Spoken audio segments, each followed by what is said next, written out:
Testing. 1, 2, 3. Testing, testing.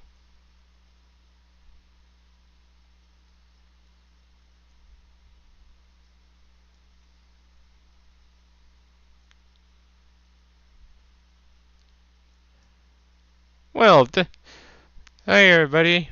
It's election day, and what I got, and this sucks. What I got. What's happened to my thing? Let me show you.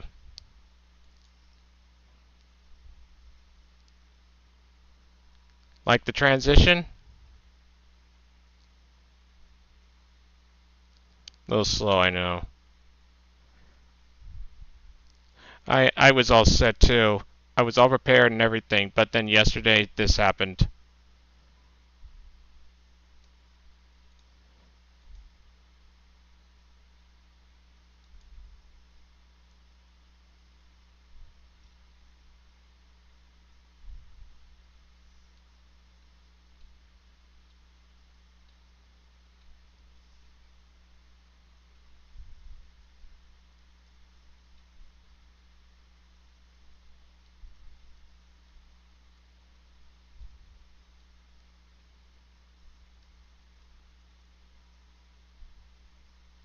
See what I mean? This just happened yesterday, and at the worst possible time. So if any of you got a way to fix this, I'm all ears. Anyway, the election starts in 30 minutes. So I thought I'd use this. And just look at me. I haven't even prepared myself for this day because of that. Because of this.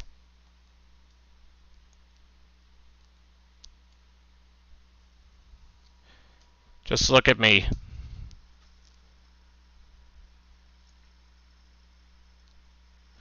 I haven't shaved. Brush my teeth. I haven't even taken a shower to prepare for this.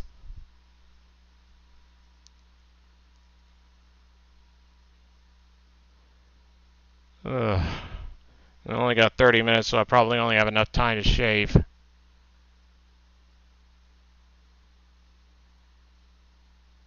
Man, this sucks. Sorry for the language. But anyway. And I even had this set up so I can avoid copyright infringement.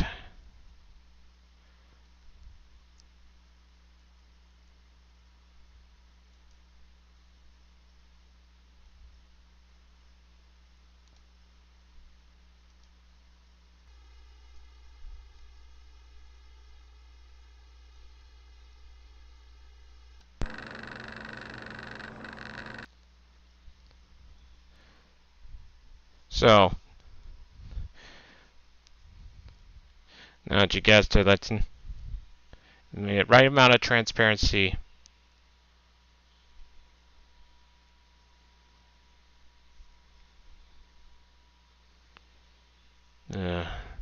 But as the old saying goes, you can't cry over spilled milk, and you just have to adapt on the fly.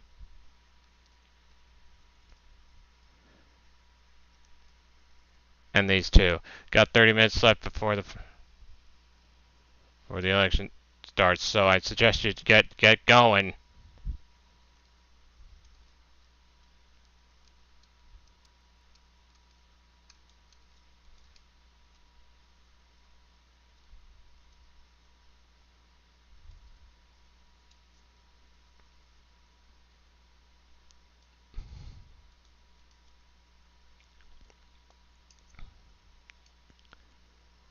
And during commercial breaks, I'm going to show you instead of showing the commercials that are being shown right now, I'm going to show you my videos here.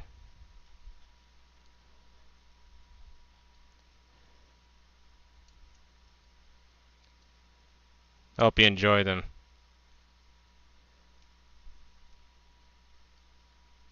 The banana peel might just be the secret to keeping your blood sugar levels under 100. Pay attention. Blood glucose up to 100. Chapter 1. The choice is clear. Democrats versus Republicans. Politics got you puzzled? Let's break down why Democrats are your best bet. Democrats focus on making healthcare affordable for everyone. They support policies that help students pay for college, making higher education more accessible. If you care about the environment, Democrats push for clean energy and protecting natural resources. They also work to raise the minimum wage so you can earn a fair living. Plus, Democrats fight for equal rights, ensuring everyone is treated fairly no matter who they are. So if these things matter to you, Democrats are your best choice. Chapter 2. What the fascist GOP can't offer to the American people. Now you need to watch this if you struggle with understanding what the GOP can't offer to the American people that the Democrats can. While Democrats strive to make life better for all, there are critical areas where the GOP falls short. First and foremost, equality for all citizens. The GOP's policies offer. Now for the record, if you're watching YouTube, these are my videos. I uploaded them on the I created them using AI and uploaded them onto YouTube.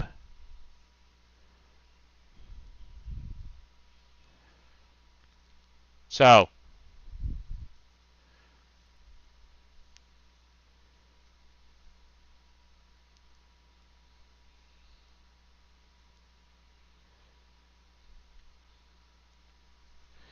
you can't exactly copyright strike me for this. If you do, then your company's really screwed up.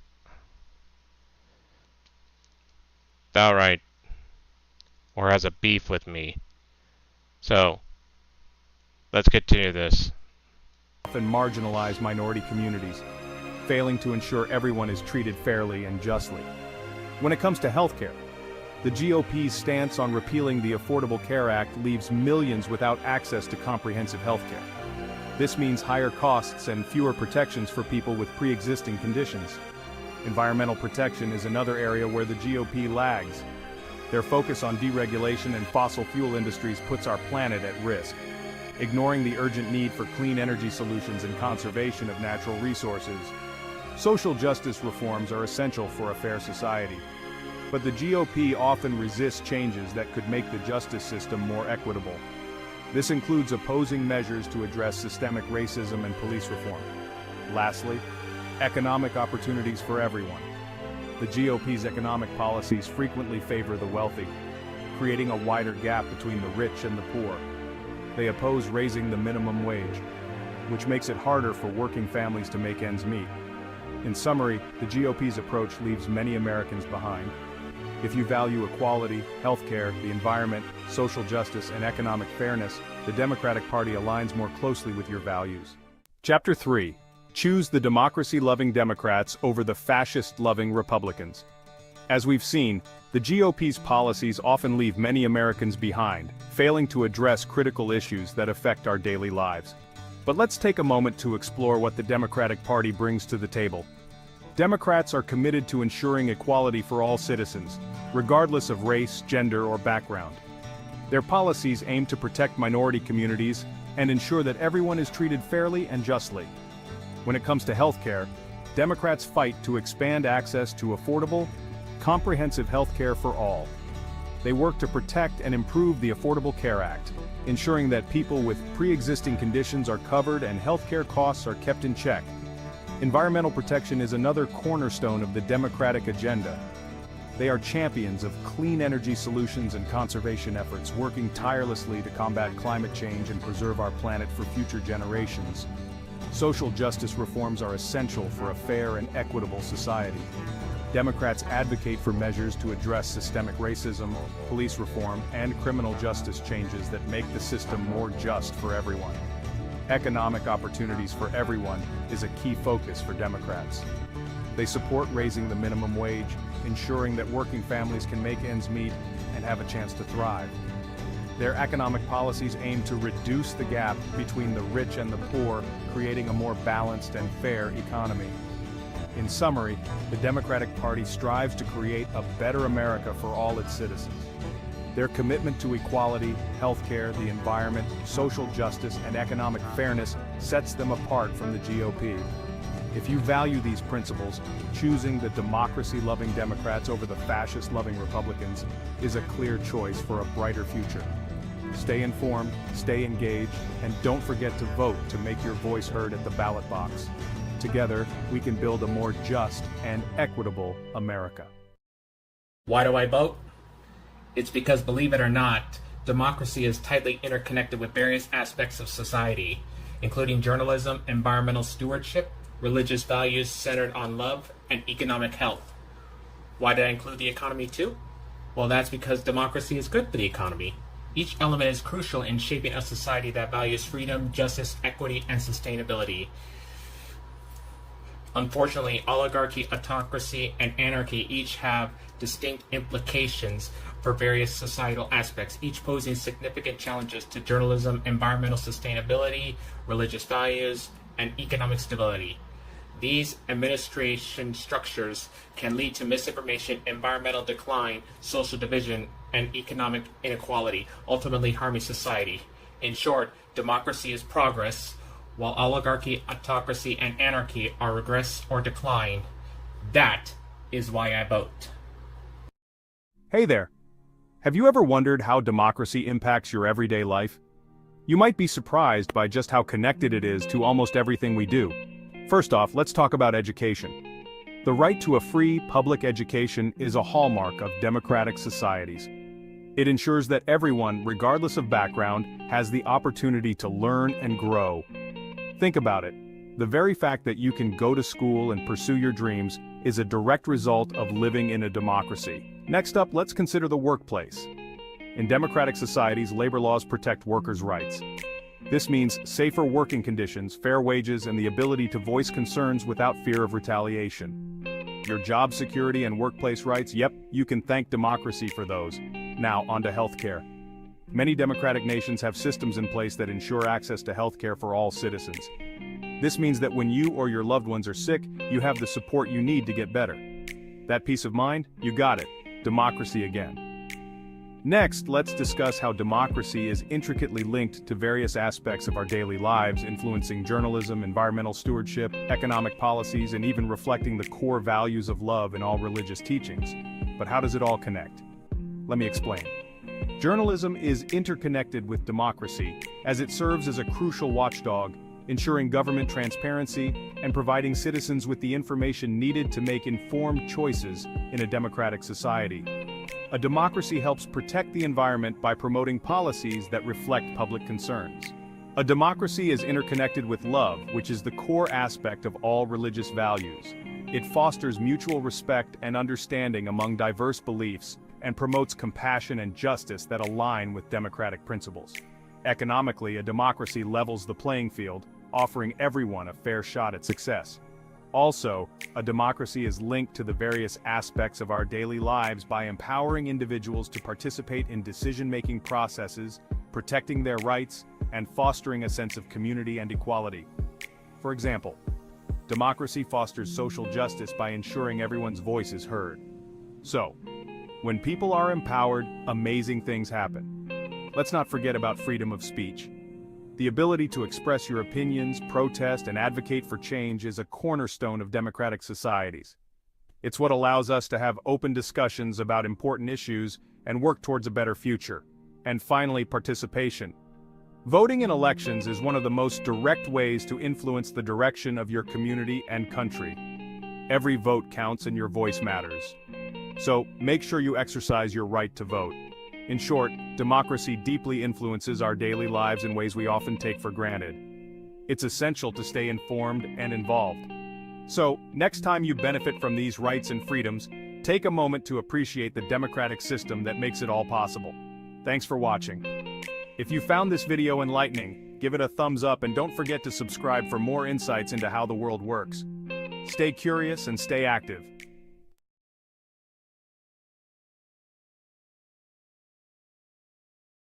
Hey, you ever seen a wealthy person or a wealthy family or a jet owner? Like, I got a jet, I'm sorry, you know. You ever done that, seen that and wondered, what would they do? What did they do to get it? And number two, what would they do to get it all over again? Or could they even get it all over again? Were they just lucky the first time? For probably 40 years now, I've been wondering the same thing. I see some family that owns a house in the Hamptons on the beach, or in La Jolla, California, or some guy that's flying across the country in his own jet, or he's at the blackjack table in Vegas, spending $1,000 a hand. I've always wondered, what did they do? And number two, to get it.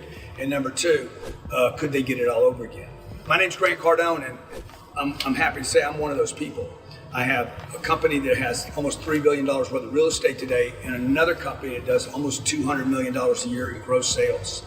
I've come up from nothing, literally nothing. And Discovery Channel reached out to me last year and said, hey, could you, if we drop you off in the city, you can't use your name, can't use your contacts, you can't use your money, we're gonna take all your money away. You have no place to live, no food to eat, and you can't reach out to your buddies, your rich buddies. How long would it take you to put it all back together? I said, give me 90 days and I'll build $1 million business. Well, in truth, I built a $5.5 million business with no money, couldn't use my contacts, shaved my head, took on a new identity, wore these glasses that faked everybody out and had a mask on most of the time, and built a $5.5 million business in 90 days. And I'm telling you, I did this to prove to people that you don't need time, you don't need money, and you don't need a name, but you do need a strategy.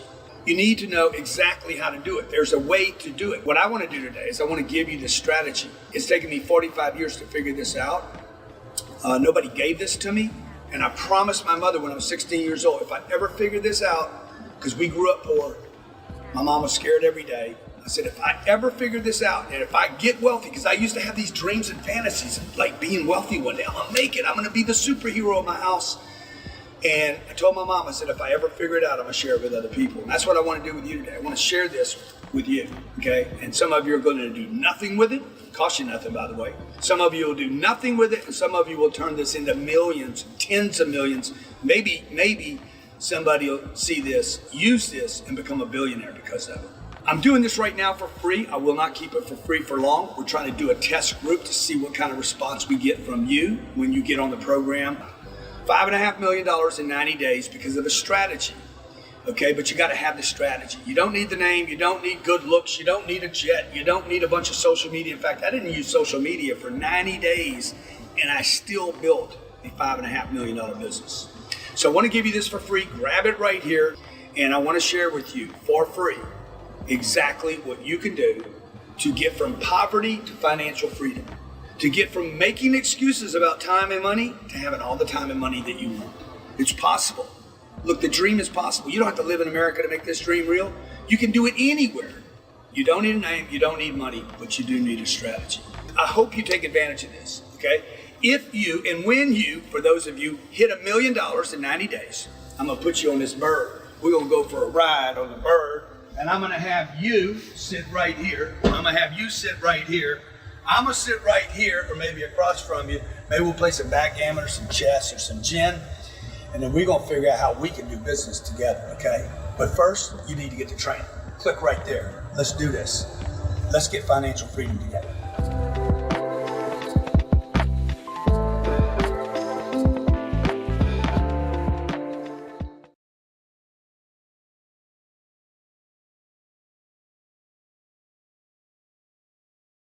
Hey everyone, today's topic is one that's been making waves in the political sphere, Project 2025.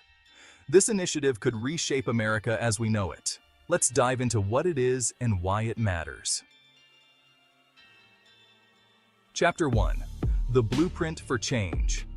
Project 2025 is essentially a strategic plan crafted by a coalition of conservative think tanks.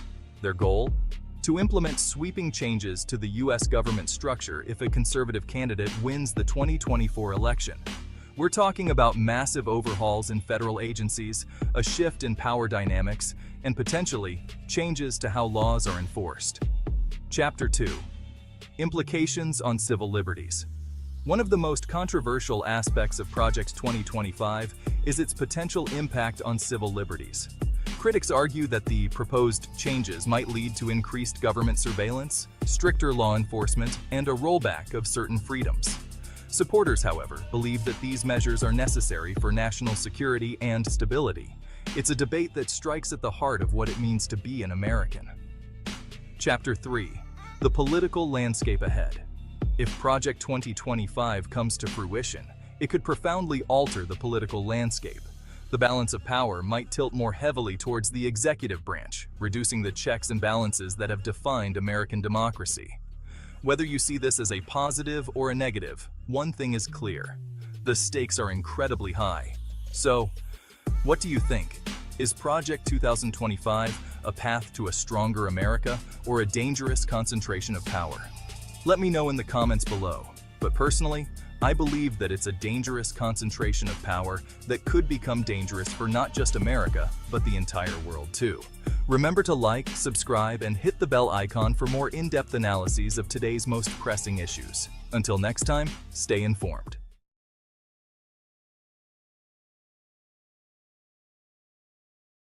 You know what's really fun? Making a website on Wix. Hey, we're How Ridiculous, three childhood friends and digital content creators that do epic stuff from Perth, Australia. We've got about 50 million followers. We're in the billions of views, and we're a small team. We always felt like our content was all about entertainment and being fun, but there was also this, sort of professional business side. One of the things that we knew was basically essential was getting our own website, so people would actually see a proper official group who mean business and who can deliver. And we now get unbelievable opportunities to do things like film balloon popping races with Manchester City. I don't know all the things that we're going to get to do in the next year or 5 years, but if we can do this as a job, anything's possible. Stop what you're doing and listen up. Project 2025 is about to flip your world upside down. Project 2025 might sound like progress, but for many Americans, it's a ticking time bomb. Critics highlight several key areas of concern. Rescinding federal investments in infrastructure and clean energy could hinder job creation and economic growth. Abolishing the Consumer Financial Protection Bureau would remove critical safeguards against predatory lending practices. Drastic reductions in federal funding for low-income schools and the removal of programs like Head Start may negatively impact educational opportunities for underprivileged children. Overall, the policies in Project 2025 are likely to harm middle-class families, low-income individuals, and marginalized communities in America. Project 2025 will focus on tax cuts for large corporations and wealthy individuals. While these cuts will benefit the rich, they will ultimately lead to greater income inequality. When these tax cuts are paired with reductions in essential services and protections, there are serious concerns about rising economic inequality and the deteriorating quality of life for many Americans. In conclusion, Project 2025 would create economic instability that can shake the very foundation of your financial security. So everyone, beware, because Project 2025 could be closer than you think, especially if Trump wins the 2024 presidential election. So let's vote for change. Vote for our future. Vote for Kamala Harris. I bet you didn't know that Project 2025 could impact your Social Security. Listen up. Project 2025 is a new policy proposal that could change how Social Security benefits are distributed. Experts warn that it might reduce monthly payments for many seniors. If you rely on Social Security, this could significantly affect your financial stability. Stay informed and make your voice heard. Your future benefits depend on it. Boy, I'll say, because as of right now, I rely on Social Security for my benefits. And if I lose it, thanks to Project 2025 and Donald Trump, I'll lose my income. And that is something I can't afford to lose. That's why I'm not voting for him. Ever. And you should too. And you should not too. So vote for Kamala Harris. And may we save Social Security. What if the next big threat to public health isn't a virus? Could it be Project 2025? Project 2025 has sparked intense debate. Critics argue it's more about politics than protecting health. This initiative aims to change how public health policies are made, but at what cost? Public health experts warn that these changes could undermine trust in health guidelines. Imagine if life-saving advice became tangled in political agendas. Decisions should be based on science, not political gain. The implications are serious.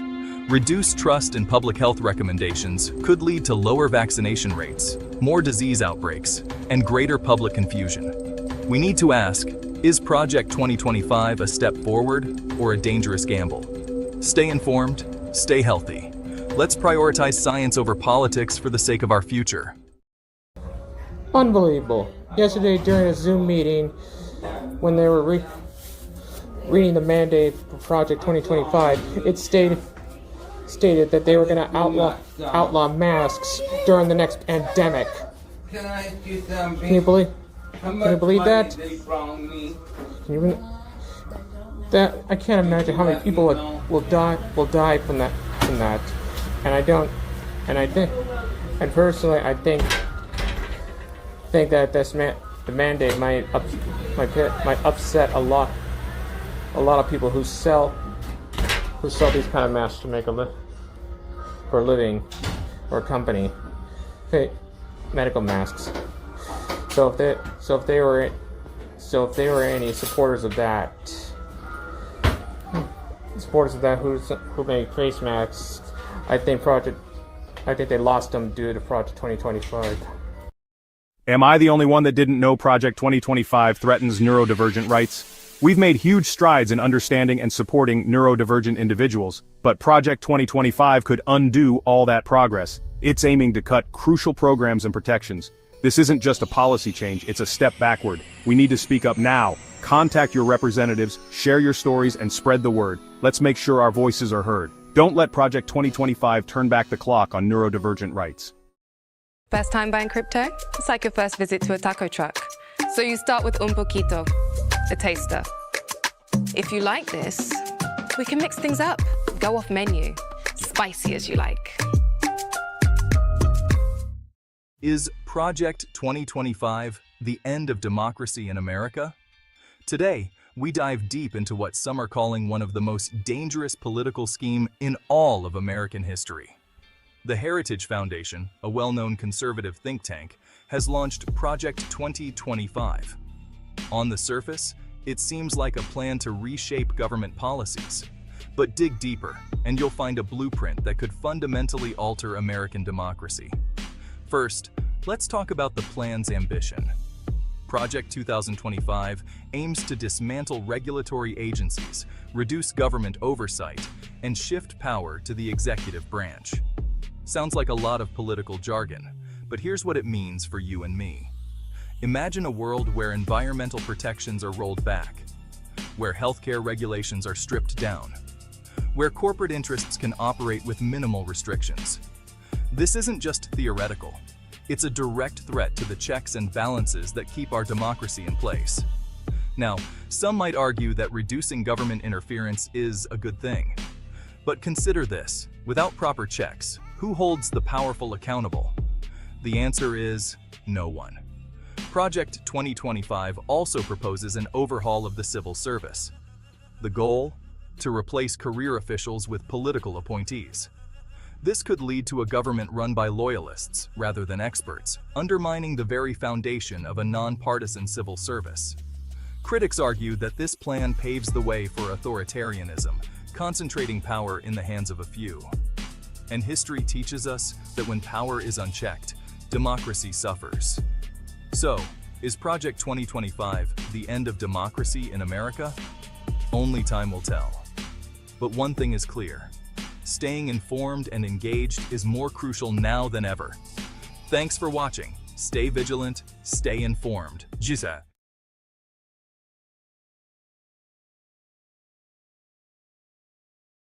If you don't like surprises but love staying informed, then this video is for you. Trump's 180-day plan could rewrite the playbook. Trump's 180-day plan is part of Project 2025, a strategic initiative to prepare for a potential second Trump administration. For those who may not be familiar, Project 2025 is spearheaded by the Heritage Foundation and includes a comprehensive policy agenda outlining various proposals for a future Trump administration. It also features a personnel database and training programs for prospective conservative Republican presidential appointees. Now, the 180-day Early Action or Implementation Actions Playbook serves as a proposed guide for immediate actions to be taken if Trump regains the presidency. This plan is designed to quickly implement significant changes across various sectors, including economic policies and healthcare reforms within the first 6 months of a new administration. Why should you care? Because these changes could dramatically reshape your daily life, your job, and your community, often in concerning ways. Imagine rapid economic policy shifts and healthcare access changes proposed in Trump's 180-day plan that could lead to significant negative consequences for both economic stability and healthcare access. The plan prioritizes deregulation and cuts to social programs, which risks increasing inequality and reducing the quality of life for many Americans. Let's delve deeper into how Trump's 180-day plan would impact economic policy. The plan suggests a simplified tax structure that could disproportionately affect low-income individuals, increasing economic inequality. It proposes cuts to social safety nets, such as stricter eligibility for Medicaid, which could leave many without essential services. Deregulation efforts may prioritize corporate profits over public welfare, potentially leading to job insecurity and reduced worker protections. Now, here's how healthcare access would change under Trump's 180-day plan. The plan would significantly cut Medicaid and potentially repeal the Affordable Care Act, ACA, leaving millions without health insurance, particularly affecting low-income families. It aims to repeal provisions that allow the government to negotiate drug prices, which could raise medication costs for seniors. Finally, the plan would create restrictions on reproductive health care access, further impacting women's health and autonomy. Of course, we would know more if someone would do the right thing and leak Trump's entire 180-day plan, and even the rest of Project 2025 that the Heritage Foundation doesn't want us to learn about, to the press. But anyway, like any ambitious plan, it comes with challenges and controversies, particularly regarding its implications for government structure and civil rights. The proposed changes could affect many aspects of governance and public policy, raising serious concerns about their potential consequences for civil rights and government accountability. Understanding this playbook is crucial for activists like you. Being informed means being prepared to act. So, stay alert, stay engaged, and let's see how this unfolds. Remember, knowledge is power, and in politics, timing is everything. Don't get caught off guard. Stay informed and stay ahead. Your voice matters now more than ever.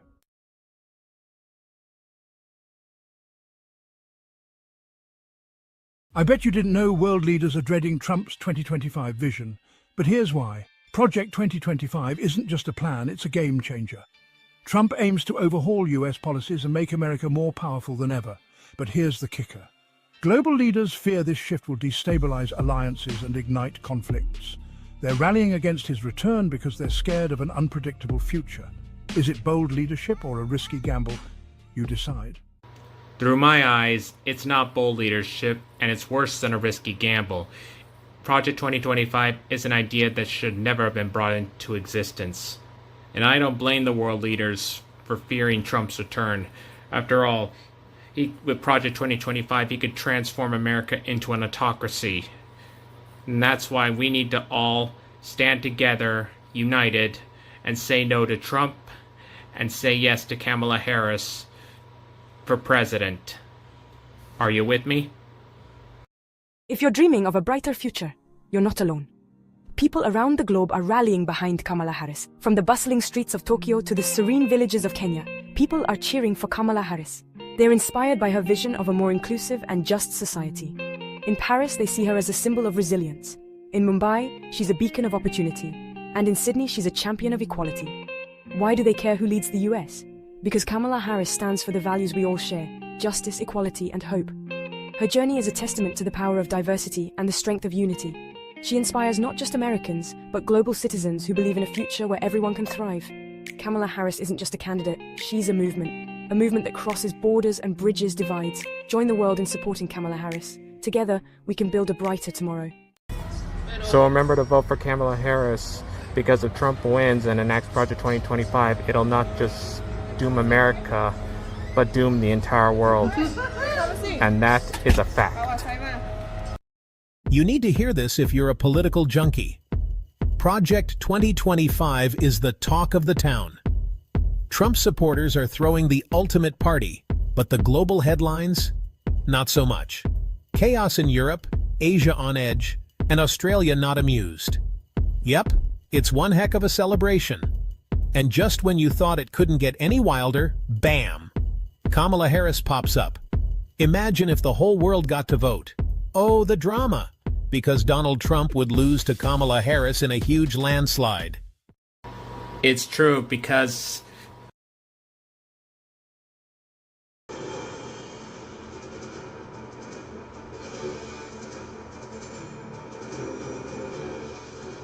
it's election night in America. Voters are having their say, your say, and the countdown is on to the very first exit polls and the first results. All across the USA, from Arizona to Pennsylvania, Michigan to Georgia, and battlegrounds in between, the final hours of voting are underway in one of the closest and most consequential presidential races ever. The American people are exhausted with his gaslighting. Kamala, you've done a horrible job as vice president. You're fired. After a year of stunning Well, that was. The time to choose is here. We will win, win, win. We will win. Kamala. An historic and unpredictable election. Vice President Kamala Harris, aiming to be the first woman and first woman of color to serve in the Oval Office after replacing President Biden as their party's choice late in the campaign. It is my pledge to you that I will always fight for all the American people.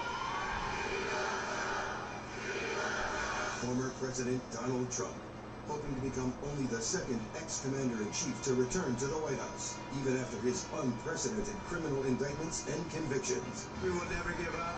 We will never back down. And we will never, ever, ever, ever surrender. 2 tickets with dramatically different visions for the country. Why don't we have a border? Because Kamala Harris refuses to do her damn job. Donald Trump has no plan for you. His plan is for what's good for Donald Trump. The entire world in suspense, waiting for the final verdict of voters. November 5th will be the most important day in the history of our country.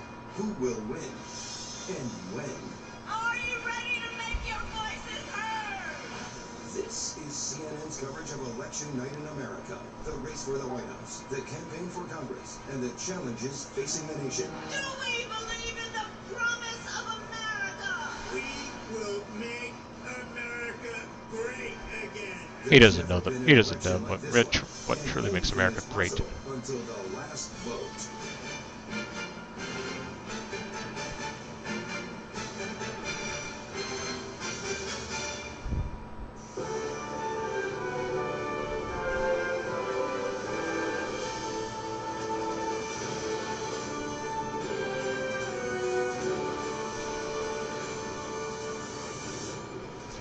Democracy in action as we see voters casting ballots in Arizona as well as in Wisconsin and of course all across the nation. The power of the presidency and control of Congress on the line. Welcome to CNN's live coverage of Election Night in America.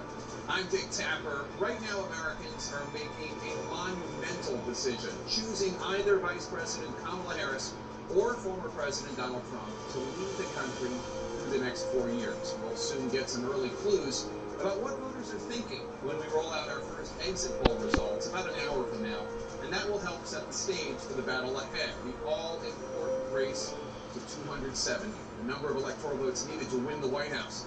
All 50 states play a role in getting one candidate or the other to hit that magic number, but this election is expected to come down to 7 crucial competitive battlegrounds that we will be watching very closely in the hours and days ahead. Georgia is the first key race of the night when voting ends there at 7 p.m. Eastern. Vice President Harris in a tough fight for the state that Democrats flipped from red to blue 4 years ago. A half hour after that, North Carolina is in the spotlight. Former President Trump is on defense in this swing state that he narrowly won in both 2020 and 2016. Then at 8 Eastern, all eyes are on the Commonwealth of Pennsylvania, one of the traditional blue wall battlegrounds, seen as critical for Democrats to win the presidency. Then at 9 Eastern, Michigan and Wisconsin are up for grabs, 2 more of those blue wall states, where the Harris-Trump contest is close and bitterly contested. Then a third pivotal swing state is on the line at 9 p.m. Eastern. That's Arizona, making that a very important hour. And there's one more battleground to watch, Nevada.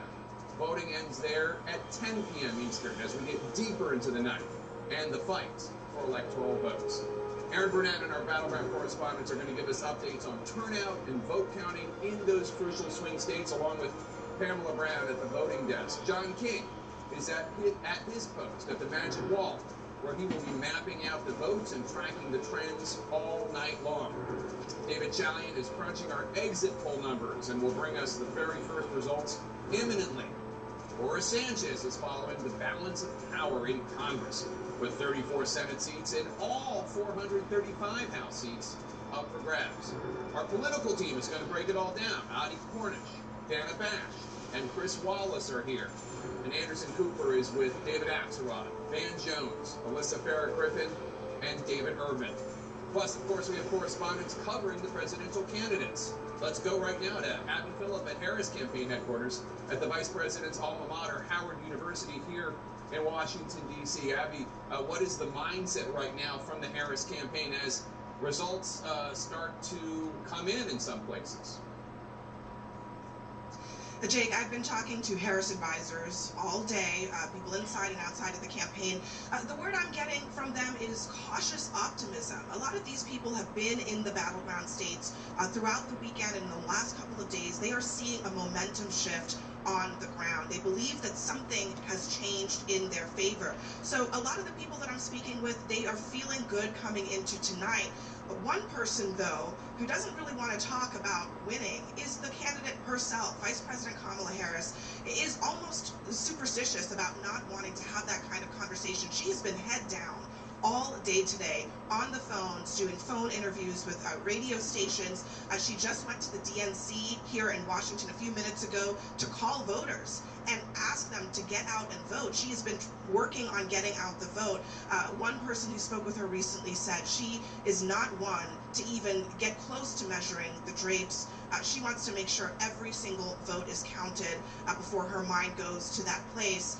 And right now, the Harris team, they are in work mode. They still believe they have a lot of work to do to keep their voters coming out to the polls as we get into these evening hours, Jake. All right, Abby Phillip with the Harris campaign at Howard University here in Washington, D.C. Let's go now to Caitlin Collins, who is several hundred miles south at Trump campaign headquarters in West Palm Beach, Florida, near Mar-a-Lago. Caitlin, what is happening in Trump world in these closing hours of voting?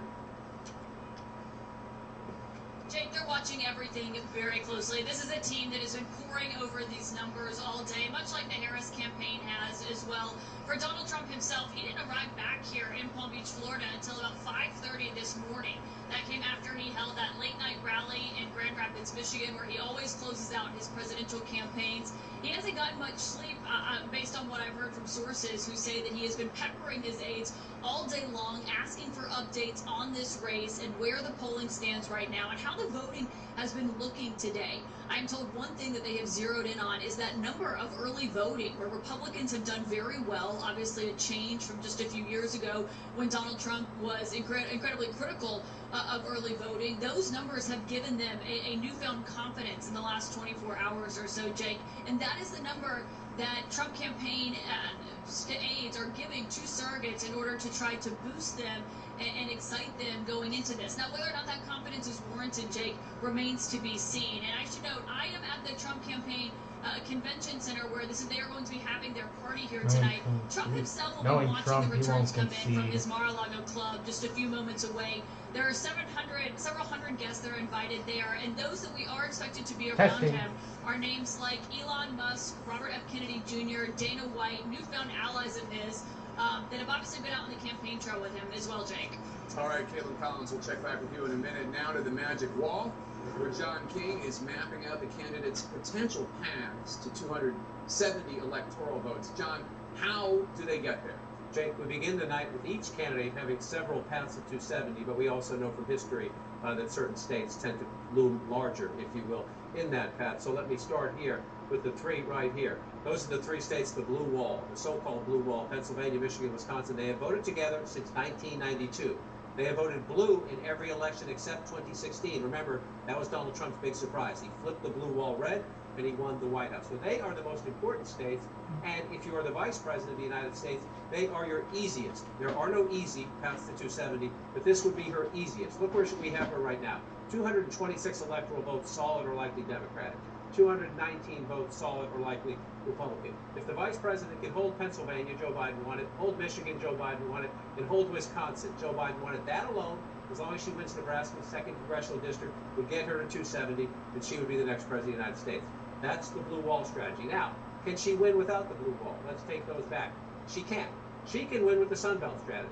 That would be North Carolina, Georgia, and then you come west and you do Arizona and Nevada. Now, these would be tough. Donald Trump has been consistently either ahead or at least competitive, more competitive than other states in the polls there, but the vice president can do it simply with the Sun Belt strategy. So let's look at this from Donald Trump's perspective. Can he do it with just the Sun Belt strategy? Let's start there. The answer is no. Watch. If Donald Trump wins North Carolina, wins Georgia, wins Arizona, and turns Nevada red for the first time since 2004, I believe, that would only get him to 268. So Donald Trump needs at least one of the blue wall states. That's what makes this fascinating, Jake. They have voted together since 1992. The question, we've broken a lot of rules in our politics in the last 8 or 10 years. The question is, do we break one tonight? If one candidate can put these together, if it's the vice president, she's automatically president. If Donald Trump wins these three, he would only need one more going through. So as the votes come in, what are you going to be looking for? So let's switch maps as we do that, because you went through the poll closings. I think we should prepare the American people to think, I don't know it'll go to Saturday, like 2020 did, but we should be prepared for an election that we're not certain of the winner tonight. However, because several states do promise to count faster, we're going to get some significant clues. This is the 2024 map. Those will fill in pretty soon. Right, so let's go back to the 2020 map to answer your question. As you noted, we're going to get Georgia results first of the battleground states, right? And so what are we going to look for right away? Right? Number one, how fast are the returns? Number two, how is the Vice President of the United States doing in the bedrock of any Democratic victory? That's Fulton County, that's the African-American vote, and the close-in suburbs of Atlanta. Absolutely key. It was key to Joe Biden's win. You see, he got 73% in Atlanta and the surrounding suburbs. It would be key for the Vice President. Then, for me, the biggest test here is, can Donald Trump perform in the suburbs at his 2016 levels? Watch. He's losing here in Cobb County, but with 47% in 2016.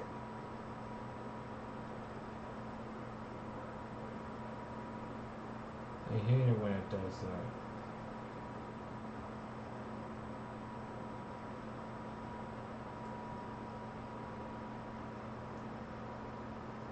Seriously, I do.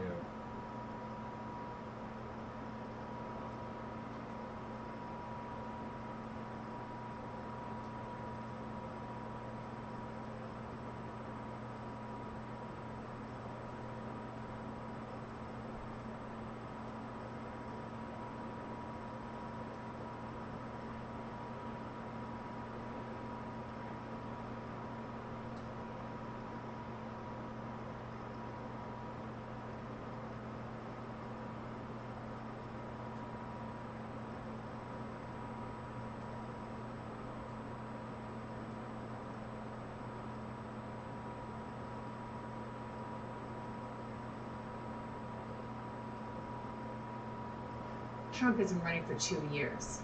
Kamala Harris has been running for 107 days.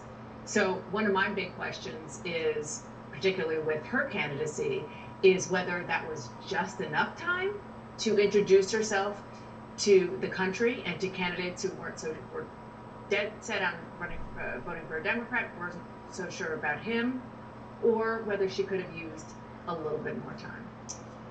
This has been, I think, the most explicit gender gap, gender appealing election in my memory. And so I'm going to be looking at the gender gap. And as they say on Wall Street, past performance is no guarantee of future results, but it is an indication. So I look back at 2020.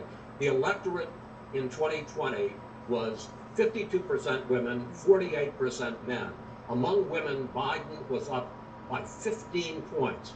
Among men, Trump was up by 8 points. So I'm going to be looking to see, one, whether the margins change one way or the other, pro-Trump, pro-Biden, and also the overall electorate. 52-48 4 years ago. Is it going to be a different mix of men and women this time? And also, even if it isn't a different mix in terms of overall numbers, are the women who are voting differently? Registered Republicans, independents, voting differently because this is the first presidential election post-Roe. And that is why so many, I think one of the sort of phrases of the week is nauseously optimistic. Yeah. We've probably all heard that from both sides of the aisle.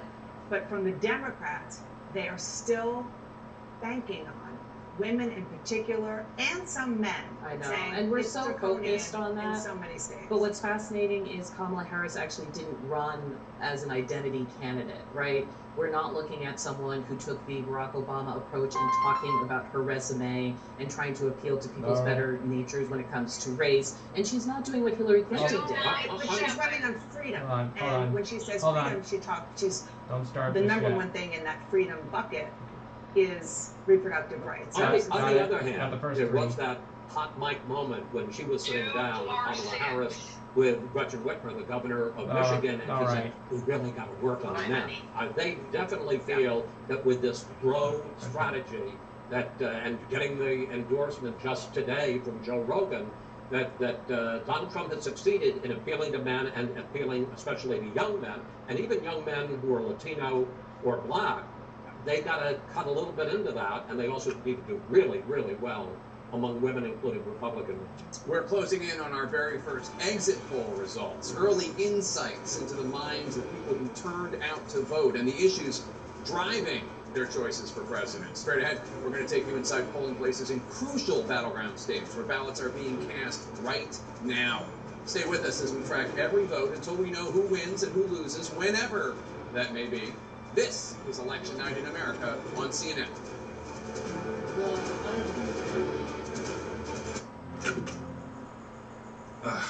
Can you believe this, man? Everyone's getting that new Simply Safe outdoor monitoring. Now they can help prevent crime before it even happens. How do we compete with AI-powered outdoor cameras that alert live agents?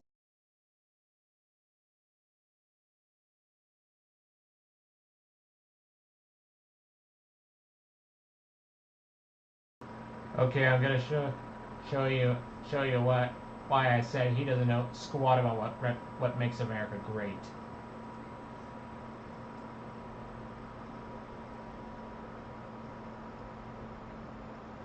And I'm referring to Trump.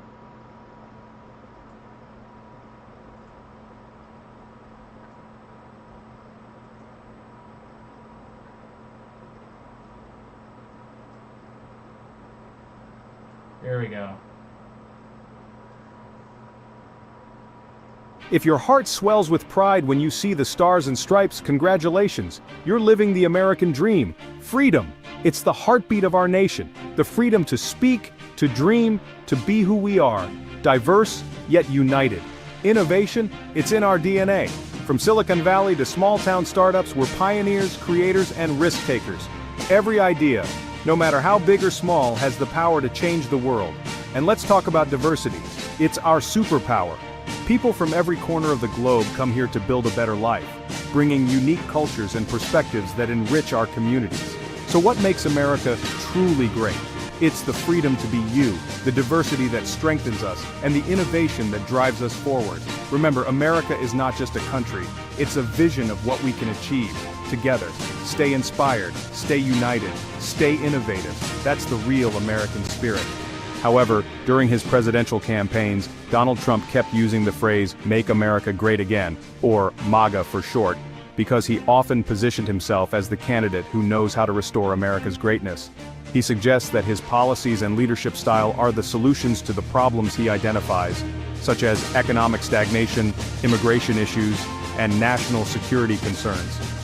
But he's wrong because he doesn't know America's very essence and the values that truly make this nation great. We are a land built on principles that have withstood the test of time, principles that have shaped us into a beacon of hope and progress. It is important to remember and reaffirm the very foundations that have made America the remarkable nation we know today. Here is a list of what truly makes America great. Religious freedom makes America great. In this land, we cherish the diversity of beliefs and respect the right of every individual to worship freely. Our commitment to religious freedom ensures that everyone, irrespective of their faith, can find solace, practice their religion without fear of persecution, and contribute to the rich tapestry of our society. Civil disobedience makes America great. Throughout history, brave men and women have stood up against injustice, challenging the status quo when it failed to align with our shared values.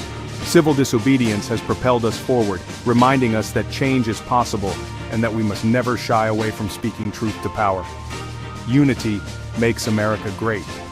In times of triumph and tragedy, we have witnessed the power of unity.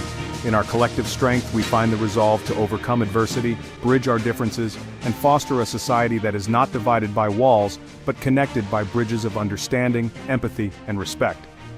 Scientific evidence makes America great. We have always been a nation that embraces knowledge, reason, and evidence-based decision-making. Science has paved the way for advancements in medicine, technology, and countless other fields. By recognizing and valuing scientific evidence, we empower ourselves to tackle challenges, protect our environment, and shape a better future for future generations. Equal opportunity makes America great. Our nation is founded on the belief that everyone should have the chance to pursue. Start with me.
Just college kids who are lining up to vote here. It's a, this is really just a slice of the entire electorate here in Arizona. We are seeing Latinos, we're seeing a lot of women, we're seeing students, we're seeing older voters.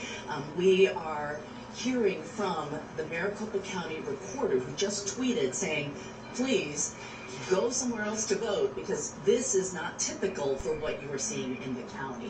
What they are seeing is very, very short wait lines. And this is Haley. Hi, Haley. You were just talking with my producer, Anna Maya. Yes. And who are you voting for today? Kamala Harris. You're voting for Kamala Harris. What's interesting about this particular district is that it's a very independent district, that you also have friends who are voting the other way. Yes, I do. Very close friends, actually. And that's pretty typical for right now. Right. And so what we're seeing is a lot of independent voters as well as who walk down this line further. This, and I want to point out that it's a 75-foot rule before you hit the where people are voting, and we're not there yet. That's how long this line is. There are signs up to encourage voters to go elsewhere because the lines are so long here. But the other thing is, if you look at this line, you see everyone's being really polite. There's this child in a cart over here. Everyone's being very patient, and this is really democracy at its finest. But if it comes down to Arizona and Maricopa County, Aaron, the one thing to point out is that it will come down to those independent suburban voters here in Arizona, just like this one. Aaron? Really incredible, just looking at that line that Kyung has, and also that, the sign that says go somewhere else, but yet people are standing there waiting to cast their votes so that every vote can be counted. Of course, long lines, a sign of turnout, but also you want everyone to be able to vote. You don't want people to turn away. Let's go to our voting desk where Pamela Brown is getting some real-time updates on the turnout, what we're really seeing, tracking the early voting trends, and what you can already ascertain from the data, Pamela. And I understand you have some new information on Georgia. What are you paying attention to?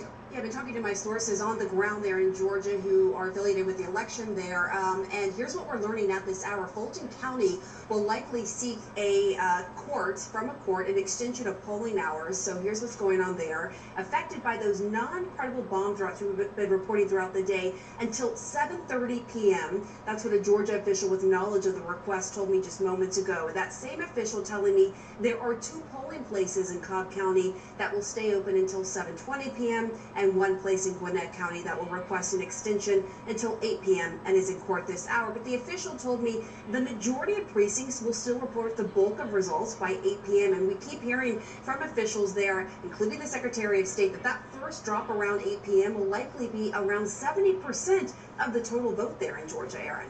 Wow, which is they've been saying they're going to be efficient, they're going to be quick. Yeah. We hope that is the case. So, we hear everybody talking about the gender gap, and you just heard Chris Wallace talking about that. What can you tell us about this gender gap that we've been hearing about in the ballots passed prior to today, as we're starting to get a fuller picture of who has shown up to vote?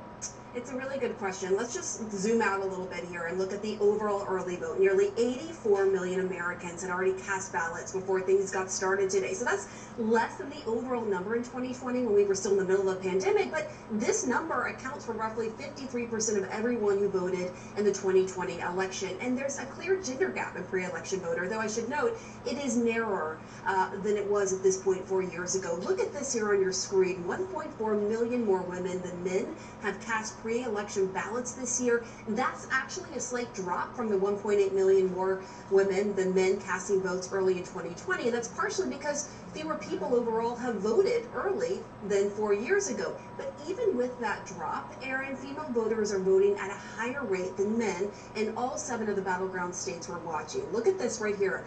The orange bars are female voters and the green bars are male voters. You can see here in these key states, Arizona, Georgia, Michigan, Nevada, North Carolina, Pennsylvania, Wisconsin, female voters are outpacing male voters across the board. Aaron, former President Trump, he has been reaching out to male voters in his final push. We'll have to wait to find out the numbers we're seeing now, how they compare to the votes that come in tonight. All right, Pam, thank you very much. And some of the Trump campaign, Jake, of course, saying, all right, young men, come out and vote. We'll see if they do. As people get out of work, we'll see who shows up to vote now. Indeed, and we are standing by for the first results from our exit polls of voters in the make-or-break battleground states. That's coming up just minutes from now. Our correspondents are on the ground at key polling places. We'll get another update on turnout and more. That's next. Special delivery. Wayfair's Black Friday deals are here early, and you get a sneak peek. Right now, save big on everything you need to feast, get festive, and get comfortable all season long. Spectacular! Plus, get fast and free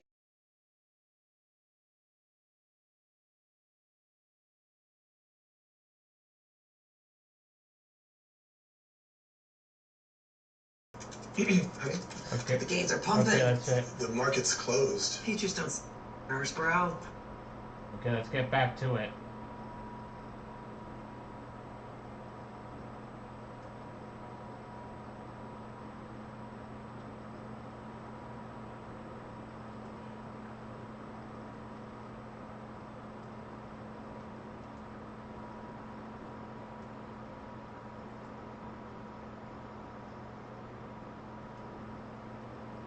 If your heart swells with pride when you see the stars and stripes, congratulations. You're living the American dream. Freedom. It's the heartbeat of our nation. The freedom to speak, to dream, to be who we are. Diverse, yet united. Innovation. It's in our DNA. From Silicon Valley to small-town startups, we're pioneers, creators, and risk-takers. Every idea, no matter how big or small, has the power to change the world. And let's talk about diversity. It's our superpower. People from every corner of the globe come here to build a better life, bringing unique cultures and perspectives that enrich.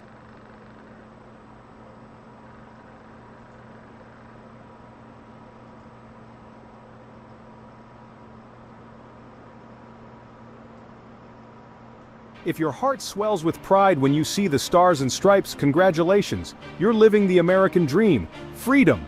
It's the heartbeat of our nation. The freedom to speak, to dream, to be who we are. Diverse, yet united. Innovation. It's in our DNA. From Silicon Valley to small-town startups, we're pioneers, creators, and risk-takers.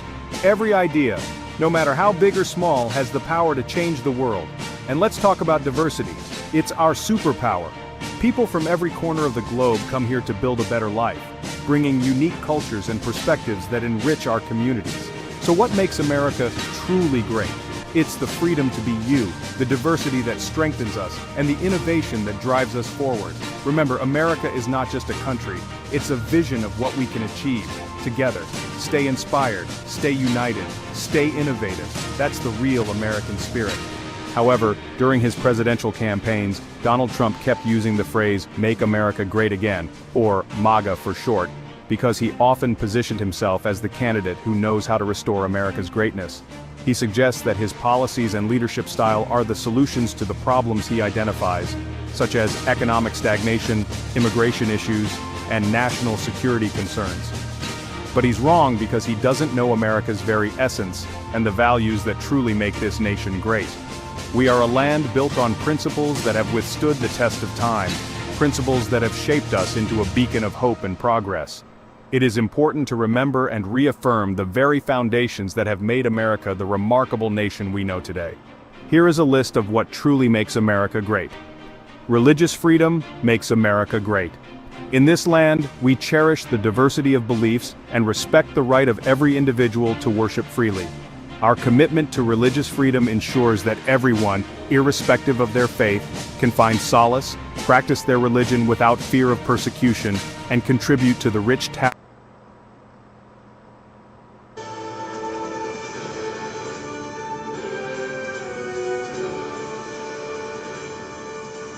we are back with CNN's live election coverage. You're looking at a live picture from Lawrence, Georgia. Lawrenceville, Georgia, where polls are open. We are also standing by for our first exit poll results as we're now in the final hours of voting here on the East Coast. Right now, let's get the check on the voting in North Carolina and Pennsylvania to Brianna Keeler first in Charlotte, North Carolina. How busy is your polling place? What's it been like the last couple hours? It's been picking up. No lines here yet, but officials inside Anderson tell us that they're seeing higher traffic than usual. And I'm here with Julia Strader, someone who just voted.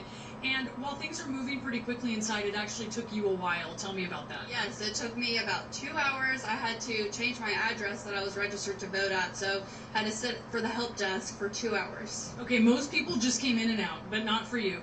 So you're a 24-year-old voter, and you are registered with who? I am unaffiliated. Okay, so you are one of those unaffiliated voters that both of these parties are looking for. But tell me, you have a little disagreement, not just in your family about politics, but also with your boyfriend? Yes, that's true. We just don't really see eye to eye on that part, but it's also nothing crazy for us. But okay, and so what are you focused on this election? I'm focused on definitely just picking the right person. I think that was the most important part to me. You don't want to say who you're voting for. Correct. And why is that? I hope it's Kamala Harris. I just, you know, the internet. I just don't want to be ripped apart, honestly. So that's the key for me. But this is a pretty divisive election. What do you think about that? I think it's really polarizing, and it's kind of just a little sad to see such separation in our country. So I'm really hoping that in the next few elections or the next few years we can kind of come back together at some point, hopefully. Julia, really amazing that you took your 2 hours to vote. Thank you so much for talking with us. Thank you. Have a great day. And Anderson, this is a county that a lot of people are going to be looking at, Mecklenburg County. Democrats do outnumber Republicans here, but for the first time, those unaffiliated voters, people registered like Julia, actually outnumber Democrats, according to the latest Board of Election numbers. So we'll be keeping an eye on what happens with them tonight. All right, Brianna, we'll check in with you. Let's go to Brian Todd right now to polling place in Cannonsburg, Pennsylvania, near Pittsburgh. How strong is turnout there? Very, very strong, Anderson, and we're expecting a rush hour surge just minutes from now. People coming in and out of here all day long. Cars pulling in and out of this lot at a steady pace today. Lines, intermittently, but some of them have really stretched down the block here at various points in the day, and we do expect much more to come because you've got a little over 3 hours left. A lot of flexibility built into the scheduling here. People have until 8 p.m. to vote here. I'm here with Nick Sherman. He is the commissioner of Washington County. Nick, you have told me earlier about an extraordinary turnout. Right. Tell me what you expect by the end of the day. Well, right now in Washington County, we're looking at somewhere north of 80% potentially. Wow. My wife voted here this morning. She was about an hour and 40 minutes for it. So this is Washington County in North Strabag's bedroom community. So we had a big rush in the morning. The line stretched out the door, down the block. Right now, this is what we're calling the calm before the storm, but we're expecting huge numbers here pretty soon, and all over Washington County. I was in Cecil Township, the south suburbs of Pittsburgh. There's about an hour and a half to 2 hour line earlier today, so we're seeing a pretty big turnout in Washington County. We're really happy about that. Nick, thanks very much for talking to us, and good luck with the rest of the evening. It's going to be an electrifying night here. Thank you. Thank you very much. It's been great here in Washington County, guys. Really just exhilarating a vibe here from voters. They're so excited about the fact that this state could well decide the next president. Back to you.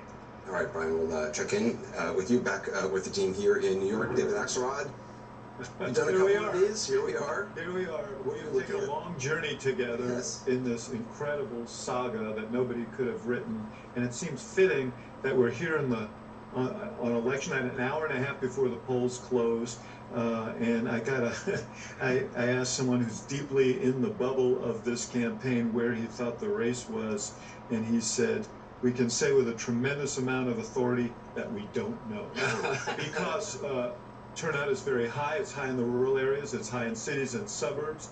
And we honestly have to look. But I think Chris Wallace made the important point. The margins that they have among genders is going to be really important. If men vote for Trump in larger numbers than women vote for Harris, that bodes well for him. If she votes, if women vote for her in larger numbers, she's going to win the race because women will vote. There'll be a larger proportion of the electorate. I mean, I think Dixville Notch was kind of a metaphor for this entire race. It just feels like a complete... It was a split vote in Dixville. Split vote. So yeah, the breaking news, 3-3. Listen, Donald Trump has the advantage in this because he's been running for 2 years, but he's really been running for 9 years. Kamala Harris came into this race 3.5 months ago. If she pulls that off, this is a monumental accomplishment of politics that I don't think any of us could have predicted could happen. It will come down to the gender gap. It's going to come. We're going to keep our eyes, I think, on where some of these urban numbers are tonight in Philadelphia. Turnout is going to be huge, but then look to the suburbs. Is this peel off of women who are outside of Philadelphia and just can't, maybe voted for Trump before, but I can't tolerate him this time? That bodes well for her. But never sleep on Donald Trump. This is somebody who has come back from things no other political figure possibly could, and I think that this genuinely could go any direction. Yeah. So I mean, Anderson, we sat here through all these things, right? We sat here through the trials, the convictions, the Bronco ride through the city almost, right? The assassination attempts. To Alyssa's point, This is, if Trump wins, it's like a phoenix rising from the ashes. People wrote him off as, nobody wanted to talk to the guy. No one wanted to go to Mar-a-Lago. He was dead man walking. He was It's like the bear that RFK Jr. So I mean, the guy was nowhere, and here we are. Access people in the bubble of the Harris campaign are saying, we don't know. I've talked to like heads of really important Democrats in the city of, in the state of Pennsylvania who say, we don't know. Everybody doesn't know. And so the fact that whoever wins this race, whether it's Donald Trump or Kamala Harris, whoever wins, it's going to be historic just for that exact reason. They both sides have done incredibly well. And that's why I'm just proud. I'm proud of Kamala Harris. I'm proud of somebody, she had to pick up a baton that had been dropped, and she had 107 days to do something extraordinary, and she has. And I'm also proud of the grassroots people who are out there, won't say die, knocking on doors or anything they can. We know something, and we don't know something else. We know for sure that there is an authoritarian movement in this country. We know it's pulled in some amazing people, good people, union workers, veterans, some people here with us, but it's led by somebody who's an authoritarian, who does not believe in our Constitution. That movement is strong. We know that. It has pulled in the richest man in the history of the world. That's a strong movement, Elon Musk. It's pulled in one of the most famous political families, RFK Jr., with his whole movement of conspiracy people. There is a strong authoritarian movement. The question is there a movement for freedom that can stop it? We're going to learn tonight, is there a movement for freedom and decency and dignity and stop that movement? That's what we're going to learn now. Well, we'll soon get an early read on what battleground state voters are thinking. We are nearing the rollout of our first exit polls, plus we'll get updates on Michigan and other blue wall battlegrounds that are so important right now. A lot ahead after a quick break. Every weekday morning, Here are the 5 things you need to know to start your day. stream CNN's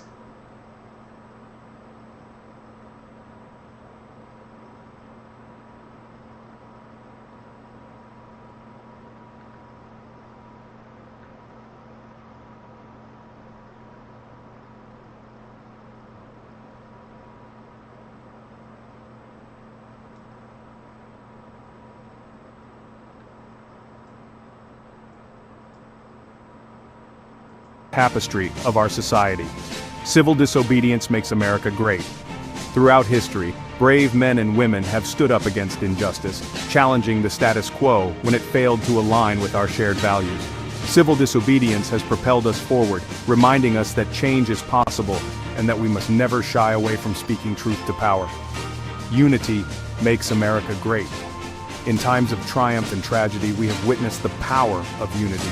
In our collective strength, we find the resolve to overcome adversity, bridge our differences, and foster a society that is not divided by walls, but connected by bridges of understanding, empathy, and respect. Scientific evidence makes America great. We have always been a nation that embraces knowledge, reason, and evidence-based decision-making. Science has paved the way for advancements in medicine, technology, and countless other fields. By recognizing and valuing scientific evidence, we empower ourselves to tackle challenges, protect our environment, and shape a better future for future generations. Equal opportunity makes America great. Our nation is founded on the belief that everyone should have the chance to pursue their dreams, regardless of their background or circumstances. We strive to ensure that everyone, irrespective of race, gender, or socioeconomic status, has an equal shot at success, allowing the true potential of each American to shine. Immigration makes America great. We are a nation built by immigrants, a tapestry of cultures, ideas, and aspirations. Throughout history, immigrants have brought their talents, skills, and diverse perspectives to our shores, enriching our society and driving innovation. We must continue to embrace those who seek a better life, for in their journey, we find the very essence of the American dream. Marriage equality makes America great. Love knows no boundaries. It is a force that unites and transcends differences. By recognizing and celebrating marriage equality, we acknowledge that all individuals, regardless of their sexual orientation, deserve the same rights, dignity, and respect. Love should never be constrained by prejudice or discrimination. Love and compassion makes America great. We must never lose sight of our humanity in our pursuit of greatness. Love and compassion are the threads that bind us together, reminding us of every individual's inherent worth and dignity.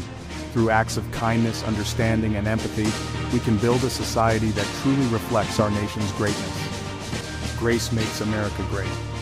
Grace is the ability to extend forgiveness, show empathy, and embody the spirit of generosity. We can heal wounds, reconcile differences, and build bridges of understanding through grace. Let us strive to approach one another with grace, for it is in this virtue that we find the strength to overcome our challenges and unite as one nation.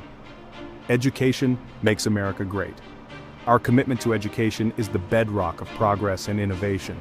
By investing in the minds of our youth, we empower them to become tomorrow's leaders, thinkers, and changemakers. Education opens doors, breaks down barriers, and ensures that every American has the opportunity to reach their full potential. Justice makes America great. We are a nation that upholds the principles of justice and equality under the law. Our commitment to a fair and impartial judicial system ensures that everyone is treated with dignity and that the rule of law prevails. Justice is the cornerstone of a just society.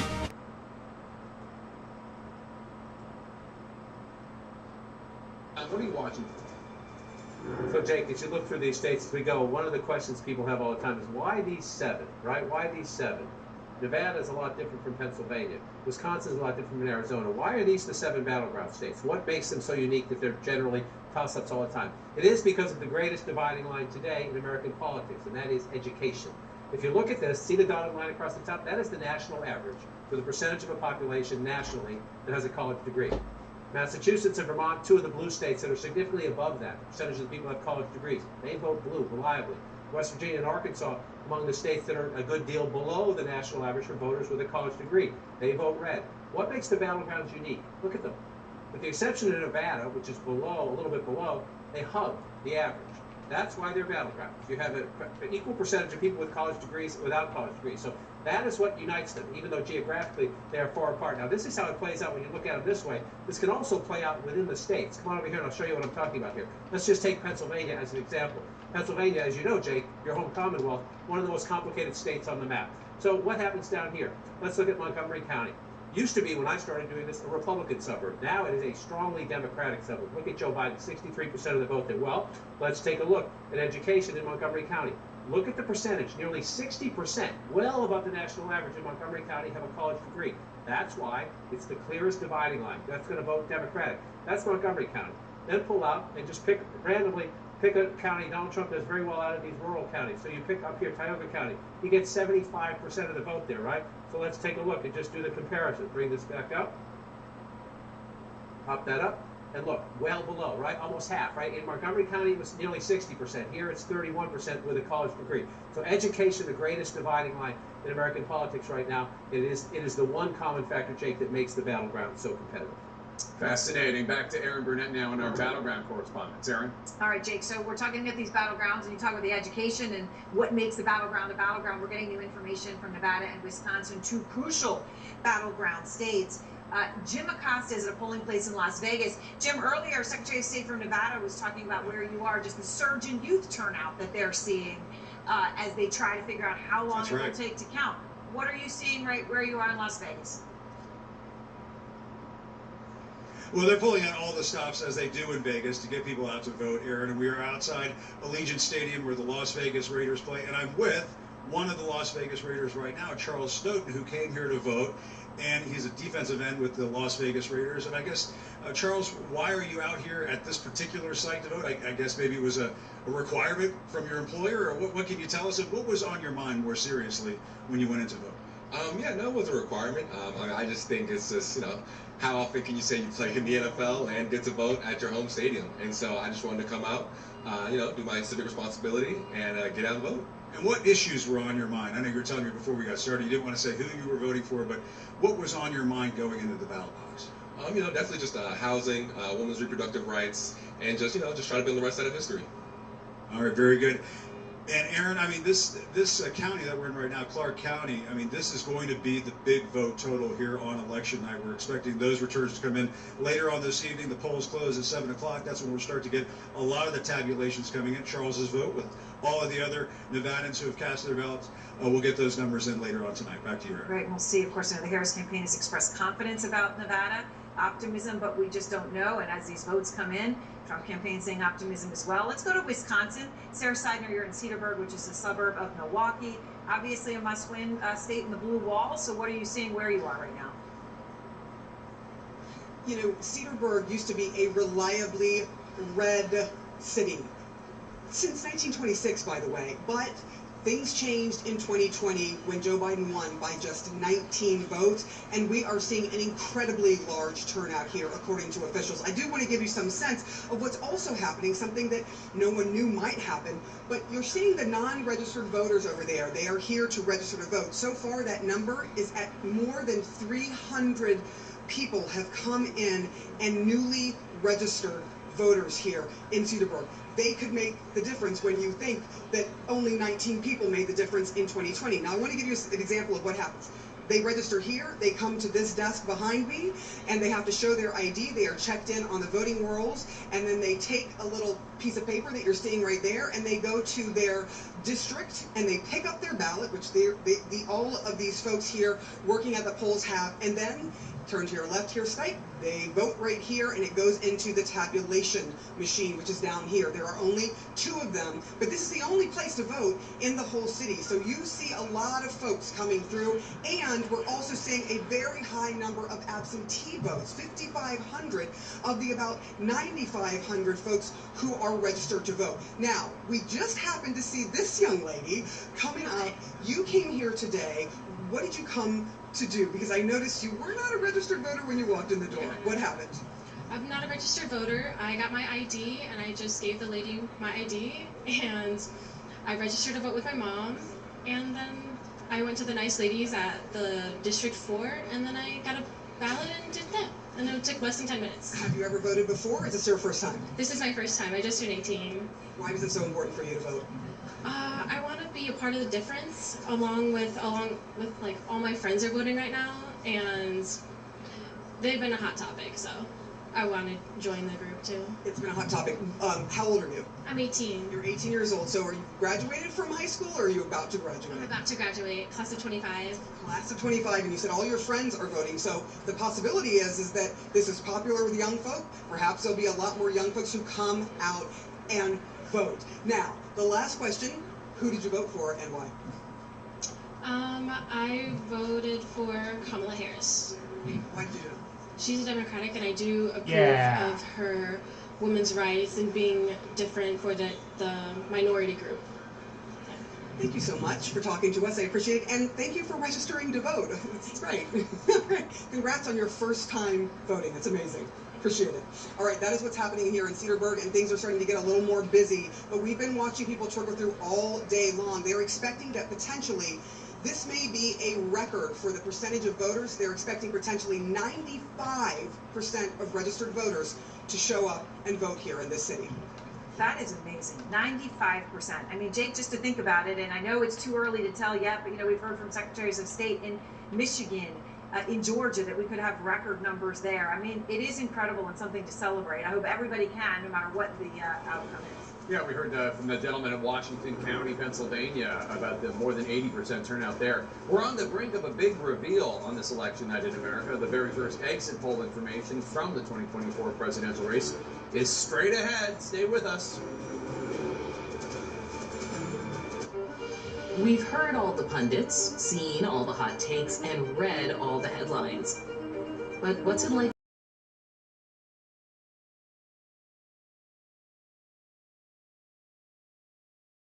And we must continue to strive for a nation where justice is not a privilege, but a right for all. Our public lands makes America great. From the majestic national parks to the pristine wilderness areas, our public lands are a testament to our commitment to conservation and preserving our natural heritage. These lands provide solace, inspiration, and endless opportunities for adventure. Let us protect and cherish these precious landscapes for future generations to enjoy. Community makes America great. We are not merely individuals, but a collective bound by a shared sense of purpose and a responsibility to one another. Within our communities, we find support, belonging, and the power to effect change. Let us unite, bridge our differences, and build strong and inclusive communities embodying the very spirit of what makes America great. In conclusion, let us hold these truths close to our hearts and strive to uphold these values daily. Religious freedom, civil disobedience, unity, scientific evidence, equal opportunity, immigration, marriage equality, love and compassion, grace, education, justice, our public lands and community are the pillars that truly make America great. So let us forge a path forward that upholds these values, embraces our diversity, and builds a brighter future for all. May we never forget the greatness that lies within us, and may it continue to shine as a beacon of hope and inspiration for generations to come.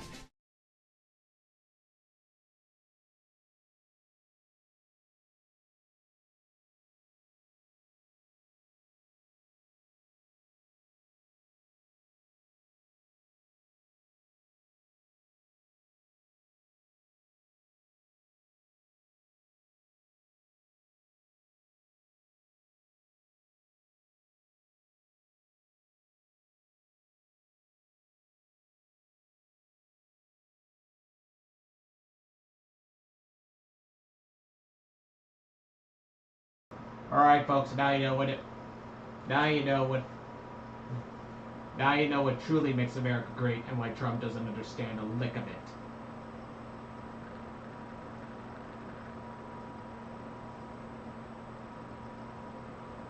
And on that note, mid-morning and again in the afternoon or evening. When I do that, it clearly bolsters my energy, my immune system, and my gut microbiome. These are all critical to brain function, mood, physical performance, and much more. If you'd like to try AG1, you can go to drinkag1.com. what the heck? Higher fidelity sleep tracking technology, and How did this happen?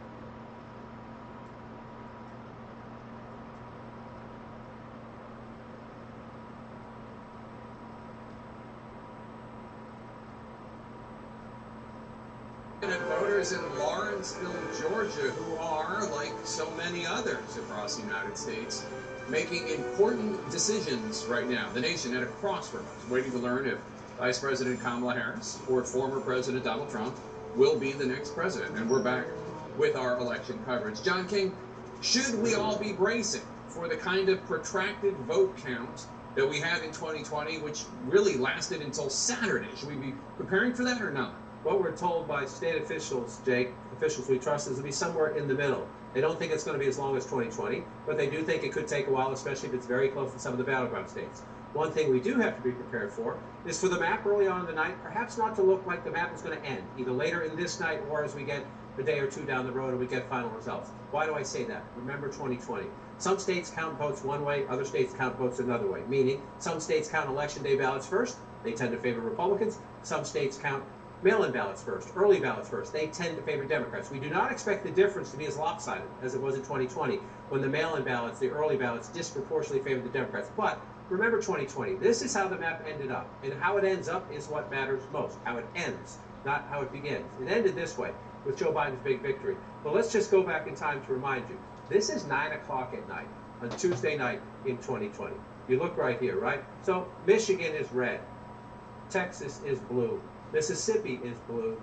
Missouri is blue, right? Pennsylvania in this scenario is still blue. Ohio is blue, right? That's an unusual map. That's because some states were counting mail ballots first, disproportionately Democrat. Some states were counting election day ballots first, disproportionately Republican. Now, let's just go through what happened as we went through the night.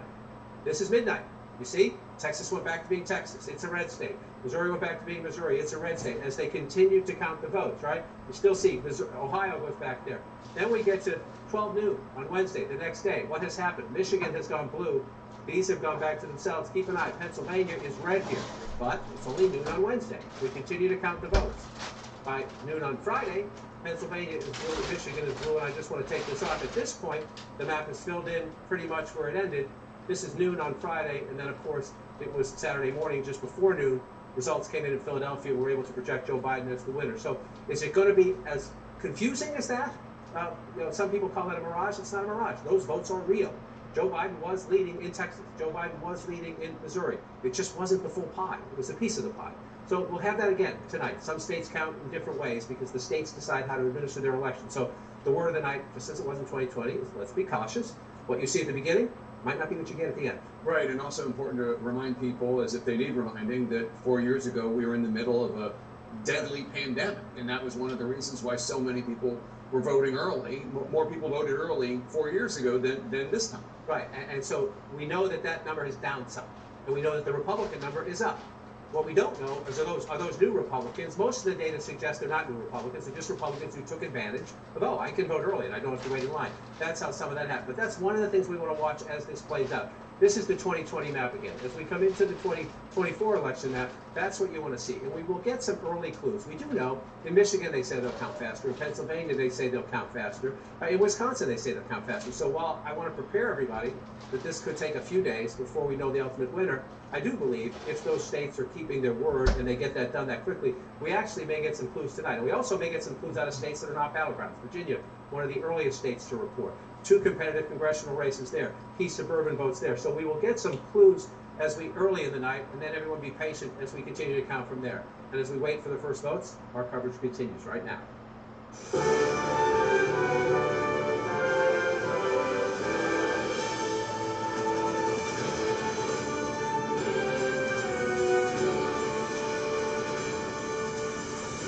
Take a look at these images, a live picture of the beautiful experiment in democracy of these United States. These images from Mesa, Arizona, voters there and across the United States continuing to cast ballots in this presidential election with high stakes and stark choices. If you are just joining us, I'm Jake Tapper. This is CNN's live coverage on election night in America, and we're about to get an early read of who is voting and why in this historic face-off between Vice President Kamala Harris and former President Donald Trump. Stand by for our very first exit poll information. That's coming up just minutes from now. Also ahead, the very first votes of the 2024 presidential race will be reported after 6 p.m. Eastern in areas with the earliest poll closings.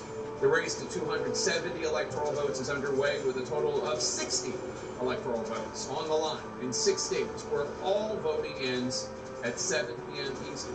Those states are Georgia, Indiana, Kentucky, South Carolina, Vermont, and the Commonwealth of Virginia.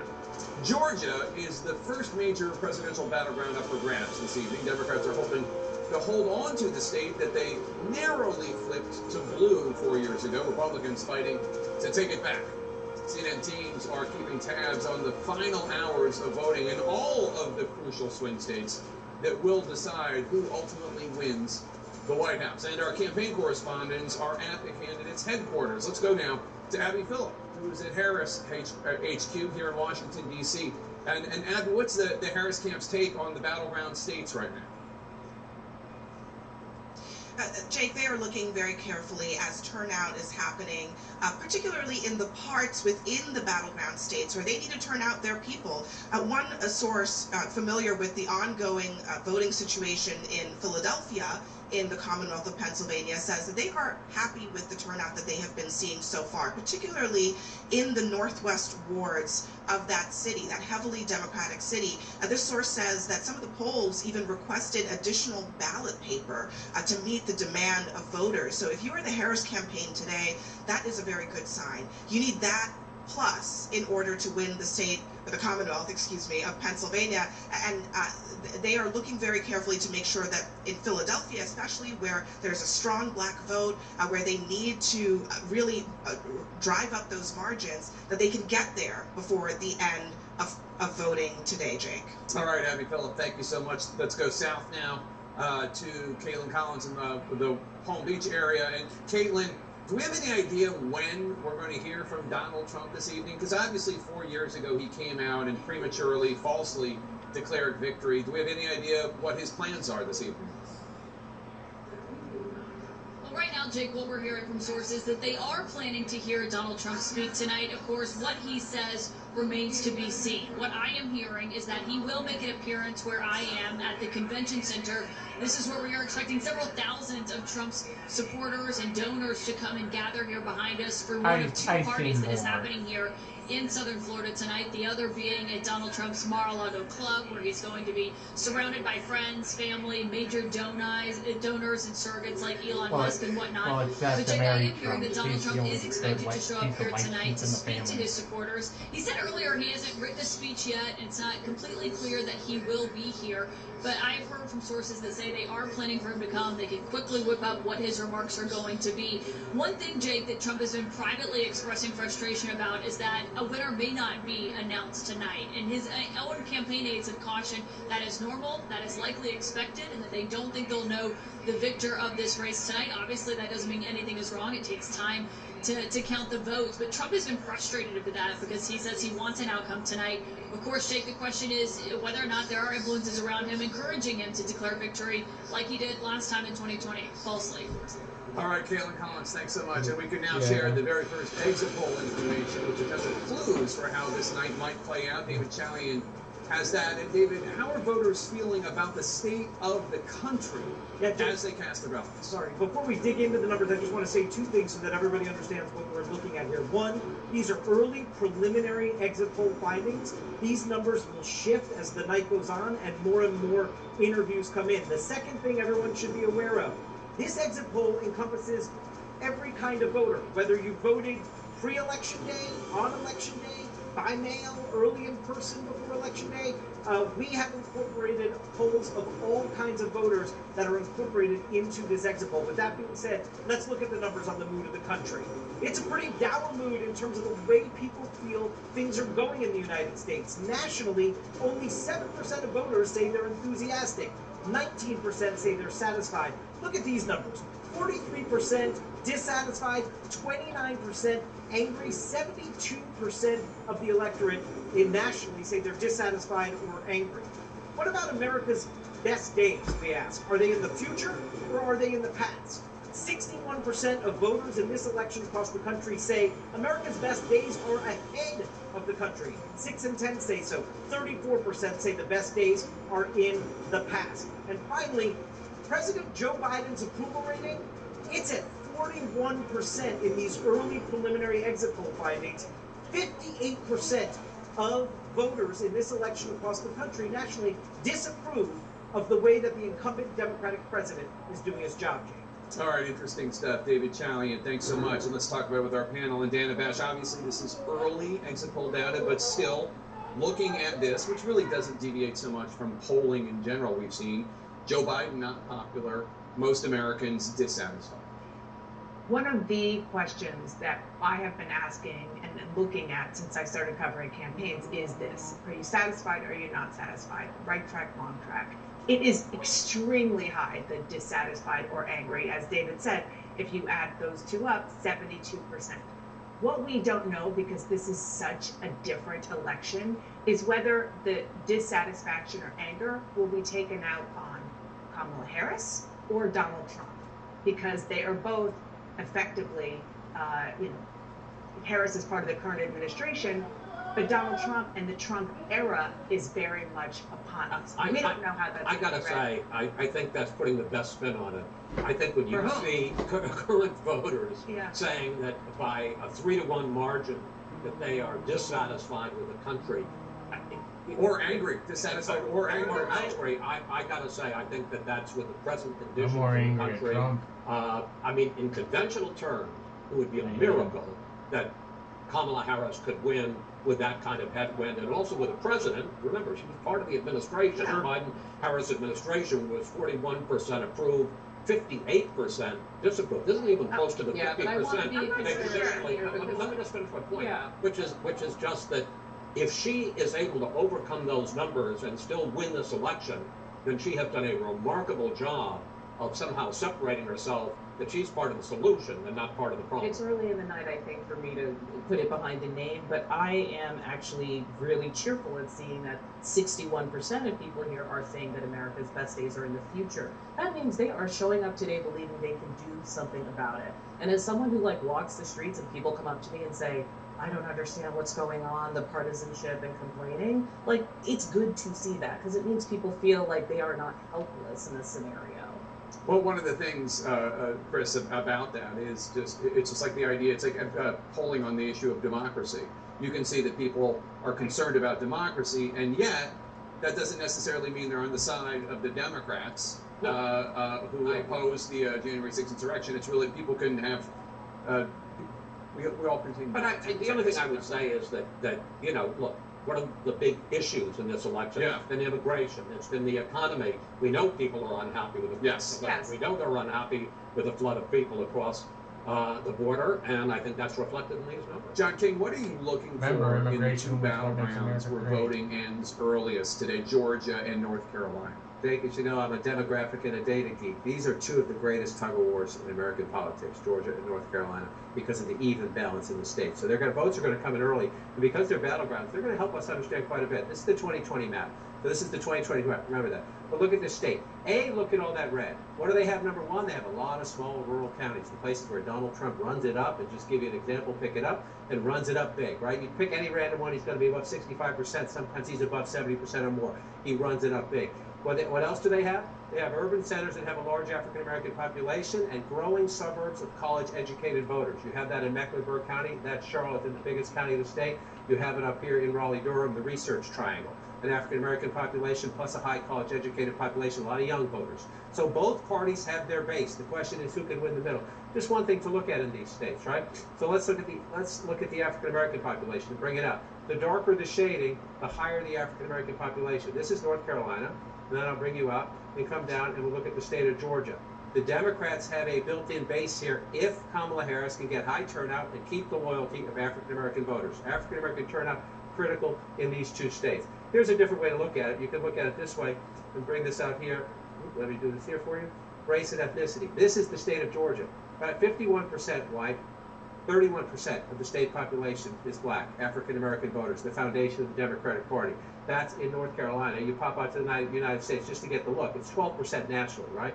And that's what it is in Georgia. And then you come over here to North Carolina and look again, 21% there. So two states that have a significant African-American population. If Kamala Harris can not only win that with a high percentage, but they come up with a really high number. It's not just the percentage, she needs the math in the urban areas as well. So what else do you have in these states? Let's come back out and let's turn this. In both states, again, Donald Trump has a rural base. Democrats have an urban base. This will be decided, that's Virginia, excuse me. This will be decided in the suburbs. And again, Joe Biden, this was the closest. This was Donald Trump's closest win, if you will. 74,000 votes here of his battleground wins. This was the closest one in North Carolina. And of course, we all remember all the controversy about Georgia after the last one. Georgia and Arizona were two of the big surprises. How did it happen? It happened here, the Atlanta suburbs. The changing, especially the farther out suburbs. High African-American turnout in the cities, and then you move out into the suburbs. And again, you just look at this here. Let me take this off and look at just what happened, right? So I like to go to the farther out suburbs. The close-in suburbs, the last few elections, have become solidly Democratic. So you move more out. Cobb. When I started doing this, this was ruby red. Joe Biden got 56% of the vote. Look at Donald Trump's number, 42% in Cobb County. Let's go back to 2016. 47% in Cobb County. That's the difference. The margins within the battlegrounds, and the suburbs are those battlegrounds. So come over here to Gwinnett County. Again, when I started doing this, this was a ruby red county. Let's focus on Trump, not Clinton. He gets 45% in 2016. You come to 20, he drops down to 40%. That's the difference in battleground Georgia, because he will run it up in all these rural red areas. The question is, can the Democrats get the urban vote out in here and here? And then what happens in the suburbs? And increasingly, we start in the close-in suburbs. As we have moved out in the last couple of elections, Jake, Democrats have had more success even as you drive more and more. When you start to see the farmland, the Democrats have had more success. That's what they did in 2020. Can they do it again tonight? It's her test in North Carolina and Georgia, Jake. We shall see. We are nearing an early milestone on this election tonight. We expect the first votes The first actual votes of the presidential race will be reported in the coming hours. Americans are casting ballots across the country. We also have new exit poll results coming in. We're going to share those with you. We're going to share more insights into who's voting and why on the other side of this break. Stay with us. Episode starting Sunday, November 17th at 9 on CNN. For 30 years, I've been staying publicly.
Let's talk about Project 2025. So you think you know Wix, but do you really? First up, we've got Shake Video Masks. Hey everyone, today's topic is one that's been making waves in the political sphere, Project 2025. This initiative could reshape America as we know it. Let's dive into what it is and why it matters. Chapter 1. The Blueprint for Change. Project 2025 is essentially a strategic plan crafted by a coalition of conservative think tanks. Their goal? To implement sweeping changes to the U.S. government structure if a conservative candidate wins the 2024 election. We're talking about massive overhauls in federal agencies, a shift in power dynamics, and potentially changes to how laws are enforced. Chapter 2. Implications on civil liberties. One of the most controversial aspects of Project 2025 is its potential impact on civil liberties. Critics argue that the proposed changes might lead to increased government surveillance, stricter law enforcement, and a rollback of certain freedoms. Supporters, however, believe that these measures are necessary for national security and stability. It's a debate that strikes at the heart of what it means to be an American. Chapter 3.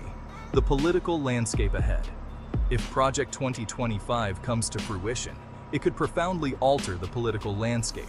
The balance of power might tilt more heavily towards the executive branch, reducing the checks and balances that have defined American democracy. Whether you see this as a positive or a negative, one thing is clear. The stakes are incredibly high. So, what do you think? Is Project 2025 a path to a stronger America or a dangerous concentration of power? Let me know in the comments below, but personally, I believe that it's a dangerous concentration of power that could become dangerous for not just America, but the entire world too. Remember to like, subscribe, and hit the bell icon for more in-depth analyses of today's most pressing issues. Until next time, stay informed.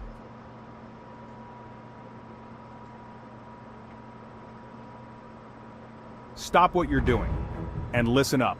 Project 2025 is about to flip your world upside down. Project 2025 might sound like progress, but for many Americans, it's a ticking time bomb. Critics highlight several key areas of concern. Rescinding federal investments in infrastructure and clean energy could hinder job creation and economic growth. Abolishing the Consumer Financial Protection Bureau would remove critical safeguards against predatory lending practices. Drastic reductions in federal funding for low-income schools and the removal of programs like Head Start may negatively impact educational opportunities for underprivileged children. Overall, the policies in Project 2025 are likely to harm middle-class families, low-income individuals, and marginalized communities in America. Project 2025 will focus on tax cuts for large corporations and wealthy individuals, While these cuts will benefit the rich, they will ultimately... Each candidate's supporters. It sort of explains a bit of their coalition. Among Harris voters in these preliminary exit polls, 56% of Harris voters say democracy is the #1 issue. So it's the Harris coalition that's driving democracy to the top of the pack in the issue set. 21% say abortion among Harris voters, then the economy, foreign policy, and immigration. You imagine it's quite different if you look at the Trump voters. So among those supporting President Trump, a majority, 51%, the majority, say the economy is their top issue, followed by 20% of Trump supporters who say immigration is their top issue, then democracy, then abortion, and then foreign policy. All right, David, I want to talk over the numbers. We're going to come back to you shortly. Elizabeth, with that? This is fascinating. I think democracy ranking so high speaks to something that may be happening this cycle that I'm not sure that the polls have adequately captured. Kamala Harris made the decision, the strategic decision, to build a coalition. She didn't double down on turning out the base and just turning out the Democratic coalition. You've got AOC to the Cheneys and now the leader of the uncommitted movement back in Kamala Harris.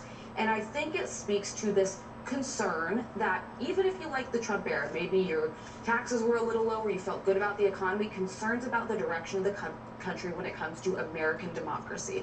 This is a motivating issue. I think it plays in the suburbs. I think we've undercounted how much it may actually impact this election. So that stands out to me. And I do want to just agree with something Dan and Bash said. This answer of America's best days are in the future. I don't see that as a referendum on Kamala Harris. There's one candidate who in her closing message has talked about the future and a brighter future. It's her. Donald Trump has largely looked backward, relitigated past issues and grievances. Yeah, I think this whole, I think what we've seen so far is a microcosm of the entire campaign. Yeah. The idea that 72% of the people were dissatisfied or angry in the last set, and that Biden has 41% approval rating. Chris Wallace was right. No incumbent party in history has won an election with those kind of numbers. But I do think that she has been pretty skillful at sort of charting her own course, hitting issues like democracy, abortion, and enough on the economy that she's building a hopeful coalition. And what these don't reflect is people's view of Donald Trump as a person and the character of his leadership, which is where the hopeful nature of her candidacy is playing against his. It's a good spin. Listen, 72% of Americans think we're on the wrong track. That's devastating. Devastating for this campaign. Devastating. Trump's approval rating going into this election is the highest it's been. Retrospectively, Americans think more favor of them today than they ever did. Then why is the race tied, Dave? Dave, I don't explain how the race is tied. I can't explain what I'm saying. If these numbers, the economy. No, you're talking about the economy, right?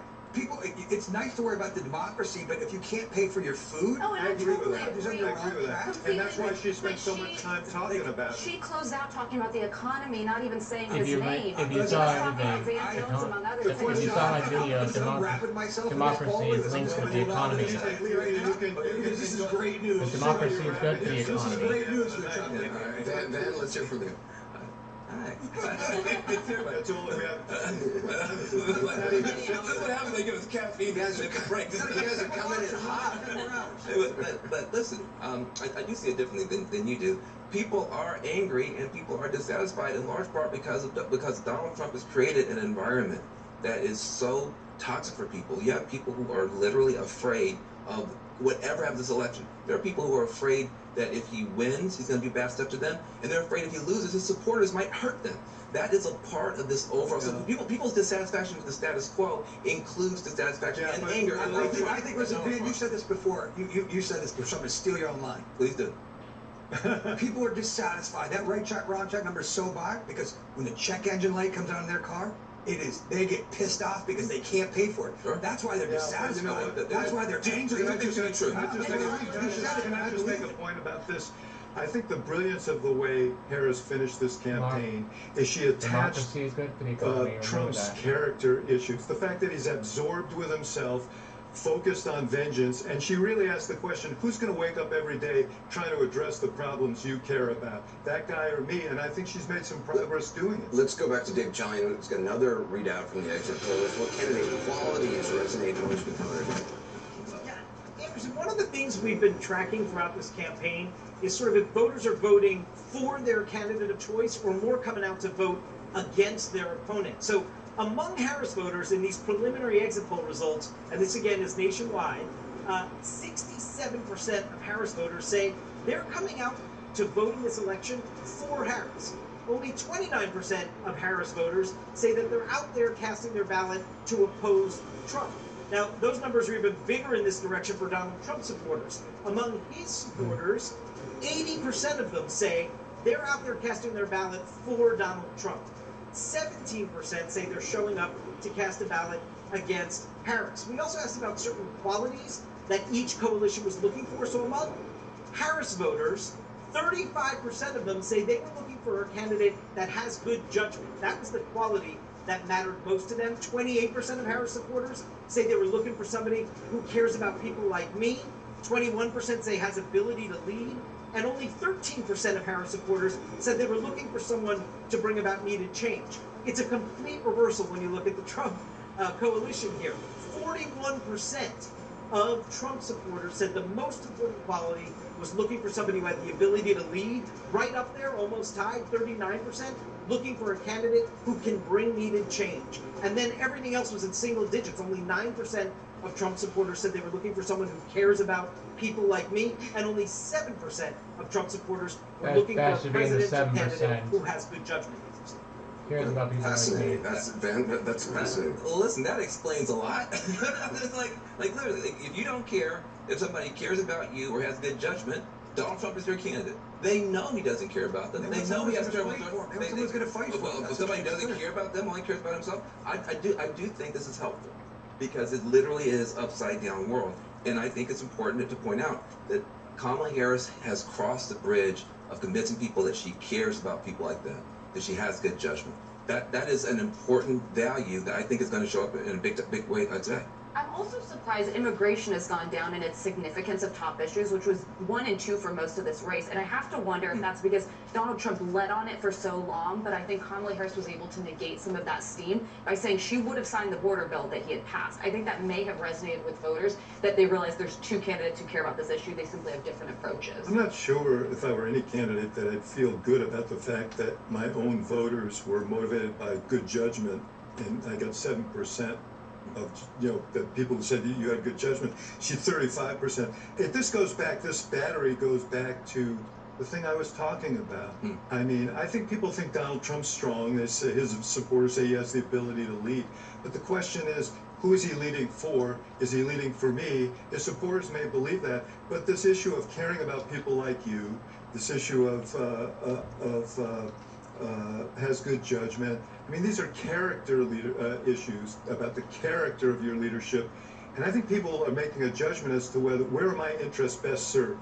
With a strong guy who knows how to lead, or with a person who I think hears me, is going to be thinking about me? And that's really these exit polls are a little bit like a Rorschach. Yeah, but again, I'll just go back to Van's point, because I love this point, right? All that's great, but if your check engine light comes on, you don't care about any of it. I agree with you. But you don't care about any of it. I think built into what you're saying, again, it is a Rorschach test, because I would have been with you. I think Donald Trump was way ahead on the economy, but he melted down in this final stretch in the closing message.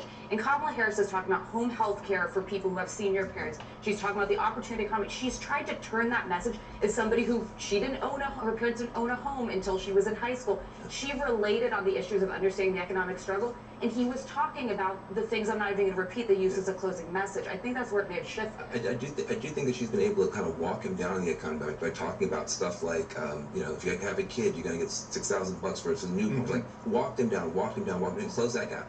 We're going to break down more exit poll information straight ahead. Also, we're getting closer to the first results of the night in the presidential race. First votes that have been counted. There's a lot coming out on election night in America. Stay tuned.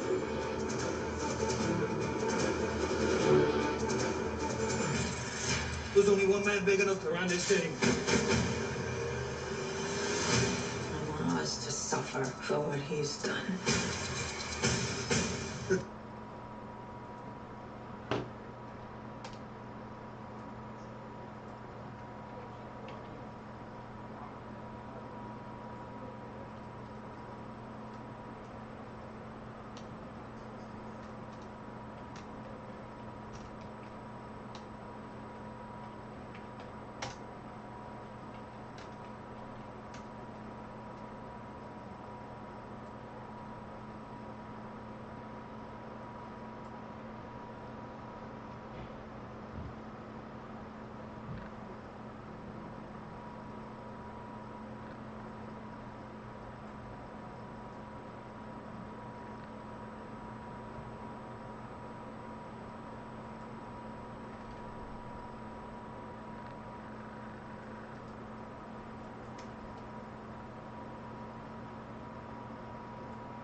Let's get back to Project 2025. 4.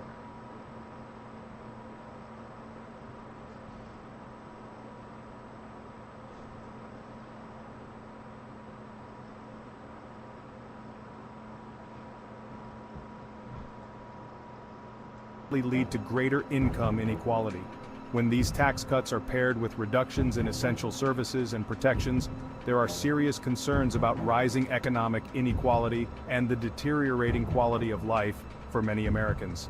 In conclusion, Project 2025 would create economic instability that can shake the very foundation of your financial security.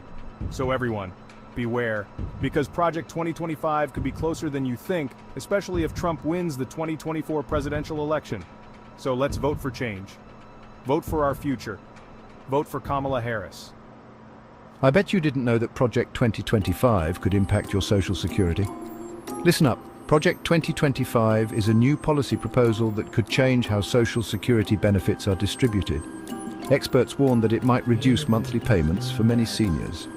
If you rely on Social Security, this could significantly affect your financial stability. Stay informed and make your voice heard. Your future benefits depend on it.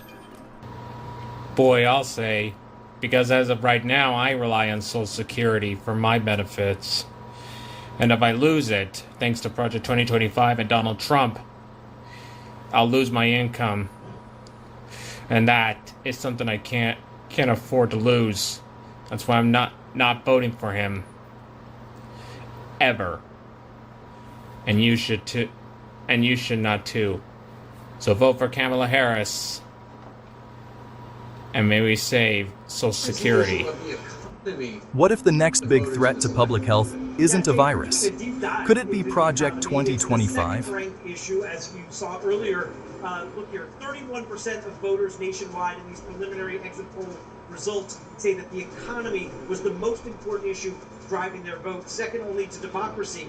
So what is the condition of the nation's economy, we ask people? Well, only 5% of voters say it's excellent and 28% say it's good. The vast majority say it's not so good, 35%, or poor, 32%. So that's 67%, two-thirds of voters in this election nationwide say not so good or poor. And what about inflation? Has it caused your family severe hardship, moderate hardship? Look at this, 53%, a majority of Americans voting in this election say that inflation in the last year has caused their family moderate hardship.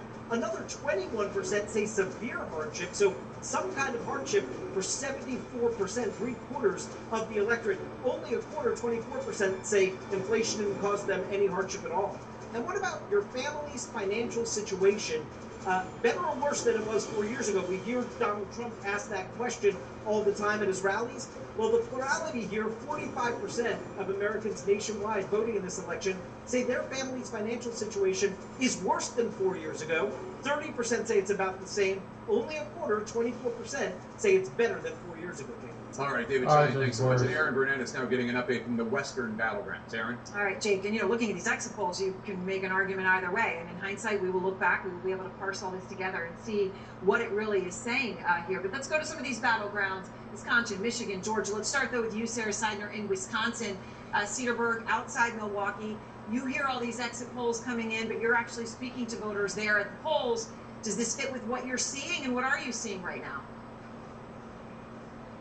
Look, we've been seeing a steady stream of people coming through here, and they're expecting this to be potentially one of the highest percentages of voters turnout that they have seen ever, with 95 potentially % of registered voters showing up here at this poll. But I do want to give you some new information that we have just gotten in.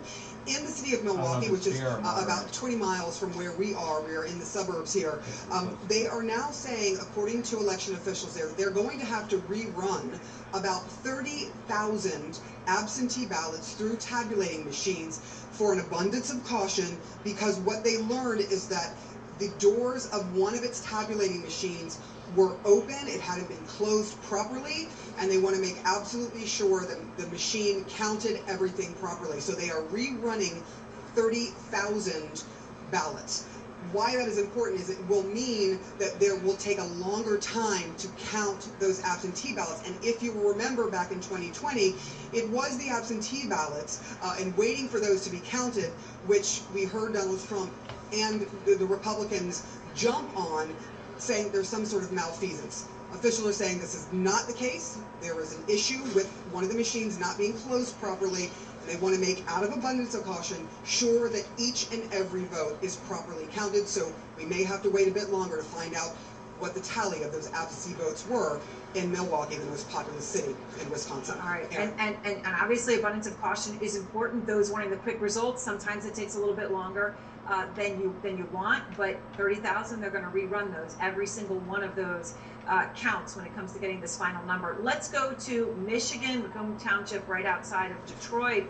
Jim Sciutto is there, and Jim, we've heard about record turnout in Michigan as well. Secretary of State talking about that. What are you seeing at the polling site where you are?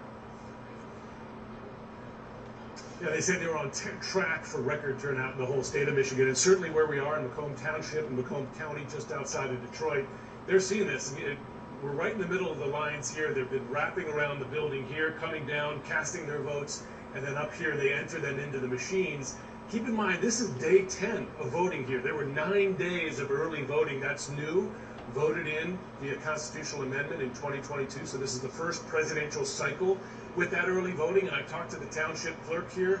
She said she sees lines as long as 60, 90 minutes every one of those 9 early voting days. Maximum enthusiasm. She says voters are telling her they really want their vote to count this year. They see their vote as counting. She's seen a big number of first-time voters as well. And that is not just happening here in Macomb Township and Macomb County. It's happening across the state. Even before today, more than, well, close to 3.5 million people had already voted, close to half the active registered voters in the state. And just one measure of that, you know what's really hot today? It's these I voted stickers, and they were part of a contest around the state. Kids in the state, high school students, adults. One of the favorites is, "Oh, I voted." If you know the Midwest, a little bit of a Midwestern expression there as well. That's one sign of the enthusiasm in the state of Michigan. Yeah, incredible enthusiasm everywhere. I mean, we'll see how it turns out. Let's go to Grand Rapids, Michigan. Kylie Atwood has been there. Kylie, earlier when I was speaking to you, you were showing us how it works where you are. What are you hearing now from voters? It looks a little quiet behind you. Do you think you sort of see it, or more people coming in here at the end? Aaron, it has been a little bit quiet, but there's been a consistent flow of folks coming in to vote here on the western side of Michigan in Grand Rapids. We have one voter with us this evening who actually voted for Trump. Josh, can you tell us a little bit about why you cast your ballot for Trump tonight? Traitor. I guess it have to do with I'm more of like a blue-collar worker, and I knew that one of the things he said he was going to do was cut taxes for overtime. So and that's how I make a lot of my money. So that was like probably the main driving force. So for you, it's really a financial decision more than anything else? Right, yeah, I'd probably say that, especially with the way the economy's been, so. Did you vote for Trump in the past, in 2016 and 2020? I didn't. You didn't? So did you vote at all in 2016 and 2020? No, I didn't, actually. Oh, interesting. So this is the first presidential election that you've cast a ballot for in a few cycles now. Yeah, I think Obama was the last person I voted for. I won't lie. All right, back to you guys. This is a type of voter that the Trump campaign is going to need to see out here in Oakland if win this county.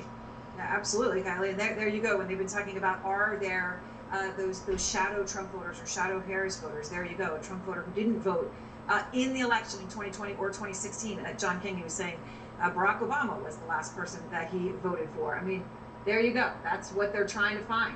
They're trying to find voters who are open and available. There are 25 counties, we'll watch them later tonight, 25 counties in America that voted twice for Barack Obama, then for Donald Trump, and then for Joe Biden. Those are voters who swing with the moment, right? We'll track those counties later. But let's go back to where we just heard those voters. We're just in Michigan, right? This is the 2020 map, right? Let me just show you.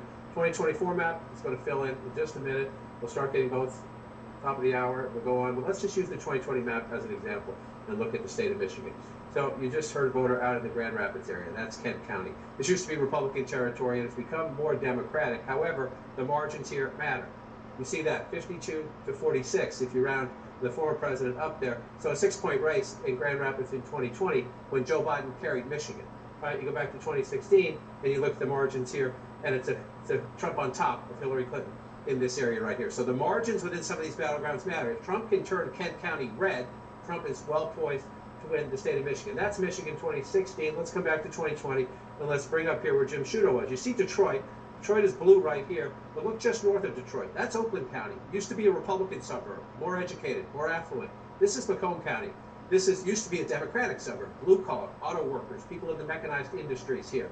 You see, this is Trump country, but the margins matter. Joe Biden gets 45% in 2020. When Joe Biden carries Michigan, go back to 2016, Hillary Clinton's getting only 42% of the vote. So sometimes you're looking at a county and it's red or blue. That's not enough. We need to look at the margins. This is all about turnout. And for Kamala Harris in Macomb County, let's come back to 2020 as an example. It's also about whether her union allies succeed or fail in getting some of their workers to set aside guns issues or cultural issues or social issues or affinity for Donald Trump. You just heard the workers saying no tax on overtime pay. Can labor unions convince their workers actually organizing and other labor issues are more important? So you look for the margins in a place like this. And if Vice President Harris is losing votes there, she wants to track Biden. But let's assume she's a little below Biden in Macomb County. Well, then you're doing the math. She has to make it up in more affluent Oakland County. This is her coalition is very complicated. If she's going to lose a little bit because of the dynamics, the question is, where can she make it up? And so Michigan is one of the fantastic opportunities to do that as we start to come into votes. And remember, the 3 blue wall states have voted together since 1992. We'll find out tonight if that pattern continues or if it is broken.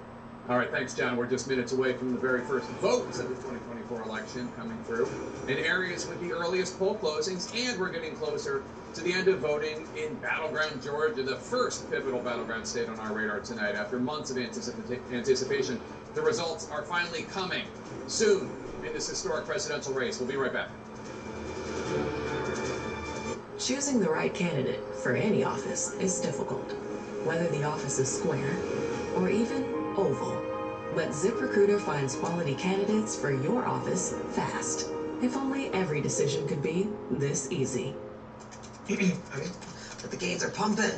The market's closed. Teachers don't sleep in the after hours, bro. Dad, there's one way to find it.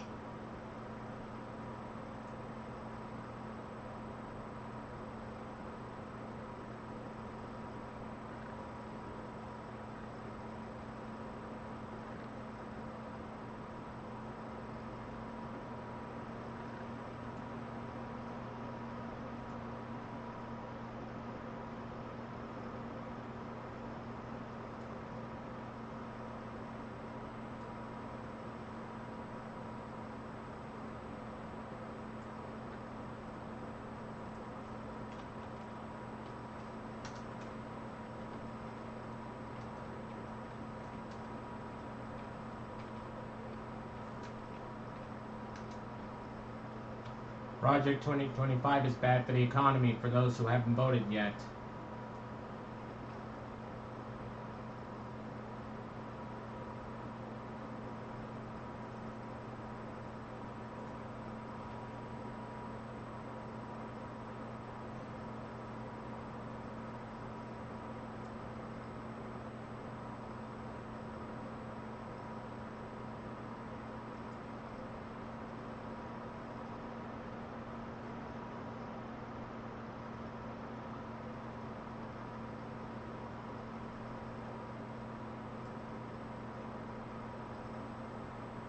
Oh, and I know this.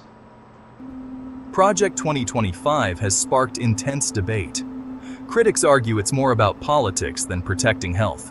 This initiative aims to change how public health policies are made, but at what cost?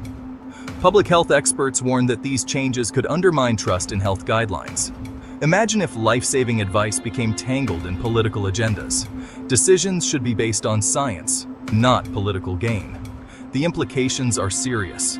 Reduced trust in public health recommendations could lead to lower vaccination rates, more disease outbreaks, and greater public confusion. We need to ask, is Project 2025 a step forward or a dangerous gamble? Stay informed, stay healthy. Let's prioritize science over politics for the sake of our future. Unbelievable. Yesterday during a Zoom meeting, when they were reading the mandate for Project 2025, it stated that they were going to outlaw masks during the next pandemic. Can you believe that? That I can't imagine how many people will die from that. And personally, I think that the mandate might upset a lot of people who sell these kind of masks to make for a living, or a company, medical masks. So if they were any supporters of that who made face masks, I think they lost them due to Project 2025. Am I the only one that didn't know Project 2025 threatens neurodivergent rights? We've made huge strides in understanding and supporting neurodivergent individuals, but Project 2025 could undo all that progress.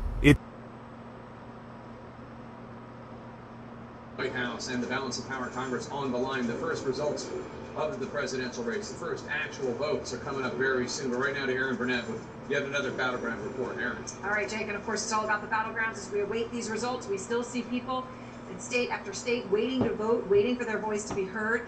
Let's go to Georgia. Victor Blackwell, where you are right now. What are you seeing as we're getting into these final hours here of people being able to vote in a state where you are that we anticipate could have record turnout? Aaron, let me start with some breaking news. I'm in Lawrenceville, that's in Gwinnett County, which is one of the Atlanta metro area counties that's increasingly becoming more Democratic or a pickup for the Democrats. What we've learned in just the last few moments is that after one of those bomb threats that was made against a polling location here in Gwinnett County around 12:45 today, a Superior Court judge has now extended voting at two precincts. Precinct 112 and Precinct 52. Now, they were both in the same facility. That's the Mountain Park Activity Center in Stone Mountain. It was evacuated for about an hour, so everything stopped down there for about 58 minutes. So voting will continue until 7:58 p.m. tonight. That just coming in, a ruling from a Superior Court judge here. Let me show you. This is the Grace New Hope Church. We are just before another rush here that's expected. I spoke with Margie, who's the poll manager here, and says that as we get closer to 7 p.m., this polling location will close at 7, that she's expecting another rush. This morning, she says she's never seen anything like it. People who showed up, she said women, people of color, Asian Americans as well. She said a lot of excitement from young people. Aaron, back to you. A lot of excitement from young people. We're hearing that in Atlanta. Of course, we're hearing that out west. We heard it from the Secretary of State in Nevada. We'll see what it means. Let's go to Kate Baldwin. She's at a polling place outside Philadelphia. And Kate, I know there was a response there as you're talking to officials to some social media posts from Trump.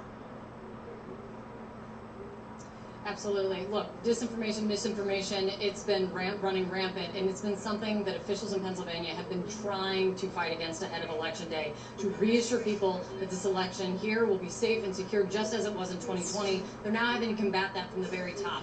Donald Trump sending out about 4:30 a Truth Social post saying that he's heard a lot of talk about massive cheating in Philadelphia, saying law enforcement was on the way. We just got a statement from the Philadelphia City Commissioners, the people in charge of running the election in Philadelphia and overseeing it, saying this. Seth Bluestein saying this. There is absolutely no truth to this allegation. It is yet another example of disinformation. Voting in Philadelphia has been safe and secure. He goes on to say, we have been in regular contact with the RNC. We have been responsive to every report of irregularities at the polls to ensure Philadelphians can vote safely and securely. Taking it a step further, my colleague Holmes Labrand spoke with the Philadelphia Police Department. They also said, Aaron, they are not aware of what Donald Trump is referring to, but that is the reality in Philadelphia. What they continue the counting. They're keeping their heads down and continuing to get the work done. But they're now having to combat this on Election Day from Donald Trump. Thank you very much. And our voting desk is keeping tabs on all the presidential battlegrounds. Anywhere that there's been a delay or someone has called for any kind of a concern on anything, we now have some new reporting out of Philadelphia. Pam Brown, you're at the voting desk where there's been some new details on what's happening there.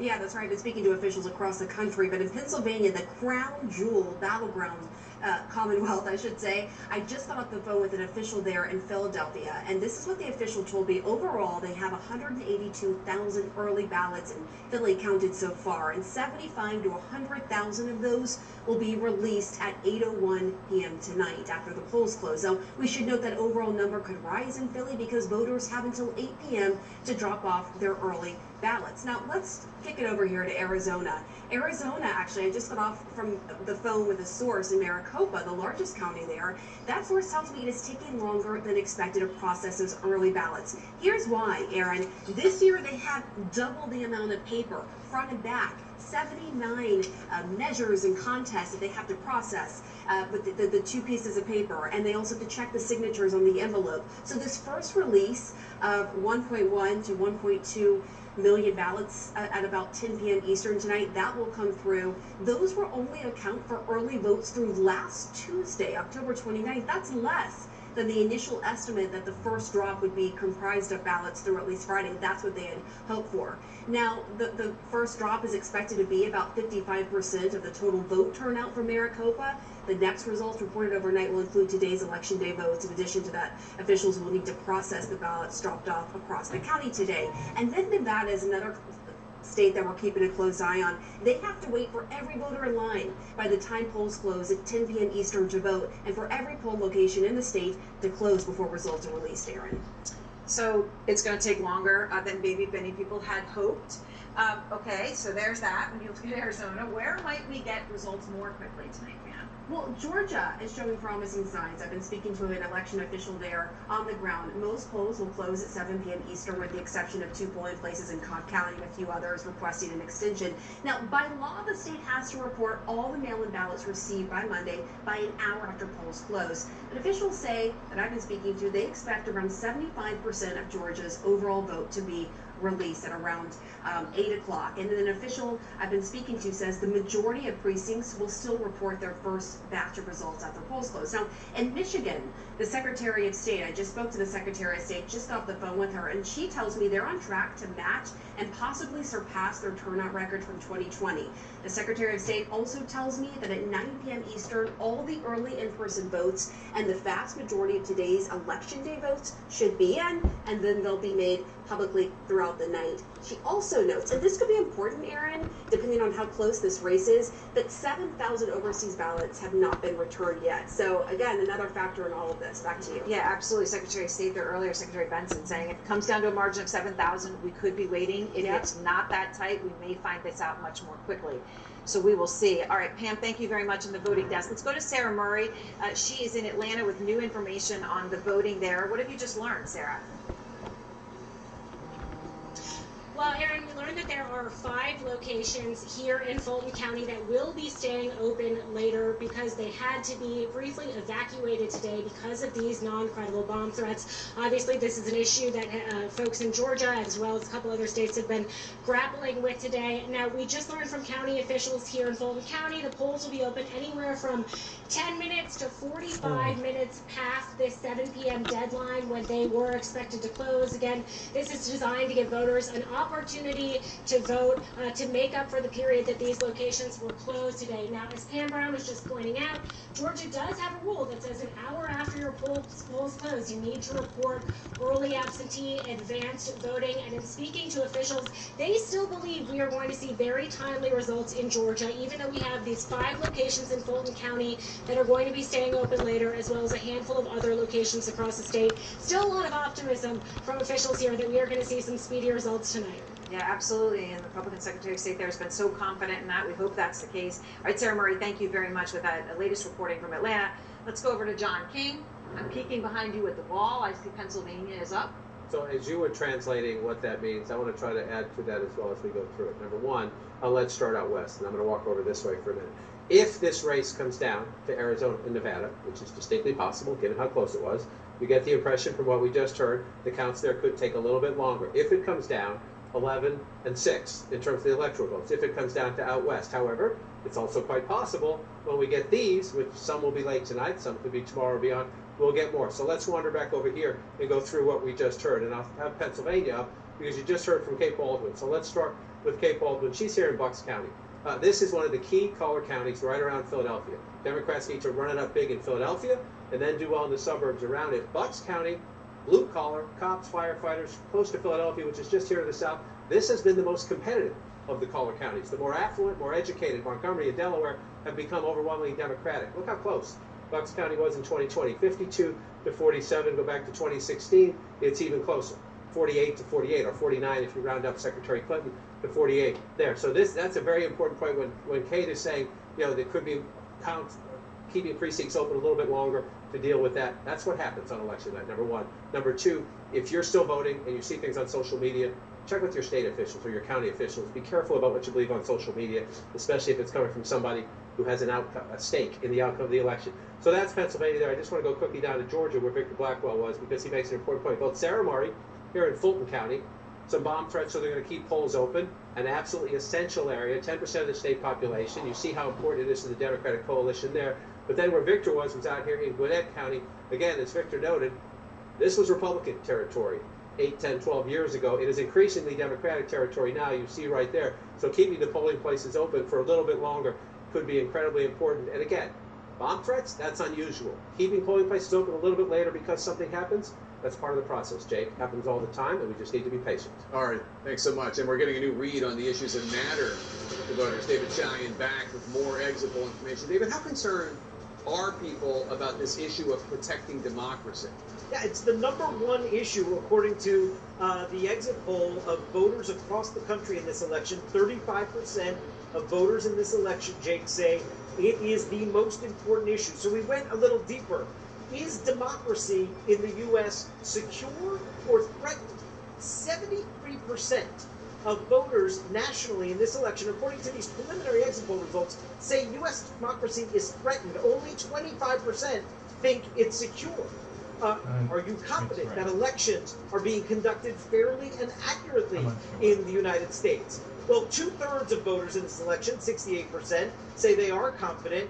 31% of voters say they're not confident that elections are being conducted fairly and accurately today. We also wanted to look at that by coalition of support here. So among Harris voters in this election nationally, Drake, 88%, nearly 9 out of 10 Harris voters are confident that elections are being conducted fairly and accurately. Only 11% are not confident. As I'm sure you can imagine, after the last 4 years, Donald Trump supporters, it's a totally different story. It's a split decision. Only 47% of Trump voters in this election say they're confident that the election is conducted fairly and accurately. 52%, a slim majority of Trump voters, are not confident, Jake. We also asked, are you concerned about violence as a result of the election? And overall, 71% of voters across the country, according to these early exit polls, say yes, they are concerned about violence. 27%, Jake, say no, they're not. All right, David Chalian, thanks so much. Anderson, over to you. Yeah, Jake, thanks very much. Just looking at the new exit polls, anything surprising on this? Listen, I'm actually surprised by the number of Republicans in this exit poll that actually do trust the election. It's nearly half. Even all the rhetoric from the former president. Yeah, and as we speak, Donald Trump is espousing on his Truth Social that there's fraud in Philadelphia. It's been knocked down by local election officials, but this is happening in real election time. official in Pennsylvania is Republican. Is a Republican. But listen, I think it's not helpful to Donald Trump if democracy is actually as high on voters' minds. Now, people can interpret that different. I think that there are some on the right who are going to say, well, the threat to democracy is the other side. But I think by and large that tends to capture the voters who are concerned about January 6th, stop the steal, and efforts to overturn the election. I think this challenging this assertion of fraud in Philly and some of the other things he said lately is one of the reasons why people are concerned about violence and about what's going to happen after the election, because this has become more and more a mantra as the days have come toward the election. Look, I think Governor Shapiro and the team in Pennsylvania done a laudable job in doing things that are transparent. We don't have butcher paper up on the windows like we had in the last election. People are being shown things. There's like cameras there. So I am confident that this will be a fair election, a free election, and that it's going to come out, the way it's supposed to come out. People are voting in record numbers, and I'm hopeful that our team wins. Well, to me, it is interesting that democracy, which should be a shared value, has now become almost a partisan issue. When you looked at concern for democracy was not very high for a party, the Republican Party, that's supposed to be the party of liberty, the party of patriotism. Something's really happened. I think the Democratic Party, has picked up the banner of a deeper kind of patriotism and a deeper kind of commitment to democracy, and I think that shows in these numbers. It's interesting, though, that the people were critical early on of Kamala Harris for running on the defense of democracy idea. It seems, certainly just from these exit polls, and that it but I don't think she ran on those alone. It would have been a mistake to do so. I think the people who cared deeply about that were going to be with her, and so that is in the mix. But on your point about democracy, look, Donald Trump's project has been to raise doubts about all institutions. Our coverage that's continues dangerous right now.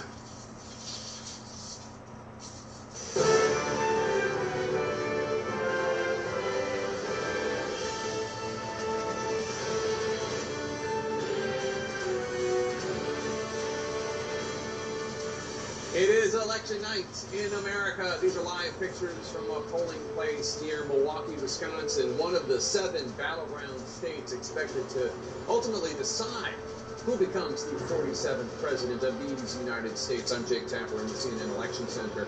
The very first presidential votes of 2024 are about to be posted. The American people deciding whether to elevate Vice President Kamala Harris to the top job or return former President Donald Trump to the White House. We're getting closer to the first major round of poll closings and our first chance to make projections. It'll be about an hour from now.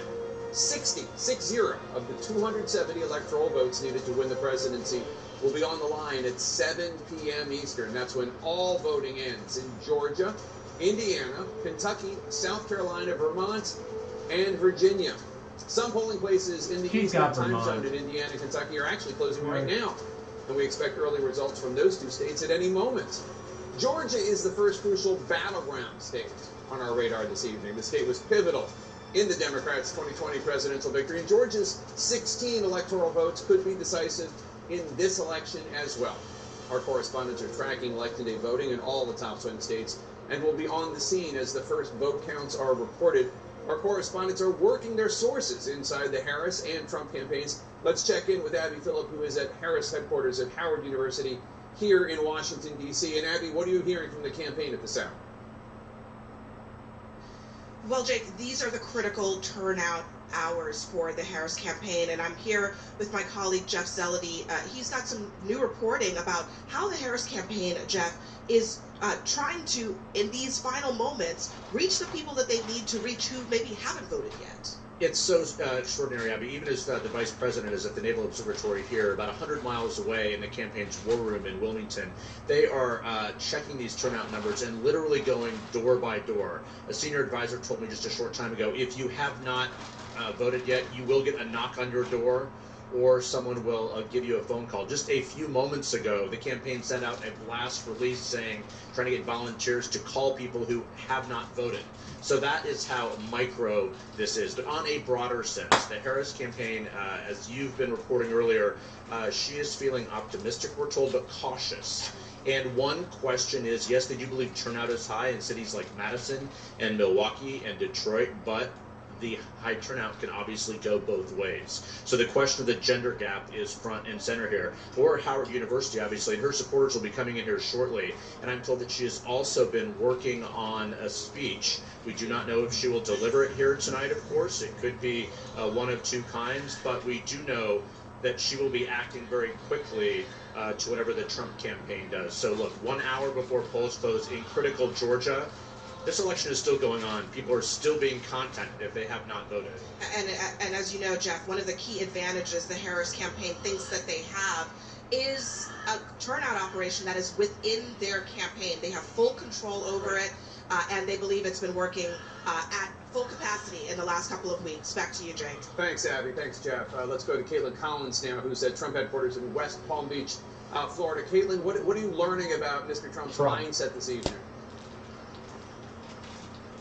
Well, Jake, there's obviously a difference in Trump and his campaign itself. Trump himself has been making baseless claims about fraud happening already, even though officials that we're talking to in those cities like Philadelphia say they have no idea what he is talking about or what reports he's referencing. I'm here at the convention center with Kristen Holmes as well. And obviously, there's what Trump is saying on Truth Social. What are you hearing from the campaign about the numbers that they're tracking behind the scenes and what they're paying the closest attention to? Well, Caitlin, right now everything is coming down to voter turnout on election day. I mean, there's a lot of confusion and a lot of wondering about how that early voting actually translate on election day. Are those new voters? Are those new Republican voters? Or are those people who were going to actually show up on election day? There's a lot of trying to track that. Now, we know with Donald Trump is he's actually doing the exact same thing that we hear the Harris campaign is doing, is trying to reach those voters to drive out turnout today. He has done at least 5 tele-rallies with various demographic groups. That includes tele-rallies in Pennsylvania, Wisconsin, Michigan, as well as tele-rallies targeting young men, unregistered voters, and seniors. They are trying to get as many people to show up at the polls as they possibly can. Now, in terms of what they're tracking, they are actually looking at one of their apps that they had set up, the Trump Force 47, which is their way of essentially giving away their ground game to people on the ground, to volunteers. They're looking to see how many of those volunteers are tracking their people that they were supposed to reach out and bring to the polls actually voting, because if they're not tracking the number, they want to reach out again and make sure that they're actually doing everything they can to get those people to the polls. This was part of their ground game strategy. It's also why it's so risky, because you're depending on volunteers instead of actual professionals. We'll obviously have to see if it pays off. Yeah, it's a big bet that they are making on this election day vote. They felt good about the early vote. We'll see how they feel about the numbers that we're seeing coming in now. And obviously, Jake, North Carolina and Georgia, those polls set to close. Those are 2 of the states that the Trump campaign is watching the closest as maybe a read on how the whole night can go for them. All right, thanks, Caitlin and Kristen. We're getting another important read on the electorate from the exit polls. David Chalian's back. David, what are we learning about when voters made up their minds about whom they were going to vote for, whom, I should say, for president? Jake, we've talked so much about how each candidate was closing at the end and the very small slice of voters left undecided. Most voters decided long ago. Look at this. When did you make up your mind and decide on your presidential vote? Only 3% of voters nationwide in these preliminary exit poll results say in the last few days. 3% say in the last week. 6% say in October, 7% in September. 80% of voters say before September they were already locked into their choice. And it looks pretty similar if you look among Harris supporters versus Trump supporters. Among Harris supporters, only 3% in the last few days and 3% in the last week. Again, 80% before September were locked in. And on the Trump side, we look at his supporters in the last few days, 3%. In the last week, 4%. 81% of his supporters were locked in before September. So it was a small slice of folks here that were deciding at the very end. All right, David Chalian, fascinating stuff. Dan and Bash, I mean, most people made up their minds long ago, but still, in an election with margins this thin, 3% making up their mind in the last few days, 3% making up their mind in the last week, that's not insignificant. It is not insignificant, and this matches exactly what we've been told from both campaigns about how, yes, relative to the whole electorate, it's very small, but how targeted they have tried to be towards those what we call late breakers.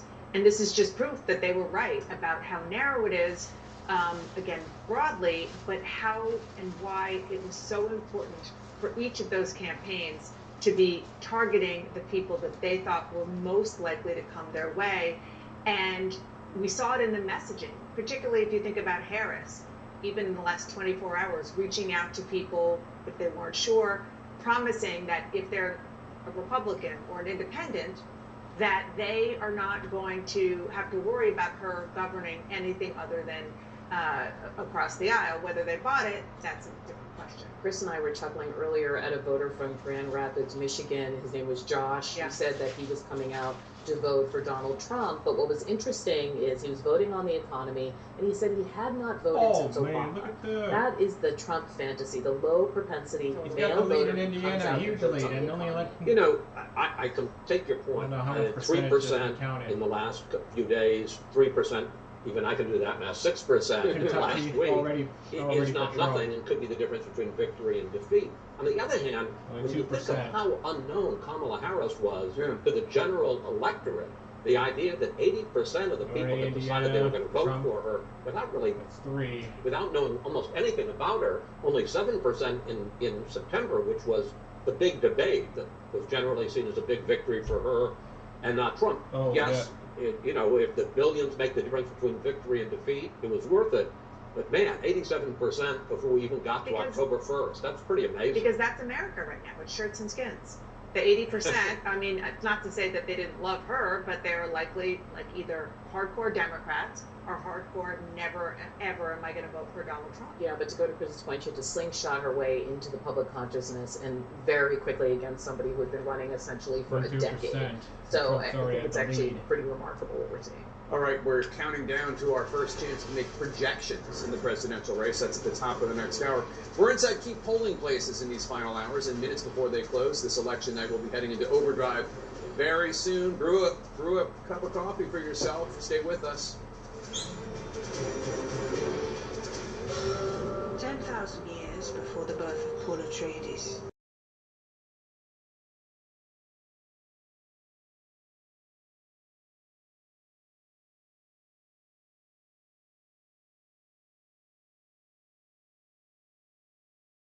It's aiming to cut crucial programs and protections. This isn't just a policy change, it's a step backward. We need to speak up now. Contact your representatives, share your stories, and spread the word. Let's make sure our voices are heard. Don't let Project 2025 turn back the clock on neurodivergent rights.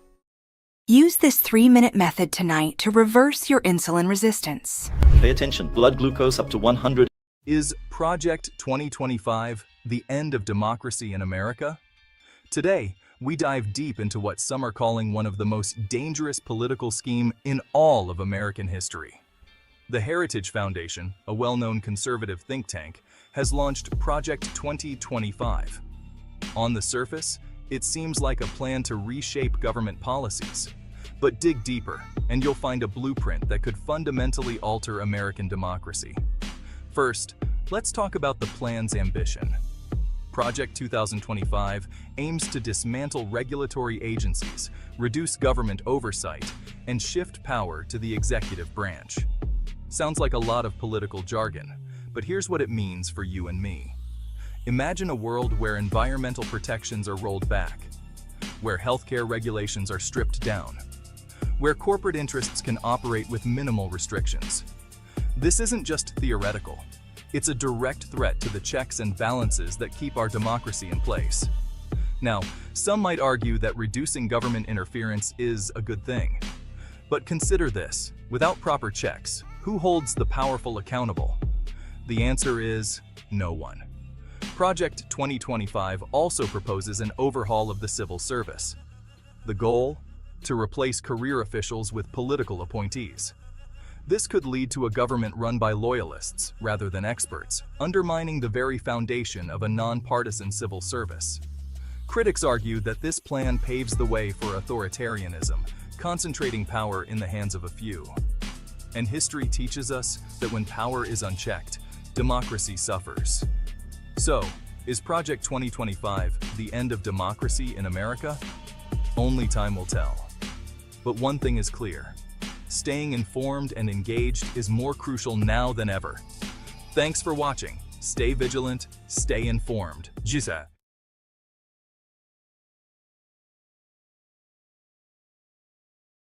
If you don't like surprises but love staying informed, then this video is for you. Trump's 180-day plan could rewrite the playbook. Trump's 180-day plan is part of Project 2025, a strategic initiative to prepare for a potential second Trump administration.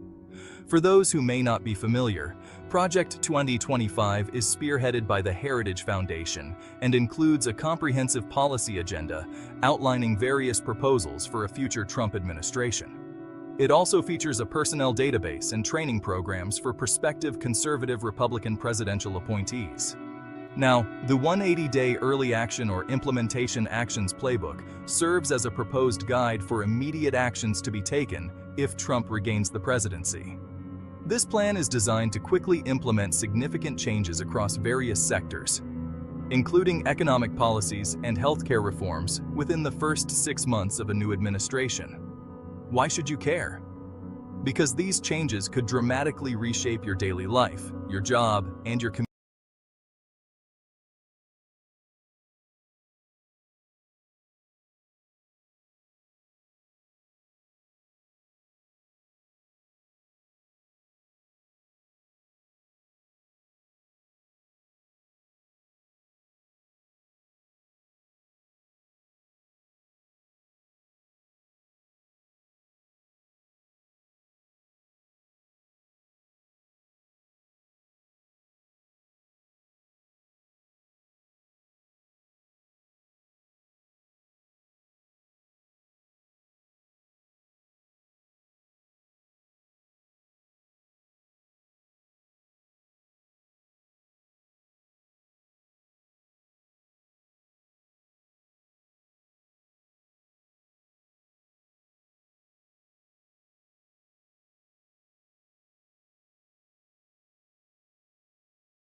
And still nothing.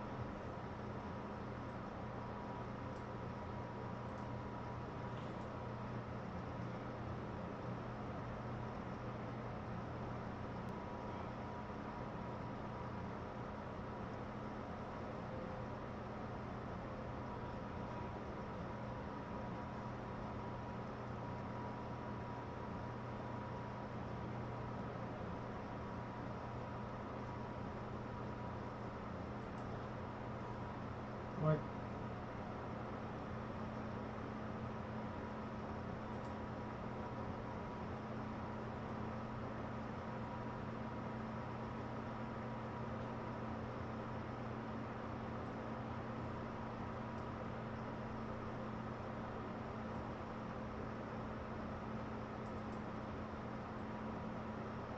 How do I change that?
It's time that we go back to Tennessee. Nashville, the hot market. Oh, okay.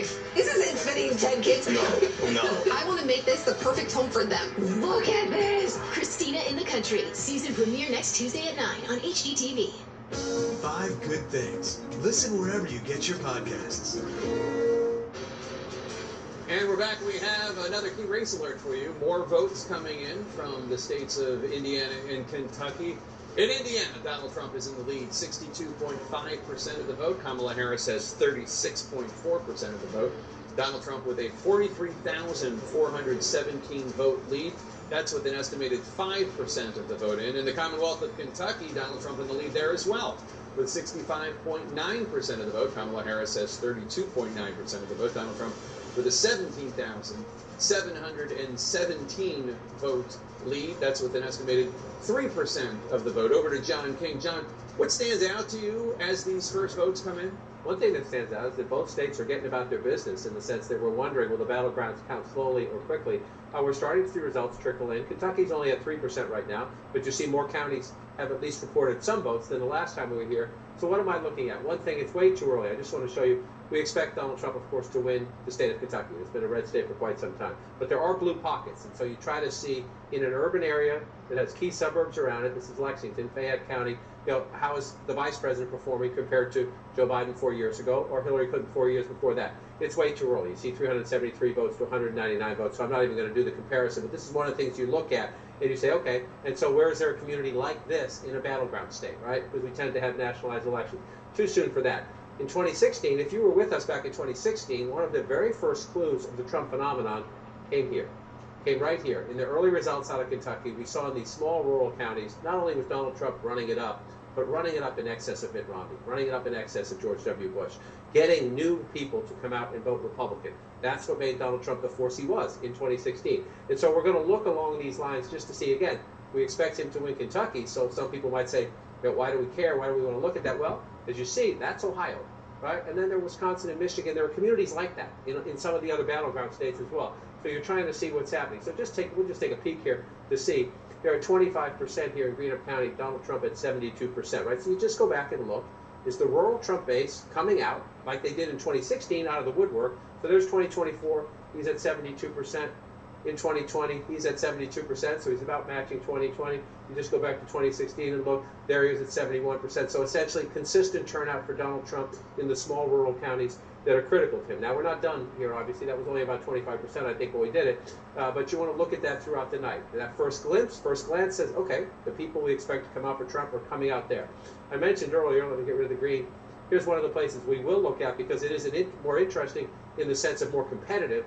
You have Cincinnati right here, Covington, Kentucky right here. For those of you familiar with the area, if you land in Cincinnati Airport, that's actually here in Kentucky. You drive across the bridge into Ohio. You know, there's some suburban areas here, some hotels, some restaurant development, some young people live here. So it tends to be a little bit more competitive. It's still Republican. We're up to 43%, 59% for Trump 2024, 59% for Trump 2020, 59%, 60% if you round up for 2016. So again, in the two counties we looked at, and it's pretty early, Donald Trump is running. That's like Donald Trump. And so he's winning the red states by about those numbers, winning those small communities by about those numbers. So now we look up into Indiana. All red at the moment. Let's just go back to 2020 and look. There will be some blue pockets. Bloomington, Indianapolis, Gary, Indiana, South Bend, Indiana. We don't have votes there yet. Again, a place to look. Are African Americans turning out in Gary, in South Bend, for example, and down in Indianapolis as well? How's the vice president doing in the suburbs? We'll get that a little bit later. What are we getting right now about Donald Trump? Let's just look here. Allen County is Fort Wayne, Indiana. So 52% in 2024 right now, about 44%. So it's a fair comparison. We'll see if it changes. 54%, 55 if you round that up, and 58% there, 57% there if you don't round it up. So down a little bit in the early results so far from 2016. Is there anything to make of that, Jake? I'd be very careful about that with only 44%. But it's one of the things you look at in the counties, especially as the suburbs start to expand in places like this. Is Donald Trump close to where he was in 2020, closer to 2016, or is he bringing out new voters in 2024, Anderson? Early in the night, you're just looking for clues. Yeah, John, we'll continue to check in with you back with the team here in New York. Scott, obviously you're from Kentucky. Where will you be looking over the next hour or two in terms of kind of a litmus test? Yeah, Eastern time zone, so the state's bifurcated right down the middle, and so all the county results we have. Dang it, I hate it when it does that.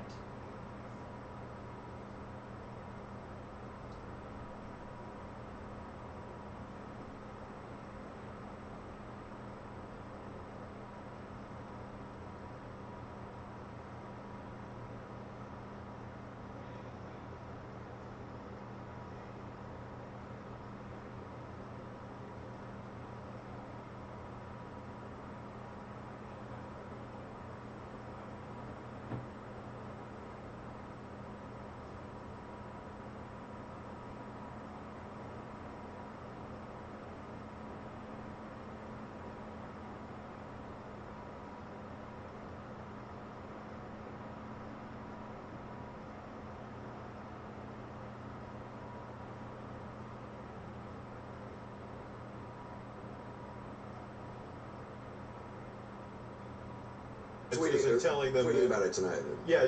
No, I know he's tweeting about it tonight. And look, I think that is they have a strategy post-election for this. We'll see how it turns out. It may be the election. It could go his way. Maybe it'll swing her way in a bigger way that will be more decisive. But this is, I've said many times, my concern about Donald Trump has less to do with issues, though I disagree with him deeply. But his political project requires him to tear down faith in institutions and rules and laws, and even the most fundamental thing, which is elections. And the fact that he's doing that tonight, Alyssa, does that tell you that he's worried about what It's a mixed bag, because in 2016, even when he won, he claimed that there was massive fraud. He stood up this election integrity commission within the White House that then he folded because it found no widespread fraud. So this is something baked into his DNA.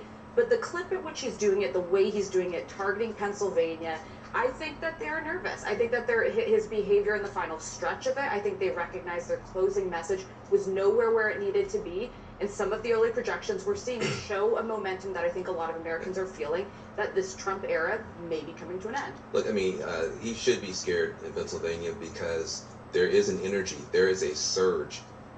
Look, you talked to me a week ago, 2 weeks ago, I'm chewing my fingernails down my elbows. I'm just worried. The Puerto Rican vote by itself has been lit on fire. Now, people will tell you, different things about it, but what I'm hearing, I talked to a young woman named Camille Rivera. She's with La Brega y Fuerza. It's the only Puerto Rican PAC. They were begging for money. Nobody cared about them, but they had built the only voter file for Puerto Ricans.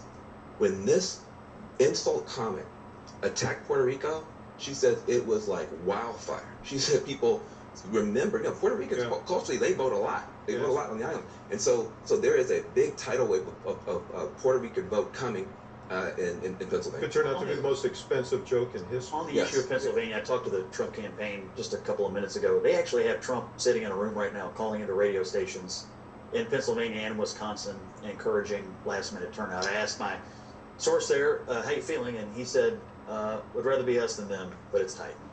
All right, we are nearing the first major round of results in the presidential race. After 7 p.m. Eastern, it is a jam-packed hour ahead as voting ends in the battleground state of Georgia. We're also waiting votes from all the swing states that will decide the presidential election. I got big plans.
What do you think of the election results?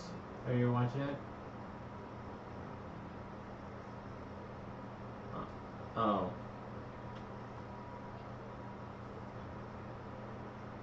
I know, but the battleground states are important. I don't think their polling's over. They're still counting, getting last-minute voters. In fact, I even talked to one.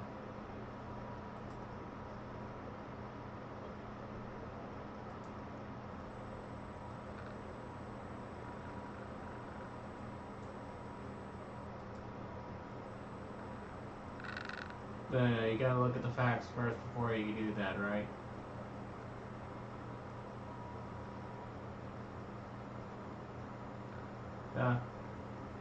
Are you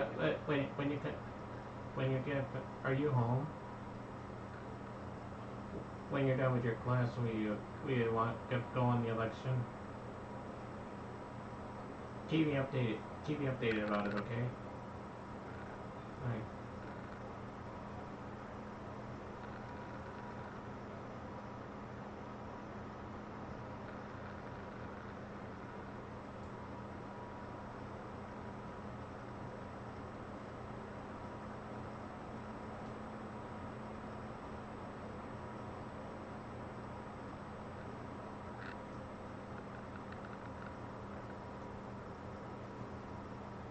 Great deal to do with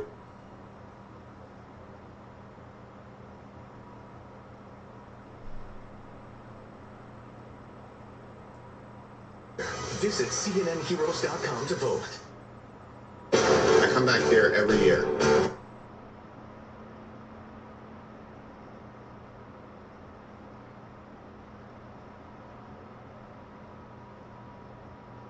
Dear Heavenly Father, please let Kamala Harris win. Grace and humility, I will forever be in your debt. Dear Heavenly Father, if you let Kamala Harris win and stop Donald Trump and his Project 2025 agenda. Amen. I hope you heard that, people. That was a prayer I just made to God. And we're standing by for the first big round of poll closing coming up at the top of the hour. But right now, more early votes are coming in. We have a key race alert. Let's take a look at the actual votes here from Indiana. Donald Trump in the lead, 58.1% of the vote. Kamala Harris in second place, 40.6% of the vote. Donald Trump with a 53,428 vote lead. That's with 10% of the estimated vote in from the state of Indiana. On to Commonwealth, Kentucky. Donald Trump in the lead there, 66.4% of the vote. Kamala Harris in second there with 32.4% of the vote. Donald Trump up there. His lead is 31,523 votes. That's with 4% of the estimated vote in. We're about to get our first chance to make projections in this historic race for the White House. We're counting down to the top of the hour when voting ends in 6 states and a total of 60 electoral votes are up for grabs. Remember, it takes 270 electoral votes to win the election. All polling places are scheduled to close just minutes from now in Georgia, Indiana, Kentucky, South Carolina, Vermont, and the Commonwealth of Virginia. We're closely watching Georgia. That is the first of 7 high-stakes presidential battlegrounds on the line tonight. Kamala Harris trying hard to make Georgia stay blue after President Biden flipped it 4 years ago. Donald Trump, of course, eager to win Georgia back. That's, of course, a state where he has been criminally charged with trying to overturn his 2020 election loss in that state. Let's check in with our campaign correspondents now. First, Abby Phillip at Harris Campaign Headquarters here in Washington, D.C. Abby, as we stand by waiting for the vote to close in Georgia, what's the latest you're hearing from the campaign? Georgia's the first. Well, Jake, they are watching very closely what has been happening throughout the day, and it's seemingly increasingly as we get toward that poll closing deadline at the top of the hour, which is that there have been bomb threats being called in to polling places throughout the state of Georgia, Fulton County, DeKalb County, Cobb County, and others. These threats are non-credible. They are not believed to be credible, but they are being investigated, and as a result, some of these polling places maybe temporarily were closed, voters turned away. I was speaking to a senior Democrat down there in Georgia, watching this very carefully, saying they are hoping that voters will come back. Anyone who might have been scared away in those periods of time will come back and will cast their ballots.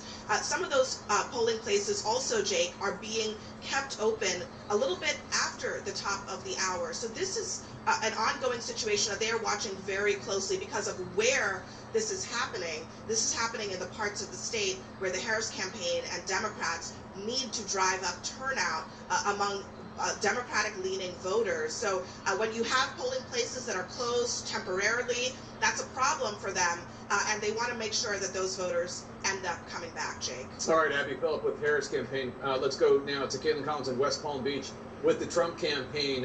What are Trump campaign aides, the top aides, going to be looking for when these polls close at the top of the hour, especially in the battleground state of Georgia? Well, Jake, that's what they're going to be keeping their eyes on the closest, Georgia and North Carolina. That is really going to serve as basically a gut check for the Trump campaign as to maybe what kind of night they are going to have going into this. Obviously, Georgia, you know, a lot of Republicans think should be a given for Donald Trump, and he is someone who is feuded with their popular Republican governor there, Brian Kemp, who held a series of get out the vote events recently and said he will be supporting Donald Trump, but never was really explicitly endorsing him and out of the campaign trail, campaigning with him. They appeared together once at a storm briefing, but that was really it, Jake, especially after Donald Trump trashed his wife. So that is going to be something Trump allies are watching to see if it has any kind of an impact, because he's a popular Republican governor. He is a very sophisticated political machine in Georgia, very impressive fundraising there, and that is all something the Trump campaign was hoping to have on their side going into tonight. So they'll be watching the vote share there very closely, as well as North Carolina, because obviously... Okay, we lost Caitlin Collins. Let's go to David Chalian now, who has some new exit poll information from Georgia to share. David, what issues are driving Georgia voters? Yeah, this is our first state exit poll that we're looking at of the evening, Jake, in anticipation that the polls are about to close in Georgia. And the number one issue there doesn't match where it is nationally. It's the economy, far and away. 40% of Georgia voters in this election say that the economy is the most important issue. That's got to be welcome news to the Trump campaign there. 28% say democracy, 14% say abortion, immigration at 11%, 3% say foreign policy. We asked about hurricane aid and if it's getting to the people who need it. Look how evenly divided Georgia voters are on this question. 47% say yes, hurricane aid, federal hurricane aid, is getting to the people who need it. 50% say no, it's not. Who do you trust to handle a crisis? Georgia voters, slim majority, 51%, say Trump, 47% say Harris. And then Biden's job approval in Georgia stands at 41%, approve of the way President Biden is doing his job, disapprove 58%. That matches exactly what our national exit poll says of Joe Biden's approval rating as well. All right, fascinating stuff, David Chalian. Let's go big picture for a second, Chris. How important is Georgia for the Harris campaign, for the Trump campaign? I think it's more important for the Trump campaign than it is for the Harris campaign, just because there are other ways. There are other ways for both of them to get to 270. But you know, Georgia as a state, it was kind of a shock when Joe Biden won it in 2020. I think it was the first time since Jimmy Carter back in 1980 that a Democrat had taken the state of Georgia. It was a shock to Donald Trump too. Yeah, and so the idea that Georgia was even in play, most people didn't think, including me, that it was a swing state. So I think were Harris to repeat Biden's victory, that would be a big problem for Trump. Not as big a problem for Harris if Trump takes it. Although we should note, Dan Abash, I mean, if you look at this exit poll information from Georgia, it does suggest an electorate in that one state that seems inclined to hear what Donald Trump has to say. You look at that number about who would you rather trust in a crisis, 51% Trump, 47% Kamala Harris, and then more voters in Georgia say that hurricane aid is not going to the people who need it the most. That was a message that Donald Trump was putting out there after the hurricane, that too many migrants were getting that aid from FEMA instead of the people who need it. I mean, FEMA pushed back, said that was not true, it was a lie, and still that was a Trump message. It was, I'll just add to that, the numbers that David showed us on the economy. Huge issue for people in Georgia as they go to the polls, as it has been across the board. And Georgia is really interesting to me because, first of all, you were just hearing from our reporters.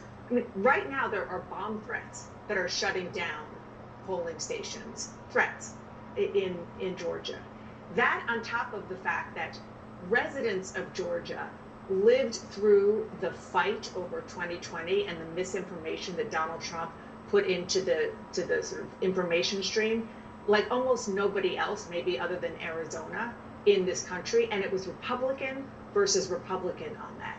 And yet you still have a slim majority saying that they trust Donald Trump more in a crisis than Kamala Harris, which makes me think, we're going to see the numbers, but makes me think what you do, which is that Georgia is looking better for Donald Trump. I mean, I know it sounds like a paradox, but Georgia's the state that's the home to Marjorie Taylor Greene and Raphael Warnock. It's always had this moment, and we saw with Biden, of like, is it transitioning? Does it represent the quote-unquote New South? And it has such a diversifying suburban community that I think this will be sort of an interesting election to see our Democrats on the path to doing something sustainable there. You know, one other thing, yes, economy, the biggest issue by 40%. We tend to think that favors Trump over Harris. But democracy, 28%, abortion, 14% as the second and third issues. So cumulatively, that adds up to 42%. I mean, the issue set is not terrible for Kamala Harris in terms of what people think the most important issue is out there. Yeah, but also one of the things that the Trump campaign has been doing in its own way is giving people who are Republicans but not a fan of Donald Trump's behavior kind of a permission structure to vote for him because of the issues that they support him on. And you really can't find a better example of that than the governor of Georgia, who Donald Trump has insulted. Donald Trump's even gone after his wife. And yet it's very clear that Governor Kemp, Brian Kemp, is supporting Trump and letting Trump use his sophisticated political machine. I'm also glad you're bringing up this point because both campaigns have tried to go to the voter and say, it's okay, your vote is private. You may not feel so confident about this, but it's okay to vote for me. Let's go to Aaron Burnett now, who's giving us updates from the battleground states throughout the night. Aaron. All right, Jake, and here we are, as you can see, battleground states across the country getting ready for polls to start closing. Still lines across the country. Voting is about to end, though, in Georgia. Victor Blackwell, that's where you are, and I know you've been talking to officials there. We're getting ready for things to close, just watching some of the action behind you. What are you seeing? Yeah, we are just minutes away from the polls closing here in Georgia, with the exception of those 10 precincts across the state where there have been extensions granted to compensate for the evacuations and the voting stop down because of those non-credible bomb threats that were called in throughout the day. 2 precincts in Cobb County, the latest they're closing at 7:20. 5 in Fulton County, the latest they're closing at 7:45. 2 here in Gwinnett County, the latest closing at 7:58. Now those are all in the Atlanta metro area. There's also 1 precinct in Glenn County in southern Georgia near the Florida line. That will be closing at 7:35. For all other precincts across the state, voters have to be in line by 7 p.m. So as long as they are in line, they will be allowed to cast their vote. And then once the voting is done, the memory cards from the scanners will go in one vehicle, speaking specifically here in Gwinnett County, to the voters' elections office, and then the ballots will be sent in a separate vehicle. So you'll have hundreds of cars, 2 from each of the 156 precincts, in a caravan off to the office, and then they can begin to be tabulated. Caravan, a parade of sorts. And what's so important is how transparent it is. The Secretary of State, Brad Raffensperger, Victor, just the other day telling, by every 15-minute period what they expect to have come out. They just want everyone to see the transparency there. All right, as those polls get ready to close, you see Victor there in Georgia. Let's go to Pennsylvania, another battleground state. Polls getting ready to close there in just over an hour. Brian Todd is at a polling place near Pittsburgh, crucial part of the state. Brian, what are you seeing there? Aaron, heavy voter turnout here in Washington County, just south of Pittsburgh, and you mentioned the polls closing in about a little over an hour. We're expecting a little bit of a late surge here at these precincts. 2 precincts are voting here. I have Craig Zemba here. He's a voter here in Washington County, just voted. Craig, the operative question we ask so many people: who did you vote for and why? Donald Trump. Okay, why? And really comes down to just inflation, cost of living, and how things have gone in the last 4 years. The process, do you trust the voting process? Did it go smoothly for you? There are flare-ups, that a lot of hype and misinformation is out there. Do you trust the voting process? I do. I've lived here for a while, and everything's always been very smooth. Thanks for talking to us, Craig. Good luck. Thank you very much. Okay, guys, back to you as we expect maybe a late surge here in Washington County. 1 hour left till poll closings. We'll see if there's a surge. And again, another voter there. You see that Trump voter you're talking to, talking about the economy, as we have heard from other Trump voters. Brian, thank you. And let's go over to Pamela Brown at the voting desk now. So, Pamela, first round of statewide poll closings coming. Georgia's going to be in that list here in just a few moments. What are you looking for? Right, this is huge. Polls are closing there in just minutes, most of the polls, and then an hour after that, we're going to get those first results from this key battleground state. Georgia's Secretary of State is telling us that turnout could exceed 5 million. That's more than 70% of all active voters in the state. So clearly high interest there from voters. We're going to find out that total number sometime after the polls close. So we also know from Georgia election official Gabriel Sterling, who I've just been speaking with, that tonight's first results counts for 75% of the overall votes. And the Secretary of State there says that he's optimistic we'll know who clinched Georgia by the end of tonight. Now, one note on Fulton County, Georgia's most populated county and home to Atlanta. We saw several non-credible bomb threats earlier today. We just heard a little bit about that from Victor Blackwell. 5 polling locations were granted a voting extension as much as 45 minutes past 7 p.m. Eastern. Once polls close, the county will have up to an hour to report early vote results, though the expectation is that most precincts will report by just about an hour from now, 8 p.m. Eastern. We'll be keeping a close eye on this key battleground state that Biden nearly flipped in 2020 as results start to roll in, Aaron. That's right. It looked one way, then it looked the other way. It was so close. 11,779. But who was counting? Donald Trump was when he called Brad Raffensperger. All right, Pam, thank you very much. And I hear John King right next to me. Pam's right. You Donald chuckled? Trump was That's right. counting. I was chuckling because Georgia loved PTSD Yeah. over Georgia and all that. But if you see the big clock there, as Pam just said, votes will be coming in soon. 3 minutes, 30 seconds. You get some big polls closing. We'll get to those in a second. I will look quickly at one thing we have already. The polls have not completely closed. They finished in Indiana. I just want to show you. And again, we're looking at the early results just to see if there are any clues, right? We don't want to overplay things. We also don't want to ignore things that we see, right? So you come right up here. You see one dot of blue in the middle of the Indiana map, right? That's Hamilton County. It's just north of Indianapolis. This, if you went back 20, 30 years ago, you'd see a lot of farms in this county. Now it's much more suburban, especially as you get closer to Indianapolis. Why do I raise that question? It's blue, right? 58% of the vote could flip. Look how close it is. It's 50 to 49. So it could well end up red, as it did in 2020 and 2016. But it's just, is this a signal that Kamala Harris, in the first election, post-Dobbs, in an issue where we know Donald Trump struggled in the suburbs in the 2018 midterms, struggled mightily in the suburbs in losing in 2020, is this a sign? I point it out this way.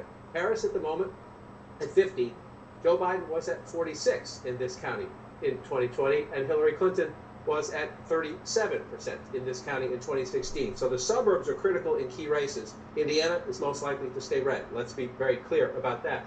But if you come back to 2024, again, as you look at these early results that we're getting in some states, you try to see, is it possible? We could look at some other places, look in some of the battleground states and the close-in suburbs. So something to keep an eye on as we go. A quick look at Kentucky. This one's about to close. Some more results have come in. Let's just see if it's any mass to it. Again, Kentucky is a reliably red state. We expect it to stay that way. But you will look, Scott Jennings was talking about this earlier, Fayette County is Lexington in the suburbs. The vice president was a big early lead there. Frankfort is Franklin County. It's Frankfort in the suburbs. You see it there. So let's just compare. So 54%, if you round that up, 2024 at about 42%. 48% for Joe Biden. So right now, in Indiana and in Kentucky, you see the vice president at the moment overperforming Joe Biden in some suburban areas. Now they're in red states, so we don't know whether that's going to matter as we get into these states. But we are about to get some clues. I want to move the map a little bit. We're about to get results in Virginia. Virginia has been blue for a while, but it was purple not all that long ago. So here's the question in Virginia tonight, which is going to report results to us very quickly. Do we get a 10-point race, as we had in 2020? You get a Democrats winning by 10, that tells you the vice president is holding the Biden map in a state that will go blue, or do you get a 5-point race, as we had in 2016? That would tell you that Donald Trump not only is running up the score in these red rural areas, but that he's improved his standing in the suburbs a little bit. You know, you see in here, it's Northern Virginia and down around the Richmond area there. So we'll get some key clues. And then also coming up moments ago, of course, one of the biggest battlegrounds of all, as Pam Brown was just noting, 11,779 votes. That was the margin that Joe Biden flipped Georgia. The last time it had gone Democrat, Bill Clinton eked it out in 1992, thanks to Ross Perot in part there. But it's been a long time since Georgia. So as Adi noted, is it a state of transition or is it a tug-of-war state? Jake, that's what we're going to find out. Again, 11,000 votes 4 years ago. The results in battleground Georgia to come in just about any second now. And again, you look at Atlanta, you look at the suburbs, and you see all that red? It's Donald Trump's base coming out to vote. All right, and we are just moments away from the first big round of poll closings. Voting's about to end in 6 states. 6 with a total of 60 electoral votes at stake. Keep an eye on the pivotal battleground of Georgia, as most voting is ending there right now. And CNN can bring you a projection now. CNN projects that Kentucky goes to Donald Trump. Donald Trump will win the Commonwealth of Kentucky with its 8 electoral votes. And CNN can also project that Vermont will go to Kamala Harris with its 3 electoral votes. Kamala Harris wins the state of Vermont. It is too early to project in Georgia, Indiana, South Carolina, and Virginia. Let's take a look at the electoral map now to see where the candidates stand. 270 electoral votes are needed to win. Donald Trump has 8. Kamala Harris has 3 electoral votes. Let's bring you a key race alert now. Indiana. Donald Trump in the lead there with 60.3% of the vote. Kamala Harris has 38.1% of the vote. Donald Trump has an 86,829 vote lead. That's with an estimated 13% of the vote in. Let's go to John King now at the Magic Wall. John?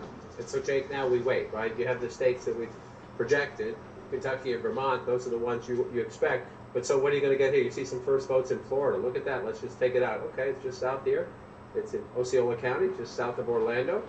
We like to look at votes when they come in, right? Florida tends to be a reliably red state. Again, though, be a test of whether Harris can improve their standing in the suburbs, or put it this way, whether Trump can improve his standings in the suburbs, whether Trump's collapse in the suburbs continues. First votes in Florida, always interesting to take a look. But what we're waiting for is the battleground just north of Florida, which will be essential in this race. Again, Vice President's easiest path is those blue wall states, but Georgia is a competitive state. What are we looking for? All right, number one, we're looking for the Democratic foundation, which is Fulton County. Sarah Murray noted, Victor Blackwell's in the suburbs here. Some polling places will stay open, but we should get votes pretty quickly. And when you're looking at Fulton County, Atlanta is here.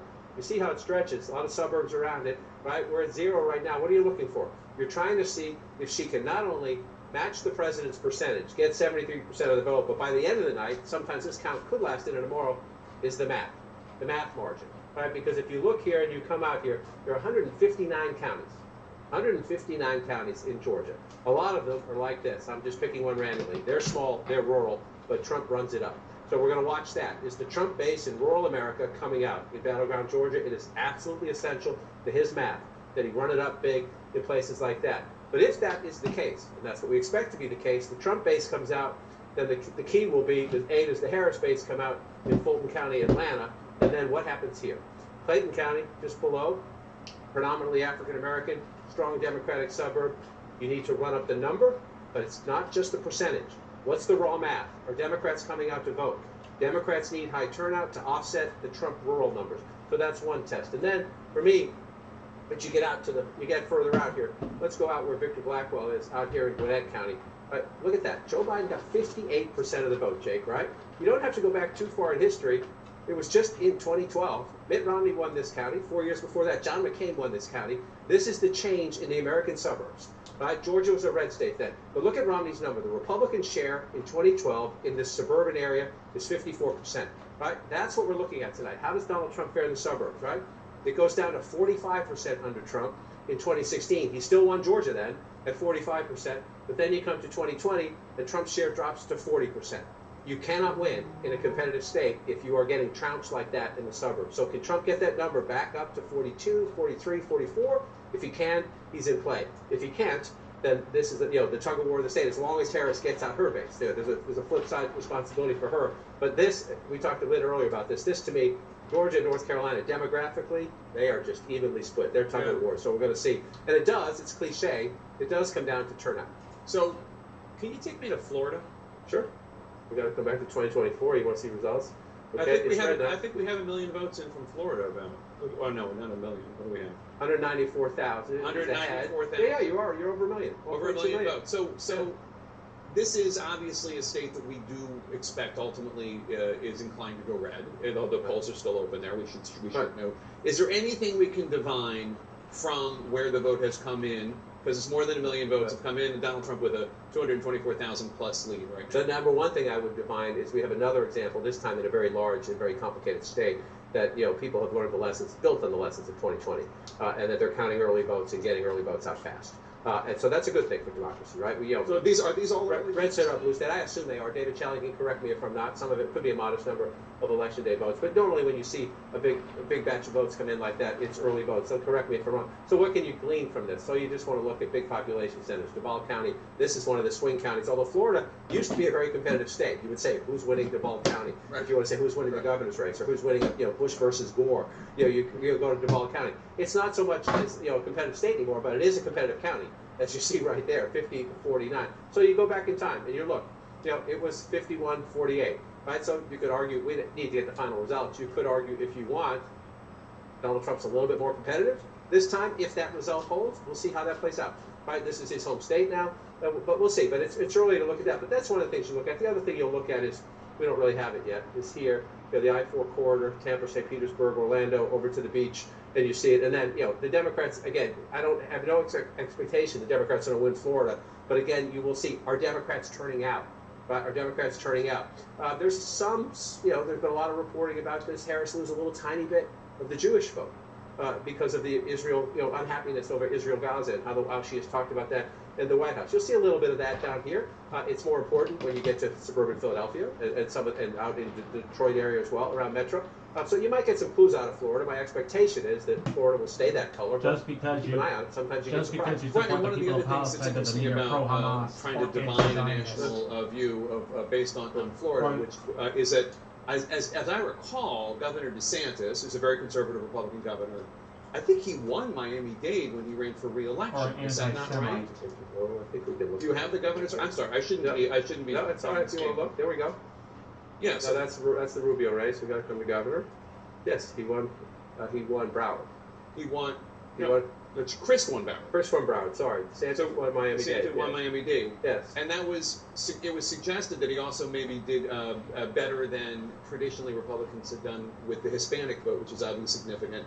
And that's one of the areas that people wonder about the vulnerabilities that Harris might have in the league. Absolutely. Although I would say in Florida you have the most complicated, diverse Hispanic vote than any state in America. It's just much more diverse than in other places, which what makes it more complicated and fascinating. But it has become, you're absolutely right, that it has become, especially down here, more Republican. In other states, it was Obama won 2/3 of the Hispanic vote, and now it's become more of a fight in some of the other battlegrounds. But here, this is why one of the reasons Florida has become reliably red is because of the Republican success there. I would also argue because of weak Democratic candidates, but we'll save that conversation for another day because this is what we're worried about tonight. Indeed. David Chalian has more exit polling from north of Florida in Georgia, the battleground that we're watching right now. David, how is the vote splitting among key groups of Georgia voters?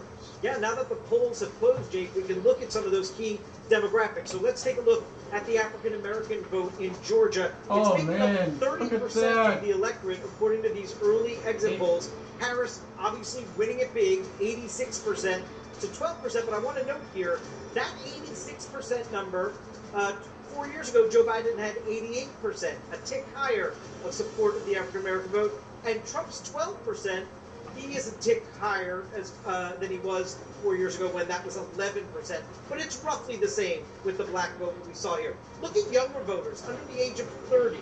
Harris is winning them. They make up 18% of the electorate.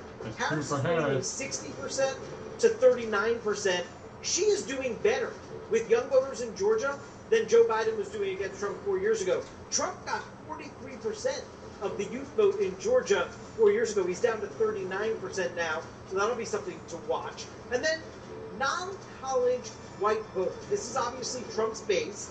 32%, roughly a third of the Georgia electorate, are white, non-college educated voters. Trump's winning 81% of them. That is a bit better than he was doing 4 years ago, though 4 years ago, it was 35% of the electorate. So as a share of the overall electorate, it's come down. Harris is winning 18% of them, a tick under where Biden was 4 years ago.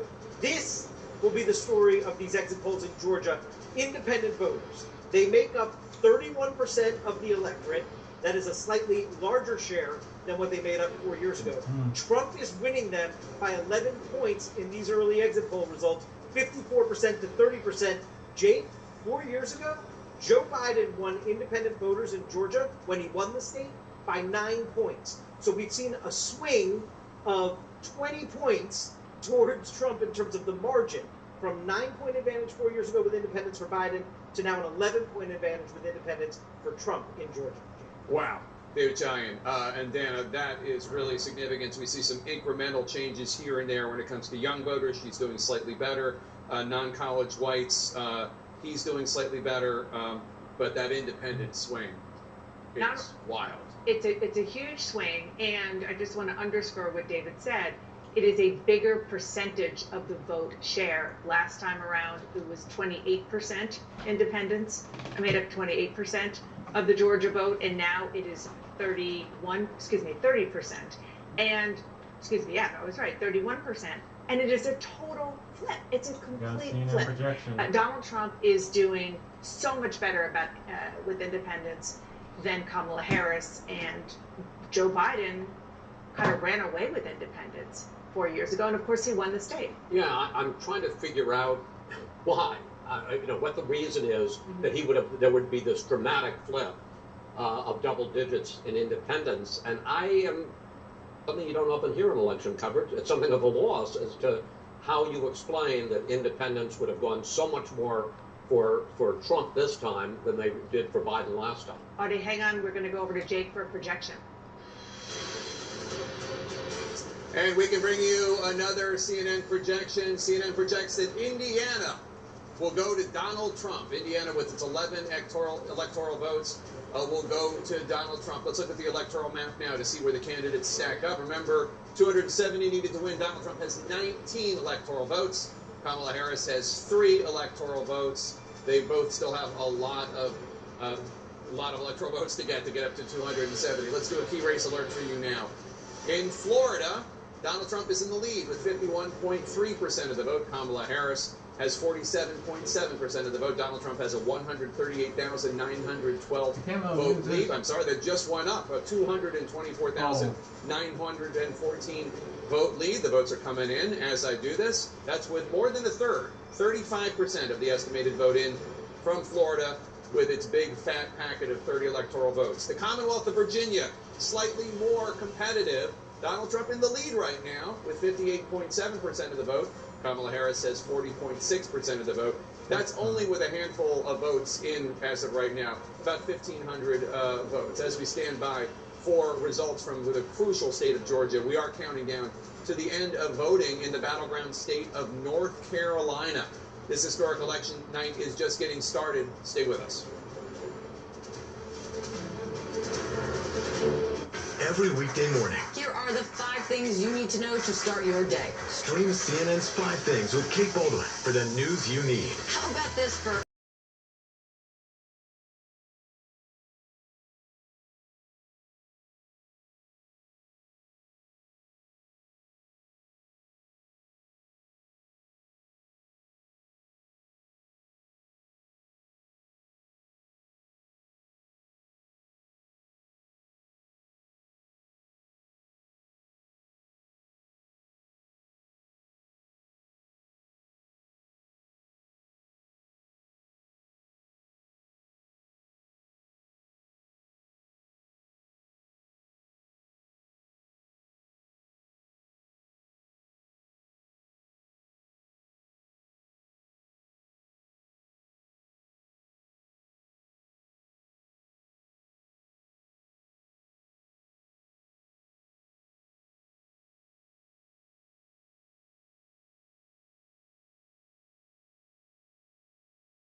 with 51% of the vote. Kamala Harris has 48.5% of the vote. Donald Trump with a 4,556 vote lead. That's with only an estimated 3% of the vote in. The polls just closed at 7.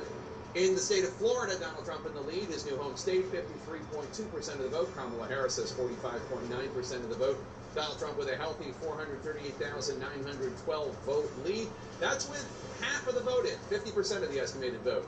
In the Commonwealth of Virginia, Donald Trump in the lead there with 58.5% of the vote. Kamala Harris with 40.5% of the vote. Donald Trump with a 2,871 vote lead. Still a lot of votes to come in from the Commonwealth of Virginia. We're coming up on another critical round of poll closings in the presidential race at 7:30 p.m. Eastern. That's just minutes from now. 37 of the 270 electoral votes needed to win the White House are at stake.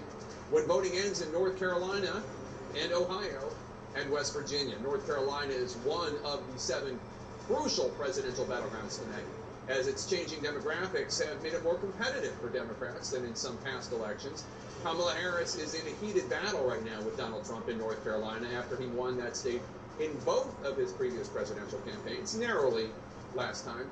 Abby Phillip has some new information from the Harris campaign headquarters at Howard University. Abby, tell us more. Yeah, Jake, I mean, as you noted, Donald Trump won North Carolina the last time around, but by the slimmest margin of the states that he did win. So the Harris campaign, they are looking at that state as very much in play. What I've heard from the campaign tonight is that they are seeing in some rural counties lower than expected votes. Those counties are expected to go for Donald Trump, so they see that as a positive sign. And then on the other hand, when they look at where their voters might be, it's in places like the Raleigh-Durham area where you're going to have a larger proportion of those voters educated, a lot of people moving into the state, into those communities. You're going to have more diversity in those communities. And I'm told that the Durham turnout today gave them some optimism and hope as they go into this poll closing deadline in just a couple of minutes. So the campaign has been talking about all these battleground states having a plausible path to victory. They see North Carolina still very much in play, Jake. All right, Abby, thanks so much. Let's go to Caitlin Collins now in West Palm Beach, Florida, at the Trump headquarters. Caitlin, what is the Trump campaign looking at right now?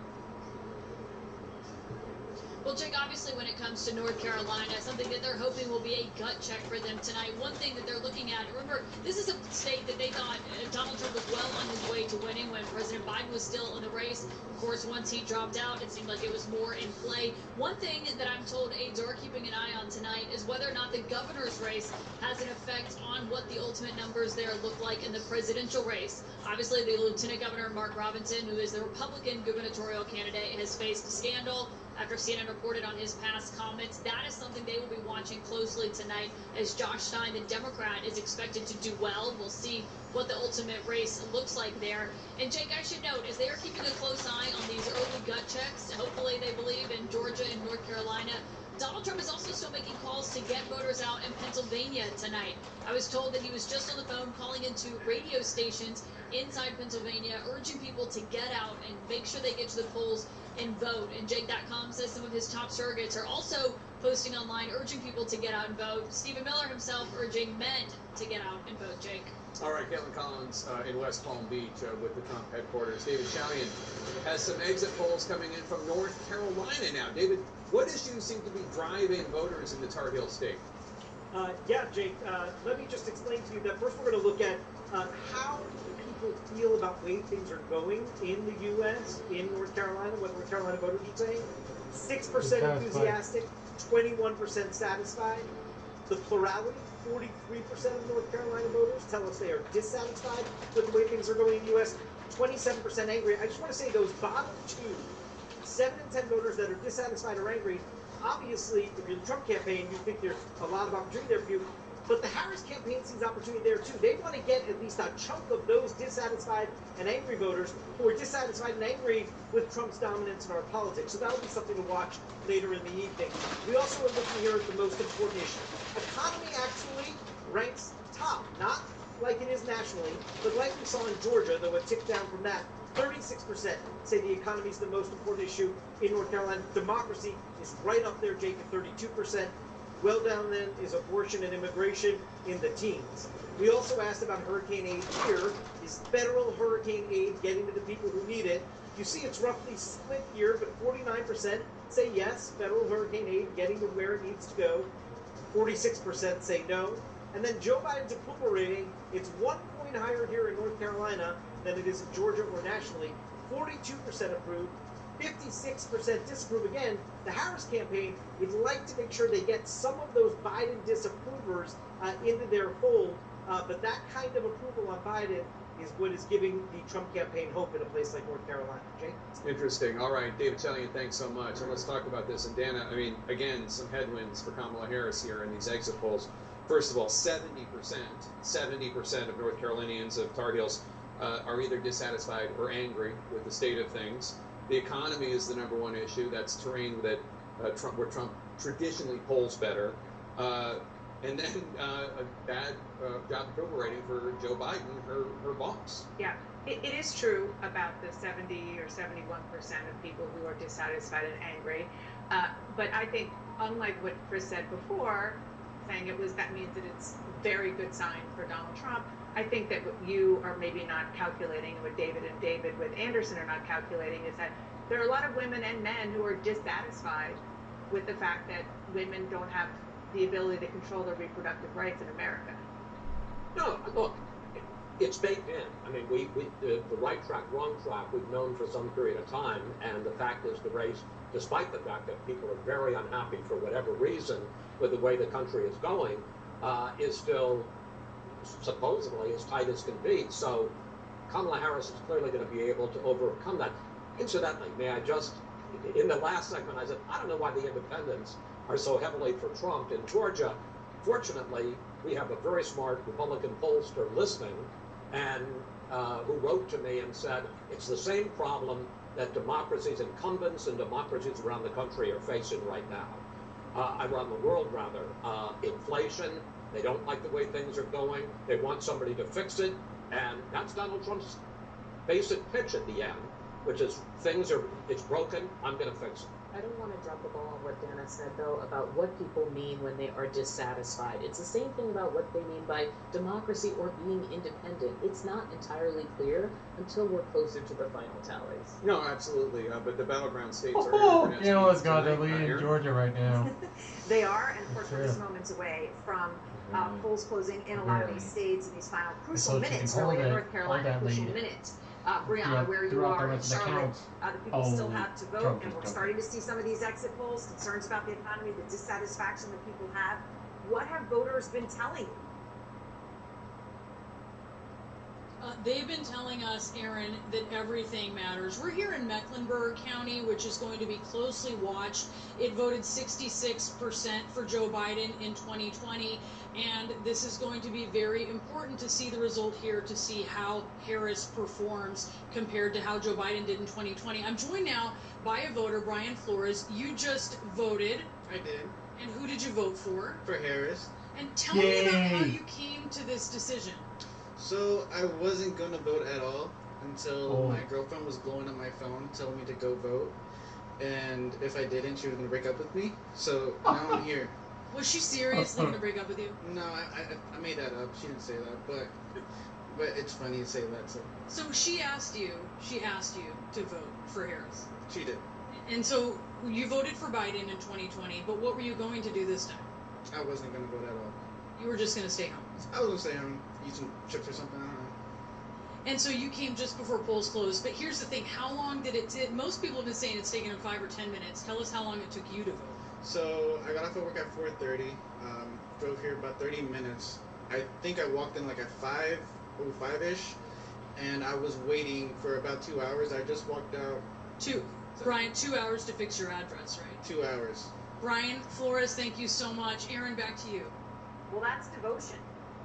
That's devotion. 2 hours to fix the address and to stay there to vote. Indeed. I mean, all right, John, but those are the stories the Harris campaign wants. You know what? More stories like that. That's a vote today that was not going to be there yesterday or the day before, That is right. which in a competitive race, it starts with one, and that's how you build. Right, so what do we have so far as we look at the map? Let's come out to the big picture first and show you. Oh man, they're really taking a lead. It's early. That's the big headline here. Wait. Look at a lot of that gray as we go from east to west. We have a lot to count still tonight. But we have some interesting things happening. Let's start in battleground Georgia, the one battleground state where we do have some results right now, and you have a very narrow lead for Donald Trump. Well, that's, I guess, better than that. Lead for Donald Trump, 54,000 votes now. I say narrow and it grows. That's what happens on live television. You see that right there. But this is very, very early in the race. We have 7% estimated reporting. So you're looking at the map. You see the red filling in the small rural counties. That is the bedrock of the Donald Trump movement. He wins big in rural America. The challenge for Harris is to run it up here. We have nothing for Fulton County. Subject to Blackwell earlier tonight in Gwinnett County, very early on. You have a little more 1,000, 1,100 votes there if you add that up. So we have a long way to go. Just for comparison purposes, Joe Biden gets 58. So can the vice president keep it there at 59 as we move through the night? Again, that's an incredible early rationale there. But that's what you're looking at, right? Are you at least matching the coalition with the last guy to win the state? And that would be Joe Biden 4 years ago. And if you're not, if you're losing in some areas, can you make it up somewhere else? So that's where we look at Georgia right now. All it tells us we have a very competitive race. Virginia used to be a battleground state. It's reliably blue now, but it will give us some pretty important clues tonight. It will. Because if you look through right here, only 2% of the vote in. Again, you see, 45,000 to 43,000. This is a state that's going to be around 4 million votes, maybe even higher than that by the end of the night. So this is very, very early on. It's 2% of the vote. But you look at the map and you say, are there any surprises here? This would be a surprise. Prince William County in the suburbs, you see, D.C. is right here. Very blue suburbs here. Fairfax County, go back 20 years, Republican leaning. Now you come out here to Prince William County. Again, it's only 5% of the vote. Trump up by 6 points there. Just go back and take a peek. This was blue, and it was decidedly blue. So it's very early. That vote total could be one precinct, could be one Republican area. Just a thing we keep an eye on. You mark it early on. Right now, that's where Biden did very well. At the moment, Trump, if Trump can improve in the suburbs and the exurbs, that's his path back to the White House. It's early on, but that's the thing you look at as this plays in. What else are we looking for here? This is Chesterfield County. Richmond, Virginia is the capital. Suburbs beneath it to the south, suburbs around it to the north. Only 6% of the vote in. Harris getting 51%. Again, your test is match it up to Biden. He had 52. She wants to stay where his number is. You say, oh, it's a point or so. A point or so can matter. Maybe not in Virginia. She may still win the state. But if she's underperforming Biden in the suburbs, that would be a warning sign. This is way too early. Way too early to say that's the case. I pointed out just that these are the markers we're going to go through as we go through the night, as we look it out. When it comes to Virginia, here's my test here. Again, this is 2%. Those numbers, forget about them. We're going to get a long way to go there. Here's the number you want to look at. This was a 10-point race. 10-point race 4 years ago. Right? It was not a 10-point race in 2016. Right? It was still blue in both races. That's Obama. Sorry, I went all the way back to Obama there. Let's come to 2016. Run the clock. There we go. Oh, that's not going to work for me. There we go. It was a 6-point race there. That matters. That matters. Virginia might still stay blue. The question is Donald Trump tighter in the blue states? Because that means he'll be better in the battleground states. And Jake, that's what you watch. Counties come in, you take a look, you try to learn some lessons. All right, and we're coming up on another critical round of poll closings in the Harris-Trump presidential race just moments from now. That's when voting ends in the battleground state of North Carolina, as well as in Ohio and West Virginia. A total of 37 electoral votes are up for grabs right now. And CNN can make a projection that Donald Trump will win the state of West Virginia. West Virginia and its 4 electoral votes going to Donald Trump. Too early to call, too early to make a projection in battleground North Carolina with its 16 electoral votes, or in Ohio with its 17 electoral votes. Let's take a look at the electoral map at this hour now that we've called a state for Donald Trump. Donald Trump has 23 electoral votes in the lead of Kamala Harris, who has 3 electoral votes. 270 electoral votes are needed to win the race. Both are far from that. Let's bring you a key race alert now in the battleground state of Georgia. Donald Trump in the lead with 58.1% of the vote. Kamala Harris has 41.4% of the vote. Donald Trump, 69,586 votes ahead. That's with only an estimated 8% of the vote in the state of Georgia. In the Commonwealth of Virginia, Donald Trump in the lead there with 49.6% of the vote. Kamala Harris has 48.8% of the vote. Donald Trump with a 948 vote lead. Only 2% of the vote has come in from the Commonwealth of Virginia. We have 2 more states to show you now. Florida, Donald Trump in the lead there with 53.5% of the vote. Kamala Harris with 45.5% of the vote. Donald Trump with a 586,779 vote lead. That's with most of the vote in, a majority of the vote, 64% of the vote in the state of Florida with its 30 electoral votes. In New Hampshire, Kamala Harris in the lead there with 58.7% of the vote. Donald Trump has 40.8% of the vote. Kamala Harris has a 5,513 vote lead. That's with only an estimated 4% of the vote. John King at the Magic Wall, what are you looking at? Just wandering through the counties, Jake, where votes come in, especially in the battleground states. This is Georgia right now. As you noted, 69,000, almost a 70,000 vote lead for Donald Trump. But, and it's a very important but, 8% reporting. 8% reporting. A long way to go in the count in Georgia. In fact, you just take a look, 240,000. Donald Trump in the lead right now. Joe Biden had 2.47 million when he won the state 4 years ago. So we have a long way to go in the count of battleground Georgia. But you're just looking for clues and hints to see, is this going to be, every race is different. You always compare Trump to Trump 24, to Trump 20, to Trump 16. Can Harris match Biden? Will black turnout rival Obama? These are the questions you have coming into the election, and then you actually get results, and it'll be the Harris coalition versus this year's Trump coalition. And we watch it play out. So one thing you look at, you see Cobb County is red. Well, if that's the case at midnight, and 2 a.m. and 3 a.m., that would be a big deal. Let's not overinvest. 277 to 186. So you've got fewer than 500 votes, as you can see. We have a long way to go in Cobb County. So sometimes you get an early precinct or early batch of votes, and it draws your eye. If that stays that way, that would be a big deal. But if you go back to 2020 and look, this is the key to Democratic victory in Georgia, right here, Atlanta and the suburbs. So you come off that, you come back to 2024 and see where we are. Not much of it in yet, right? So let's just take a peek around it and look. Fayette County, more to the south there, 60% for Harris, about 37% of the vote in, so they're getting some votes in there pretty quick. A ways to go, but let's just match it up. Harris gets 60%. Let's see how President Biden did there when he had a narrow victory, right? President Biden lost that county at 46%. So that would be, if it stays that way, a net plus for Harris. You're trying to flip counties. Anytime you flip counties, you're helping your math. So let's come back to 2024. Again, let's watch and see if that holds. Let's come back in and come over here, and you come down here to Rockdale County. Again, here's Atlanta, right? So you're moving out, suburbs into exurban areas. So you're out here, 76%. They're counting fast there. They say they're at 74%. Sometimes that changes a little bit, but that's what their estimated reporting is. She's at 76%. If you round up, you come back, Joe Biden was at 70%. So if you look at those counties, you're in the Harris headquarters, that's what you're matching up. Are we meeting our targets? Or are we exceeding the Biden coalition? Still some votes to be counted there, but that's an encouraging number for the vice president when you compare it to 2020. So let's come back out and take another look. And you come up here, Victor Blackwell is here, keeping an eye on Gwinnett for us. It is a larger, more populous suburb to the northeast of Atlanta. Again, 15, 20 years ago, it was Republican. Mitt Romney carried this in 2012. The vice president at 57 right now. It's almost more important to look at his numbers sometimes. Can Donald Trump improve his standing in the suburbs? He doesn't have to win. He just has to improve his standing in the suburbs.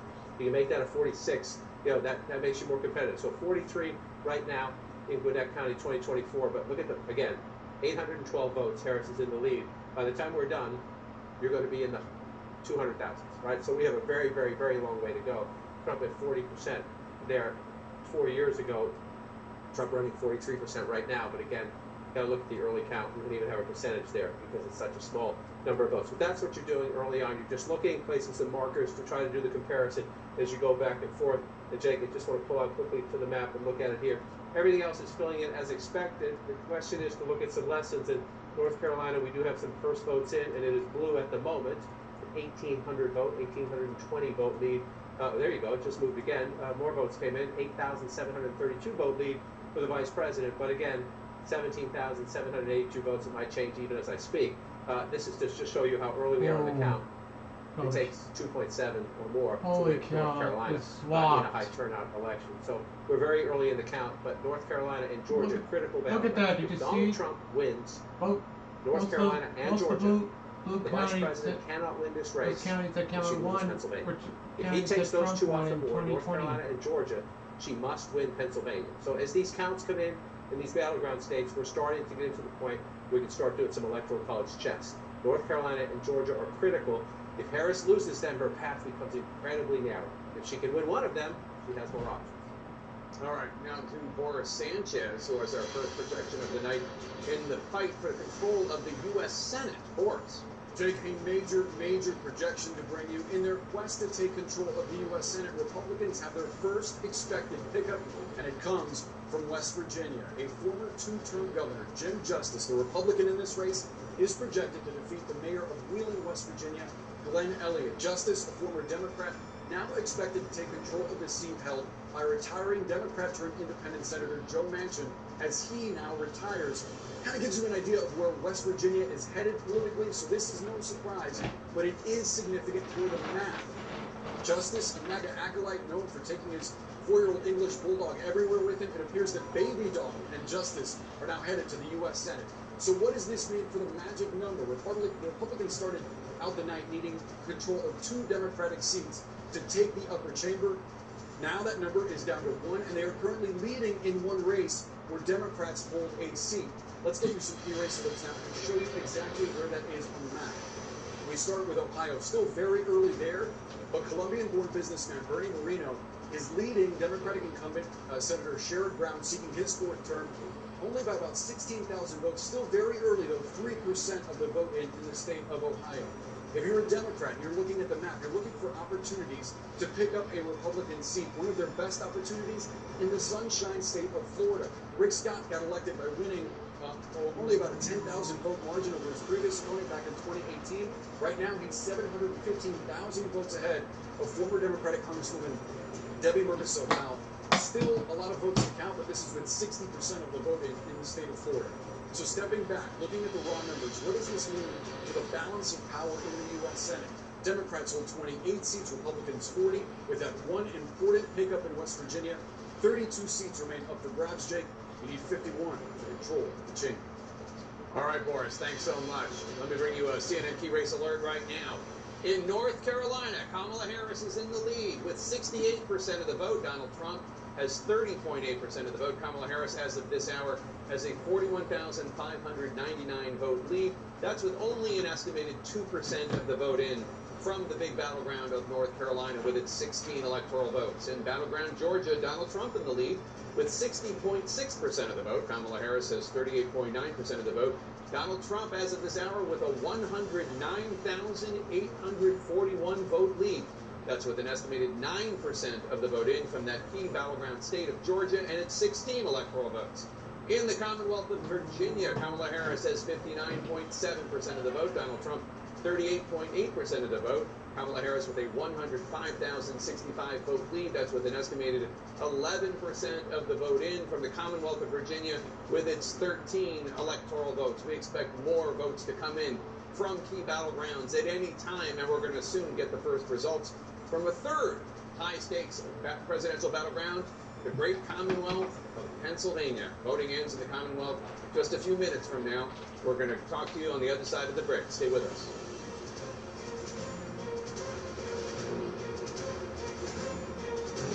Humanity's greatest weapon is the light.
Just to know, if Trump wins, we can kiss our country goodbye. And possibly the world. That's not fiction, it's fact.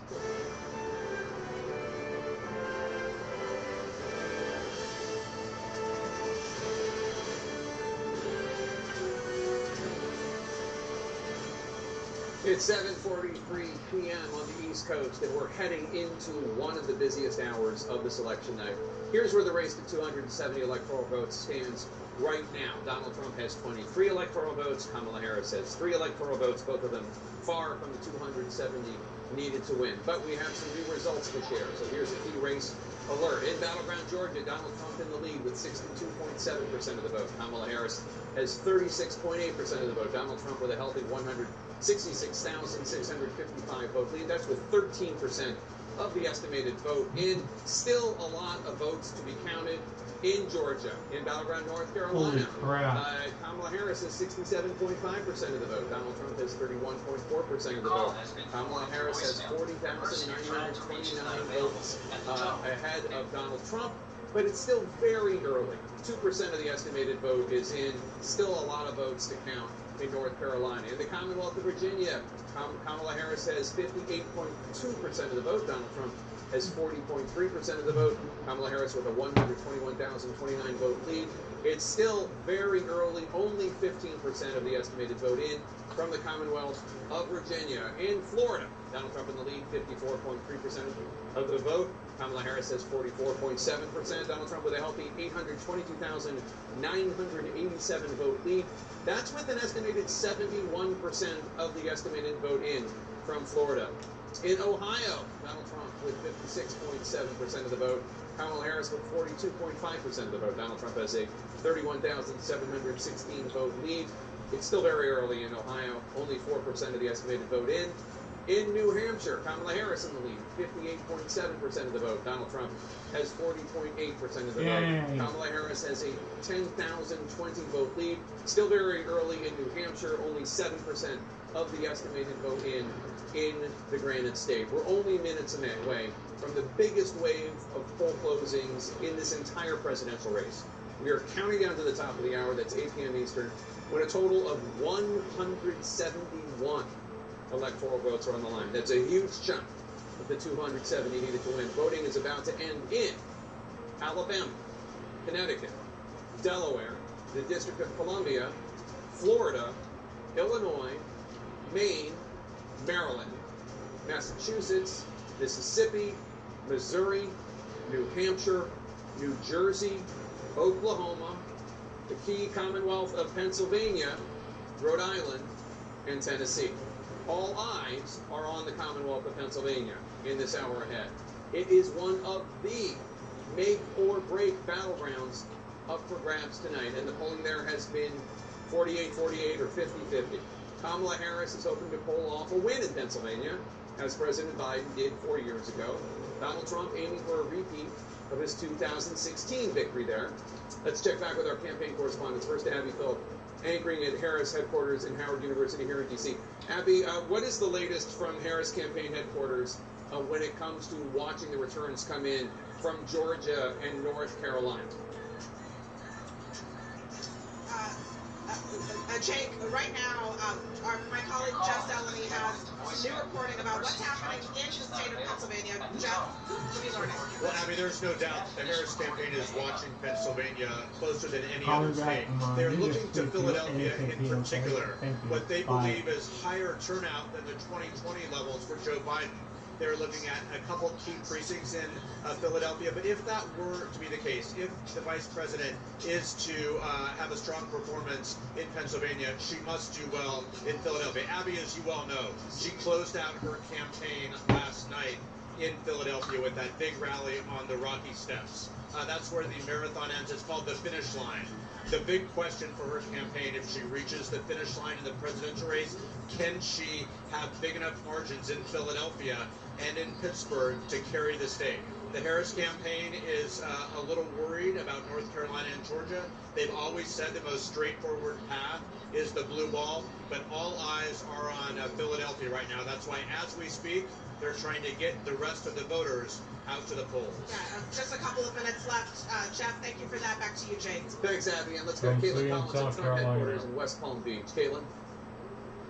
Harris still got the lead We're here at the in convention Virginia. center where Donald Trump is hosting his election night party. I'm with CNN's Kristen Holmes. And Philadelphia and Pennsylvania overall obviously has been a key focus for them. But after Donald Trump and the Puerto Rican remark fallout from his rally in Madison Square Garden, they weren't particularly worried because there are Puerto Rican strongholds in Pennsylvania. There's more than 400,000 Puerto Rican voters in Pennsylvania, and he actually went to Allentown. There wasn't huge protests, but they were very concerned. Now, a lot of them concerned focuses around some internal drama, which was that essentially after that comedian took the stage and made that joke, there was a lot of finger pointing as to who was to blame, who brought him on stage, who did not vet him. Now, internally, I am told that they have been circulating polls about Puerto Rican voters, even showing them to the former president, who was asked at multiple times, did this hurt my campaign? Is this going to hurt me with Puerto Rican voters? He was worried about it. He was worried. He was watching the news, as he often does, and seeing the reports that Puerto Ricans were saying that they were offended by it, that they weren't going to vote for him. But of course, this is particularly important in Pennsylvania, given the fact that there are so many Puerto Rican voters. And one thing, Caitlin, it's not just Pennsylvania. Across all of these swing states, there are large swaths of Puerto Rican voters. So whether it's not in self-preservation, because these people want to show that they didn't impact the Puerto Rican vote, or it's because they actually think it could impact him in the long term, they are watching those numbers very carefully. Yeah, and when the margins matter, something like that certainly can. Kristen Holmes, thank you for that. Jake, obviously something the Trump campaign is watching very closely from down here in South Florida behind the scenes. All right, Caitlin, thanks so much. Let's go to David China, who has some new exit polling. David, what are you learning about voters in the Commonwealth of Pennsylvania? In the Commonwealth of Pennsylvania, democracy is the #1 issue for voters. Take a look, 33% of Pennsylvania voters say democracy is the most important issue. The economy's right up there, Jake, with 30%. Then abortion at 15%, immigration at 12%.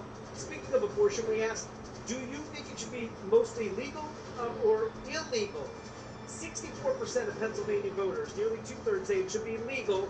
30% say illegal. We also asked for a view on fracking in Pennsylvania. You want to understand why Kamala Harris changed her position on this? 55% favor fracking, according to the exit polls in Pennsylvania. 36% oppose it. And if she actually holds true to that word, then higher than we saw nationally. 43% of Pennsylvania voters in this election approve of Biden's job performance. 56% disapprove.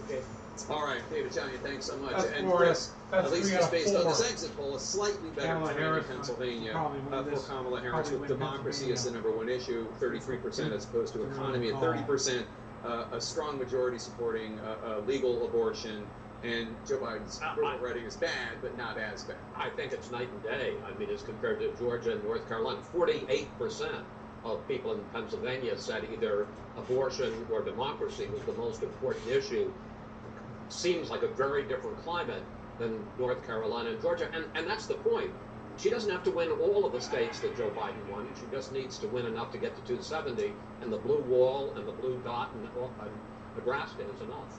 Yeah, I mean, if you look at Pennsylvania, these numbers would ostensibly be pretty good for Kamala Harris if democracy is the top issue, but the economy is right underneath that. Yeah. As we know, has been a big headwind for Kamala Harris. What we don't know yet, and what I'm really interested to see, is what Caitlin and Kristen were just reporting on, and that is whether or not that very large, not only Latino population, but the Puerto Rican population in places like Allentown and Reading, whether or not those are going to flip or maybe come out in a more robust way after Madison Square Garden. Because one of the thing about those comments is that it draws attention to the campaign in not the way they want. Kamala Harris tried to take advantage of that. She had Fat Joe, she had Congresswoman Alexandria Ocasio-Cortez campaigning in Puerto Rican areas of Pennsylvania. It's not just about the mistake, it's about being able to draw attention to it and then use that as an opportunity to wake up maybe low propensity voters. Tim, Pennsylvania with the third biggest Puerto Rican population in the mainland, behind only Florida and New York. Back to Aaron Burnett following action in the battleground states. Right, of course, chief among them right now, you're talking about it, Pennsylvania. So let's go to Kate Baldwin in Bensalem, where you have been throughout the day, Kate. And now, we're seeing these exit polls. Polls are going to close. This could truly become, as so many thought it would, the must-win state for Kamala Harris. Absolutely, and since we last spoke to you, Aaron, we have moved to Philadelphia. This is the warehouse where all of the counting is happening. This is where the action is, and we've just learned from a source close to the counting process inside that Philadelphia will be posting, when it posts its first votes at 8:01 p.m., they will be posting just over 110,000 ballots. These are mail ballots. This is the long-awaited first batch of mail ballots to be posted, and it represents, I'm told by this source, more than 50% of all mail ballots that they have received. This also, for context, puts Philadelphia well ahead of the pace, their counting pace from 2020, which we've all become so familiar with. But this is a big moment that we're learning first here on CNN. They'll be posting just over 110,000 ballots, and we'll see the results of that when it posts online. So crucial, Kate, as you say, faster than we had seen last time, and the context that Kate just gave around that number, that would be more than 50% of the mail-in ballots from Philadelphia. It's a start, but it's a better start than we've seen before. Pamela Brown is at the voting desk. And Pamela, with the spotlight on Pennsylvania right now, what are you looking for in the context of those numbers that Kate just shared with us? So you have the early votes that are about to be reported shortly after 8 o'clock, and then you have the overall turnout. And sources I'm speaking with there in Pennsylvania and on the ground in Philly say that turnout in Philadelphia and some other places across the Commonwealth have exceeded expectations. So let's talk about that Democratic stronghold of Philadelphia and what I'm being told there. An official there tells me at Temple University, the line was around the block today. I'm told they had to bring in extra machines to tabulate the votes, 6 total compared to the 2 that is typical for this official. The Philly official also tells me while they don't have an exact number for voter turnout today, they just don't have that data right now, that turnout has certainly exceeded expectations. 2 sources at the state and local level in Philly tell me ballots had to be replenished today in several polling places there in this Democratic stronghold. Overall, one state source speaking to election officials in Philly said it seems the turnout there was, quote, quite high and seems through the roof. Let's look at the swing county here of Northampton. The state official also tells me at Lehigh University their lines were up to 4 hours long.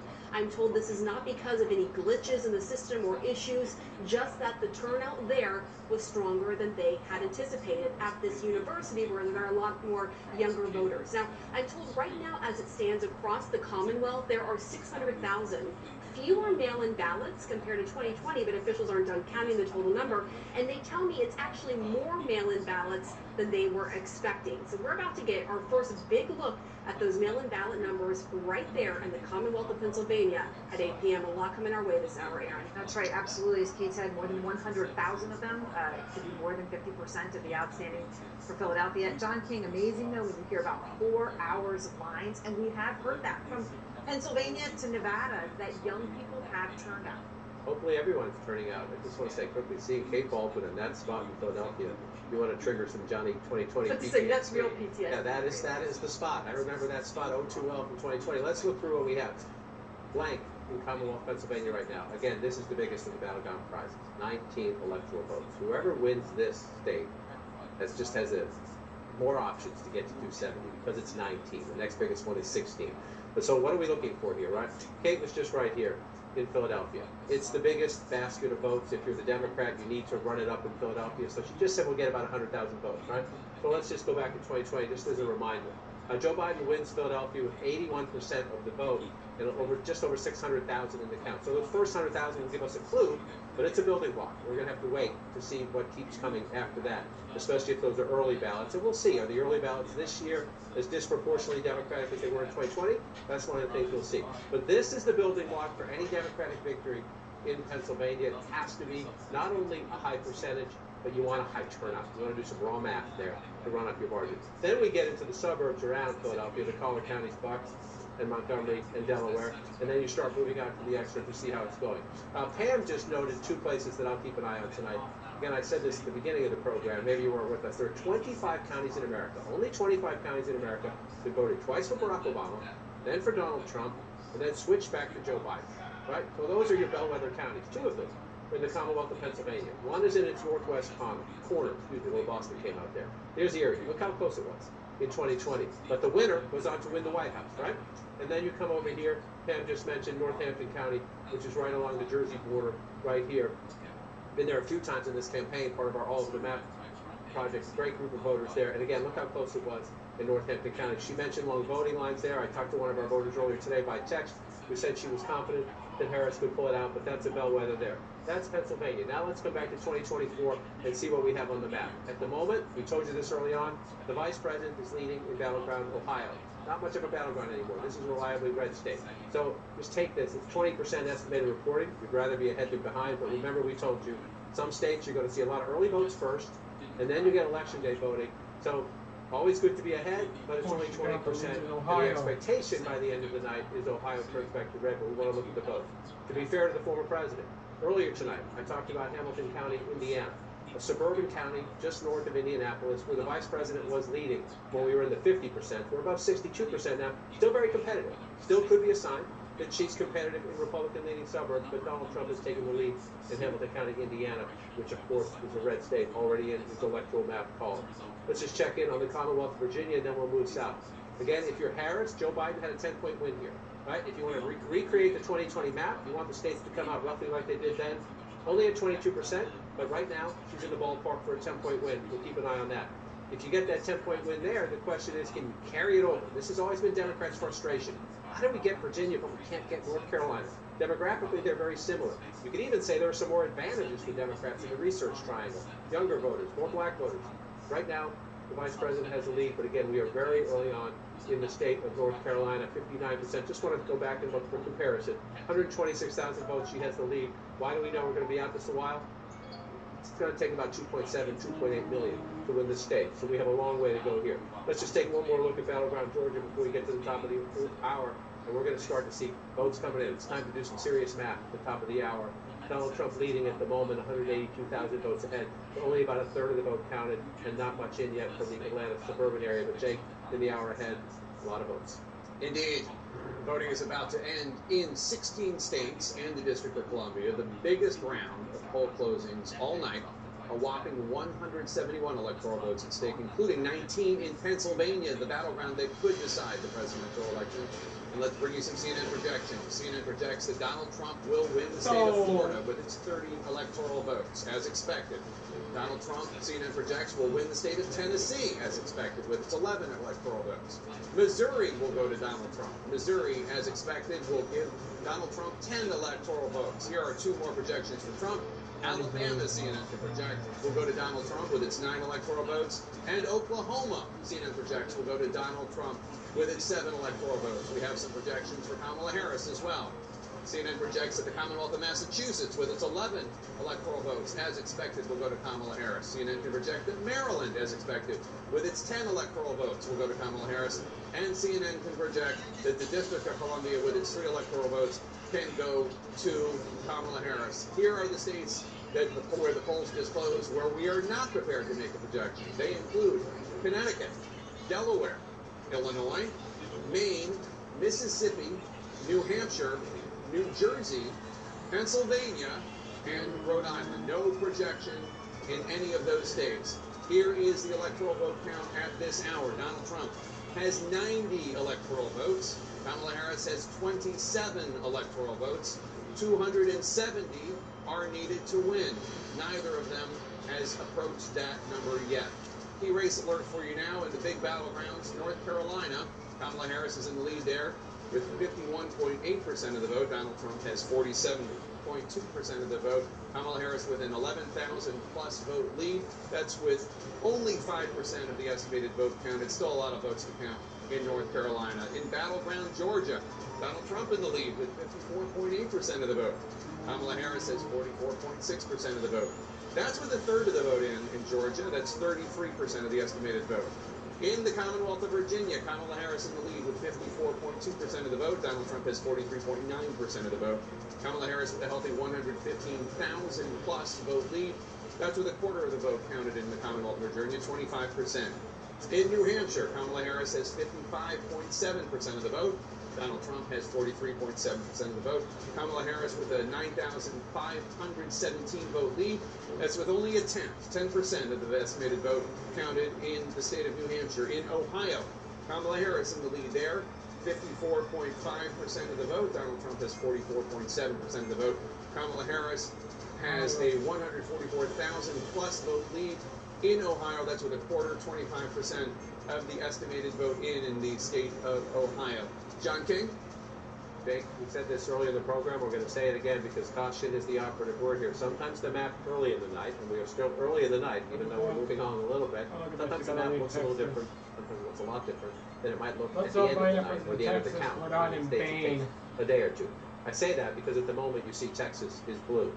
Texas is most unlikely. Rule out nothing, but Texas is most unlikely to be blue at the end of our count. At the moment, the vice president's leading 61% to 38%, but it's just 5% of the Texas vote. As you can see, it's all from the Dallas area right there. So we have a long way to go in Texas. Also, the Senate race there, we'll be keeping an eye on. But that one's not going to happen right there. We have our first votes. Look at that in the Commonwealth of Pennsylvania.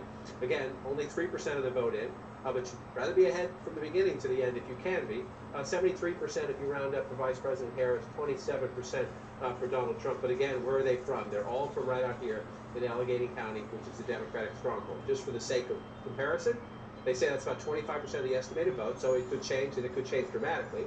But she's getting 73% if you round up, and if you come back here, Joe Biden got 59%. So if Harris can keep that number, that would bode extraordinarily well. Look at the president 4 years ago was at 59, and she is at 72.5. But most likely what you get here early on are early votes, which tend to be more Democratic. So let's just wait and see if she can hold. But you'd rather start ahead of your margin and then battle from there. That's the Commonwealth of Pennsylvania. Let's wander back through the map. North Carolina, a critical battleground. If Harris can win North Carolina, Trump's map gets a lot more complicated.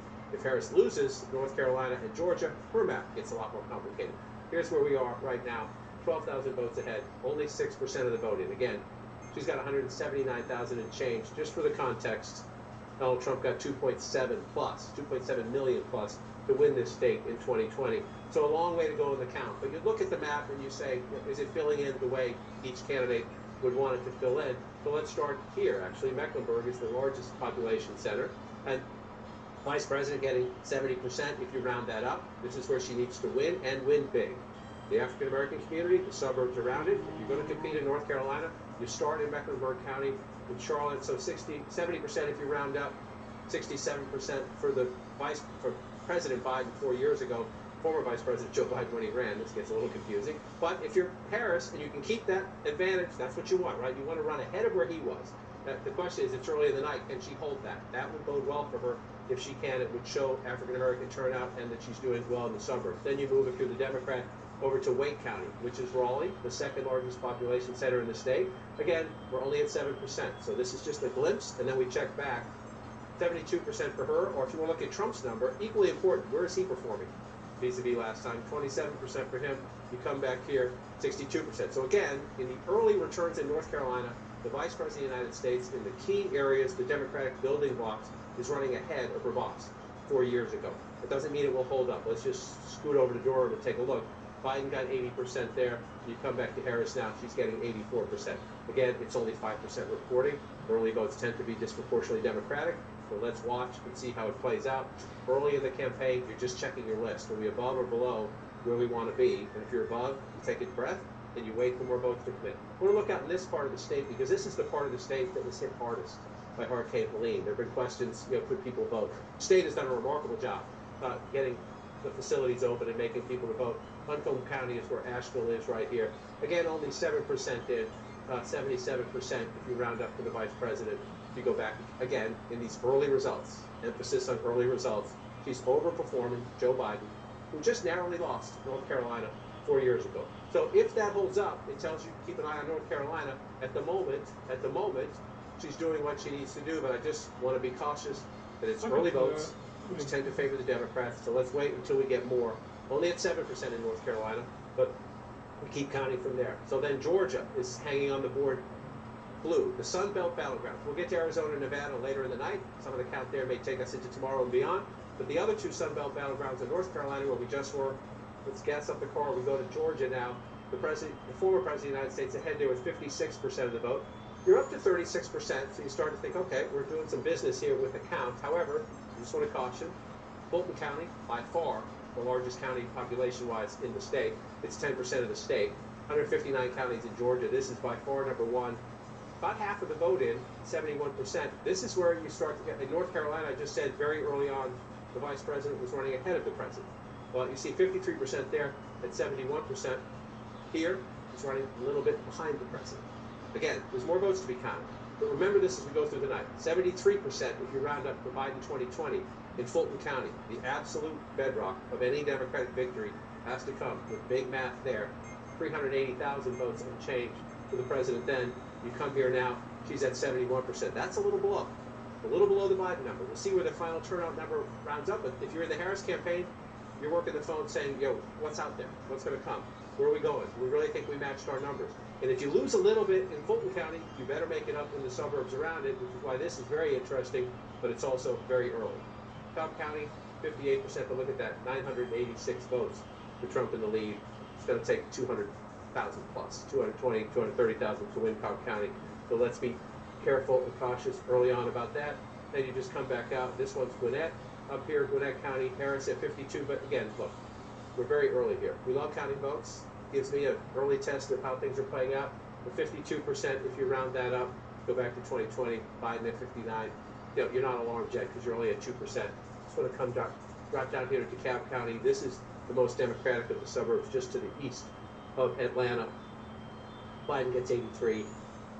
We don't have any votes in there for the vice president there. One thing the Harris campaign has been saying is if you look out here, we're moving more out to the exurbs now. We're moving more out to the exurbs. Still a high African-American population out here. That Harris, with 77% in Rockdale County, getting 76% if you round that up, running well ahead of President Biden out here. So there are some areas where you have a higher vote count, Jake, in Georgia, where the Harris campaign says we're running a little ahead of Joe Biden. In some of those other places, we still need more votes before we can make a fair comparison. All right, John King, thanks so much. And we have a key race alert for you now. We're getting some votes in from two key battlegrounds. In the Commonwealth of Pennsylvania, Kamala Harris in the lead with 77.6% of the vote. Donald Trump has 21.5% of the vote. Harris with a 187,924 vote lead. But it is very, very early. It's only 5% of the estimated vote has been counted in the great Commonwealth of Pennsylvania with its big fat packet of 19 electoral votes. In battleground Michigan, Kamala Harris in the lead with 76.7% of the vote. Donald Trump with 22.1% of the vote. Kamala Harris with a 62,597 vote lead. Again, very, very early. Only 2% of the estimated vote in the battleground of Michigan with its big packet of 15 electoral votes. John King? Jake, I was just in your home state, the Commonwealth of Pennsylvania. It's been at the gym. It's a slimmed down packet of 19 electoral votes. It's not so fat. It's slimmed down. It's looking good. Here we go. Where are those votes coming from? Well, number one, they're mostly coming from Philadelphia. Kate Baldwin told you just a few minutes ago we were going to get them. Here it is. She said we would get 100,000 votes. We got a little over 100,000 votes, right? 17% though of Philadelphia, 87% in the first batch of votes in Philadelphia for the vice president. Again, bit of a broken record, but you compare her, Joe Biden won Pennsylvania, so you want to go back and look 4 years ago, and how is she doing? Vis-a-vis Joe Biden, 87% in Philadelphia, he got 81% in Philadelphia. It's early in the count. We know these are early votes. Kate told us that. Early ballots tend to be disproportionately Democratic, so will this number hold up for the vice president? We'll see as we play out. If she stays close to that number, comes out a little bit, she'll be in good stead in Pennsylvania, but we need to get more votes. Where are the rest of the votes? We're going to come out here now to Lancaster County. This will be interesting. If this one stays blue, you got 52% for the vice president if you round up. But look, it's fewer than 1,000 votes there, fewer than 800 votes. You come back 4 years ago, Donald Trump won this county convincingly, Lancaster County, 57% if you round that up. So we got a ways to go as we wait that play out. So you see things early on. Again, early votes, you get some early votes. They tend to favor the Democrats, which is why, for example, as we leave Pennsylvania, and the votes that you still see Ohio on the map is blue, will, unlikely to hold up. We'll see. Everything's fair game on election night. You count the votes and you see what happens. But we're very, very early on in the count in Ohio. And for example, a few moments ago we showed you Texas as blue. That has changed, just barely. Donald Trump just barely ahead, but that has changed as well as more votes come in some of these rural counties in Texas. So let's come back to the states in play, and let's start in battleground Georgia. It was 11,000 votes, 700 and change back 4 years ago. Donald Trump at 57% right now. Why is that? You see the red? See all that red? Those are the building blocks of the Trump coalition. Talked about the Democratic coalition. Urban areas, close in suburbs. Then you fight in the exurbs and farther out in the suburbs. Trump's base is all these small rural counties. I'll just pick one randomly, Wilcox County. 57% reporting, it's getting 77% of the vote. You say, well, that's only 1,500 votes. That's not a big deal. It's a big deal if you're getting it here and here and here and here. You know, there are a lot of counties, right? You've got 159 counties in Georgia. 159 counties in Georgia. The Democrats win 13. They carry the state. Right? They're all in Atlanta and the other urban areas. So that's how Donald Trump runs it up, in these little tiny counties. And so you go back, let's pick another one. Jackson County, 78%. It's slightly bigger. You see the math there. 90% counted, so they're almost there. 78% in 2024, 78% in 2020. Donald Trump's base is Donald Trump's base. Let's just pick another one just to compare it out. Hall County, again, slightly bigger. You see, 49,000 votes. That matters. That matters. You're getting a margin like that. That's 30,000 votes out of one county in a state that is very competitive. 73% 2024. Let's just come back and look. 71%. So in that county, Donald Trump's overperforming 2020 Donald Trump, which is good news for the Trump campaign. Now you got to add them all up in the end. And again, the key for the Democrats is here. I just want to check back on Fulton County. Still at 53% there. 71% for the vice president. This one, still no math. Cobb County, if that one stays red, Donald Trump's going to carry the state. But it's still very early in the count there. Come down to Douglas County. A moment ago, I was talking about Rockdale County. This is one of the counties the Harris campaign is tracking and saying, okay, this is good news for us. Why do they say that? She's about 76% of the vote count in. She's at 66% when you round that up. And Joe Biden was at 62% 4 years ago. So again, it's a relatively populous suburban area, southwest, exurban area, southwest of Atlanta. And you're looking at the Biden number, and then you look at the Harris number in those counties, and you say we're doing a little better than Joe Biden did 4 years ago. And that's good for the vice president, especially if she's going to lose a little bit in other places. If she's not matching Biden in places, you want to overperform Biden in some others. So Jake, you look at the map, it's getting interesting, but we still have a long way to go. I just take one quick peek at North Carolina, still at 9%. We'll keep counting.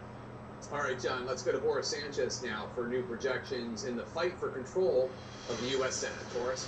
Yeah, Jake, a handful of projections to bring you right now. All of them holds for the incumbent party. Let's start with the Sunshine State of Florida. There, incumbent Senator Rick Scott, the Republican, will defeat Democratic Congresswoman, former Congresswoman Debbie Berkesel-Powell. Scott winning a second term in the Sunshine State.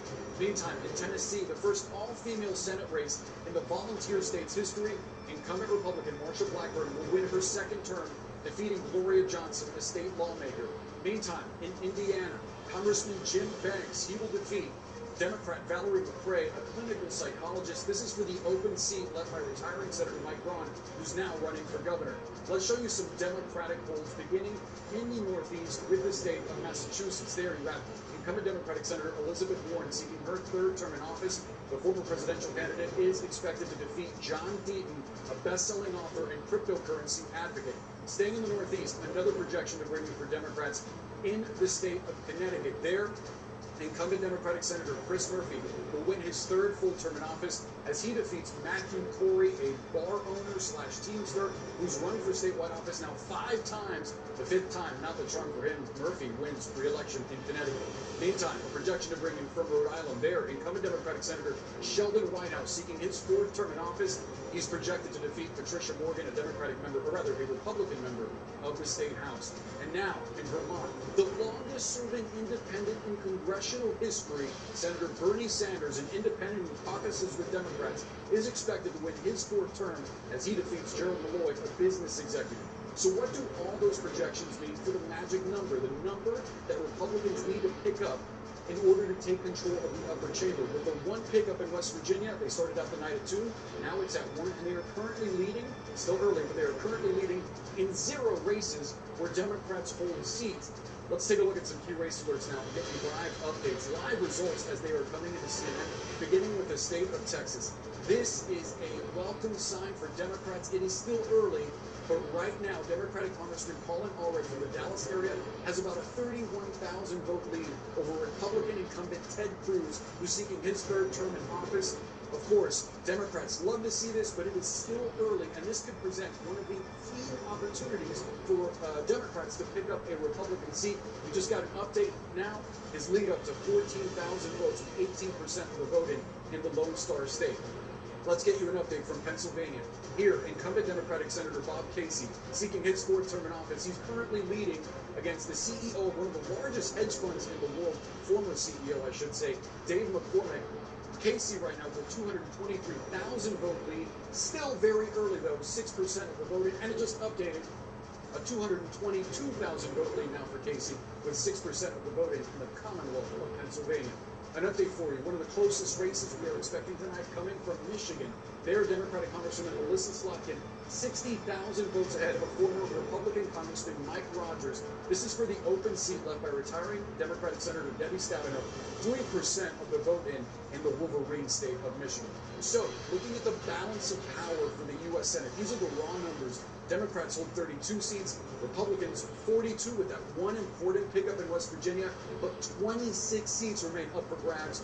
It's an open contest right now in the U.S. Senate. You need 51 seats to control that chamber.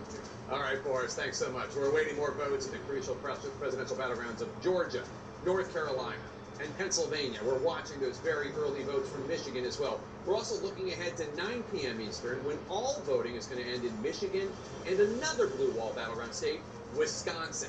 Voting also ends soon in the key western swing state of Arizona. More votes, more suspense when election night in America continues after this quick break. Grief isn't talked about much, but that's what my podcast is all about.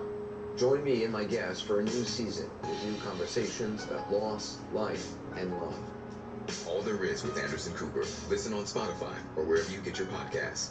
While you're Hockenham, you are the strongest among us. Without spice, the great houses would feed me to the world. The troubles are far greater than just our anchors. Dim Prophecy, streaming exclusively on Max. Chasing Life with Dr. Sanjay Gupta. Listen wherever you get your podcasts. What he was in the 90s has had a great deal to do with what he has become.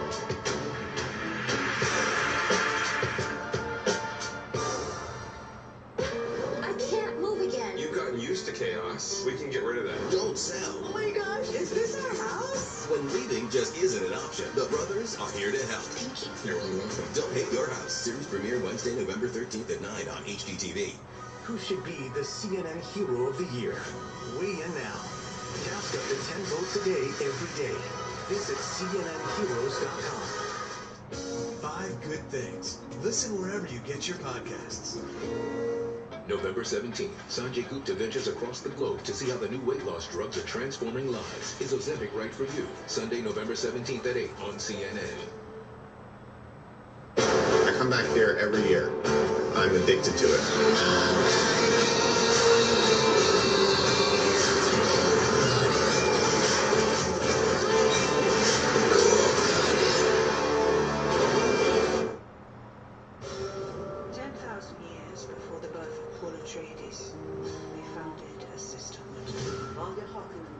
Strongest among us. Without spice, the great houses would feed me to the world. Troubles are far greater than just our anchors. Let us rip you in pain with these witches forever. Dim Prophecy, streaming exclusively on Max.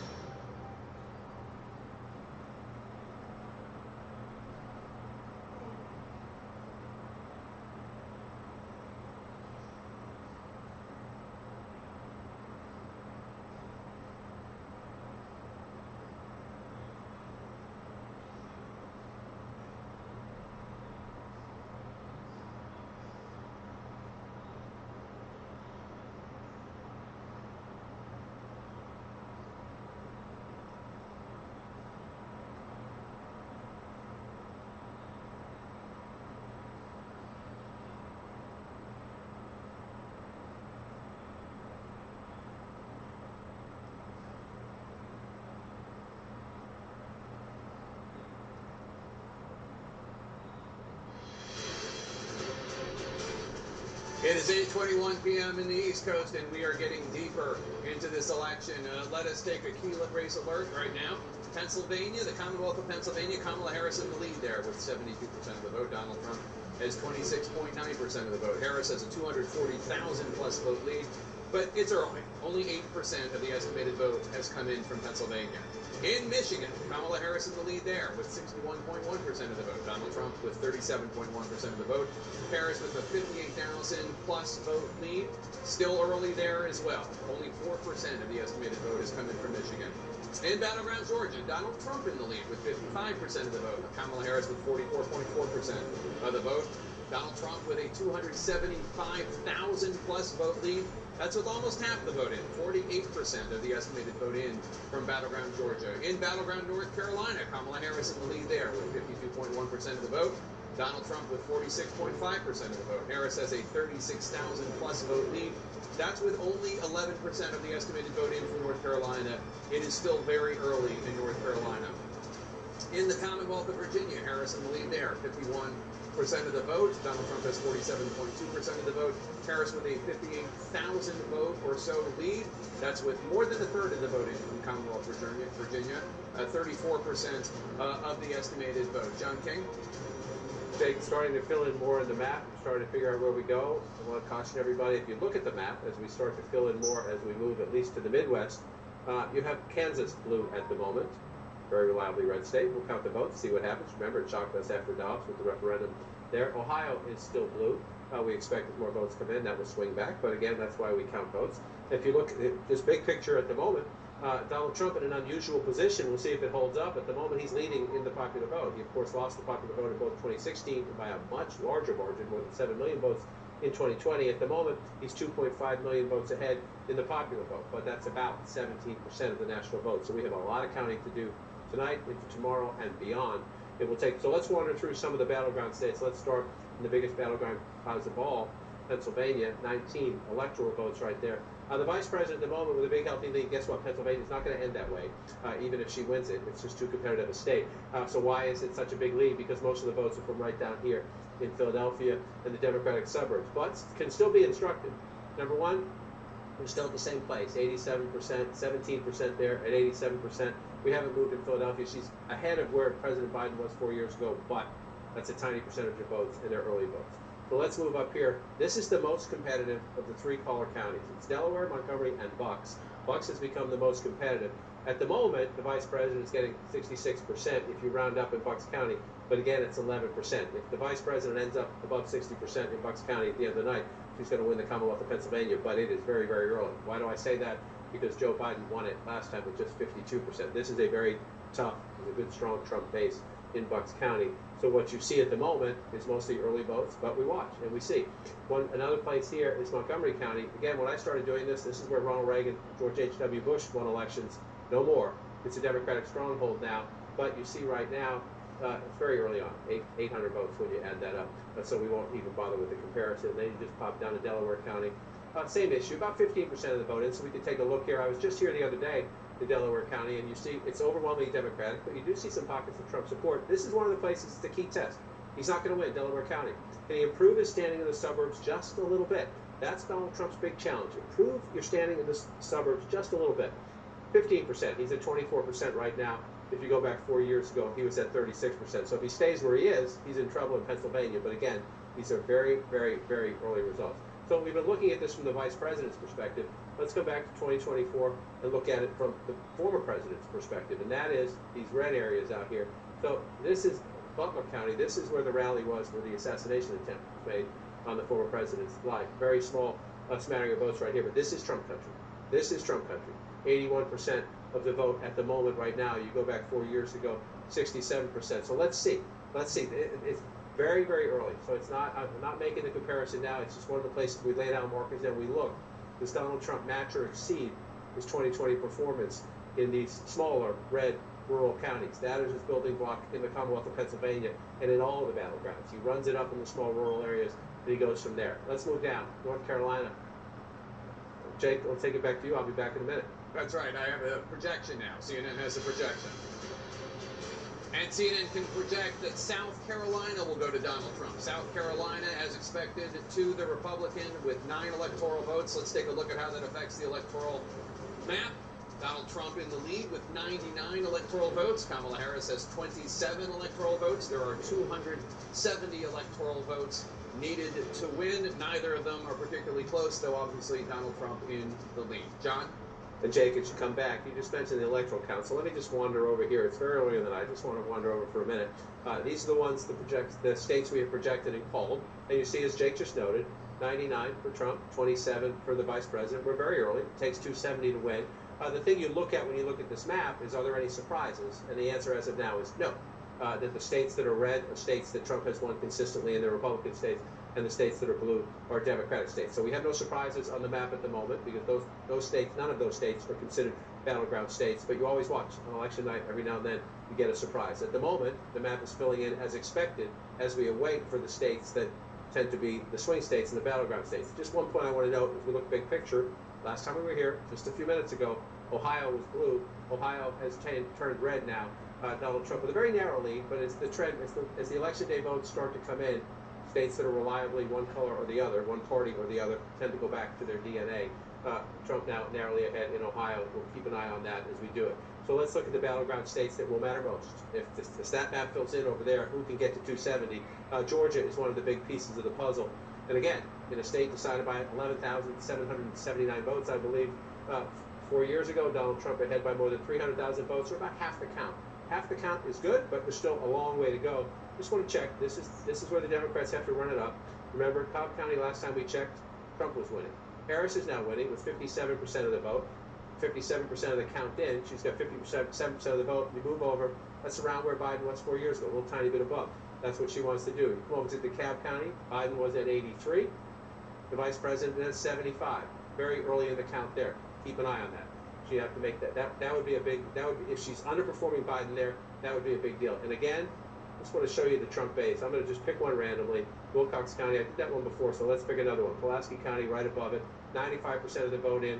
70% for Donald Trump. Not a lot of votes, but this is what he does in rural America. 69% 4 years ago. So a little bit. 100 votes here, 100 votes there. Can matter as you're trying to win a battleground state. We'll see how that one plays out. Let's just pop up to North Carolina.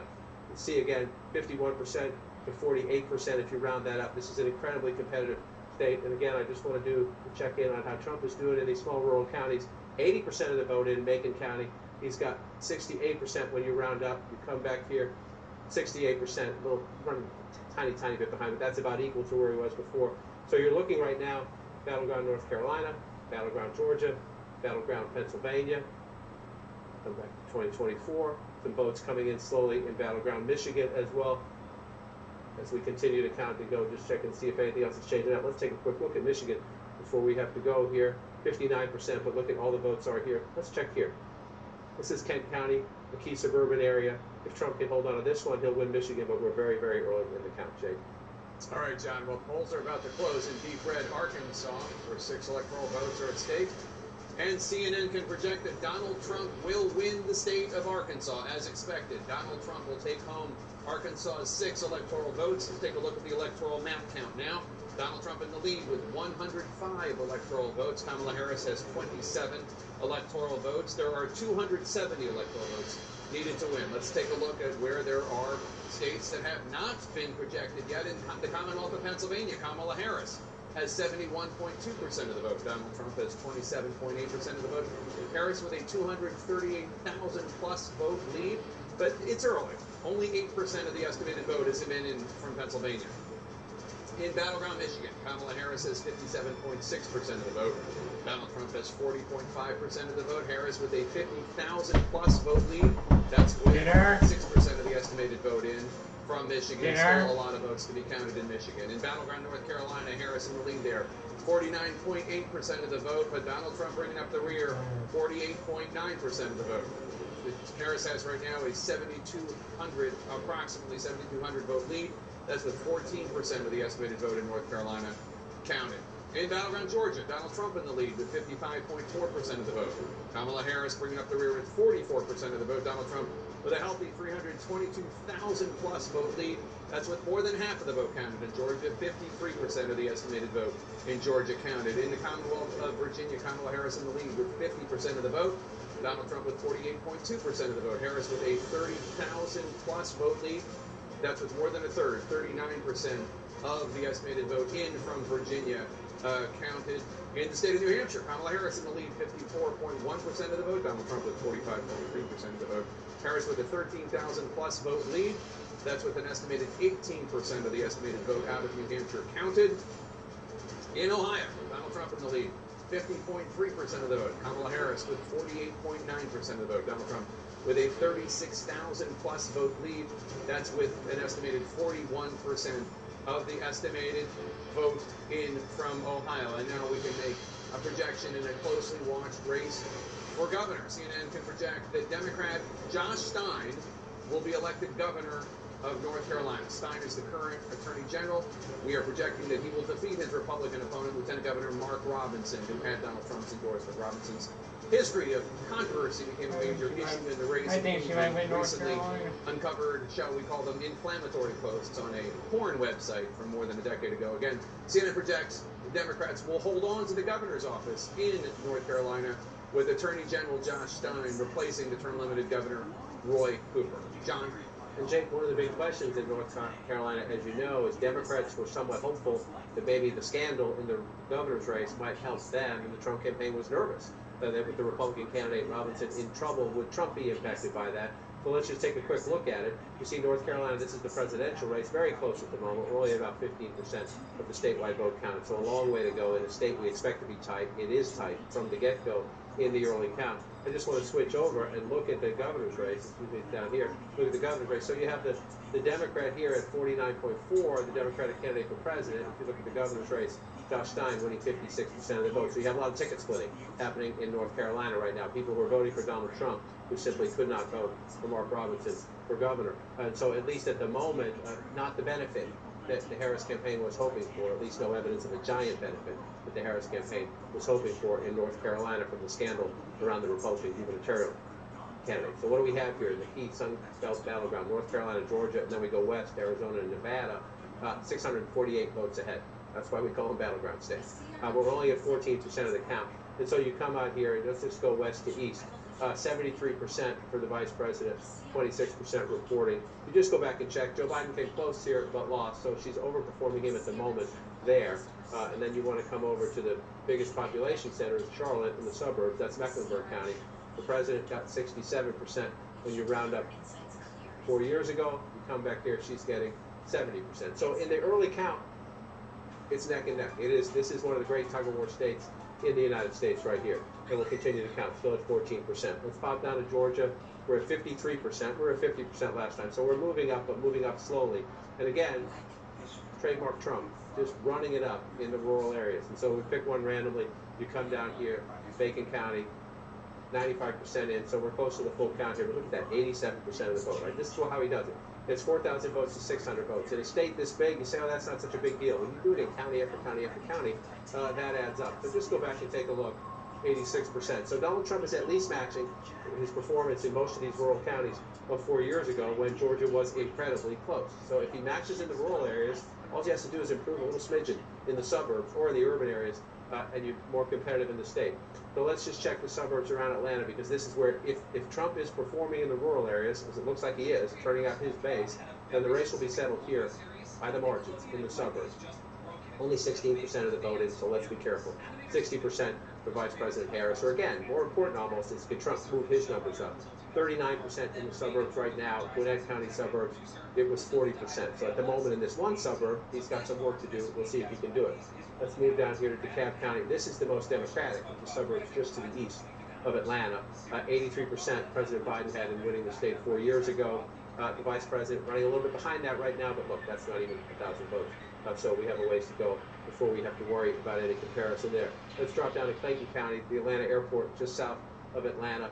Big Democratic stronghold. This was critical to Biden coming back in Georgia as they counted the votes in 2020. Trump had an early lead, but as the count went on into the day after and the day after that, Clayton County was one of the places where Joe Biden got a lot of votes, and you see 85% for the vice president, about 3/4 of the count, 76% right there. So how does that compare to 2020? About the same, right? You got 85 when you round that up. You got 85 when you round that up. So here we go in Georgia again. So far as you go through it, you've got a very competitive race. So that one's competitive. Let's come out of there. I want to go up and look at Michigan. We haven't spent any time here yet. Only 6% of the vote in. So be careful about anything, but you're trying to look and see what happens. Again, this is Kent County. Both campaigns focus on Grand Rapids and the suburbs. Used to be a reliably Republican area. Trump at the moment, but look again, we're under 1,000 votes right there. Trump at the moment, but here's what you're running against, right? Joe Biden gets 52%. You go back to 2016, Donald Trump carried this with 48%. In a state, if Michigan's going to be very close, it's 154,000. It was the biggest lead Biden had in any of the battlegrounds 4 years ago. But if you're going to be competitive for Donald Trump, you'd like to turn this red. If you can't turn it red, you would at least like to narrow that margin for Donald Trump. So we'll watch and see how this plays out in 2024. Come back to today's map here. It was just on the texting, I was going to say on the phone, it's texting, it's the same thing, with a key Democrat out in Michigan who said they're a little nervous about here, not Monroe County, but Wayne County. Said they're a little nervous about Wayne County. I think turnout among Democrats might be down a little bit in Wayne County. That would be a problem. The African-American vote in Detroit, the student vote, Wayne State, places like that, absolutely critical for the Democratic coalition. So we'll see what we get. Wayne County is always late to report, so it's going to be a while. We'll see if that's true. If those fears are true among Democrats, that maybe turnout is down a little bit here. If it is, then the vice president has to make it up here. Oakland County, again, 20 years ago, a Republican suburb, 58% right now. We're just approaching 40%. 58%. Remember, Joe Biden carried Michigan 4 years ago to 56%. That would help. If you're above Biden, maybe you get a little math to make up if you're losing a little bit in the city. We'll see if that plays out as we thought. I just want to pop down to bring this issue on the table as well. Washtenaw County, absolutely critical.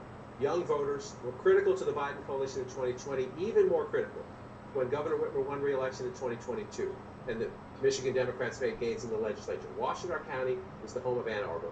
It is the home of the University of Michigan. Been there 4 times over the last year, and it's gone now. The school won't allow a protest anymore, but student protests here about the Israel-Hamas conflict had hurt President Biden. The question was, after the switch to Vice President Harris, could she heal that wound in the Democratic coalition? So you see her at the moment 22%, so we have a long way to go. 60% for the Vice President there right now. 72% for the President of the United States. If that number stays that way, that's a problem.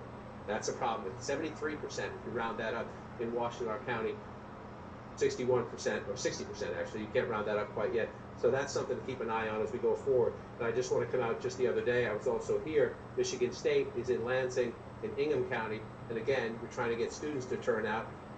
Was at a Trump phone bank here, mostly young men, college students, young men there. 50% for the vice president right there. You come back in time, and 65% for the president of the United States. So as we go through battleground Michigan, it's early. It's early. So I'm not, this comparison is not in cement yet, but these are the places you want to watch. At the moment, in a couple of key places, that would be Ingham County and Washtenaw County, Jake. She's trailing the president, so she needs to, if you want to get your math up in Michigan, watch those in the hours ahead. All right. Now let's check in on the all-important race to 270 electoral votes as we head into another round of poll closings. So, with Donald Trump is in the lead here with 105 electoral votes. Kamala Harris has 27 electoral votes. Obviously, 270 are needed to win. We are far from that. Obviously, Donald Trump's still in the lead. But now let's bring you another key race alert. In North Carolina, battleground North Carolina, Donald Trump in the lead there. 52.2% of the vote. Man. Kamala Harris with 46.6% of the vote. Donald Trump taking the lead there in the first time this night. Donald Trump has a 69,000 plus vote lead. That's with about a fifth of the vote in. 21% of the estimated vote in from battleground North Carolina. And battleground Michigan, Kamala Harris in the lead with 56.9% of the vote. Donald Trump has 41.2% of the vote. Kamala Harris currently has 59,000 plus more votes. That's with 7% of the estimated vote. It's still very early. In the Commonwealth of Pennsylvania, the all-important battleground, Kamala Harris in the lead there with 69.8% of the vote. Donald Trump has 29.3% of the vote. Kamala Harris with a 323,000 plus vote lead, but that's only 11% of the estimated vote in. It's still very early in Pennsylvania. In battleground Georgia, Donald Trump in the lead, 55.6% of the vote. Kamala Harris has 43.8% of the vote. Donald Trump has currently a 339,000 plus vote lead. That's with more than half of the vote in battleground Georgia, 54% of the estimated vote in from Georgia. Now we're standing by for the second largest wave of poll closings just minutes from now at 9 Eastern, when a total of 163 electoral votes are at stake in 15 states. Remember, 270 electoral votes needed to win the presidency. All voting is about to end.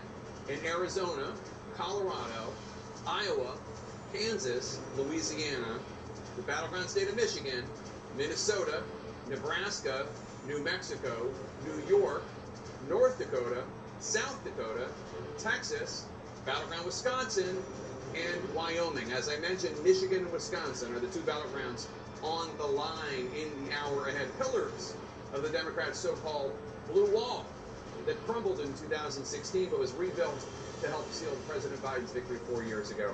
Out west, Arizona is another major presidential battleground that we're watching. We're heading into a high-stakes hour in the Harris-Trump contest, with polling places about to close in 3 states that could decide the race. Let's go to Abby Phillip at Harris Campaign Headquarters in Washington. And Abby, voting is about to end in 3 battlegrounds. What's the outlook in the Harris campaign? Yeah, Jake, I mean, I think the banner that you guys have right now is pretty much where the Harris campaign is. It is early in the night, and they're not seeing any clear picture of where this race is headed just yet. For that reason, they are really focused on the battleground of Pennsylvania, because that really becomes the linchpin of a strategy to get to 270. If they get Pennsylvania, the rest of the path becomes much more clear. So as I've been talking to people tonight, they're really waiting to see how these results, as they are coming in, really shape the picture. But right now, it's really not that clear to them. And I just want to be transparent about it, because they've got great numbers, but they're not willing to go out on a limb on any of this stuff just yet. In Pennsylvania, though, I think what I am hearing is a lot of optimism. They're seeing good numbers out of Philadelphia. The local officials there are suggesting that Harris could exceed what Biden did in that city. And if she's able to do that, that would make, again, her path to winning that state much more clear, Jake. All right, Abby Phillip, thanks so much. Let's go to West Palm Beach, Florida now, where we find Caitlin Collins. And Caitlin, what is the Trump campaign going to be looking for in the next round of poll closings? Well, Jake, you just mentioned Wisconsin, and that is obviously a state that they are going to be watching closely tonight. I've talked with several campaign officials. They're not expecting to get a real sense of those numbers until much later in the evening, but they will be watching Wisconsin very closely. They want to see how abortion lands there and how close the margin could potentially be. I was going to ask you if Trump wins, can you come here, can you do 2 things, come here, comfort me and give me something to break. Someone who is also on the ballot in Wisconsin, Robert F. Kennedy Jr. He fought to get his name off the ballot, but the Supreme Court there told him no because it was too late. He was already on the ballot, so people were getting in the mail. And I am told Robert F. Kennedy Jr. is at Mar-a-Lago with Donald Trump tonight, watching these returns come in. Obviously, the reason he fought to get his name off that ballot, Jake, is there is a concern that with the margin as small as it could potentially be there, that it could have an effect. The margins are everything in this race, as we are starting to see in these numbers coming in. So Trump will be watching that come in alongside RFK Jr., both of them on the ballot, Jake. All right, Caitlin Collins in West Palm Beach with the Trump campaign. Thanks so much. Let's go to David Chalier now, who has some exit polls from Michigan, Wisconsin, and Arizona. 3 battlegrounds we're hoping to hear from soon. David, what stands out? You look at the data from these 3 key states. Yeah, as the polls are about to close in these 3 critical battleground states, I wanted to look at Biden's approval rating just as sort of a baseline of the environment in these 3 states. Nationally, his approval rating has been updated to 40% in the exit polls nationally. In Arizona, you see here, Jake, he's at 43%. He's slightly above his national approval number in Arizona. If you look at Michigan, he's at 42% approval. Again, slightly above where he is nationally at 40. But Wisconsin's a different story. His approval rating, the sitting president, Joe Biden, is at 38% in Wisconsin. That is below where he is nationally. 61% of Wisconsin voters in this election disapprove of the job Joe Biden's doing. That's a hurdle that Kamala Harris is going to have to jump here in the Badger State. Okay? All right, David Chalier, thanks so much. This would have been a very different race if Joe Biden had stayed in it. I mean, if it ends with a Trump victory, and we have no idea how it's going to end, so don't misinterpret what I'm saying. But there's going to be a lot of finger pointing and recriminations and wondering. But these approval ratings for Joe Biden are brutal. 6 in 10 in Wisconsin say that man, look at that, a heavy lead at 50% of polls in. And there's no other way to look at it, and that is, no question, a big headwind for Kamala Harris. despite the fact that she has been trying to separate herself, despite the fact that she is saying that she wants to turn the page and that she's a new generation and all the things that we've heard in every one of her stump speeches. That is a number that there is no question the Harris campaign is looking at and saying, we hope that that doesn't bleed into Harris and the actual votes. Especially since the Trump campaign tried to do an effective job in tying her to that administration, saying not just that she was the vice president, but that, look, you were in the room, you were always there were all kinds of decisions you could have made a difference, and you didn't. Well, and then of course there was her gaffe on The View when she was asked, what would you have done differently over the last 4 years? And she said, nothing comes immediately to mind, which was probably not the best answer. Jake, if I can just look back, I think a lot of our viewers may just sort of big picture be looking at this and saying, Trump's got 105 electoral votes, right, and Harris has got 27, and there's a half a country of red and a little corner of blue. And I think the point we need to make is at this moment, and I think of it as a tennis match, there are no surprises. There have been no flips. Nobody has broken serve, if you will. Right. All the states that Trump won that he's won tonight are states that he won in 2020. All the states that Harris won are states that Biden won in 2020. There's been no swing state that has been flipped yet, and there is just the way the states roll out, that the Republicans get a lot of the early calls and a lot of big red states, but there hasn't been any dramatic change in this vote. They're both on track to 270. Yeah. It depends on states that are This is called. it's a good point. This is pretty much where everybody expected the race to be. At this point, we still have not projected New York. We still have not projected California. I mean, there are plenty of places with a lot of delegates. Not delegates. I will tell you one place that is a little bit of a surprise. It's a surprisingly close race in Virginia, which has gone blue since 2008 and Obama the last 4 cycles. And if you remember, Trump in late October had a rally there, and people were, what's he doing in Virginia? That's a blue state. He's running. That's true, but there's only half of the I understand, but it's 49-49 right. But John King set the table on that earlier when he said, is this, assuming she wins Virginia, is she going to win the way Hillary Clinton won it with 5 points in 2016, or is she going to win it the way that Joe Biden won it with 10 points in 2020? And I think that there can be something discerned from her victory and how narrow it is one way or the other. And just going back to sort of the big picture, which I think is really important, Chris, and now we're looking at Virginia, which we were talking about before, but just earlier we were looking at the returns coming in from the blue wall states, from Michigan and from Pennsylvania, because we're actually finally seeing numbers. It is early, but they are important. Pennsylvania, we cannot stress enough how critical Pennsylvania is that you're looking at right now is to Kamala Harris. Donald Trump, if things go the way that they traditionally go for a Republican, unlike 2020, he could win the White House without Pennsylvania. It is hard to see in most of these paths, Kamala Harris winning the White House without Pennsylvania. And you see there 68%. That's what she has now. It is still extremely early, only 13% in. Right, and this is the point that Chris is making about the larger electoral map. It also applies to the vote that we see in Virginia and the vote that we see in Pennsylvania. If Kamala Harris wins Pennsylvania, and who knows, she's not going to win it with more than 60% of the vote. That's crazy. Yeah. Like it is anticipated to be razor thin. We're still waiting for all the votes to come in. So brew a pot of coffee. Sit back. Pots. We got a lot of votes to look at. Let's go back to Aaron Burnett. And Aaron, voting's about to end in 3 of the crucial battleground states that we are watching and that you are in charge of at your battleground command center. The command center, Michigan, Wisconsin, Arizona. Now, when you're talking about 60%, obviously it's not going to end up that way in Pennsylvania. You look at that blue wall, you look at Michigan. Jim Sciutto is in Detroit. And Jim, where you are now, this is the nuts and bolts that I think everybody wants to hear about, which is how the counting is actually happening. So tell us about where you are. This is an absentee ballot counting center? That's right, in Detroit.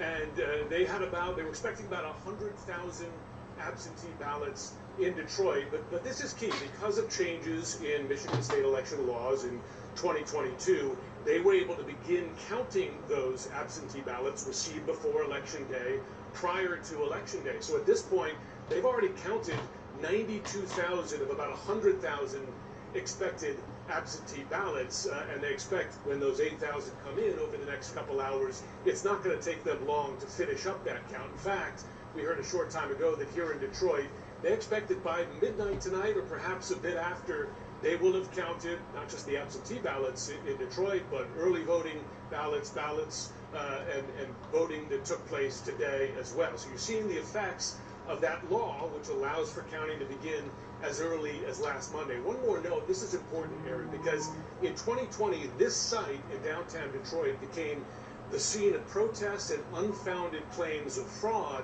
in the midst of that frantic absentee ballot counting, in part because of you have that law, you were able to start early. We're not seeing any of those protests here now. And there's going to be a truck arriving in the next couple of hours, going to pull up at that door there with absentee ballots collected from drop boxes around the city as well. Again, that's not fraud, that's not vote dumping, that's part of the process of counting these votes here, and they expect it to move very quickly tonight. All right, very quickly we'll see, and they have said they expect to be overall for the state of Michigan faster than last year, which of course was the day after midday. Got the lead in Delaware with 49 votes. A little bit earlier than that. We'll see as the count comes in. Young Law is at Maricopa County counting facility. Maricopa County, biggest in Phoenix, fastest growing in the country, as they say. I think Trump's going to win Georgia. One of the most important counties for the entire election. For the entire election, that's why you have so many reporters here. That's why we're watching Maricopa County so Kamala closely. Got the lead and let's take a look Illinois. at the clock. We only have a few more minutes, about 7 more minutes before polls close here in Arizona. She's got the lead in Kansas. I want you to take a look at what we are watching though here at the county. What's happening here on that split screen, that other video that you're looking at, that's the inside of the vote count, the tabulation center. They are looking at the ballots. They are processing ballots. All of this is with the early vote. After the polls close, about an hour after polls close here in Arizona, we are anticipating to get the first results out of Arizona. That will be only the early votes, the ballots that have been processed up until Election Day. And then, as the night moves on, those ballots that are out at the vote centers will be processed, they're counted, separated in there, and then brought over here to the tabulation center to be processed, and that information is going to start to come out as well. Harris has got the lead in New Hampshire. It is a multi-step process. It takes time. There has to be signature verification. The ballots have to be cured here in Maricopa County. But something I want to address very quickly, because this is something that's happening right here in Arizona as we watch this clock wind down before polls close, is that there's still long lines at some of the spots that we are watching at some of these vote centers. At Mesa Community College, Trump took the lead in North Carolina. Real quick, it's still an hour long line. If you are in line when polls close at 7 o'clock local Trump's time, got the lead in Ohio. All right, which is amazing, and it is amazing that people are doing that and waiting. That is something, as you said, that everyone should be happy about. But amazing to sit there late at night, say I'm going to sit and wait another hour or two. Harris has got the lead in Pennsylvania. John, thank you very much. And let's go back to the voting desk. As a big lead. Counts are coming in. People have questions about how it's happening, what's happening where. Pam, Macomb County in Michigan. Got the lead in Rhode Island. What are you seeing there? Well, Aaron, I just got off the phone with this key swing county in Michigan from the county clerk, Anthony Forlini, and he tells me he's actually hopping in his car now with a police escort to get tabulator memory sticks because they're delayed with the results coming in. Why? Well, he says it's because there were very long lines when the polls were supposed to close at 8 p.m. Eastern time, so they had to delay closing and stay open until everyone had the opportunity to cast their votes. Officials are tabulating the results right now, but those first results from Macomb were supposed to be reported around 9 p.m., just 5 minutes from now. I'm told by the clerk it's going to be later than that due to the long lines. According to the clerk, there were over 122,000 early votes cast in person there and 182,000 mail-in ballots as of yesterday. They're on track to have more than 200,000 mail-in ballots, he says. But given the high early voting turnout, he told me that the expectation there was that there would be lackluster turnout today. That is not the case in that key county. Overall in Michigan, let's look at the numbers here. The Michigan Secretary of State says more than 3.4 million voters cast their ballots early or by mail. That's nearly 47% of registered voters. And listen to this. Another 85,000 absentee ballots were returned to polling centers today. Let's go over to Milwaukee. They've had some issues over there in Milwaukee today. They're going to have to retabulate about 30,000 ballots after problems with the counting machines were discovered. All 13 tabulating machines are being set to 0. The ballots will be put through again. It's going to take time. They had initially estimated there the ballot count from the absentees would be done around midnight. Now it's more likely around 2 or 3 a.m. And then in Arizona, I spoke to a source there, Maricopa County, the largest county, that it's taking longer than expected to process early ballots. The first release of 1.1 to 1.2 million ballots of those early ballots at about 10 p.m. Eastern tonight will only account for early votes through last Tuesday, October 29th. That is less than the initial estimate that the first drop would be comprised of ballots through at least Friday, they thought. So it's going more slowly there. One more thing I want to note, I'm told they're going to keep up 24-hour shifts in Maricopa to keep things moving. They understand how important it is to get those results out, those accurate results out as quickly as possible. All right, Pam, thank you very much. You take all of that together, look at where we are. What do you see, John? Tells me to tell the people at home either slow down on the popcorn or make some more, because we're going to be at this a while and maybe do an extra pot. But I just want to start in Michigan because Pam was just talking about Macomb County, Michigan. You see Detroit right here. This is Wayne County. We have no votes. The reason we can't say much about Michigan right now is we have 0 votes in the largest population center. And then she mentioned Macomb County, which is right here. Blue collar. Back in the late 80s, early 90s, this is where they were studying Reagan Democrats, right? Why were union auto workers voting for Ronald Reagan for president? That debate continues out there right now. It was out there just about a month ago. It's a huge test out there, but it's very early in Michigan, only 8%. So let's come back out to the battlegrounds where we have more votes. Let's check here. Only up to 15% of the Commonwealth of Pennsylvania.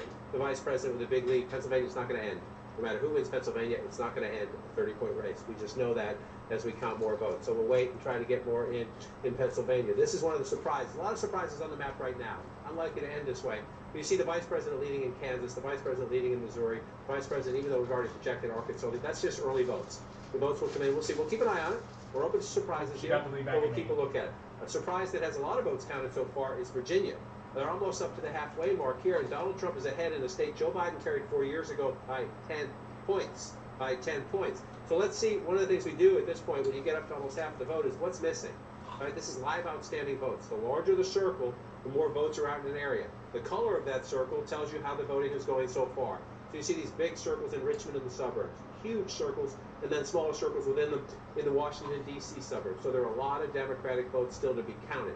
Vice President can't like that right now. You do not like being tied in battleground Virginia right now, but there are a lot of votes still to be counted, and you can tell from that a lot of them are Democratic, so we'll see. Same test in North Carolina, up to 38% of the vote. Trump with a narrow lead there. Let's just bring it up and look. Live outstanding votes. Again, your biggest outstanding votes are in the Democratic areas. Charlotte, Raleigh-Durham, Winston-Salem, Asheville, and Wilmington down there. So you have a very competitive race right there right now. You'd rather be Donald Trump and you'd rather be ahead, but there's a lot of vote counting to do. And again, this is one of the tightest of the battleground. Virginia, a bit of a surprise, Jake, more counting elsewhere.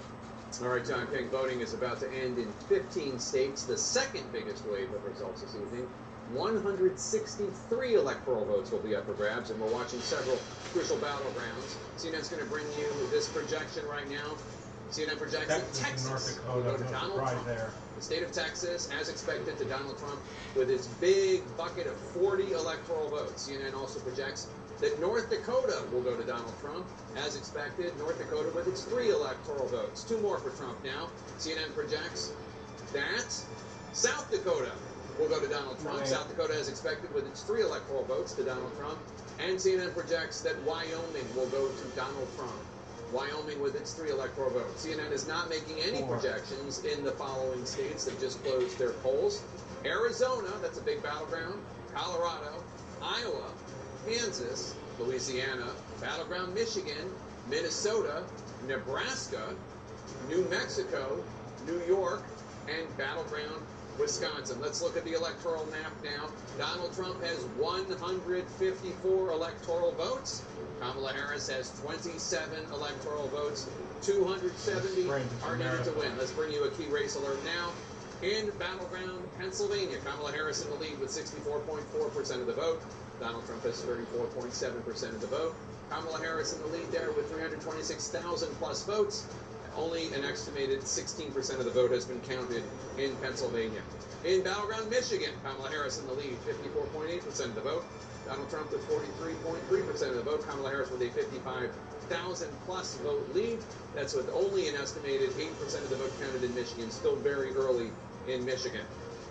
In battleground North Carolina, Donald Trump in the lead there now, 51.8% of the vote. Kamala Harris with 47.1% of the vote. Donald Trump with a more than 106,000 vote lead. That's with 39% of the estimated vote counted in battleground North Carolina. In battleground Georgia, Donald Trump in the lead there, 52.8% of the vote. Kamala Harris with 46.6% of the vote. Donald Trump has a healthy 221,000 plus vote lead. That's with an estimated 66% of the vote counted in Georgia. About 2/3 of the vote in Georgia has been counted. In the Commonwealth of Virginia, Donald Trump in the lead there now with 49.3% of the vote. Kamala Harris with 48.7% of the vote. Donald Trump with a 13,334 vote lead. That's with half the vote counted in the Commonwealth of Virginia, 50% counted there in Virginia. In the state of New Hampshire, Kamala Harris has 53.6% of the vote. Donald Trump has 45.7% of the vote. Kamala Harris in the lead there by roughly 16,000 votes. That's with about a quarter, 25% of the estimated vote counted in the granite state of New Hampshire. In Ohio, Donald Trump in the lead, 52.9% of the vote. Kamala Harris with 46.3% of the vote. Donald Trump with a 197,000 plus vote. That's with half the vote counted in Ohio, 50% of the vote counted in Ohio. Let's go to John King at the Magic Wall. John. Dave, let's start with the context what you just went through. I'm going to wander over to this wall here just to show the race to 270 at the moment. If you're a Republican, you might be saying, wow, this is a rout. If you're Democrat, you might be saying, oh my goodness, we should be worried. No, we're early in the night. As Chris Wallace said, I love the analogy, nobody has broken serve yet. As in, every red state here, Donald Trump won in 2020 when he lost the White House. Every blue state on the map so far, Joe Biden carried when he won the White House. What don't we have? We don't have Rhode Island, we don't have Connecticut, we don't have New Jersey, we don't have Illinois just yet, long-time blue states. So as we move west and as the count advances in some of the New York as well, some of the most reliably blue states, this map will change in the near future. At least that is our expectation. We'll keep an eye on it. That's the path to 270. You get there by filling these states in red and blue. So let's see, again, an unusual map at the moment just because the vote count is early or because we're going to have the most surprising election of my lifetime. But in Nebraska right now, statewide, you have the vice president winning, but you see most of the votes are out here. She's not so much worried about the statewide vote. She'd love to win Nebraska, don't get me wrong. Nebraska's second congressional district is right here in the Omaha area. Nebraska and Maine award electoral votes based on congressional district, two states that do that. So eastern Nebraska is what matters most to the vice president. We'll see if Nebraska stays blue. Again, to its south, the state of Kansas, 29% of the vote in. But you see all this? That's if you're playing Legos, that's Donald Trump. That's how he builds his buildings right there. There's small rural counties all across America, especially in the heartland here. So Kamala Harris, the vice president, ahead with 52% of the vote. It's all over here. Kansas City, Missouri, the suburbs here, the more blue areas, the college towns, and the more urban areas in Kansas is why she's ahead right now with only 29% of the vote. We'll watch as that map fills in. Again, Missouri, when I started doing this in 1988, spent a lot of time in Missouri with Michael Dukakis. It's not a battleground state anymore, but at the moment it's 51%, but it's only 7%. And again, you see votes coming in the suburbs just to the west of St. Louis, suburbs just to the east of Kansas City. That's why the Democrat is leading at the moment as we go through it. So now let's get to the states that we actually think will be the battlegrounds in the end. We'll keep looking, open to surprises here, but let's check in on the big ones. The Commonwealth of Pennsylvania still at 16%. This is a 30-point race, just shy of a 30-point race in a state we know is going to be decided by 1 or 2 points. So we'll continue to watch to see. I check in on it just to see if the vote count has gone up. It has not in a while, still 16%. Same with Michigan. We come over, we're up to 10% here right now, 53 to 45. Again, if there's an 8-point lead in Michigan, then you have a blowout. You expect this to be very close in the end. We're missing a lot, right? Earlier tonight, Grand Rapids was red for Donald Trump. That's Kent County out here. Right now, you see it's almost a tie right there. This is one of the battlegrounds within the battlegrounds. Fiercely, formerly reliably red, now a closely fought suburban area around Grand Rapids. We'll keep an eye on that. But still nothing out of Wayne County, Detroit. I just want to come up here to Ingham County. This is where Michigan State is. If this ends the night there, Donald Trump's going to feel very good about his Michigan chances, but we're at 3%. Students here, state capital, government town, should be blue by the end of the night. If it's not, that would tell you something huge. So let's come to where we have more votes in these battlegrounds. Again, I just want to check on Virginia again. This is our surprise at the moment. We're up to 50% of the vote, and you have Donald Trump with a very narrow lead. I did this a moment ago. I just want to do it again for people at home. most of the outstanding votes. These circles tell you the larger the circle, the more outstanding votes were still waiting to be counted. And the color tells you how the vote's coming in so far in that area. So you see a lot of blue up here.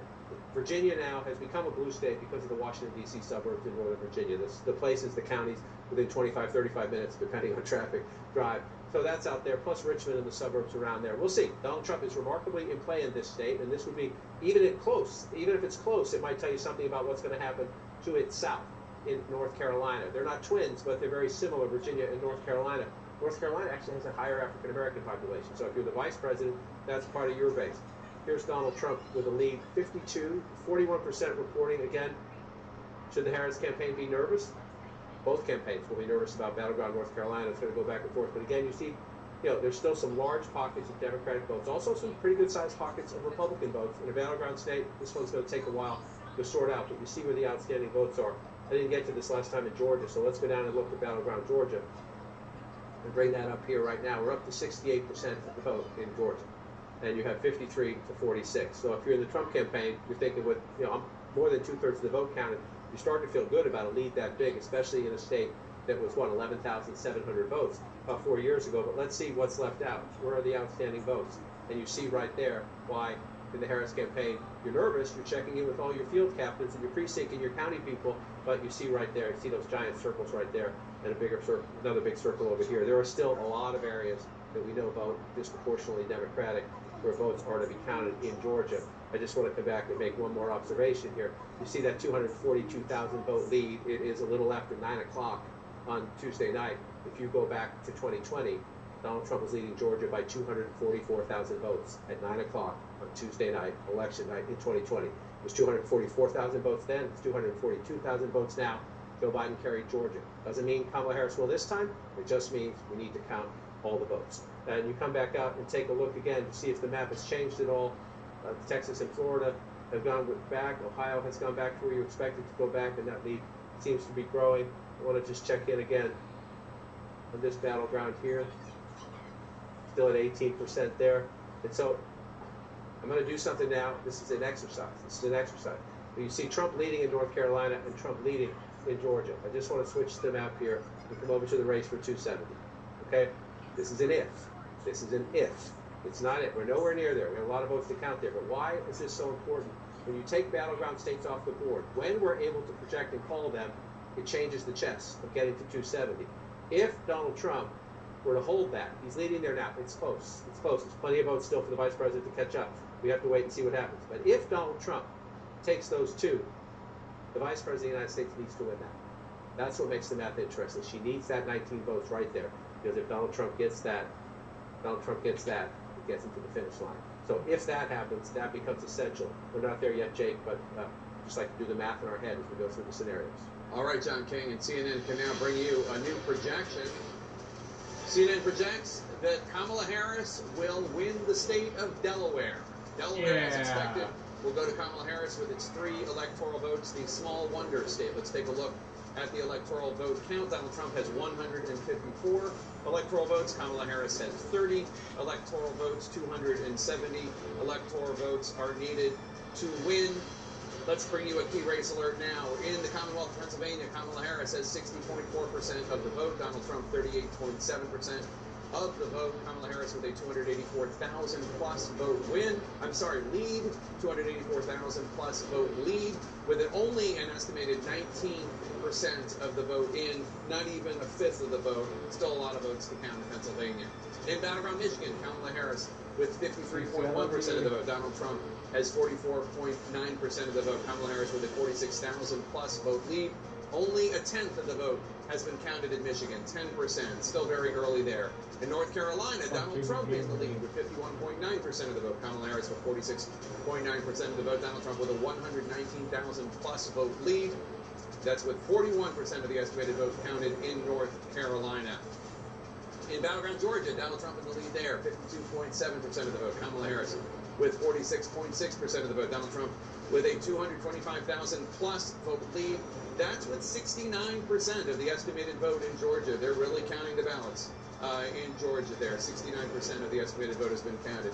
In the Commonwealth of Virginia, Donald Trump still has his 49.5% lead, and now it's 49.4%. Kamala Harris is 48.6%. Donald Trump is 18,000 plus votes ahead of Kamala Harris right now, with more than half, 52%, of the estimated vote counted in the Commonwealth of Virginia. In New Hampshire, Kamala Harris in the lead with 53.3% of the vote. Donald Trump has 46% of the vote. Kamala Harris with a 17,000 plus vote lead. That's with more than a quarter, 28% of the estimated vote in the granted state of New Hampshire counted. In Ohio, Donald Trump still in the lead there, 53.9% of the vote. Kamala Harris has 45.2% of the vote. Donald Trump with a 275,000 plus vote lead. That's with more than half, 52% of the estimated vote counted in Ohio. John King? Let's look at the map, Jake, and one of the wonders as we get into the 9 o'clock hour, this will be the 10 o'clock hour, 11 o'clock hours, respectively, past midnight hours, but you're beginning to see more states fill in. Most of it is very early voting, but it's still, as you just see as the polls close and we go from east to west, you now see many more states reporting votes. Let's just take a peek. We've already projected this one to be for Donald Trump. I just want to show you North Dakota. These states feel they don't get respect because they're not huge electoral battlegrounds. I like to wander through and look at the votes and just show people out here. You see South Dakota starting to fill in slowly, very early on, 1% of the vote. This is a surprise at the moment. Nebraska, the vice president so far carrying the state statewide. We're only at 27%. And again, most of this gray you see from about here west, rural Republican farm country, where Trump tends to run it up. Just go back and give you the 2020 example of what I'm talking about. That's what tends to happen. And so we're not there yet. So when that happens, if that happens, that number will change. Again, for the vice president, what you want to do is you want to be here. I'm just showing you Douglas County. It's the big piece of Nebraska's 2nd congressional district. This is where you want to win. The blue dot, they call it. If she wins the blue wall, Michigan, Wisconsin, Pennsylvania, I went backwards. But if she wins those 3, and she wins Nebraska's 2nd congressional district, she can get to 270 electoral votes. So we'll keep an eye on that as it plays out. First votes in Wisconsin, you see it's red at the moment, 796 to 479. Guess what? We have a long way to go in battleground Wisconsin. Just for context, when Joe Biden won it 4 years ago with 1.6 million votes. So we are in the infancy stages of counting the votes in battleground Wisconsin, and you watch as it plays out. One of the places we'll watch here, I'll just show you now, 0 votes in yet, the Green Bay area, Brown County. This is one of the key tests. Can the vice president hold on to the president's share of white working class voters? I just want to show you as we go back in 2020. Joe Biden did not win Brown County, but he got 46% of the vote. The margins within the margins sometimes make the difference in a battleground state. Wisconsin settled by 20,000 votes, right? You look at that 46% for Joe Biden, and then you move back in time, and you see 42% for Hillary Clinton. That makes the difference. She lost the state, he won the state. So one of the things we will watch as the 2024 results come in is not just can she turn out the African-American vote in Milwaukee, not just can she compete in the suburbs, Waukesha, just to the west of Milwaukee, but can she hold her own? Just be as competitive as Biden was in some of these blue-collar counties. Long way to go there. Let's pop over to Michigan. As Jake just told you, we're only at 10% there, so not a lot to look at. Let's just move it up so you can see it a little bit better at home. The vice president has pulled ahead in Kent County. That's Grand Rapids, but it's early. And again, you're looking down here. I told you earlier, one of the warning signs was Washtenaw County. This is where the University of Michigan is, Ann Arbor. If you move east here, Dearborn is over here near Detroit. Her question marks in Michigan are young voters and Arab American voters. Right? You find the young voters here, University of Michigan campus, and again, you say, wow, that's a 30-point lead. What are we worried about that for? Well, you're worried about it because the President of the United States had that 4 years ago. It's a county where, if you want to win Michigan, Joe Biden won by 154,000 votes, so you could say she has some to spare, if you will. She can lose a little bit in the coalition, but you don't want to lose a lot. And I was at the Michigan campus just last week, and they have a very aggressive young voter turnout operation there. We'll see later in the night if those numbers change at all. That's Michigan. Let's come back out and come over the home state of Mr. Tapper, still at 20%. It's bumped up just a little bit there. So what are we looking at? Let's move it up just a little bit. We have some votes. Erie County, as I told you earlier, 25 counties in America. Twice for Barack Obama, then to Donald Trump, and then flip back to Joe Biden. So it's a bellwether county. Doesn't mean the person who wins Erie County is going to win the Commonwealth and win the presidency, but that's what's happened in the last several presidential elections. So you look, we're just starting. Just getting started in Erie County. 512 votes, just for context. It's going to take close to 70,000 votes to win that county. So we're just starting. That's one of them.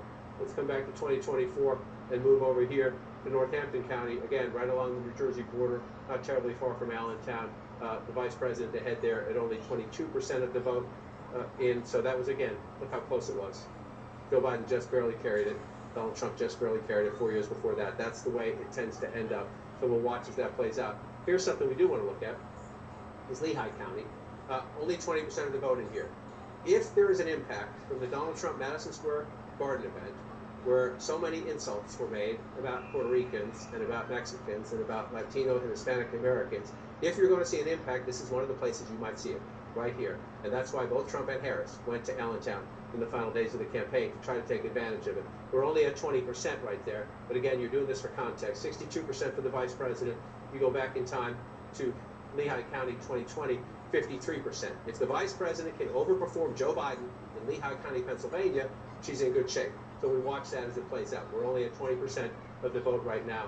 It would come down to it. It's only 20%. So then you come out more. Where else are you looking in Pennsylvania? Let's bring this up. You also had the vice president door knocking in Berks County. Berks County at the moment is blue. If Berks County ends the night blue, my bet would be on Vice President Harris winning Pennsylvania. Why? Let's look at it. Let's show you where it is. Here's Philadelphia. Here's the close-in suburbs around it. And then as you drive out, what used to be farm country, now you see the homes lined up. Right? People moving further out because that's the only place they can afford a home. That's places like Berks County, Pennsylvania. Half the vote count, a little bit shy of that right now, 51 to 48. Right? Let's go back in time. That was a 53% county for Donald Trump in 2020 when he lost Pennsylvania, and it was a 53% county in 2016 when he won Pennsylvania. So if you're the Vice President of the United States, you're keeping an eye on this one. If you keep this blue, your chances to win the Commonwealth are improved dramatically so. Spent a lot of time there over the last year. It is interesting. Found a lot of Nikki Haley voters there, a lot of Reagan Republicans who don't like Donald Trump, who were kind of tormented about voting for Trump or voting for Harris. So we'll keep an eye on that one there. Then you move out here. This is the number 2 in the Commonwealth of Pennsylvania. Allegheny County is Pittsburgh and the suburbs around it. The labor vote, the blue-collar vote, a smaller African-American population, but the urban vote Democrats need. So she's at 68%. When you look at that there, you come back in time, he was at 59%. So again, we're early. Let me come back to 2024 and come out. It's 40%. So it's early. These tend to be early votes, which tend to favor Democrats more. So we want to wait and get more to see if that's contextual. At the moment, she's outpacing the President of the United States in the Commonwealth of Pennsylvania in some key places. We will see if that holds up. The flip side, pick one. Cuyahoga County, along the border, northern border of Pennsylvania. Donald Trump getting 71% there. Half the vote is in. Again, this is Donald Trump's secret, just runs it up in small rural counties across America, 75%. So keep an eye on that. It's early. We're still counting votes right there. But is the Trump base turning out in the same math numbers in a place like Pennsylvania? He needs to run it up in places like this. There's Bradford. Again, it's only 5% reporting, 75%, 71%. Again, even in these small rural counties, the early vote, there's not a lot of Democratic votes there, but a lot of it comes out in the early votes if you're following along when they count it. So let's be careful to not make any projections, any tough, lasting cement analysis, I guess I'll call it, but we'll keep an eye on that as we go through the Commonwealth of Pennsylvania. Virginia, every time I come out, I wait to see if Virginia's going to flip back. We're still at 59%. The lead has narrowed somewhat. This would be a shocker. Joe Biden won Virginia by 10 points. By 10 points. Even if it's closer, even if the vice president comes back, let's take a peek. Yeah, the outstanding votes are still largely in Democratic. There's some Republican votes out there. You see the red dots, but the big circles are in Democratic areas. So the math is there for the vice president to recover. But even a close race in Virginia might tell you that it's a more competitive environment for Donald Trump, especially Jake, as we've talked before. Can he do well in the suburbs? And then you see, we're looking at Virginia. It's kind of, it's interesting. What lessons can we learn there? Well, again, they're not exactly the same, but they're similar. You come down to North Carolina, we're above 50% now. It's close. This is welcome to North Carolina. This is what it's going to be. And so you just take a look and you say, what's missing, right? Where are they still counting votes? Again, Mecklenburg County, Charlotte and the suburbs around it, African American voters, upscale suburbs around it, key to the Democratic coalition. A lot of votes there. A lot of votes in Raleigh-Durham, the Research Triangle, again. And so you see that happening right there. And let's see, we'll go back here and come back up to Virginia, and we see 49.4 with 48% there. Again, pretty remarkable. 17,000 votes. Again, we've got a long way to go. 45% of the votes still to be counted. But Joe Biden won it by 10 points. So if you're in the vice president's camp, you're a little nervous about that. Let's bring in David Chalian to get some insights now on the outstanding vote in Virginia, which is, as of now, a little tighter than I think the Harris campaign would like. Yeah, Jake, we're trying to determine how much of this vote we're looking at now is pre-election vote our estimate right now is that we are looking at in Virginia, 39% of the vote that's in is pre-election vote. That, we think, at the end of the day, is going to go up to 52%. So there's still quite a bit of pre-election vote to come in here, and Kamala Harris is winning the pre-election vote by about 17 points. So as more of that early vote gets funneled into the count in Virginia, you can imagine there's real room here for Harris to grow, Jim. All right, David, and we have some projections right now for you at home. Another one? CNN can project that Illinois will go to Kamala Harris. Kamala Harris, as expected, will win Illinois in its 19 electoral votes. CNN can also project that Rhode Island will go to Kamala Harris, as expected. Kamala Harris will get the 4 electoral votes from Rhode Island. So where are we on the electoral map as of right now? Donald Trump has 154 electoral votes. Kamala Harris has 53 electoral votes. 270 are needed to win. Neither of them is within spitting distance of that. Let's take a look at the actual votes coming in from the battlegrounds that we have not projected. In battleground Pennsylvania, Kamala Harris in the lead, 57.5% of the vote. Donald Trump, 41.5% of the vote. Kamala Harris with a 258,000 plus vote lead. That's with about a quarter, 23% of the estimated vote in Pennsylvania counted as of now. In battleground Michigan, Kamala Harris with 53.7% of the vote. Donald Trump with 44.3% of the vote. Harris with a 64,000 plus vote lead. That's with an estimated 12% of the vote counted in Michigan. Still very early in Michigan. In battleground North Carolina, Donald Trump in the lead. 50.7% of the vote. Harris with 48.1% of the vote. Donald Trump with a 75,000 plus vote lead. That's with more than half, 51% of the estimated vote counted in battleground North Carolina. In battleground Georgia, Donald Trump still holding on to his lead, 52.9% of the vote. Harris has 46.4% of the vote. Donald Trump right now with a 249,000 plus vote lead. I'm sorry, now it's a 255,000 vote lead. That's with an estimated 71% of the vote counted in battleground Georgia. In Virginia, Donald Trump in the lead as of now, 49.3% of the vote. Kamala Harris has 48.7% of the vote. Donald Trump is ahead by more than 15,000 votes. That's with more than half, 56% of the estimated vote, but still a lot of votes to come in the Commonwealth of Virginia. In New Hampshire, Harris with 53.4% of the vote. Donald Trump with 45.9% of the vote. Harris with an 18,000 plus vote lead. That's with under a third of the vote counted in New Hampshire. 30% of the estimated vote counted in New Hampshire. In Ohio, Donald Trump in the lead, 54.3% of the vote. Harris with 44.8% of the vote. Donald Trump with a 332,000 plus vote lead. That's with almost 60%, 58% of the estimated vote counted in the Buckeye state. Now let's go to John King at the Magic Wall. So Jake, you lay out the results, and there are some surprises there, right? At least where we are right now. So we just want to go back and follow up where we were. David Chelling was talking about some of the outstanding vote. We know in Virginia is early vote, and that percentage is going to jump, and we know that the vice president is doing quite well in that vote. So I just want to show you what he means by how this can change. Again, Donald Trump's lead has been shrinking. It was 16,000 not that long ago. It's 12,395 now.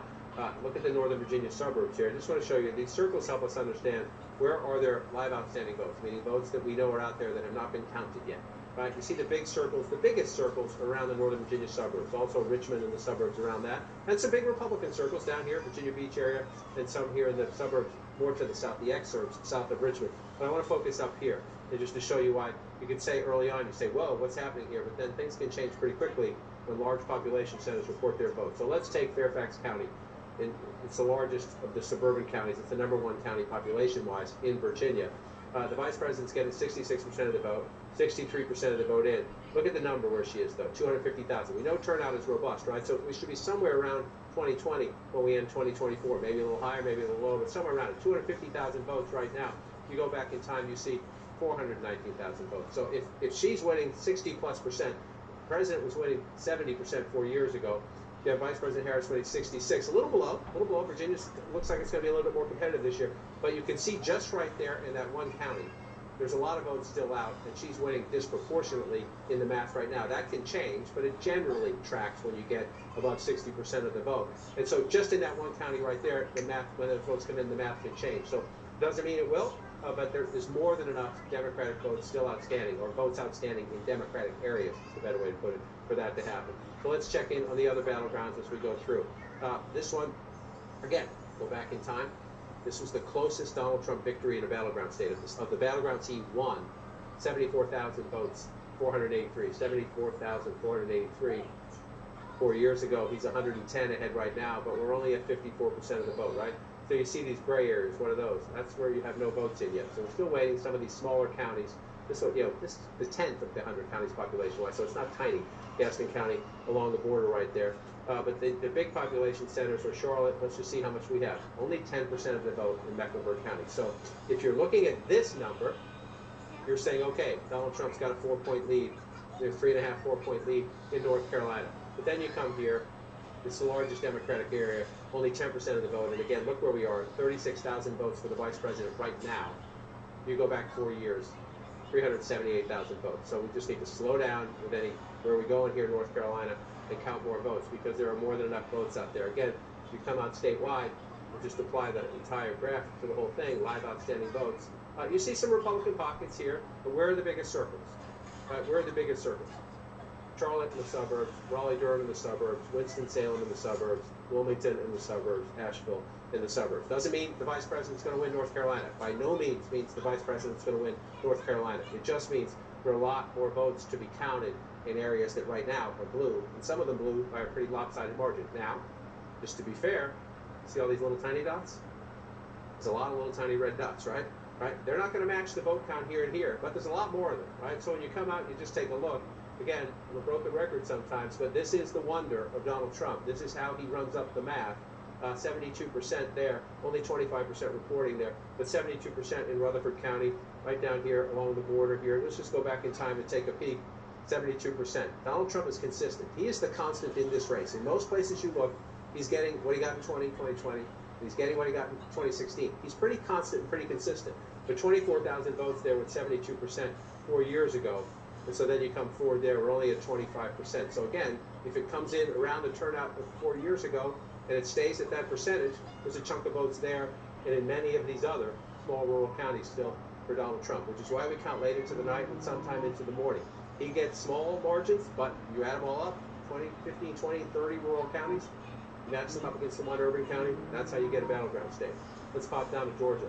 We come down over here.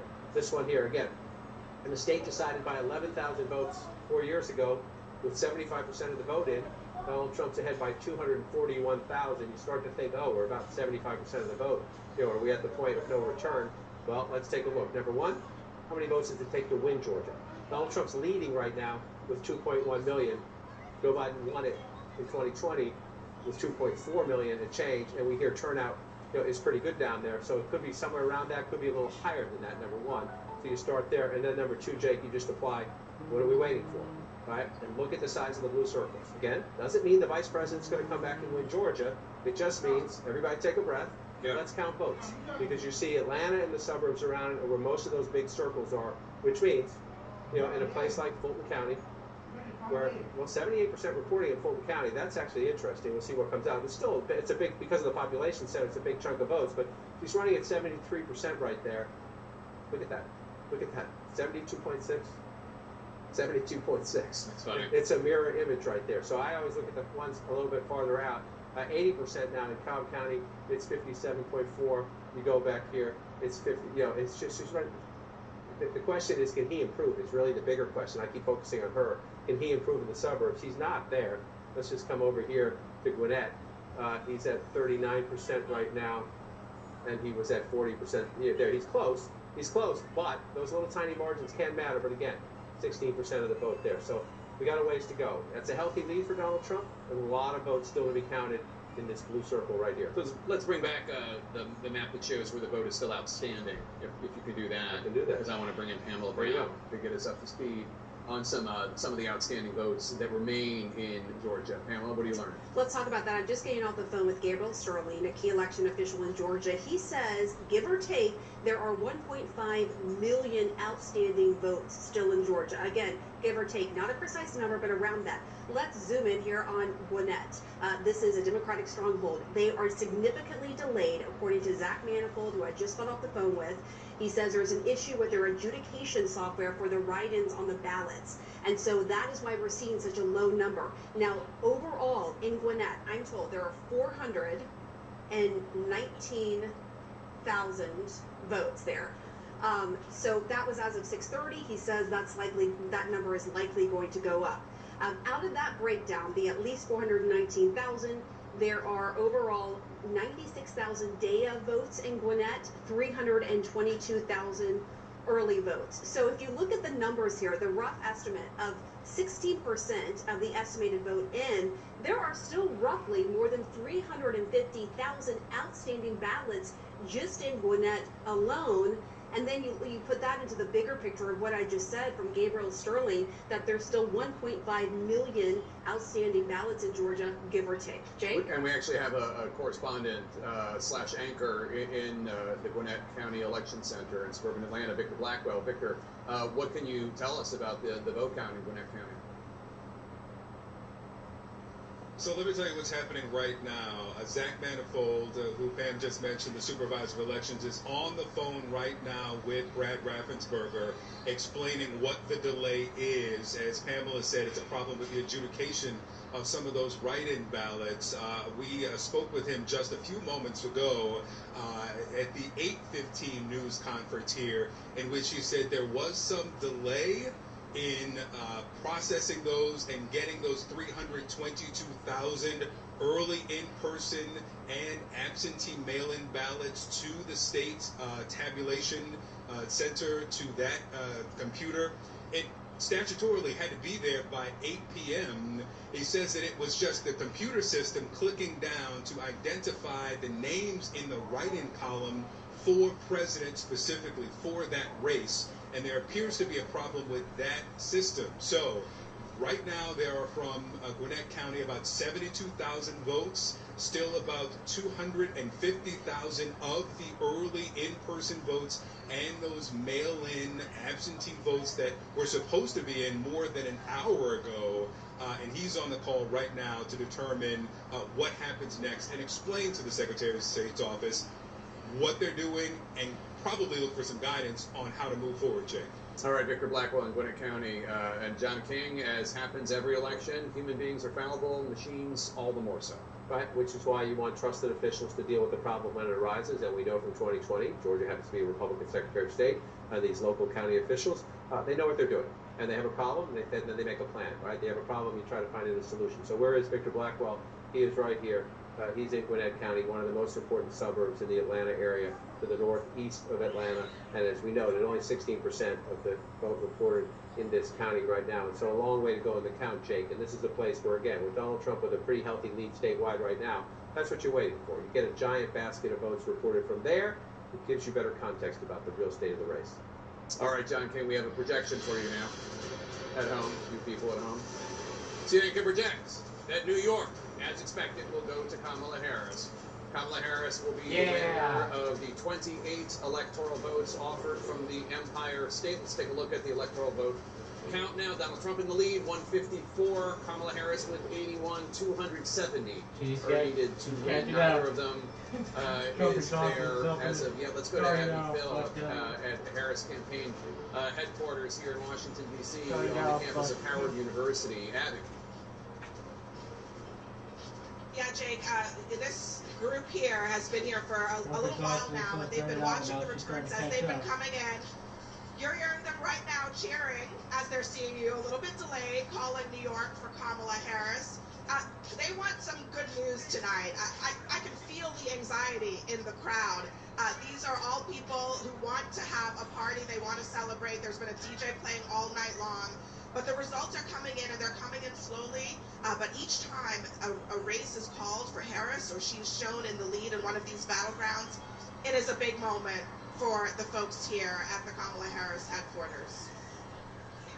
And Jake, as I'm talking right now, you can probably hear me talking to you. But the crowd, they're excited. They're ready to go tonight. They want to see more reporting and results that they like to see. Back to you, Jake. All right, Abby Phillip in Washington, D.C. at the campus of Howard University, where Harris is holding her campaign headquarters right now. Let's go to West Palm Beach, where we find Caitlin Collins at Trump HQ. Caitlin.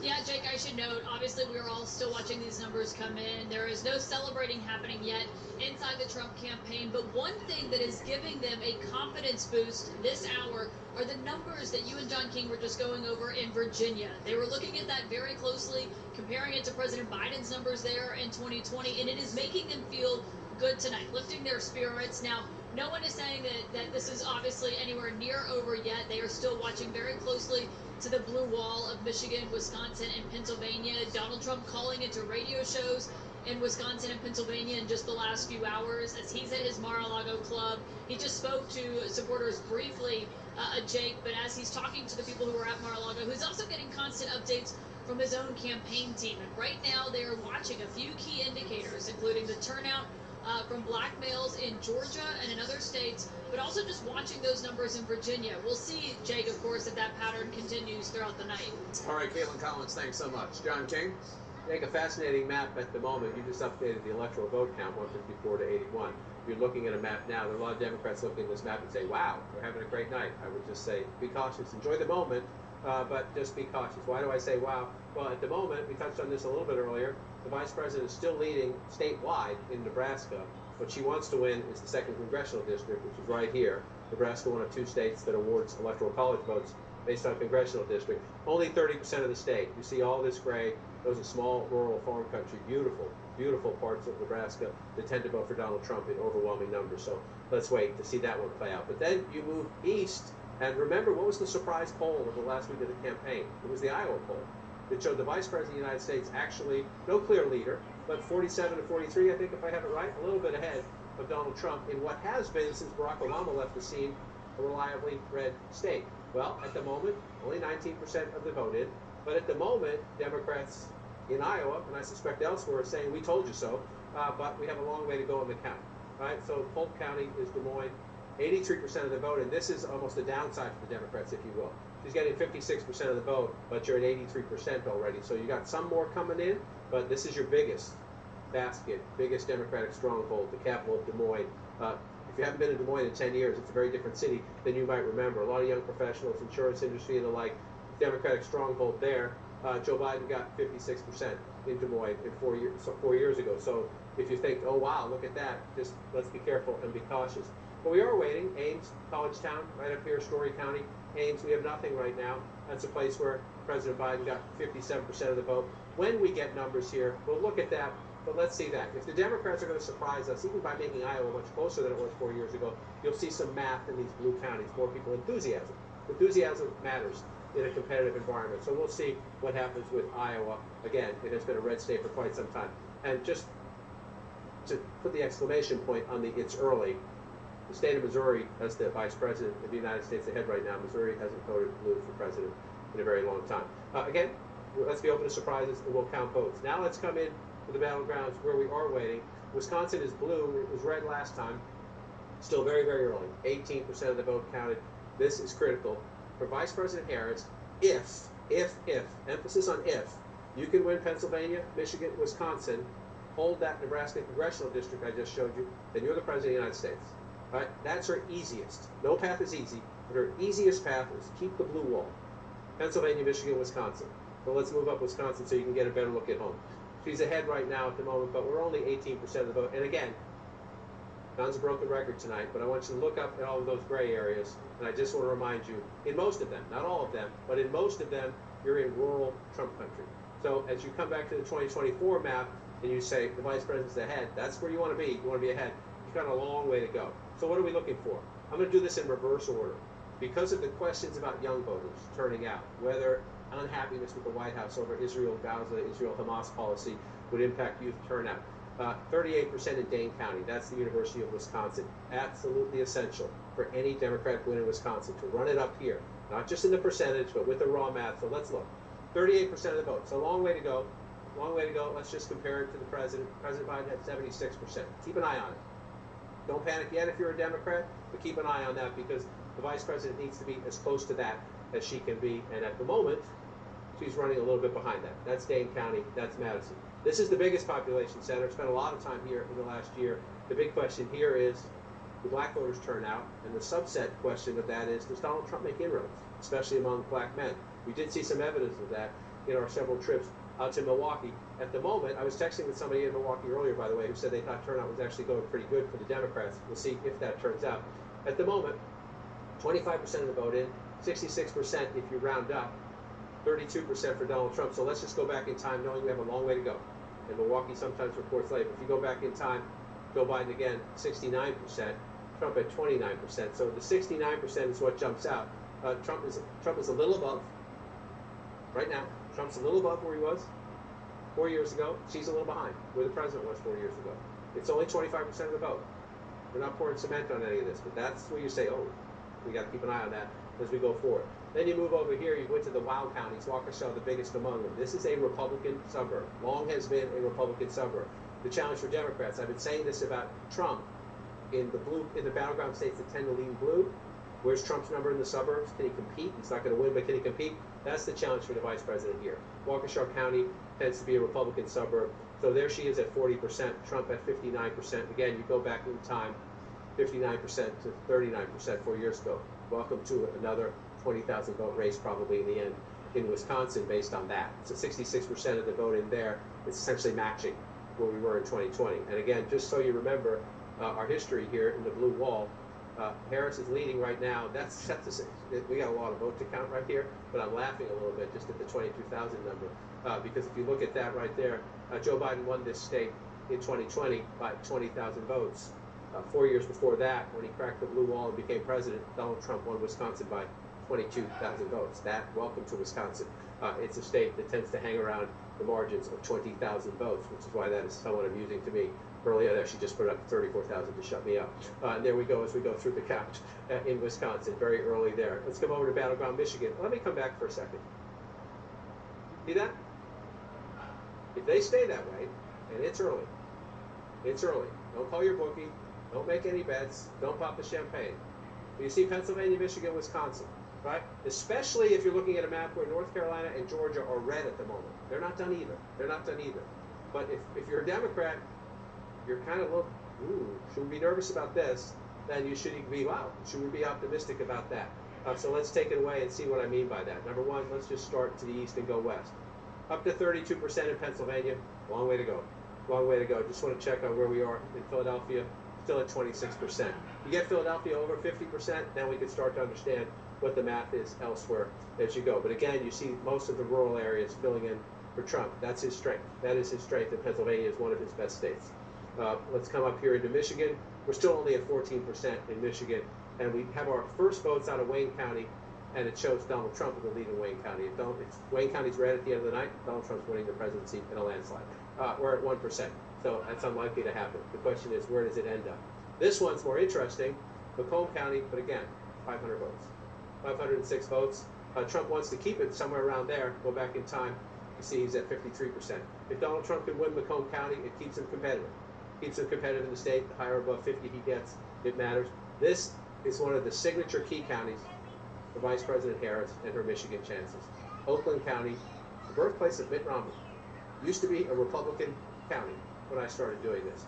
She's at 55% right now. They're just past half the vote. So look at the 55%. A little behind Joe Biden. That can matter. That can matter. We're not done yet. She's only 55%. A little bit behind. Biden had 434,000 votes when he won the county. And you're just checking on turnout. She's at 234,000 with about 54%. So you're in the ballpark of similar turnout. Let's see what happens as that comes in. And you're going to watch that number, but that number. Tiny changes in the margins can affect the battleground states. So Trump's at 43. Let's do it that way. Trump was at 42. Again, it's tiny. In the close states, tiny can matter. We'll keep an eye on that as we go through the count in Michigan. And then one more. I was already over there earlier. Let's come back out and see. So the blue wall at the moment is blue. And the Sun Belt states, which used to be reliably red and are now battleground states at the moment, are red.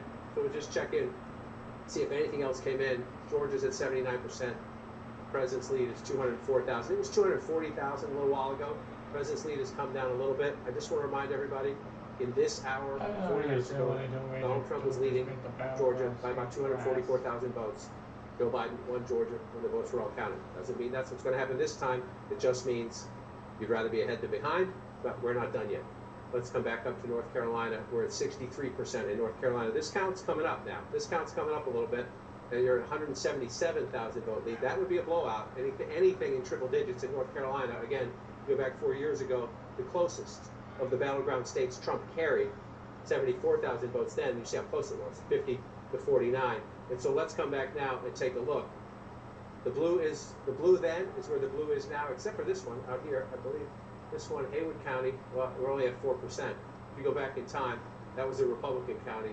I look out there because, and if anyone's out there watching, we hope you're doing all right. This is an area of the state that was hit hardest by Hurricane Helene, and the state and the county officials and the local officials, God bless them. They did amazing things just so people could vote. I know that more important things are, can you live, can you get housing, can you get food, can you get water, and things like that. But the fact that people are voting out there in good numbers is a testament to the state and to the county officials. And people have heard a lot of misinformation out there. We see what's happening. Democracy is unfolding in western North Carolina.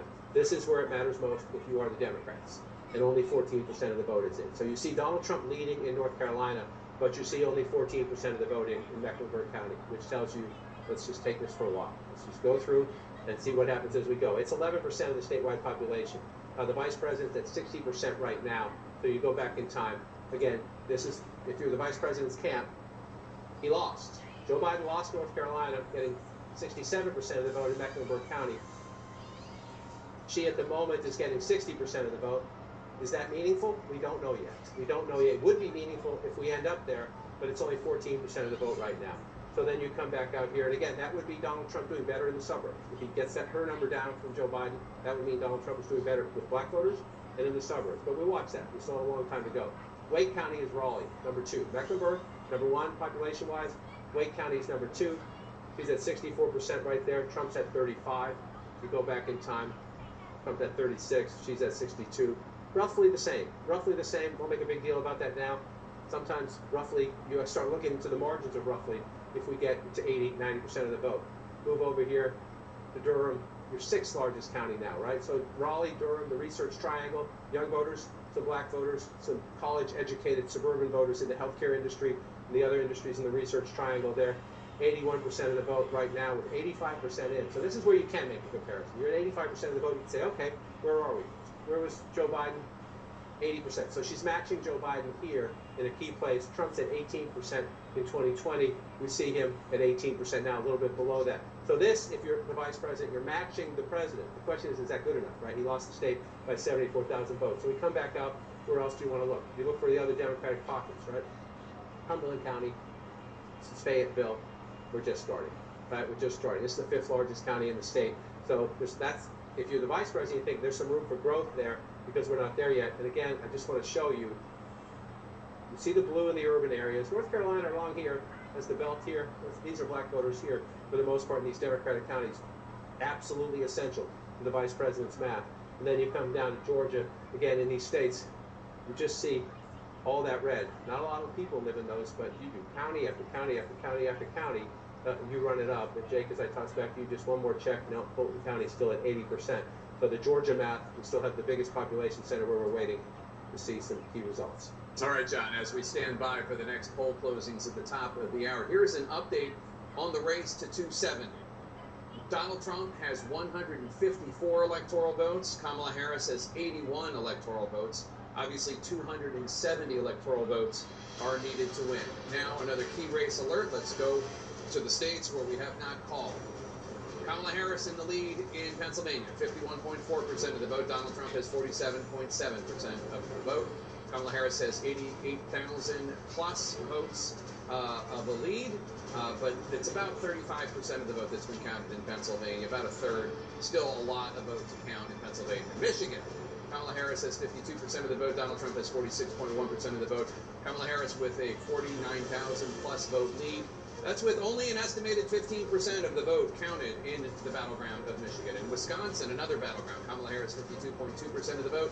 Donald Trump 46.1% of the vote.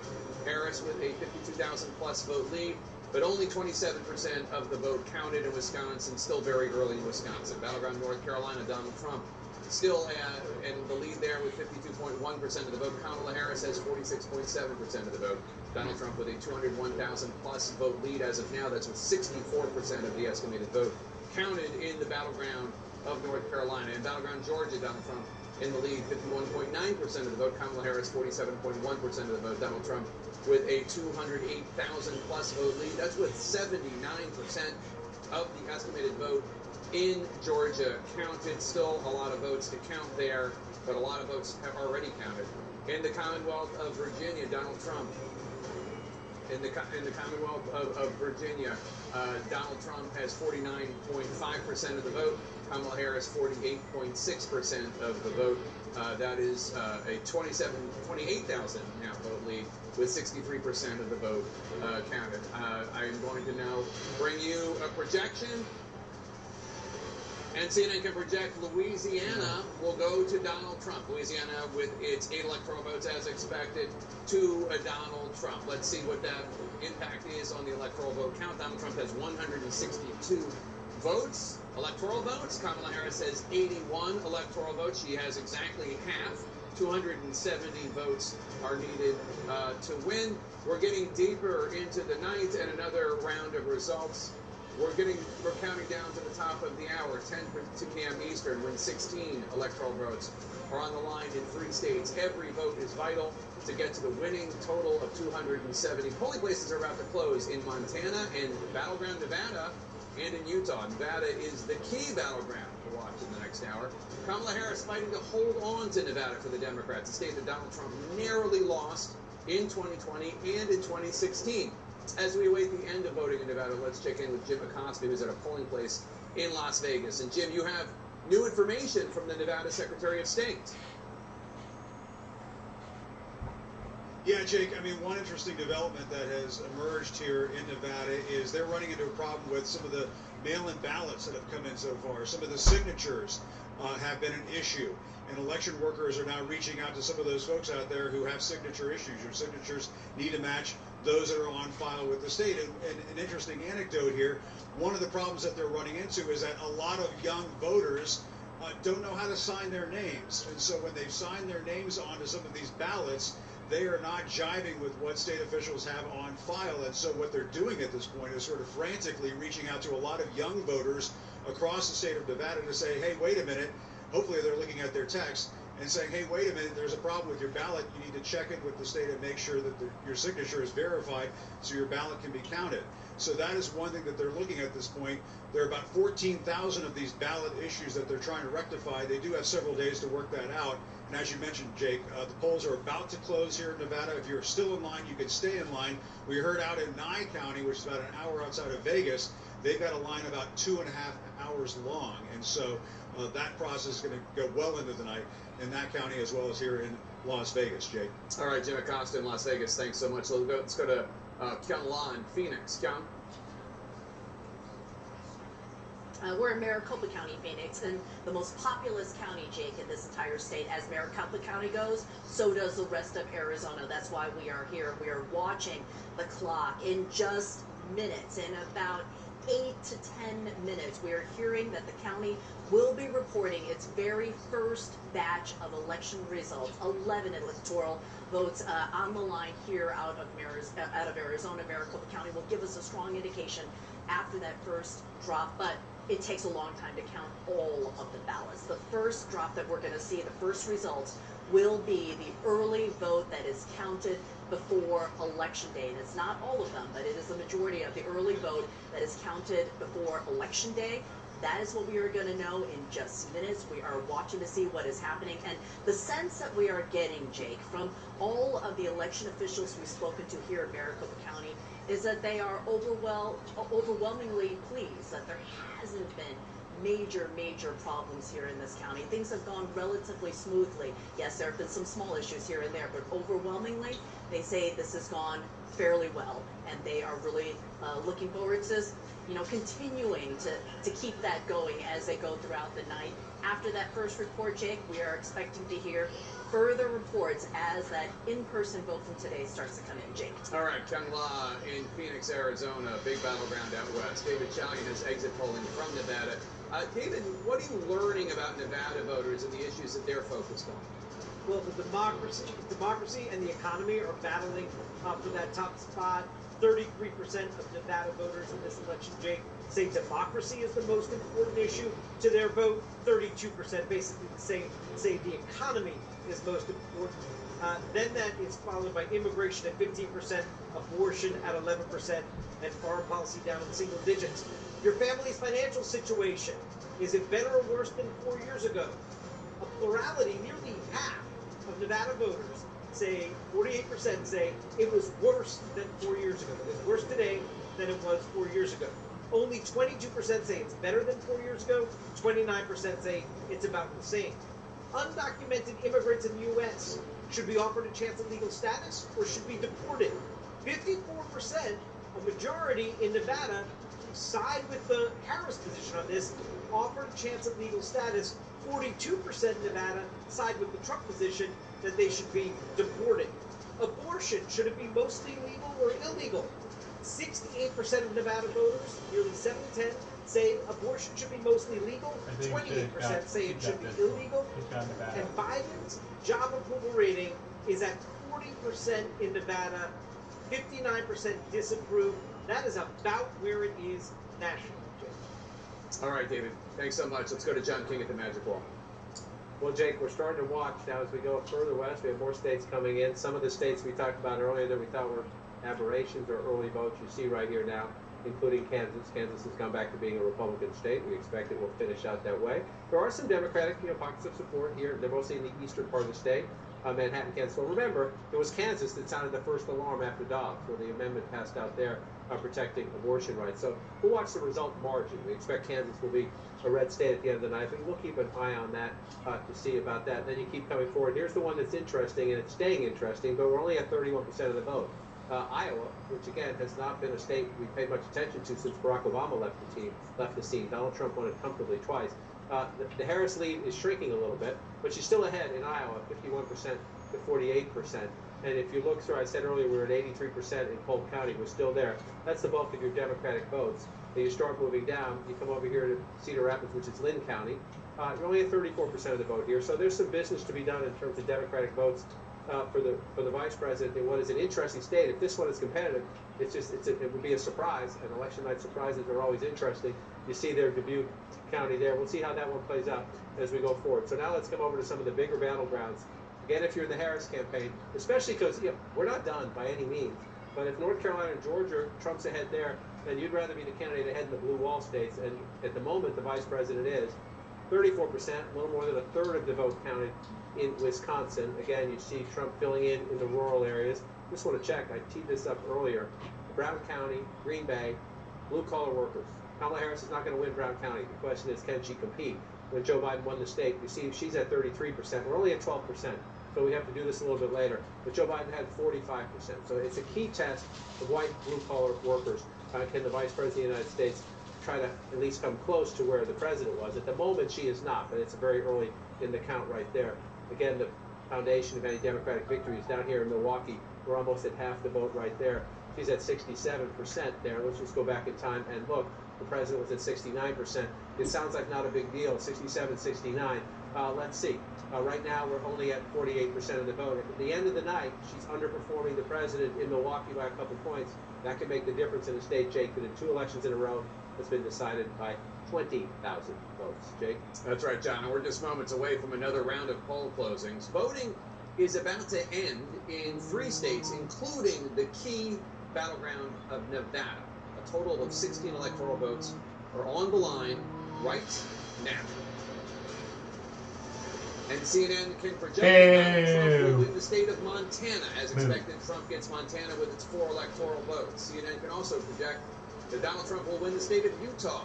As expected, Utah with its 6 electoral votes. Nevada is too early to call, a battleground state that Donald Trump has narrowly lost in the last 2 elections, but is making a big play for this election. Let's look at the electoral math right now. Donald Trump has 172 electoral votes. Kamala Harris with 81 electoral votes, 270 electoral votes needed to win. Neither of them is there yet.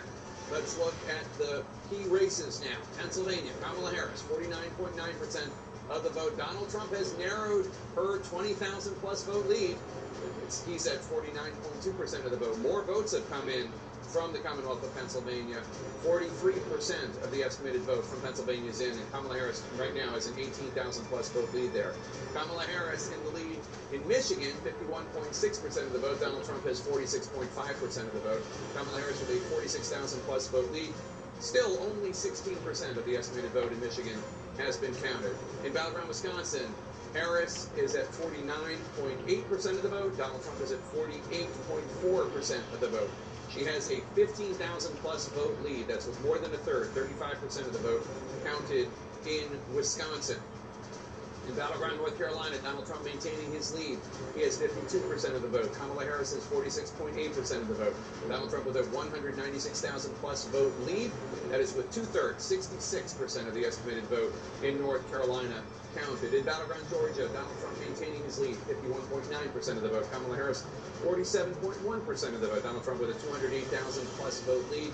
That's with 79% of the estimated vote in from the battleground state of Georgia.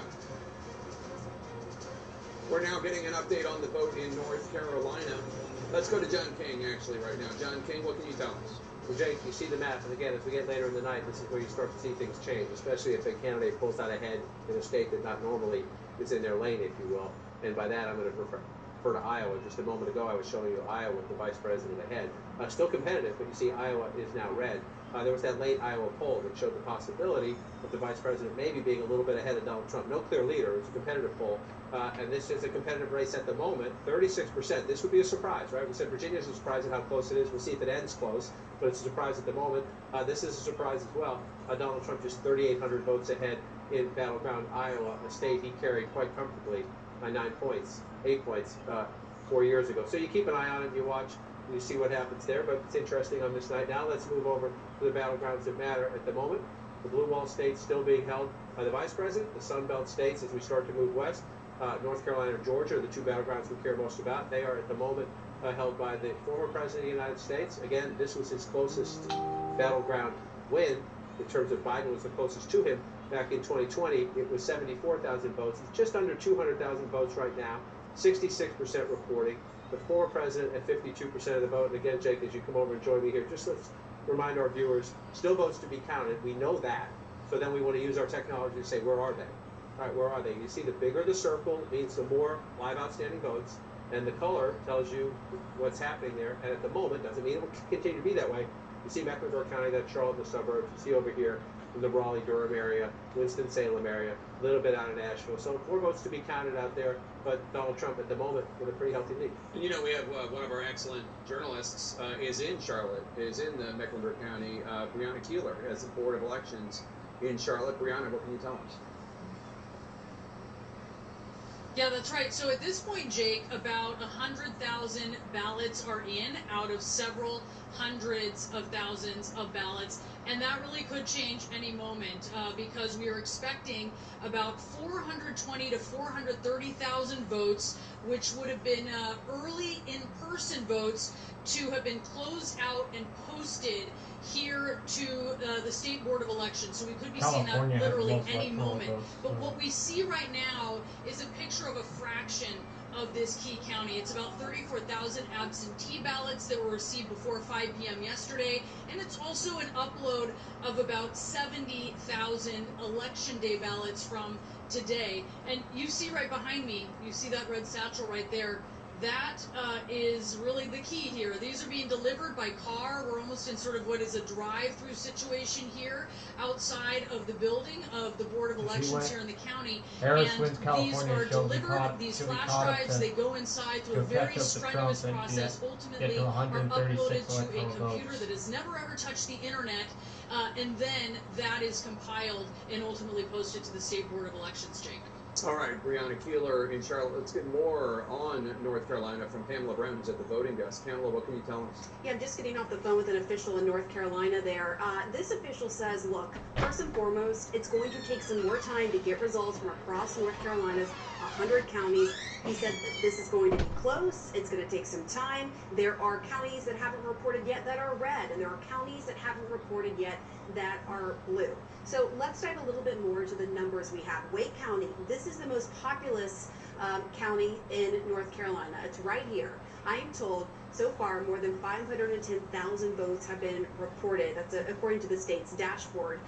So for context on that, there's 830,099 registered voters, so that's the most. It's likely going to be a lower number in the end. So they're actually making some headway there. But over here, in Mecklenburg, the home to Charlotte, they're having a logjam uploading the numbers to their site, I'm told, so far, and things are moving quickly, so this could change. But just a second ago, before I came on air, there were more than 84,000 votes reported so far, and for perspective, there's 857,354 registered voters in Mecklenburg, so that's a very small fraction at last check that we're seeing bear out in the results there. And again, because they're having issues uploading on their site, which is bound to happen. And again, that state official there in the Tar Heel state telling me that, again, be patient, it's going to take some time. All right, Pamela, thanks so much. John King, North Carolina, a lot of people thought that we would know pretty quickly this election season who won, but I'm not sure that we're going to know before midnight. It's defined pretty quickly, right? Compared to 2020, it could be pretty quickly. We're at 10 o'clock hour. You're right. So you see, these states thought they learned a lot of lessons in 2020. Fewer mail-in votes this time around. So they thought to be faster. But human things happen. You see the officials all out there watching this. Brianna made a very key point. It's so sad that we have to make it, but that these voting machines are not connected to the internet. There's all these conspiracy theories that people are hacking the voting machines. The people who count our votes, whether they're Democrats, Republicans, agnostic, they do a good job in all the states. And North Carolina is one of the best. So where are we is the question. 213,000 vote lead, and it's what Pam just laid out and Bree just laid out. Bree is here, Brianna is here, Mecklenburg County, 10% of the population, the largest of the 100 counties in North Carolina. So we have a long way to go, right? So can the Democrat come back is the question, right? You see that healthy Donald Trump lead, so your question is, can the Democrat come back? Well, the vice president's at 65,000 votes there and a little bit of change, okay? Mecklenburg County, the winner of Mecklenburg County is going to be over 300,000, close to 400,000 votes. So we have a very long way to go in Mecklenburg County. So the point you're making here is that Joe Biden pocketed a net of about 200,000 votes last time. Last time, a net of about 200,000 votes, exactly the way to do the math. And we see right now, we're waiting for a whole lot of votes, right? And so she's at 61%, and he was at 67%. If it ends up that way, Donald Trump's going to win North Carolina. But there's that giant number of votes left out. So this vice president's percentage, remember the president's 67, does she get closer to 67, number one? And then number two, what's the raw math in the margin, right? If Donald Trump, if she's below Biden's number, that means Donald Trump's, again, doing a little bit better. It might only be a little bit, but a little bit's a big deal in a battleground state in the suburbs. Or maybe it's with black voters in Charlotte. We'll have to see how that plays out. That's the biggest county. Pam noted Wake County is your number two. And again, here we're higher. We're at 76%. So she's at 64%. Remember, Joe Biden lost North Carolina. Only by 75,000 votes, but he lost. So you're trying to figure out how do you match that up. So you come back here, and again, it's not a lot, right? You see the win, his turnout might be up a little bit, so maybe the winner of the county gets a little bit more than that. But you see him at 393, and more importantly, at 62% of the vote. And then you come here. So she was a little behind the president in Mecklenburg County, which is the largest, so you don't want to be behind it where the most votes are. She's a little bit ahead of the president in Wake County, and we're waiting for that out. And that's one of the challenges, right? We compare her to Biden because that's the last election.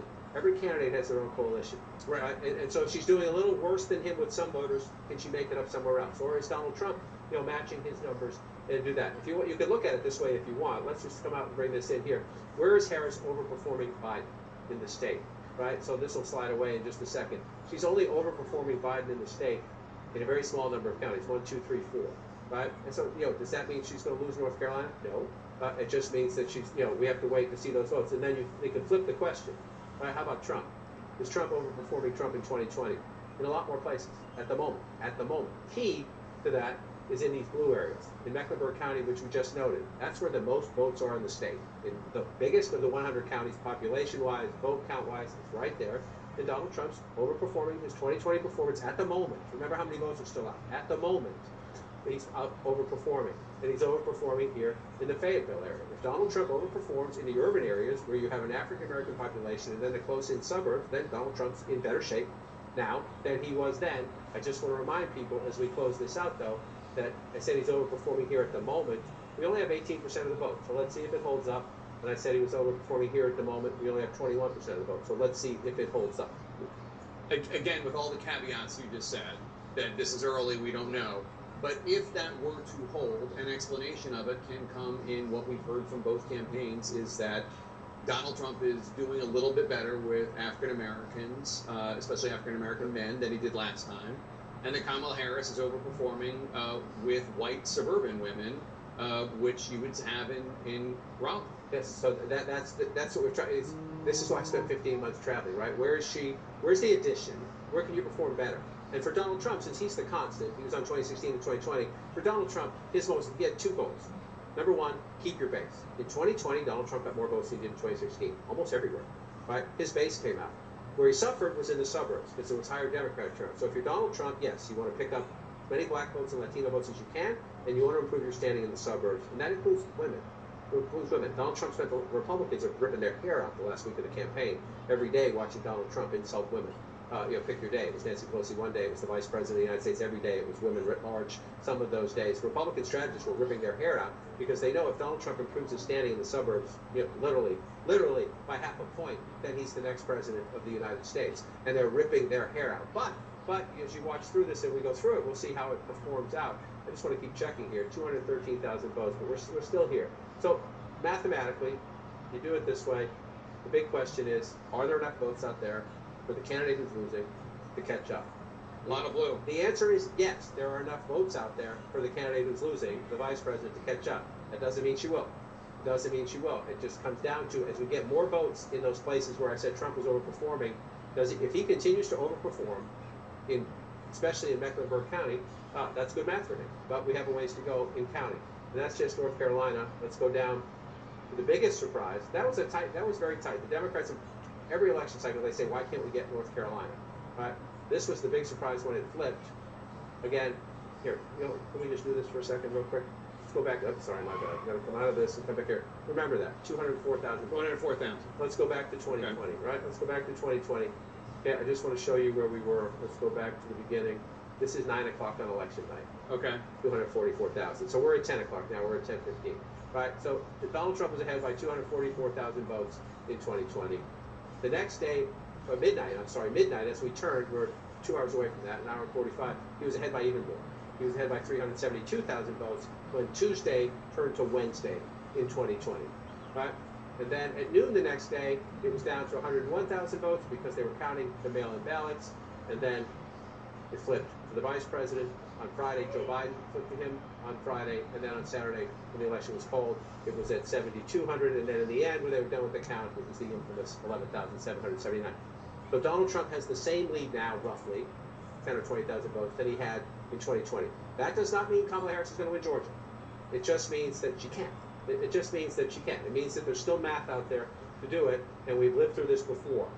2024 will not be identical to 2020.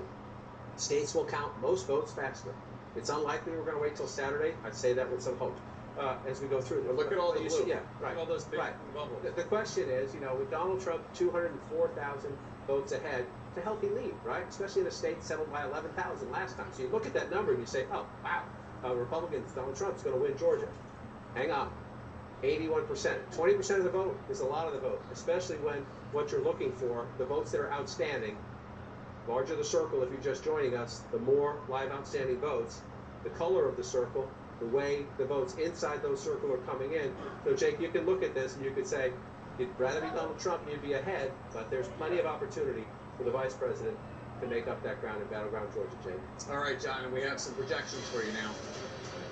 CNN can project that Kamala Harris will win the state of Colorado. Colorado, as expected, will go Democratic with its 10 electoral votes. CNN can also project that Donald Trump will be the winner of Mississippi. As expected, Mississippi and its 6 electoral votes go to the Republican. Let's bring in the electoral map right now. Donald Trump in the lead, 178 electoral votes. Kamala Harris has 91 electoral votes, 270 electoral votes. As always, needed to win. Let's take a look at the outstanding races right now. Arizona joins the map of key race alerts. Kamala Harris has 50% of the vote. Donald Trump has 49.2% of the vote.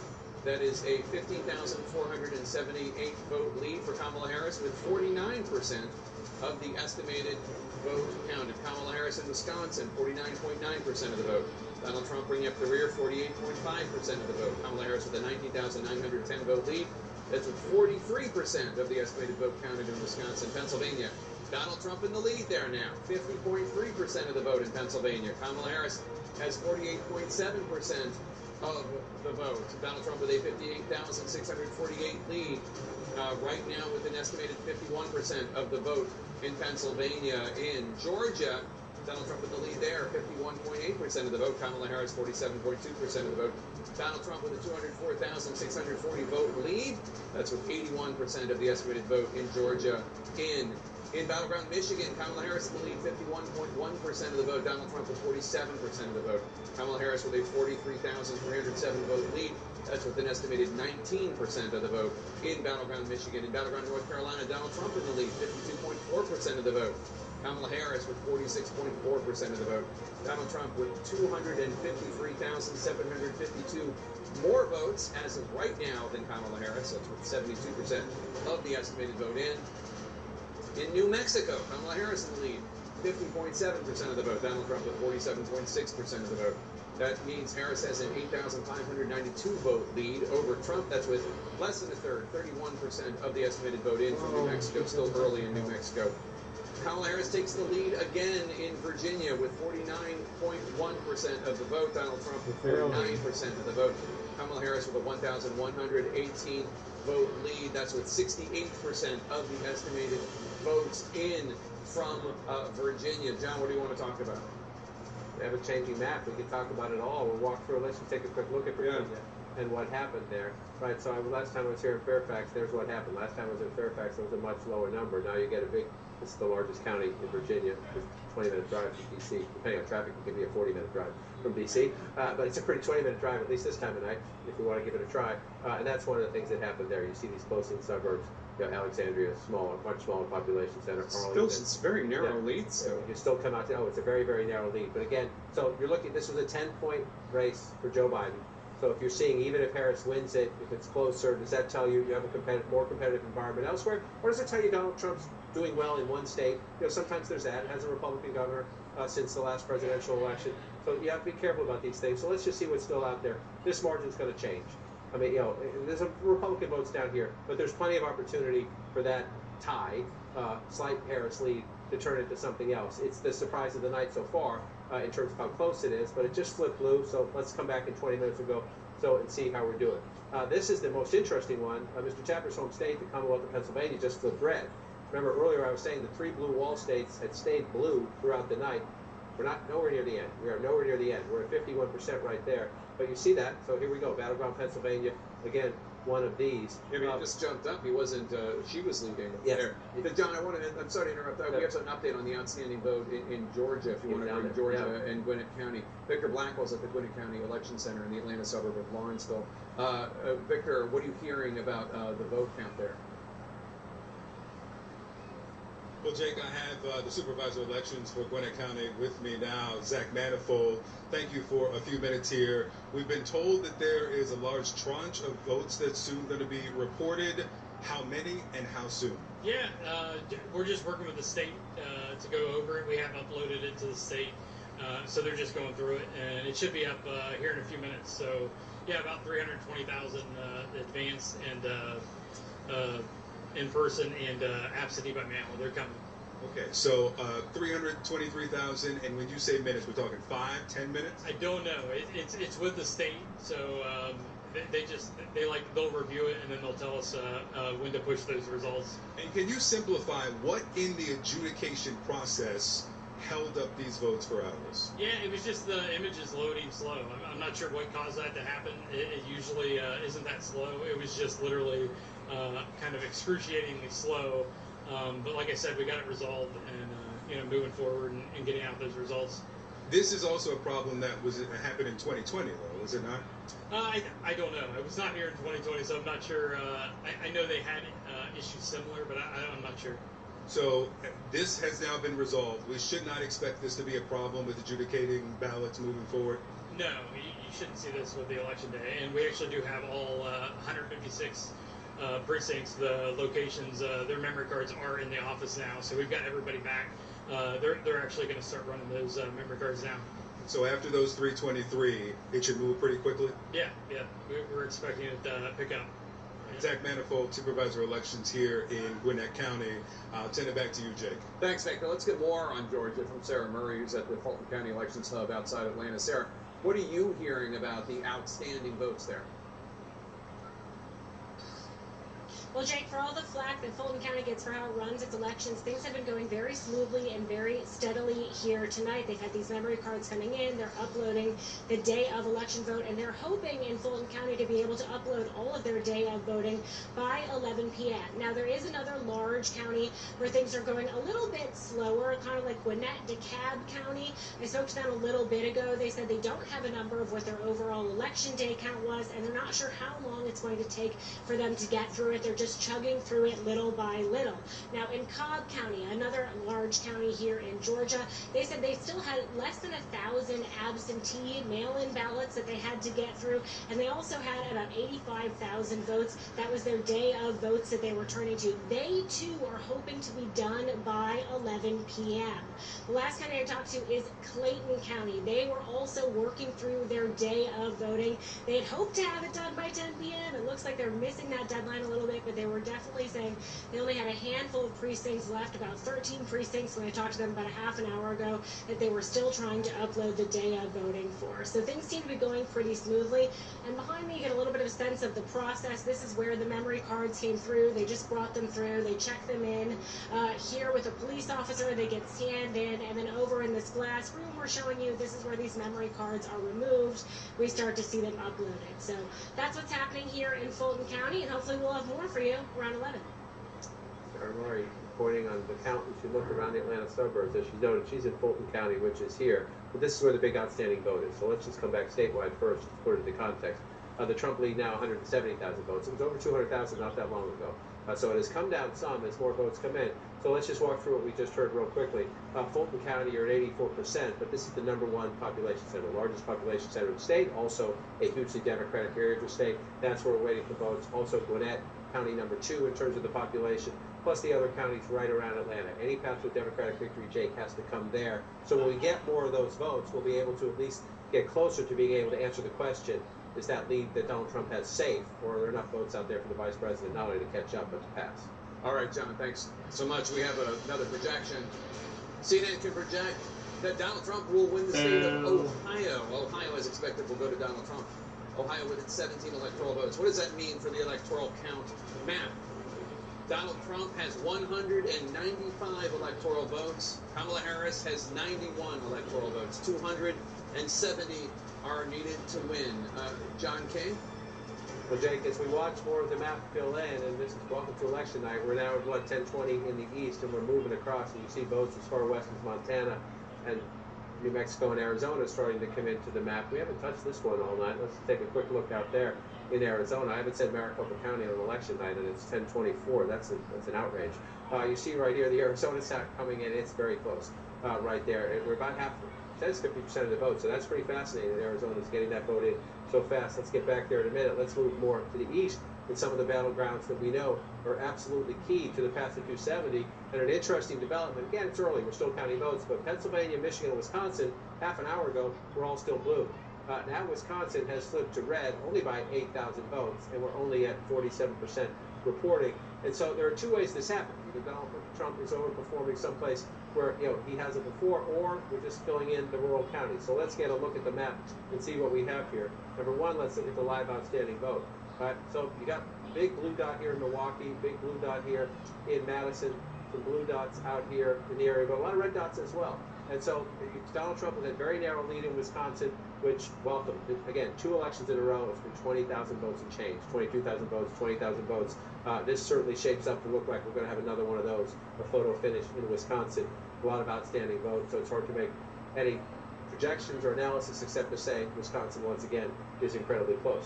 So let's come back out and move over to battleground Michigan, This one here, for those of you familiar, if you watch a lot of cable television, you've seen Debbie Dingell, the Democratic Congresswoman from west of Detroit. Washtenaw County, Ann Arbor is her district.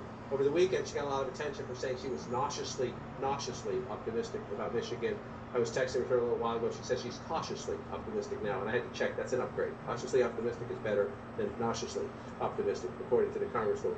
This is her district right here. This is one of the things I highlighted earlier.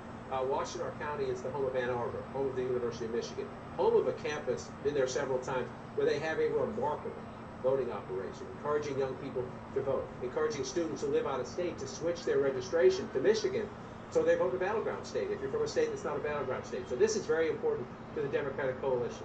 66% right now, if you round that up for the vice president, with 60% of the vote reporting. And again, 73% for Vice President Biden. If it ends up that way, that's a problem. Doesn't mean you can't make it up somewhere else. But if you're losing votes in one key county, losing percentages in one key county, you better make them up somewhere else and track below. Now, Michigan is the one state, to come back to the 2020 example, where you could argue the vice president has a little bit to lose, if you will. It's not Wisconsin, 20,000 votes. It's not Georgia, 11,000 votes. It's not Arizona, 10,000 votes. It's 154,000 votes. So if you want to argue a 2020 replay, the vice president has a little bit more to lose in a state Joe Biden won relatively comfortably when it comes to the battlegrounds, but still, if you're the vice president of the United States, you don't like the fact that Washtenaw County is so close. So now we come up to Ingham County. This is where you find Michigan State University, Lansing, the state capital. The combination of those two things, the state capital and a big university, normally says that's a Democratic area. And it is. It's at 59% if you round up for the vice president. But again, go back in time, danger zone. 65% for the president 4 years ago. How much can she give up will become the question if you find more counties like that where she's underperforming the president of the United States. So another way to look at it is come back to 2024 and bring it up, and let's just ask that question. Is she overperforming the president anywhere? In a couple of places she is, and that's it. If you're losing in one place, the question is, can you make up the math somewhere else? So where is she overperforming at the moment? Kent County. That's Grand Rapids and the suburbs around it. 15 years ago, even in 2016, Donald Trump won this county. 15 years ago, reliably Republican, Western Michigan. You see right now, with 27% of the vote in, Trump is at 32%.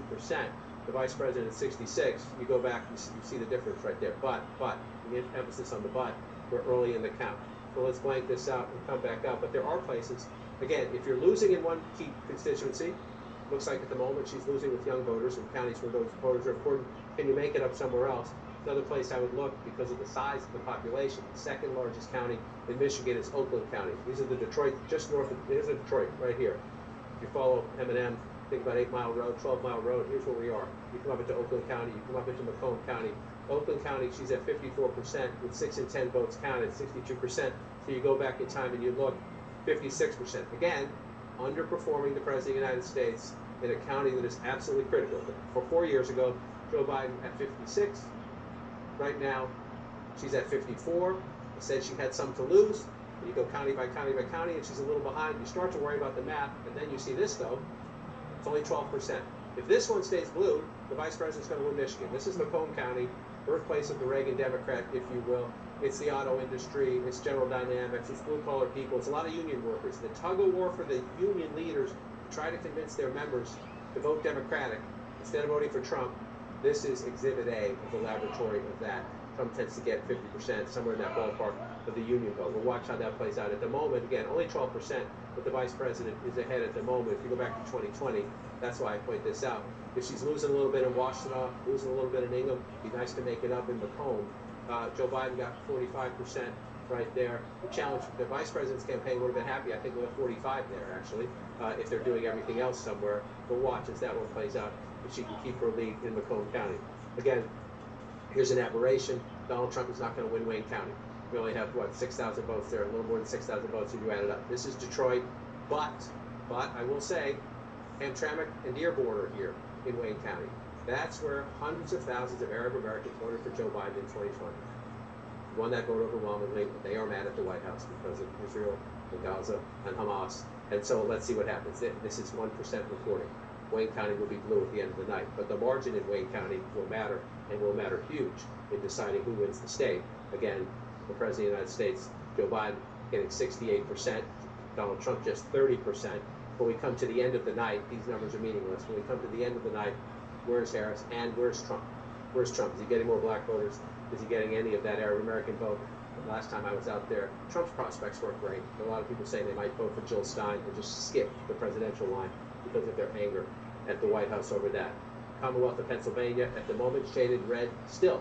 Again, we're not done, but for Donald Trump, that would be recreating the 2016 map. He's leading in Wisconsin, he's leading in Pennsylvania. Right now he's trailing in Michigan, but he's getting close, right? He's getting close. So he's at 51% right now, 106,000 votes ahead in the Commonwealth of Pennsylvania.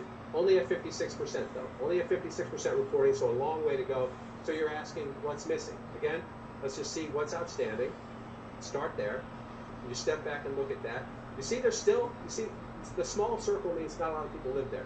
But you see a lot of places where Donald Trump's still going to get votes, and I'll come back to that in a minute. But you see a lot of rural areas where you still have outstanding votes, right? And then at home, your eyes tell you, oh, look, Philly in the suburbs, huge.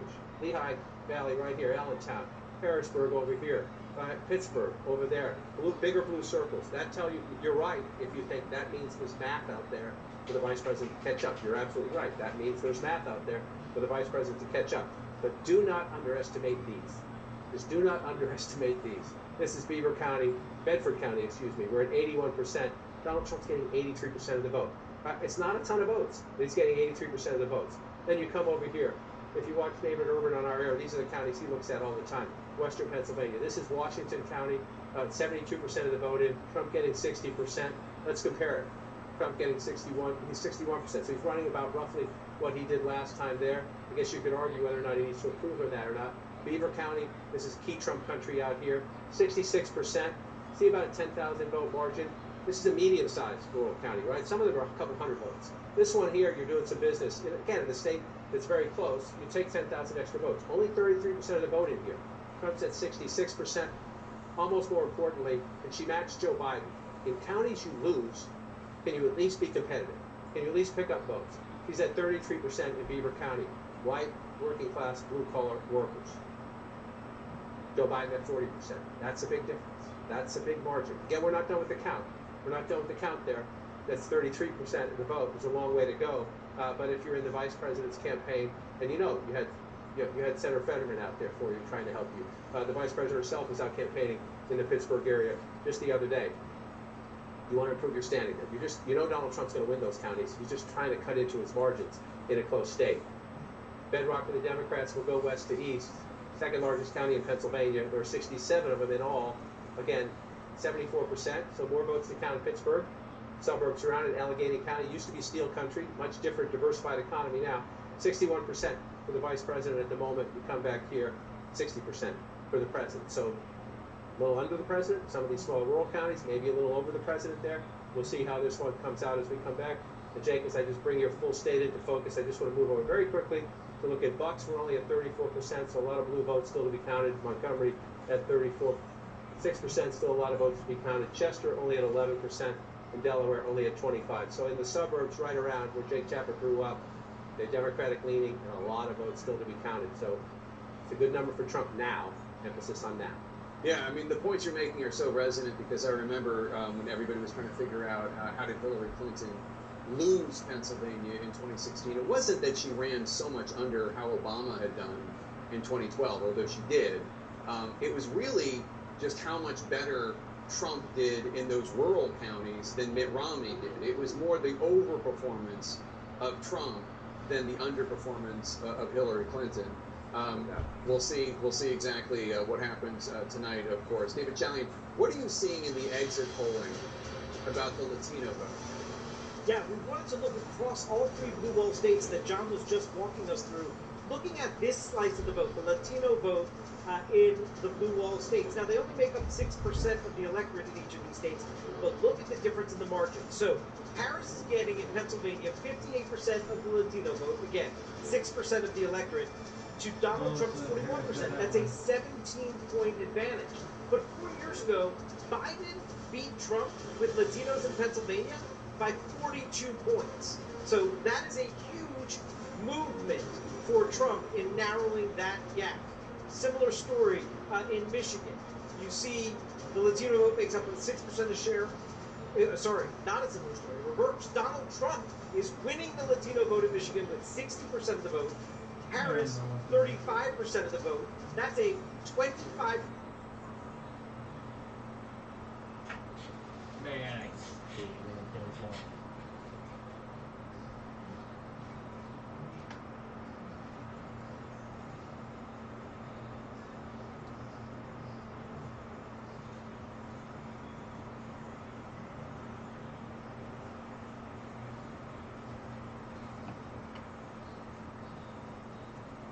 But a lot of change in Michigan and Pennsylvania towards Trump. Fascinating stuff, David Chalian. Thanks so much. Let's talk about this with my panel here. Dana Bash, your thoughts? I mean, Pennsylvania and Michigan, in particular Pennsylvania, because there has been so much focus on the Latino vote in Pennsylvania, especially the Puerto Rican population there, since the Madison Square Garden debacle. Even Donald Trump and the people around him, even though they're not saying it publicly, believe that what that comedian did was not helpful.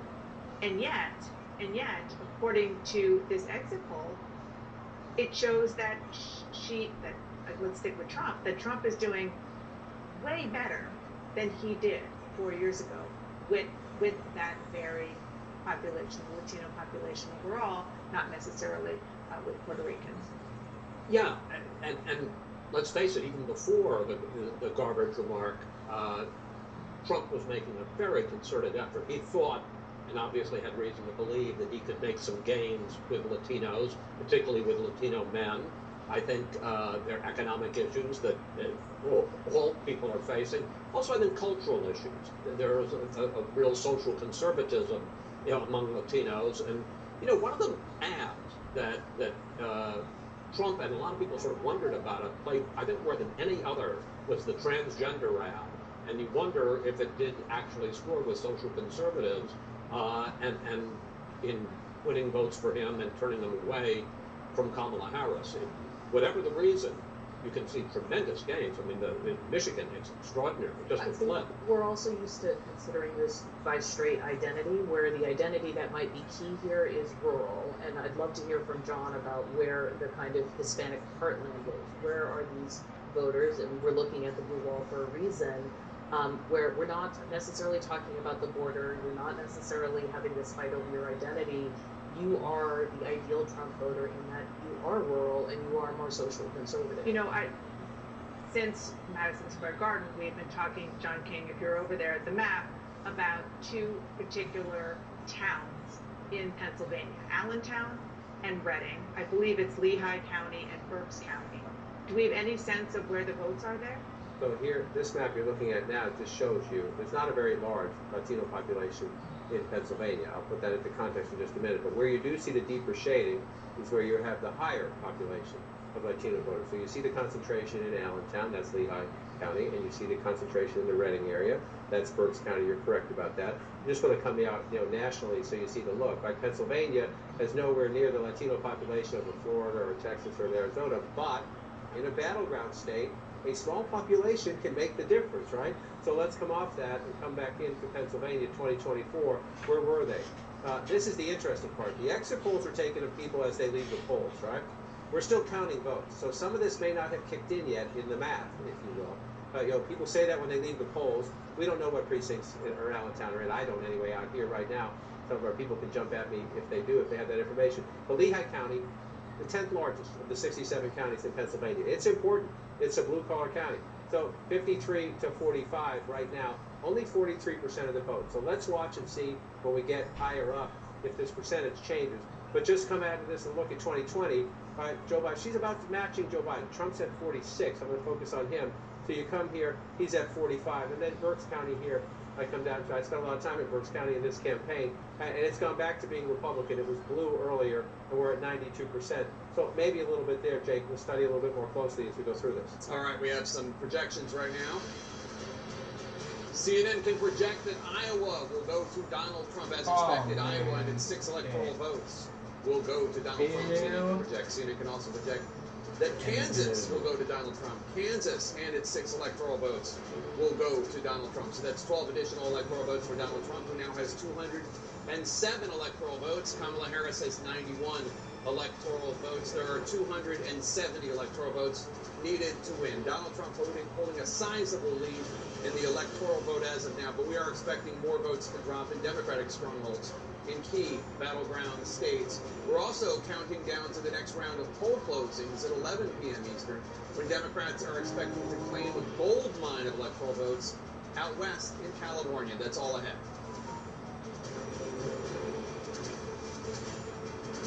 Choosing the right candidate for any office is a huge responsibility, no matter its shape or size. Whether the office is small or big, round, square, or even oval. If you're hiring, let ZipRecruiter do the work of finding quality candidates fast.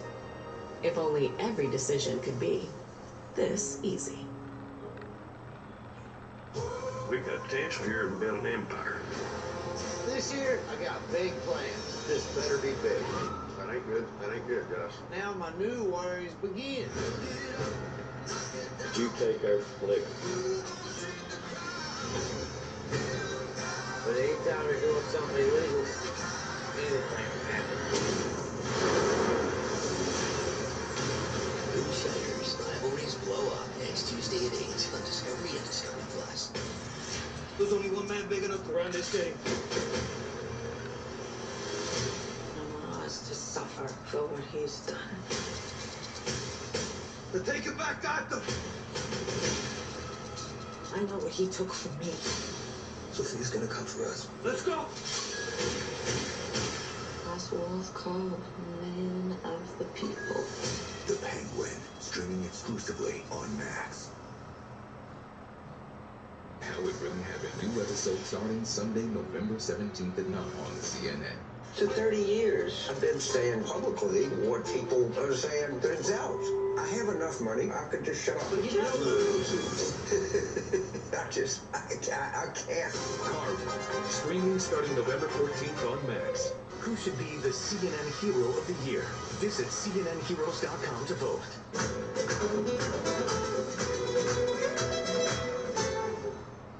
5 good things. Listen wherever you get your podcasts.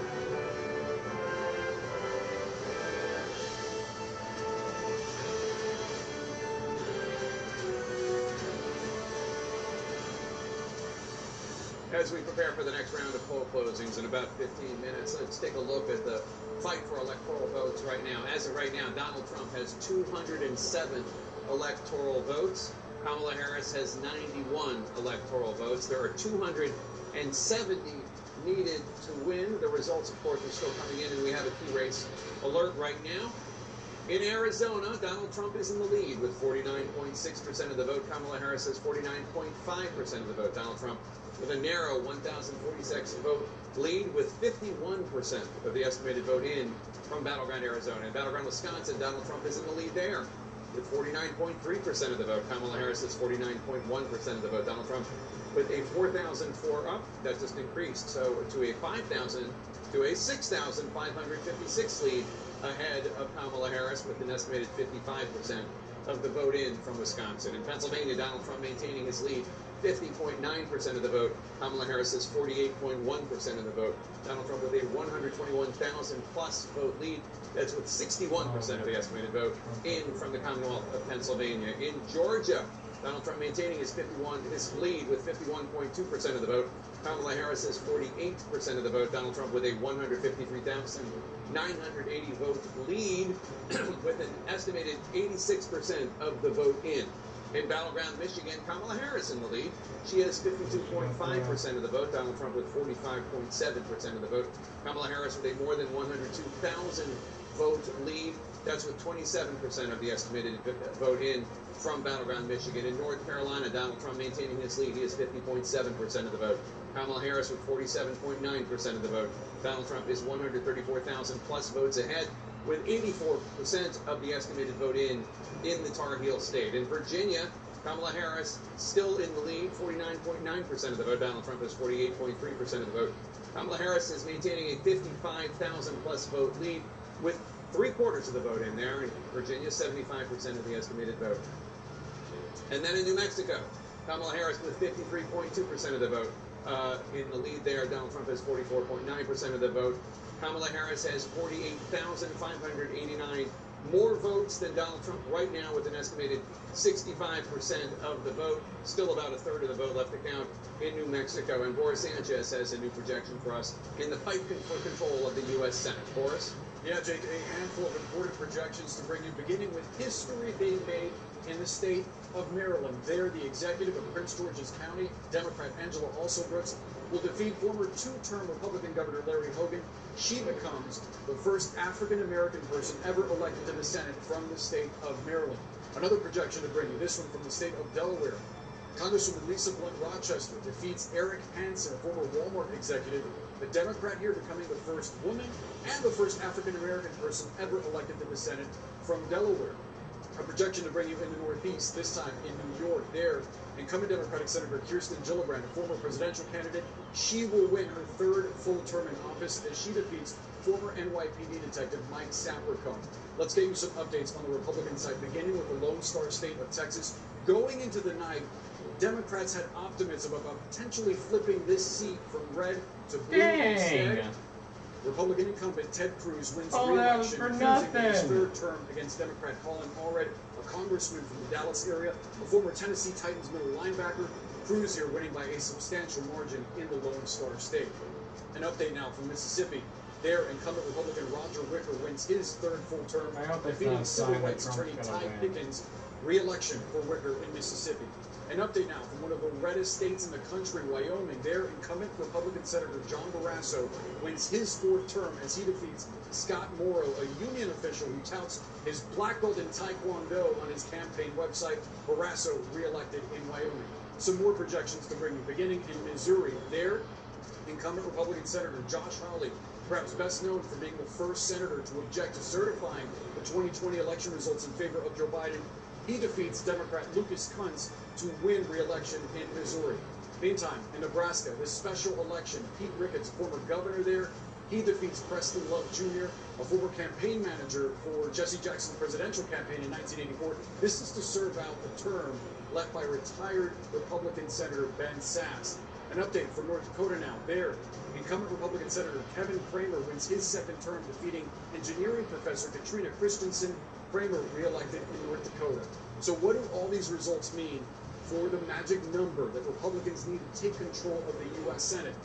Remember, they started out the night needing 2 Democratic seats to flip the chamber. Right now, that number with a pickup in West Virginia is 1. And currently, as of this moment, Republicans are leading in 4 races where Democrats hold seats. But hold on, because that needs some context. 2 of these states are fairly early. One of them is Montana, and that race is expected to be competitive, but the other one is Minnesota, in which we're not really expecting that close of a race tonight. And there's also potentially a twist. I'll explain that in just a moment as we take a look at some key race alerts. These are live results coming into CNN right now. In Pennsylvania, this race has been back and forth all night. Look at what separates the former CEO of a hedge fund, Dave McCormick, from incumbent Democratic Senator Bob Casey.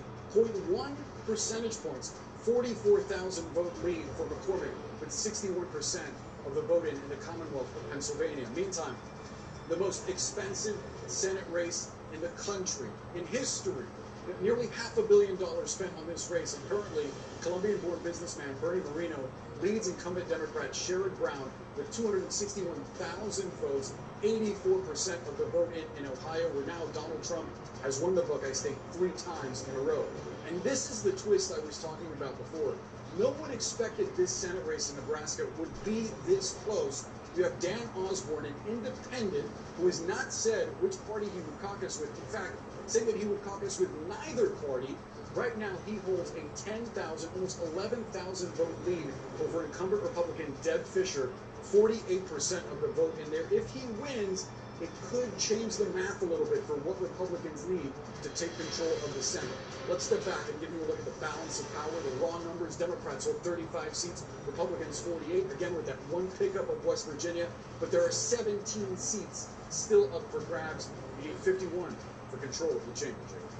The Nebraska race is fascinating. The presidential race is moving west right now, and we are counting down to 11 p.m. Eastern. That's when a total of 78 electoral votes are on the line. Most of them are in California. Polling places are about to close there, and also in Idaho and Oregon and Washington State. Kamala Harris is counting on Blue California to push her closer to the 270 electoral votes needed to win the White House. Let's go back to Abby Phillip at Harris Campaign headquarters. Abby, you and Jeff have been talking to people inside the Harris campaign. What are they telling you? Yeah, Jake, let me just give you a gut check here about what we are hearing here as we've been sitting here reporting from the Harris headquarters. And I think the operative word right now is silence.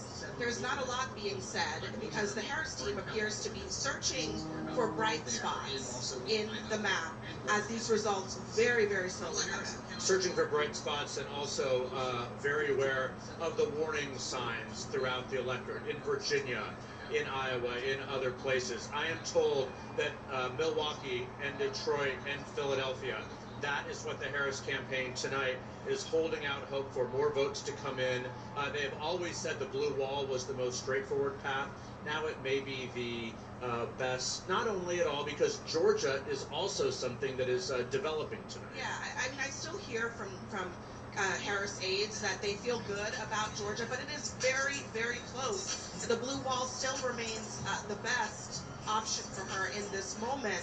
So that's just, Jake, where things stand right now. Usually, and I know you know this, as the night goes on, the campaign is trying to spin these numbers as they come out. Jeff and I have been sitting here reporting for hours. There's been a slowdown in that spin because they really are digging into these numbers as they are coming in and trying to understand what's left out there for them, especially in these big urban centers. Jake? Yeah, this is my 7th presidential election.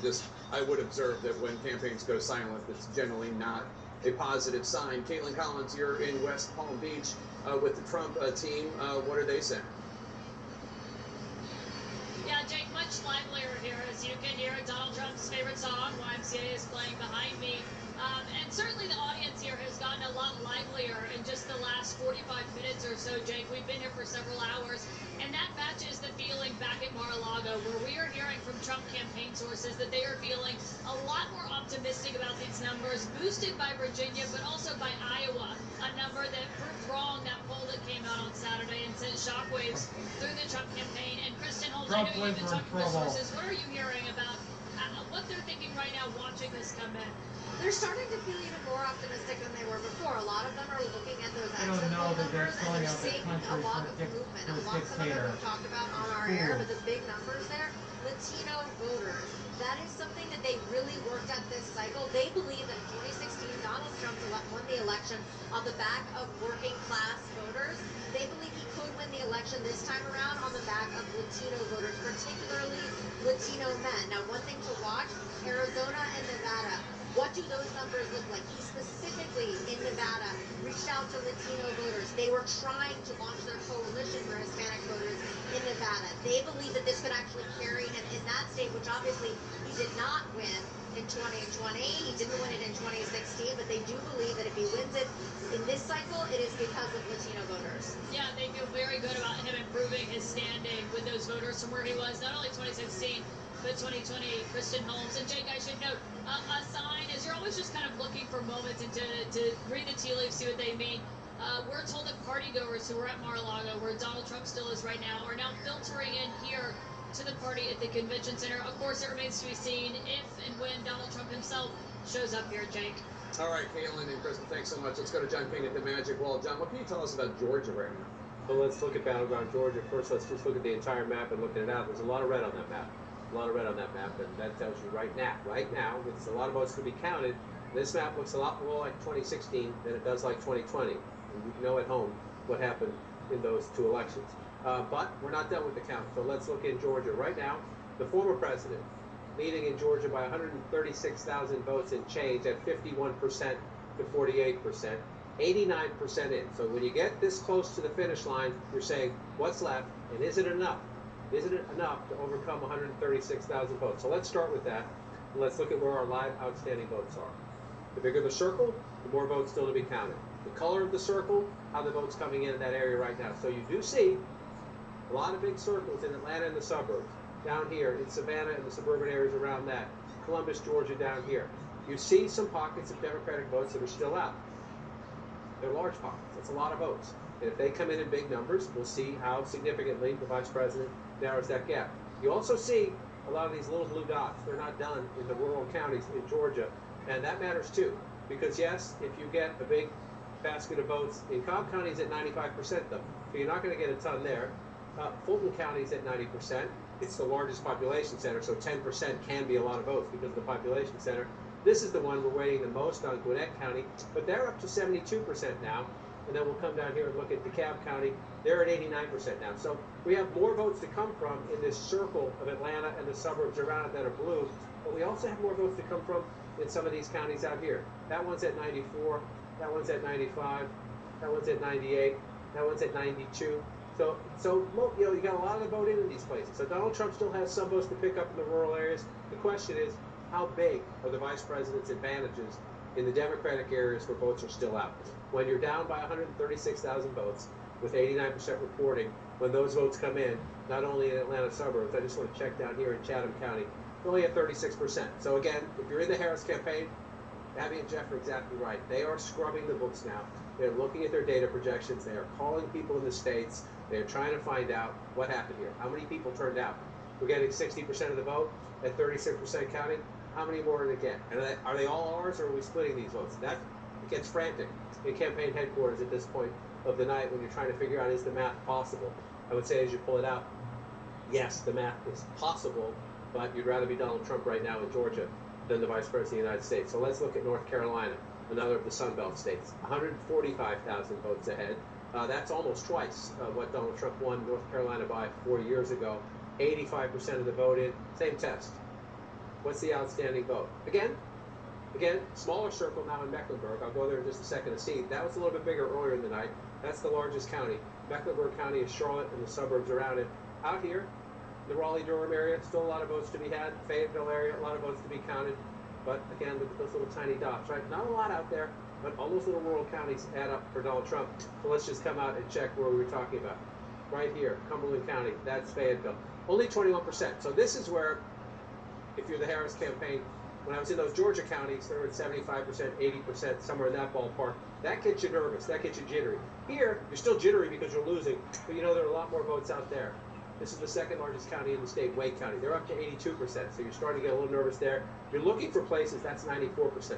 You're looking for places that are your color, that's 95%, that are in the 60s, in the 70s, or the 30s, right? This county is not as much population, but at least there you have some hope. Let's look at Mecklenburg. They're at 90%. Now again, this is where the biggest numbers come in, so that 10% can matter, but it's the only big county you have left, and the other guy has 145,000 vote lead in a state he has won twice. So then we come up here, and that's what made Donald Trump president in 2016. He flipped the blue wall states that had voted. They have voted together since 1992. They have voted blue in every one of those elections with the exception of 2016. Right now, as we get closer into late night here, Donald Trump is leading in Pennsylvania by 116,000 votes. Only 67%, so a ways to go there, a ways to go. The Senate race is also tight. Guess what? There we are in Pennsylvania. Then you come over here, he's leading in Wisconsin. This is a state, 2 elections in a row, that's been decided by ballpark 20,000 votes. Trump's lead is 26,000 votes right there. Again, battleground Wisconsin, very close. Vice President's team scratching to try to find votes. And Michigan, she's leading in Michigan, only 30% of the vote there coming in. So to me, as I look at this map, the blue wall states become paramount, Jake. Indeed, voting is about to end in 4 states out west. That includes the biggest prize of all, California, which has 54 of the 78 electoral votes at stake this hour. We have a projection for you now. CNN can project that Kamala Harris will win the state of California with those 54 electoral votes. Not unexpected. Harris will win California. CNN is also projecting that Donald Trump will win the state of Idaho with its 4 electoral votes. So what does that mean for the electoral? Too early to call. We have Washington State with 12 electoral votes and Oregon with 8 electoral votes. Too early to call. Let's go to the electoral map right now.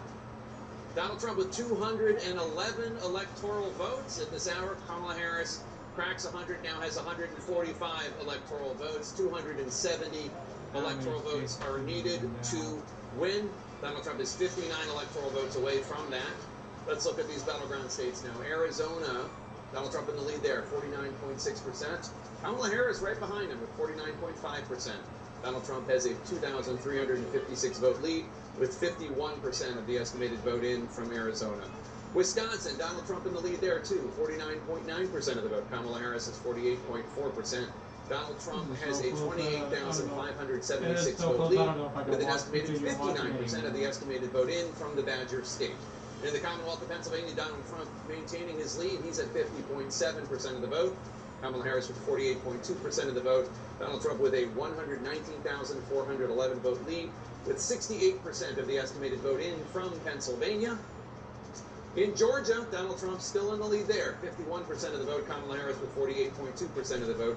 Donald Trump with a 136,328 vote lead. That is with 88% of the estimated vote in from the state of Georgia. In North Carolina, another battleground where Donald Trump leads, 50.8% of the vote. Kamala Harris has 47.8% of the vote. Donald Trump has a 145,388 vote lead over Kamala Harris right now with an estimated 85% of the vote in from the Tar Heel State. In battleground Michigan, Kamala Harris in the lead. She has 51.3% of the vote. Donald Trump has 46.9%. Kamala Harris is 74,838 votes ahead of Donald Trump. But that's less than a third of the vote counted there. 30% of the estimated vote in from the state of Michigan. In the Commonwealth of Virginia, Kamala Harris in the lead there still, but narrowly so. 50.1% of the vote. Donald Trump has 48% of the vote. Kamala Harris with a 73,375 vote lead. That is with 78% of the estimated vote in from the Commonwealth of Virginia. In New Mexico, Harris leads there too, 52.6% of the vote. Donald Trump with 45.5% of the vote. That is with an estimated 69% of the vote in. Harris with a roughly 43,000 vote lead. Let's go now to Abby Phillip, who is at Harris campaign headquarters in Washington, D.C. at the campus of Howard University. Abby, what are you hearing from the Harris campaign, if anything? Yeah, Jake, we actually just got a pretty significant update from the Harris campaign campaign manager, Jen O'Malley Dillon, who sent out a memo to her staff tonight laying out what they see ahead in the coming days and hours, and my colleague Jeff Zeleny is here with me. The memo essentially says, Jake, that the returns are coming in slowly. They still see their path, but that path is largely going to be through the blue wall, as Jeff and I were just discussing. The key point that Jen O'Malley Dillon is making is that this is a close race. This is the close race that they have been expecting. She says to her staff, we are built for this. Let's finish the night out. We will see you tomorrow. They are not expecting this to be wrapped up tonight. They are not, because the margins are so small. And just reading from that memo, so we have known all along our clearest path to 270 was through the blue wall states. And again, they point out the cities we were talking about, Milwaukee, Detroit, and of course Philadelphia. Abby, a central question hanging over all of this, and indeed the crowd here waiting behind us, is Vice President Harris going to address the crowd? That is a possibility. We will see in the coming days as we hear some helicopters overhead here. We will see. But the bottom line is they know this is a close race. This is going to be not resolved tonight in their eyes. Yeah, Jeff, this is a critical moment, I think, for the Harris campaign to show where they get to 270. And Jake, it looks like they are not foreclosing really on anything in the map right now that is not called. They're still waiting for the polls to close in parts of the Sun Belt, for those results to come trickling in.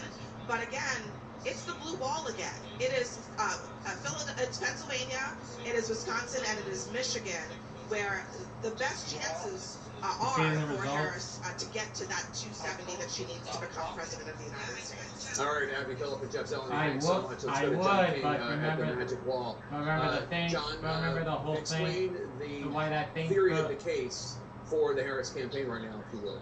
Right, and you heard Jeff and Abby emphasizing even the campaign saying essentially they don't rule out any other possibilities, but they're really banking on the blue wall. Well, at the moment as we speak, 2 of the 3 blue wall states, that's Pennsylvania, Michigan, Wisconsin, 2 of the 3 are red. We're not done, but 2 of the 3 are red. Why is that significant? Well, let's look at the Sun Belt states. And again, Harris campaign is not ruling this out, but you show this here. Donald Trump 142,000 votes ahead in North Carolina. I can show you the live outstanding votes. And when I show you the live outstanding votes, you will see some pretty big circles in the blue areas, large metropolitan areas and suburban areas where the Democrats do quite well. I just want to say, at 85% reporting statewide, and 142,000 vote lead, is it mathematically possible? Are enough votes out there? Yes. When you get to this point in an election in a state Donald Trump won twice, you start to think, okay, this looks like it did in 2016 and in 2020. It looks more like 2016 than it did in 2020, to be honest with you. But you look at it, if you're the Harris campaign, you're calling all these counties and you're trying to figure out how many votes are out, what percentage you're getting. But if you're looking at the North Carolina map, I'd rather be Donald Trump than the Vice President of the United States right now. So then you bring up the Georgia map, and again, this one, say this again, I'm a broken record, 2024 is not 2020. There's not as many mail-in ballots. We won't have as many large percentages of Democratic votes coming in the days after. But Donald Trump was ahead by more than 200,000 votes at this point 4 years ago. So let's just be cautious for the sake of being cautious. And yet, at the same time, I just said that, I want to tell you, he's 136,000 votes ahead in a state that was decided by 11,000 votes last cycle. 88% of the vote is in. So where is the live outstanding vote? Live outstanding vote. This is where in the Harris campaign, you're just hoping that overnight these Democratic areas report not just their votes, but a lot of votes. You're hoping turnout exceeds your expectations. So you see down here in the Savannah area, this is where the races are won or lost for Democrats. Atlanta and the suburbs around it. So let's come out of that map. And again, here's the key point. Fulton County, 90% of the vote is in. Yes, she's getting 72% of the vote. Check, compare that. A little below where President Biden was, but it's close. But remember, you want to stay by 11,000 votes. So you can't really afford people to vote anywhere, or not by much anyway. You move over to Cobb County, 91% in. It's a big suburban county, right? So 91%, you have some change to make up there. She's at 57% if you round that up. The President of the United States is at 56, so she's running equal, maybe a little bit ahead there. Well, let's come over to DeKalb County here. Let's come up to 2024 and see what's left. 11% left. Again, large, very Democratic area. You see the 81% there, just to the east of Atlanta. Let's just check 2020. Biden getting 83. 81, 83. You might think at home that's not that big of a difference. In a race that's very close, yes, it can be a big difference. So we have to watch at the moment. Let's do it this way. Go back to 2024, and let's just pop in this and see. Where's Harris underperforming? Where is Harris underperforming Joe Biden? In a state Joe Biden won by 11,000 votes, you can't really underperform. There's only one guy. But she's underperforming and that's not, in 28 Trump's of the not 159 God. counties, right? So we have more votes to be counted. We're not done yet. This is not a final glimpse. But you see out in these rural areas, this is part of the secret of Joe Biden's win in 2020. He got his butt kicked by Donald Trump in these small rural counties, but he did better than Hillary Clinton. Blue-collar workers, rural workers, people who work with their hands. Joe Biden did just a little bit better. And in a state decided by 11,000 votes, that can matter. So again, you asked me about the map. We're not done. We're going to count. The Harris campaign will update us. They go to their counties. We have people on the ground asking the people, our vote desk with Pam Brown, what votes are still outstanding. But if you look at this map right now, I want to switch. Well, let's just check real quickly where we are in Wisconsin. 61%. I want to check Milwaukee. This is where, okay, only at 53% in Milwaukee. Black turnout in Milwaukee better be huge in the uncounted vote. for the vice president to catch up. I talked to a Democrat out there earlier who said it was good. They didn't say it was great. They said it was good. And I asked if it was great, and they said it was good. So we'll see how that plays out. Dane County, 74%. We're at 91%. Again, not to be a broken record, 75%. A percentage point can matter, underperforming by just a little bit. And so she's losing in Wisconsin. Got a ways to go there. She's holding on in Michigan at the moment. We're still only at 32%. So we got a long way to go in battleground Michigan. We'll come back out here. And this one is the biggest. I'm going to show you why in just a second. The Commonwealth of Pennsylvania, we've been saying it for weeks. 19 electoral votes, the largest of the battleground states out there. 72% in, 178,000 vote lead. That's a healthy lead. Now again, let's look. Let's look. There's a lot of votes. And this is what happened. Remember 2020. Donald Trump was ahead in Pennsylvania. This was what brought Joe Biden back. They counted the votes, mainly in Philadelphia, but also in the suburbs around it. That was 2020. There were a lot more early mail-in votes then to be counted than there are now, but we shall see as we come out. And Jake, before you jump in, and please ask me anything you want. One little quirky thing. Trump's leading in Northampton. Harris is leading in Erie. Those are the two swing counties that have been. So just watching that. But here's what I want to say right now. I just want to bring this up to show the stakes for the Harris campaign right now. As the count in North Carolina gets higher and in Georgia gets higher, the importance, if Donald Trump, this is a hypothetical, but if Donald Trump holds these two, and he won that one both times, 2016 and 2020. He won this in 2016. He lost it by 11,000 votes in 2020. So not at all inconceivable in history and when you look at the numbers tonight. Excuse me. If that happens, Harris cannot lose that. Why can she not lose that? Because 251 plus 19 makes Donald Trump president of the United States.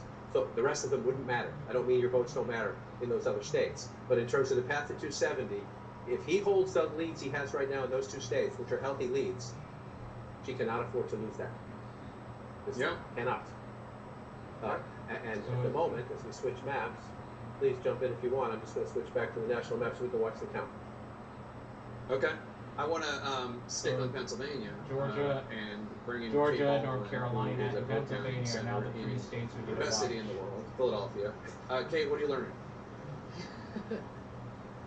It's the only area where you're allowed to be biased. We've just learned, as John was focusing in on the outstanding mail-in ballots. That is something that we have all been waiting for. I've just learned from a source close to the counting process that the next batch, the second batch of mail ballots that will be loaded and posted, scheduled to at 11:55 p.m., that will be tens of thousands of ballots. They're still working through it, so narrowing that number down any further, not possible at this time. We'll continue working with it, but it will be tens of thousands of mail ballots that will be posted at 11:55, just before midnight, adding to which was the first batch, which ended up being 115,000 mail ballots, which is just narrowing the universe of what's outstanding, getting us closer and closer to, as John has been talking about, once you get that 50% of the 50% of the vote in, then you can really start seeing where things are headed.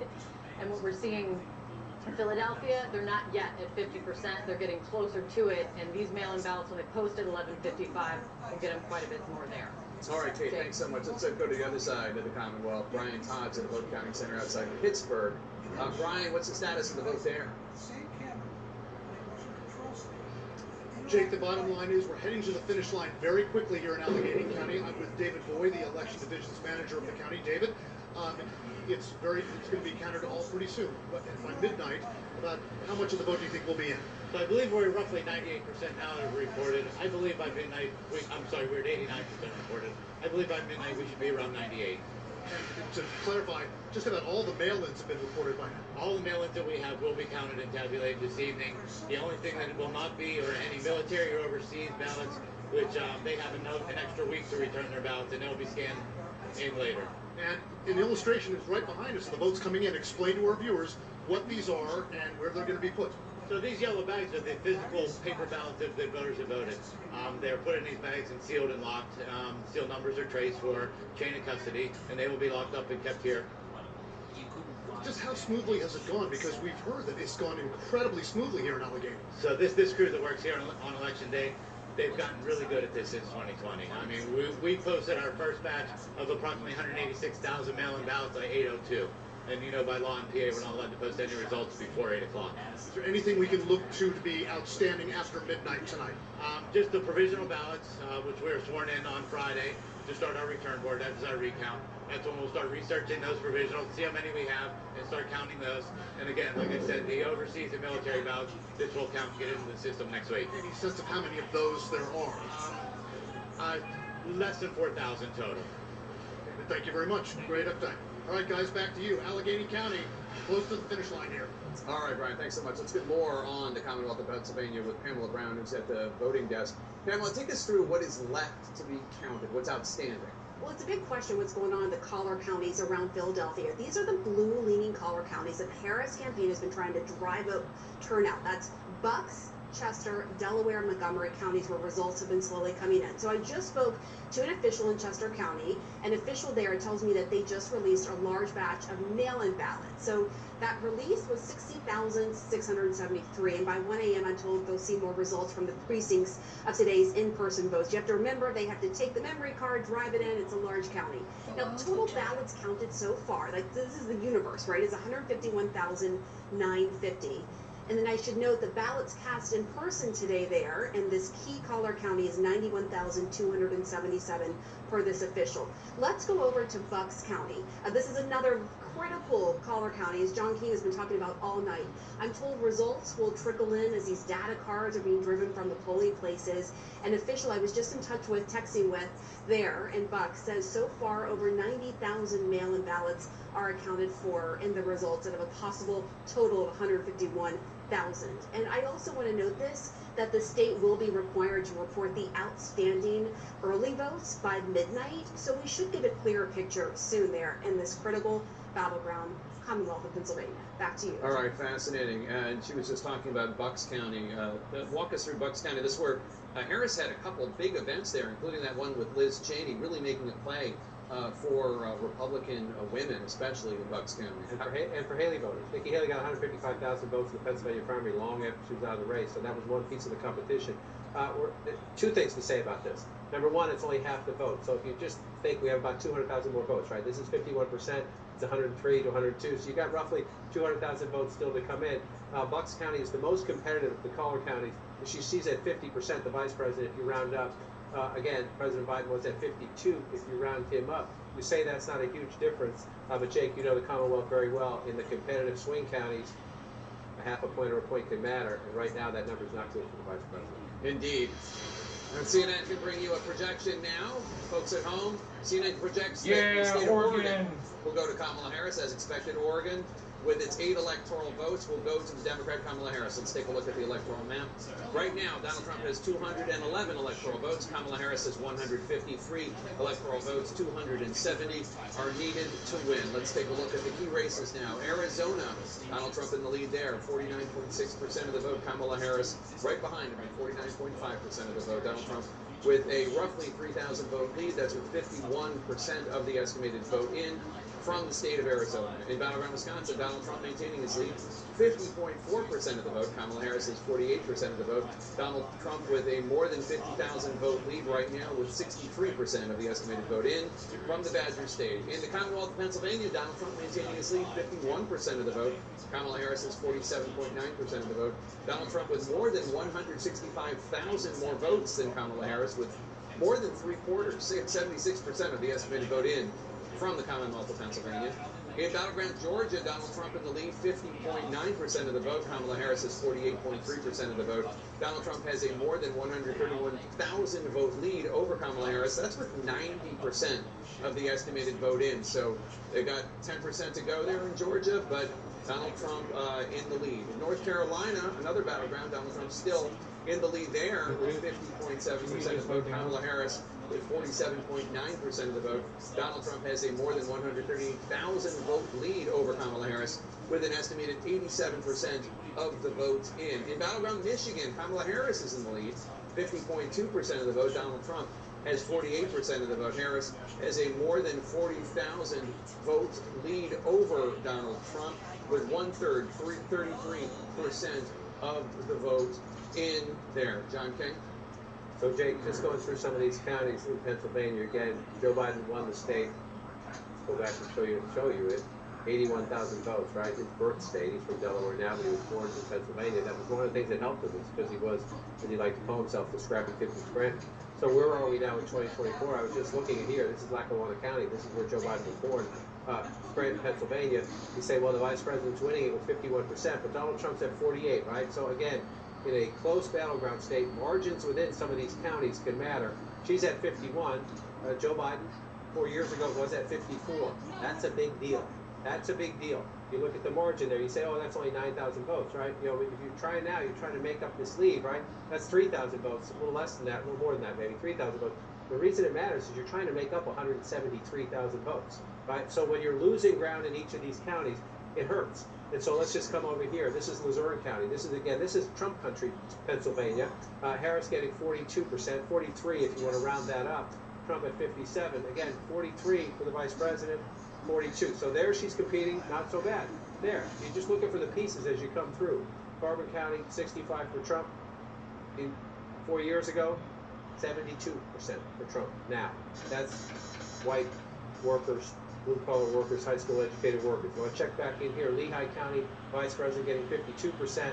It's a little bit out here. Again, you're looking for population centers now. This is the 10th largest of the 67 counties. If you're the Harris campaign, you're looking at population centers trying to say what's left in the places where there are a lot of people. Modest amount of people in Lehigh Valley, but you see it right there. At 52, just want to come back. Joe Biden's at 53. You see the pattern that continues, right? You know, I was saying Donald Trump has to improve his standing a point or two in the suburbs. She has to match Joe Biden in these close battleground states. And in a place that matters, blue-collar Pennsylvania, you don't see it right now. Some votes still to be counted. Maybe she makes it up. But so then the other point is, if you're losing places, can you make it up, right? If you're losing in one piece of the state, can you make it up somewhere else? Look at Delaware County. She's getting 60% of the vote, right? So it's only 70% counted. She's getting 60. Biden got 63, even in Delaware County, which is strongly Democratic. That was my last stop on the all over the map tour there. Again, there's time, right? There's 70% of the vote to come, but look at this, right? If you've got 70%, the most you're going to make up, if the percentages stay the same, you're going to make up somewhere in the ballpark of 15 or 20,000 votes, right? That's great. You're making up 15, 20,000 votes. His lead is 178,000 votes. So you're looking for places where you can make up a ton, which is why, to circle back to your hometown, what Kate Baldwin just told us is absolutely essential. It was Saturday morning in 2020 when that last installment from Philadelphia came in. The next installment will not be the last installment from Philadelphia, but she said tens and tens of thousands of votes, right? The Vice President of the United States is getting 77% of the vote right now in Philadelphia. They're approaching 70% reporting, right? We come back in time. The President of the United States was getting over 81% in Philadelphia. Again, this is your biggest basket of votes. The Democratic coalition, this is the foundation. There's no house for Democrats without the foundation of Philadelphia. At the moment, she is underperforming the President of the United States, and she has to make up 178,000 votes. The math there is pretty clear. It's not mission impossible, but the more you get deeper into the count, the question is, after this next big batch of votes in Philadelphia, does it become mission improbable? I think is what you're looking for as we wait for more votes in the Commonwealth of Pennsylvania. And again, Trump wins Pennsylvania, the map gets near impossible. Not impossible, but near impossible. There have been stories written a week or two ago about Democrats in Philadelphia sounding the alarm and basically using the press to send the message to the Harris campaign that they didn't think that the Harris campaign was listening to Philadelphia Democrats enough about the need to improve the margins. And just, Donald Trump lost Pennsylvania in 2020, but he improved his vote count in Philly from 2016 to 2020, and it looks like he's doing that again tonight, even while improving his margins in the collar counties as opposed to what happened 4 years ago. Well, we don't have the raw numbers yet, obviously, because we're at 70%, but he's at 22 if you round that up, 117,000 votes. Let's just go back and look. He's certainly on track to. If he keeps the percentage he's at now, right? He's at 18% there, and he had 132,000 votes. He's at 117,000 votes, and we still got 30% commit. So it sure looks like he's overperforming 2020. We're not done yet, but it sure looks like that. And then so the analysis afterwards will be, who is it? Is it black voters in Philadelphia? There's some suburban areas outside of Philadelphia there. There's some affluent white voters there as well. But that will be the analysis afterwards. The thing that strikes me is we're going through these states.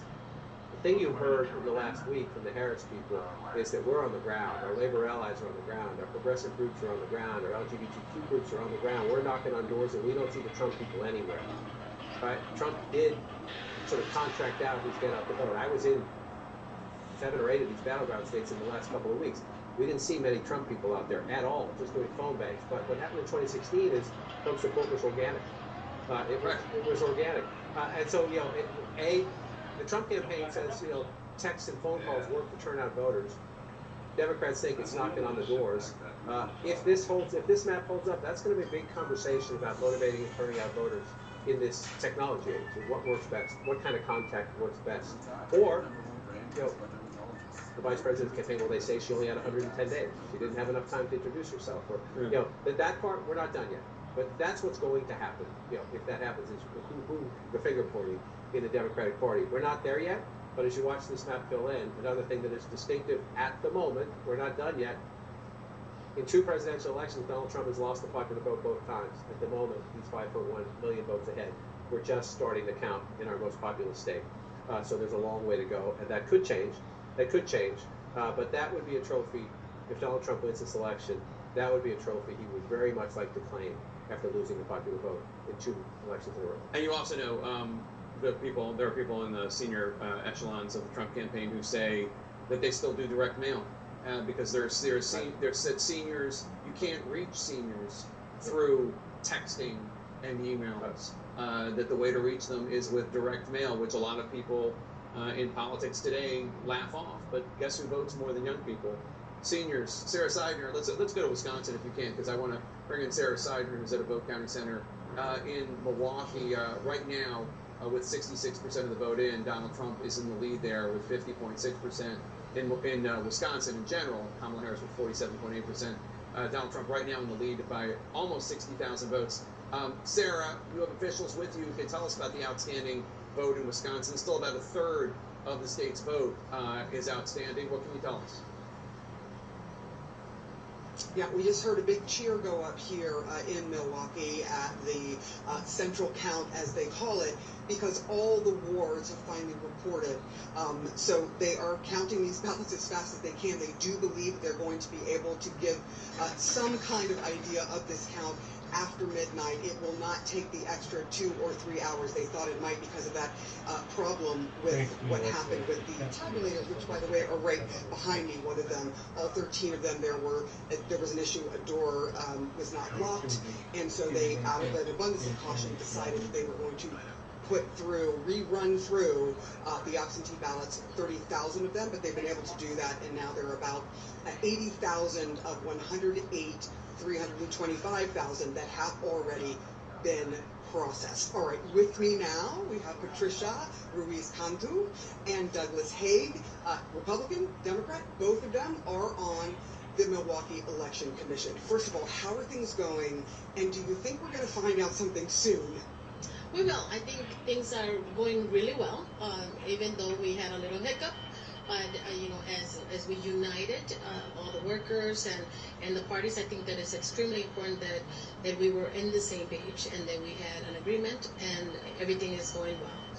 What did you make of this? I know Ron Johnson came out, Republican, and was very, upset with all of this and was sort of making hay about it. What were your thoughts on what happened with these machines? Well, there was a human error in part of it. So when it was caught, we just simply did a rerun on with the processing of the tabulators, and even probably some of the tabulators should have seen it, but it was caught by one of the observers, brought it to the executive director's attention, and it was acted upon immediately. We took care of it, and yes, we anticipated much further delay than we are, but I think we're right on schedule where we anticipate to be earlier.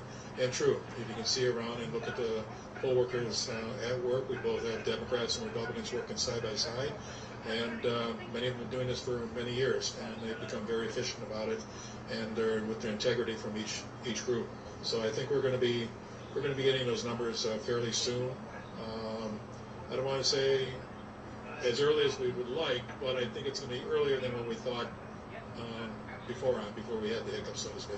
Just to both of you, what do you think of this, the number of voters? Are you seeing the numbers larger than in 2020, and what are you seeing now? Actually, I'm not seeing as large as I thought before. But I was doing, most of us were going out to the polls earlier too. The polls were a steady, nice flow. What I did see is a high volume of same-day registrations. That was seen to be a much more increase at all the polling sites, and not just one geographical area, whether it be on whatever demographics, but it was all over that was encompassed. And I talked to each chief inspector, and that is the area that I saw a much increase in the participation of same-day registration. Same-day registration, we saw that also in Cedarburg today. A lot of people coming and registering and voting. Thank you both so much. We should just make very clear, you heard it here from a Republican and a Democrat who are election commissioners, that there is an agreement. This is going to be a free and fair election here in Milwaukee. People are watching every single bit of this and agreeing that things are going as smoothly as possible after that hiccup earlier today. All right, Sarah Seidner in Milwaukee, thank you so much. Appreciate it. Let's take a look at Milwaukee and Wisconsin at large. Donald Trump in the lead with 66% of the vote in the state in general. Tell me about the WOW counties, if you could. You're right around Milwaukee, or the WOW. So let me get to it in just a second. I just want to interesting. Number one, we've learned about Senator Johnson in recent years. He likes to put out press releases before he knows what the facts are. Sorry, it just happens to be true, especially about voter integrity. That's how it's supposed to work. Democrat and Republican standing side by side, Democrats and Republicans throughout the room. They're fine. They're doing what they're supposed to do. They had a human error. We're all human, and they're fixing it. Right? That's how it works. Sometimes it means you wait a little while, but you have people in the room, eyeballs, both parties, eyeballs on everything. Everything's going to be fine. But the point Mr. Hague made at the end is instructive to me in the sense that if you come to here, you're down, you're the vice president, you're losing by just shy of 60,000 votes. This is the #1 county. It is 17%, 16, 17% of the state population. You're getting 66%, so you say, okay, there's still 40% of the vote to come in. But Mr. Hague just made a point. He said anything turnout was great. Let's see what these final numbers are, because if you look at that number right there, and look at 176,000, right? When Joe Biden carried Wisconsin 4 years ago, he's at 317,000, and it's 69% of the vote, right? So 317,000 and 69% of the vote. He's at 66% of the vote, and the raw math, right? You need the higher percentage, but you need that raw math to overcome what is happening in all this red, right? Especially, one more check, and I'll get you to your wows. Dane County is 95% in, right? This is Madison, this is the University of Wisconsin. Young voters, college area, tends to be more liberal. 74% for her, 242,000. Again, Biden's number's higher, and the math is higher. That's what happens in battle. That's how you win or lose battleground states. Get out the vote and get out the vote and right with a higher percentage. Right. And so in a place where the state won by 20,000 votes, you saw the margin even just right there. So let's go to the WOWs. You're going to go to Waukesha County, which was just here recently, right? This is a place the Harris campaign was hoping, hey, women, you don't have to tell your husband who you're going to vote for. If you believe in reproductive freedom in a conservative county, vote Harris, just don't tell your husband about it. This is one of the places they thought the Dobbs decision, reproductive freedom, abortion rights, would help them cut into the margins. Well, we're at 91%, we'll see, but 40% is her number. If you round that up, we'll go back in time. It's a tiny bit, but it's not a significant jump from where the president was 4 years ago. And Trump's at 50, you have 60% if you round up then. He's at 59. So a little bit, maybe a tiny inroads there for her. So you're moving around up here. You go up to Washington County. This is a big 70% of the vote here for Trump. Let's just double check it and come back. He improved up a little bit. He improved a little bit. And then you come over here to the O. I did wow backwards for you there with the O at the end. Yeah. But you come over to Ozaki here, and the former president is at 55% of the vote in 2020, and he's at 56, roughly the same, but a little bit, so Trump is not underperforming. It's maybe within the margins, but when you see that well behind where President Biden was, and now you're waiting on this. I mean, there are some other small things. Let's take a look and see what else is out there. But as you can see, the biggest thing is here, and some of these votes up here, if you're in the Trump campaign, we're talking about can she come back? But if you're in the Trump campaign, you're also saying do we have a cushion? Is there more coming in for us? And the answer is yes. They got all that great data votes. The answer is yes when you look up there. So the next thing we learned from Milwaukee is how many votes, what is her percentage, how does it affect the statewide map, and then how much is left?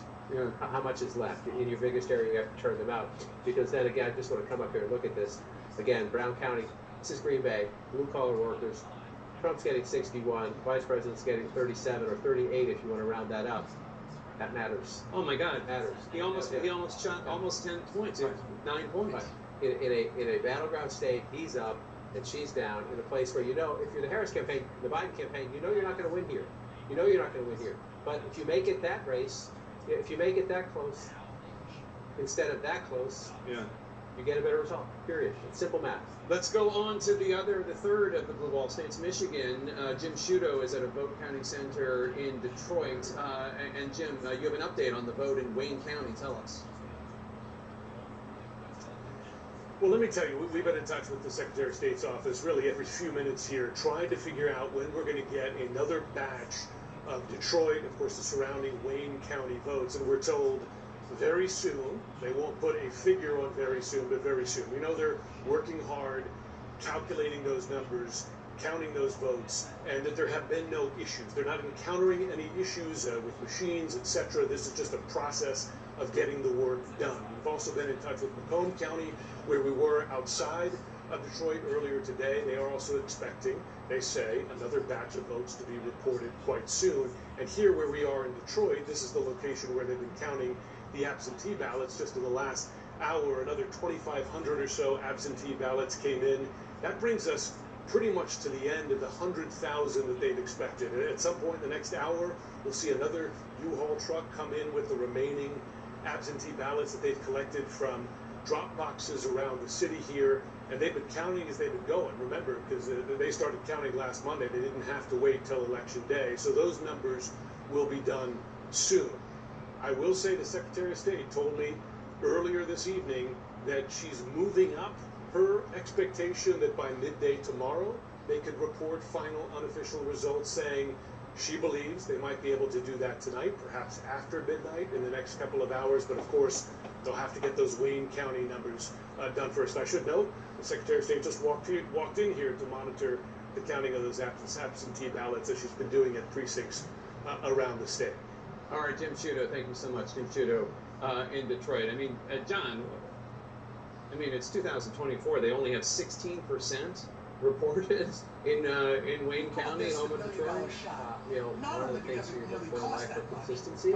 Death taxes, Wayne County, Wayne County, Gary, Indiana, yeah, they're consistent. This is my 10th presidential election, and it's the 10th time we've been counting late in the night in your state. It's the way it is. But you see the Secretary of State's there, Jim is there. Again, that's nothing nefarious. It's just inefficiency. To your point about it, we live in the technological age. And Jim just said, they changed the law in Michigan so you could count some of the early votes, beforehand, and then release them after the polls close. So it adds to the why. But right now, let's focus on the what, which is an 86,000 vote, almost 87,000 vote lead for the former president. Again, in one of the states he flipped in. I'll pull that out to make sure I'm right. Yes, he's leading in all three of them now. Oh wait, that changed while we were talking. She was ahead in Michigan, and now she is no longer. Now Donald Trump is in the lead. Right now, not all the votes are counted, but right now he's leading in all three blue wall states. Plus North Carolina, plus Georgia, plus Arizona, plus Nevada. We're not done with the count. But this is right now the map of 2016. That is the map of 2016, and that is the 5-alarm fire inside the Harris campaign to get on the phone. Again, we're not done, and we lived through 2020. And I want to say it again, slowly and clearly. 2020, this time of night, and there were states that changed, and they were largely, Pennsylvania changed, Trump was ahead. In Georgia, things have changed. There's not as many mail ballots out there as in 2020, so I would not expect as dramatic a swing. The question then becomes, go state by state, county by county, is the map there? And, I'm trying to be fair and trying to be, it's possible, it's possible. When you're leading in all of them, and you're Trump, that's what you're sitting in the headquarters. So maybe they're not going to win them all, right? Maybe they're not going to win them all, but they're leading in all of them right now. So let's just look at what happened here. They come on in. Number one, it's the smaller rural counties. When they fill in, again, it's, you say, oh, that's not a lot of votes. Well, that's a lot of votes when you have it there, and then you have it here, and then you have it again here, you know, you're getting 500, 1,000, 2,000, 3,000 in all these little counties. You know, 120 votes there. That's only 5% reporting. You say, well, that's not much. It's a lot when you think you're going through a state and you have all these counties. And then the question is, so what are the Democratic margins, right? You've got 83 counties in the state of Michigan. So 56%, we're about halfway through in Kent County. It's the Grand Rapids suburbs, and she's running a little bit ahead of the president there. But Jake, the big question in Michigan is, when do those Wayne County votes come in, and what do they do to the statewide total? All right, John. Well, CNN has a major projection. CNN projects that Donald Trump will win the state of North Carolina. This is the first of 7 battleground states that we're keeping an eye on, and we are calling it for Donald Trump. What does that mean for the electoral count? Donald Trump now has 227 electoral votes. Kamala Harris has 153. 270 are needed to the win. Let's go to Trump HQ in West Palm Beach, Florida, where we find Caitlin Collins. And Caitlin, CNN is now calling North Carolina for Donald Trump. This is the first of 7 battleground states that the campaign is watching with eagle eyes. Yeah, Jake, remember what I told you a few hours ago, that it was going to be seen as a gut check for the Trump campaign? Listen here, it's a bit of a delay, but your call is playing right now over the loudspeakers in the room, Jake. You can hear the party here, the partygoers gathered at the convention center here in West Palm Beach cheering as your call is coming on the screen. They have been glued to CNN for the last several moments, watching John King at the map, going over each of these numbers. But North Carolina is an important benchmark for the Trump campaign because they were watching it to get a gut check for how they believe the rest of the evening could go. And I can tell you that what I'm hearing from Trump campaign sources is they are increasingly confident as the night is going on, still not certain, of course, watching those very important blue wall states and to see what they look like. And so that is going to be the big question here as they continue to keep an eye on Pennsylvania, on Michigan, on Wisconsin as this is moving forward. Jake, I will tell you that we're seeing more people from the Mar-a-Lago party come over here to the Trump headquarters where this party is going to be held. But also, some Republicans are flying into Palm Beach. We just heard from House Speaker Mike Johnson, who is watching the results come in with his constituents back in Shreveport. He is now headed here tonight because he is predicting a bigger Republican margin in the House, a Republican takeover of the Senate, and he says he believes a Republican is going to win the White House, therefore Donald Trump, Jake. Obviously, still waiting to see, but a noticeable shift here in the mood at the Trump headquarters. All right, Caitlin Collins in West Palm Beach at Trump HQ. Thank you so much. So, the first of the 7 battleground states to fall, CNN projecting North Carolina for Donald Trump. This was the most probable pickup for Kamala Harris, if that was the world in which we were living. That is why Donald Trump went down there multiple times in the last 24, 48 hours of the campaign. And it clearly did not happen for Kamala Harris. And Trump, he's telling his people, I'm told, and just like we heard from Caitlin, that this is something that portends well for the future. We don't know what it means for the other states, but what we do know is it's even more evidence that that blue wall is the path for Kamala Harris. And that path is just more and more narrow, I think we're seeing as the night goes on. But also, so many people thought that perhaps this would be an election that in tenor and tone would be closer to the midterms, a big conversation about abortion. That is not where it's going. It seems like you're seeing that male turnout is starting to produce what the campaign wanted. You know, I think a lot of us came into tonight wondering, was it going to feel more like 2016 or 2020? And 4 years ago, I was at Fox, and at almost exactly this moment, at 11:20 p.m., we made the very controversial call. They made the very controversial call of Arizona, and that changed the whole feeling. And that's one of the reasons the Trump campaign was so furious about that call, because it was the first flip and the first indication that maybe it was going to be different than 2016. Right now, and look, there's a lot of voting to count, and states to be called. Right at this moment, this does feel more like 2016 than 2020. It is interesting, and yeah, and the fact that we're calling it at this point is also significant, because I don't think North Carolina was called last time 4 years ago until maybe a week after the election, or it was certainly after Pennsylvania. Pennsylvania came on Saturday. I think North Carolina was Sunday or Monday. The fact that we are making this call now suggests that it is there's a bigger gap than there was last time. And Donald Trump won it last time by something like 75,000 votes. Generally speaking, he is overperforming what he did in 2020, and she is underperforming what Joe Biden did in 2020, and ends up with was a narrow edge for Biden. At this point, we have to condition it a narrow defeat for Harris. And the thing about North Carolina, and John has been talking about this, and we'll do more at the wall, is you do have kind of a sense of the country in the state of North Carolina, in that there are growing minority populations, and there is a growing sort of suburban, maybe more moderate population in and around the big cities.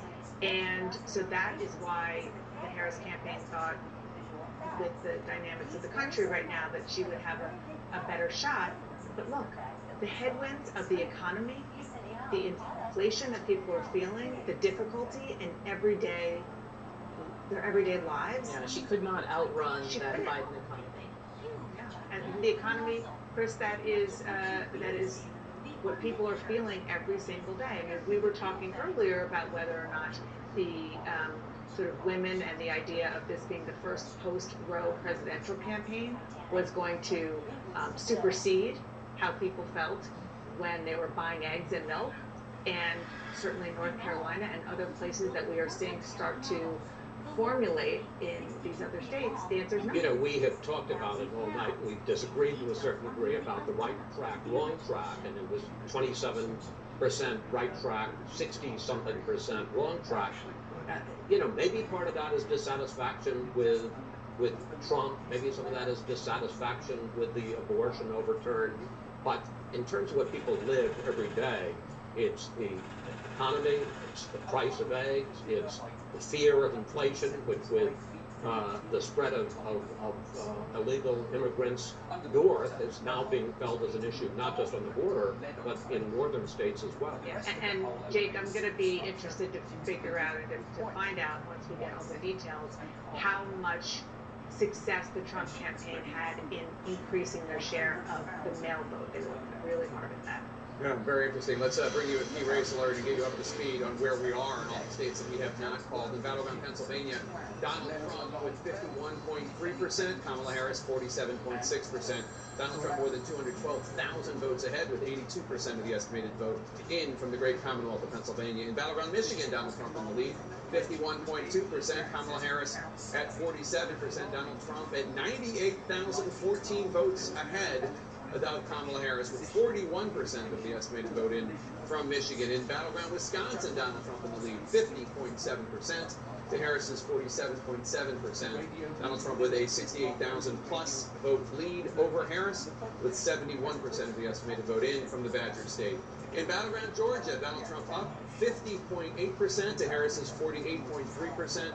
Donald Trump with 128,582 more votes than Kamala Harris, with 92% of the estimated vote counted in the state of Georgia. In the state of Arizona, another battleground, Donald Trump in the lead there, 49.8% to Harris's 49.3%. Donald Trump with a 7,588 vote lead over Kamala Harris. That's with more than half, 52% of the estimated vote in.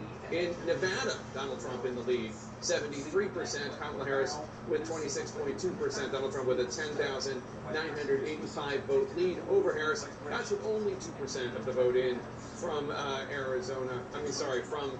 Nevada, only 2%. Boris Sanchez now has some new projections in the fight for control of the U.S. Senate.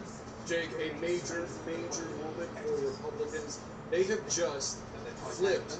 They are expected to flip their second Democratic seat of the night. This one coming in Ohio. There, Republican Bernie Moreno defeating incumbent Democrat Sherrod Brown. Moreno, the owner of some luxury car dealerships, who invested early in blockchain technology, fought to attach Brown to the Biden administration more broadly, specifically on issues like immigration. Sherrod Brown, a populist who had survived some difficult tests in the state before, cannot overcome the political headwinds he is facing. Donald Trump has now won Ohio 3 elections in a row, and it's simply too much for the incumbent Democrat to overcome. So we're projecting that Bernie Moreno is your new junior senator from the Buckeye State. Meantime, 4 Democratic polls. The first one, a historic one in New Jersey. There, Congressman Andy Kim is set to become the first Korean American ever to serve in the U.S. Senate.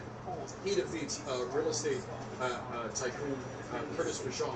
Meantime, in Virginia, there, incumbent Democratic Senator Tim Kaine, a former vice presidential candidate, he's projected to defeat Hung Pao, a former Navy captain. Another Democratic will tell you about this one. Martin Heinrich, the incumbent senator there, seeking his third term. He defeats Nella Dominici, whose father was the last Republican senator elected in New Mexico some 20 years ago.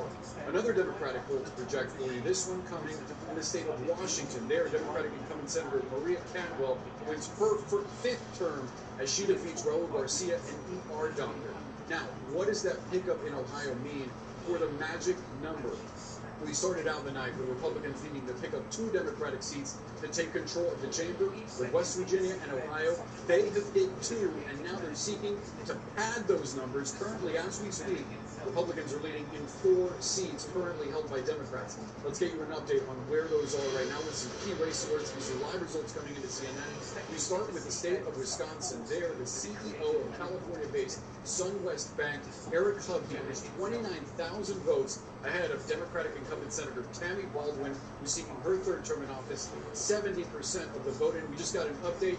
The lead pretty much the same in Wisconsin for Hovde. In Pennsylvania, this has been going back and forth all night, but right now, the former CEO of one of the largest hedge funds in the world, Dave McCormick, currently leads incumbent Democratic Senator Bob Casey by about 120,000 votes.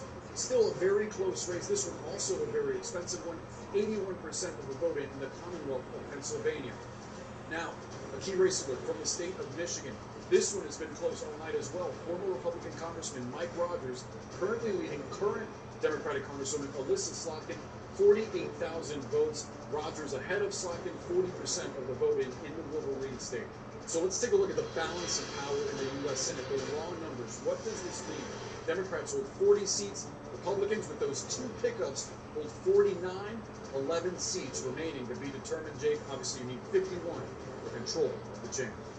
All right, Boris, thanks so much. And CNN can make a projection. CNN projects that Washington State, as expected, will go to Kamala Harris. Washington State, with its 12 electoral votes, to the Democrat, Vice President Kamala Harris. Let's look at the electoral map right now. Donald Trump has 227 electoral votes. Kamala Harris has 165 electoral votes. 270 are needed to win.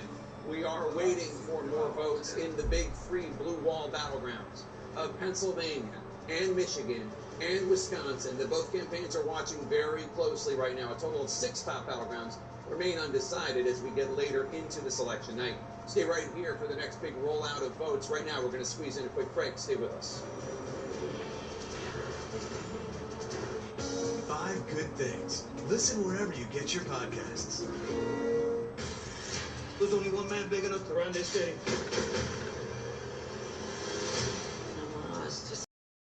I'm too scared to watch anymore.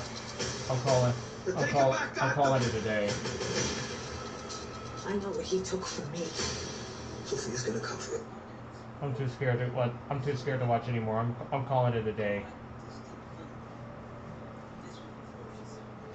This election is more than just.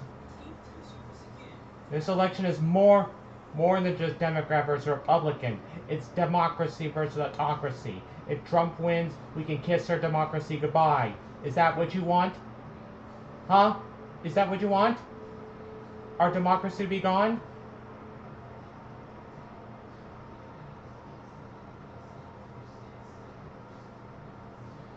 Do you? Anyway. I'm calling it. I'm too scared to watch anymore. Night. Let's hope there's good news tomorrow for Kamala Harris. Good night.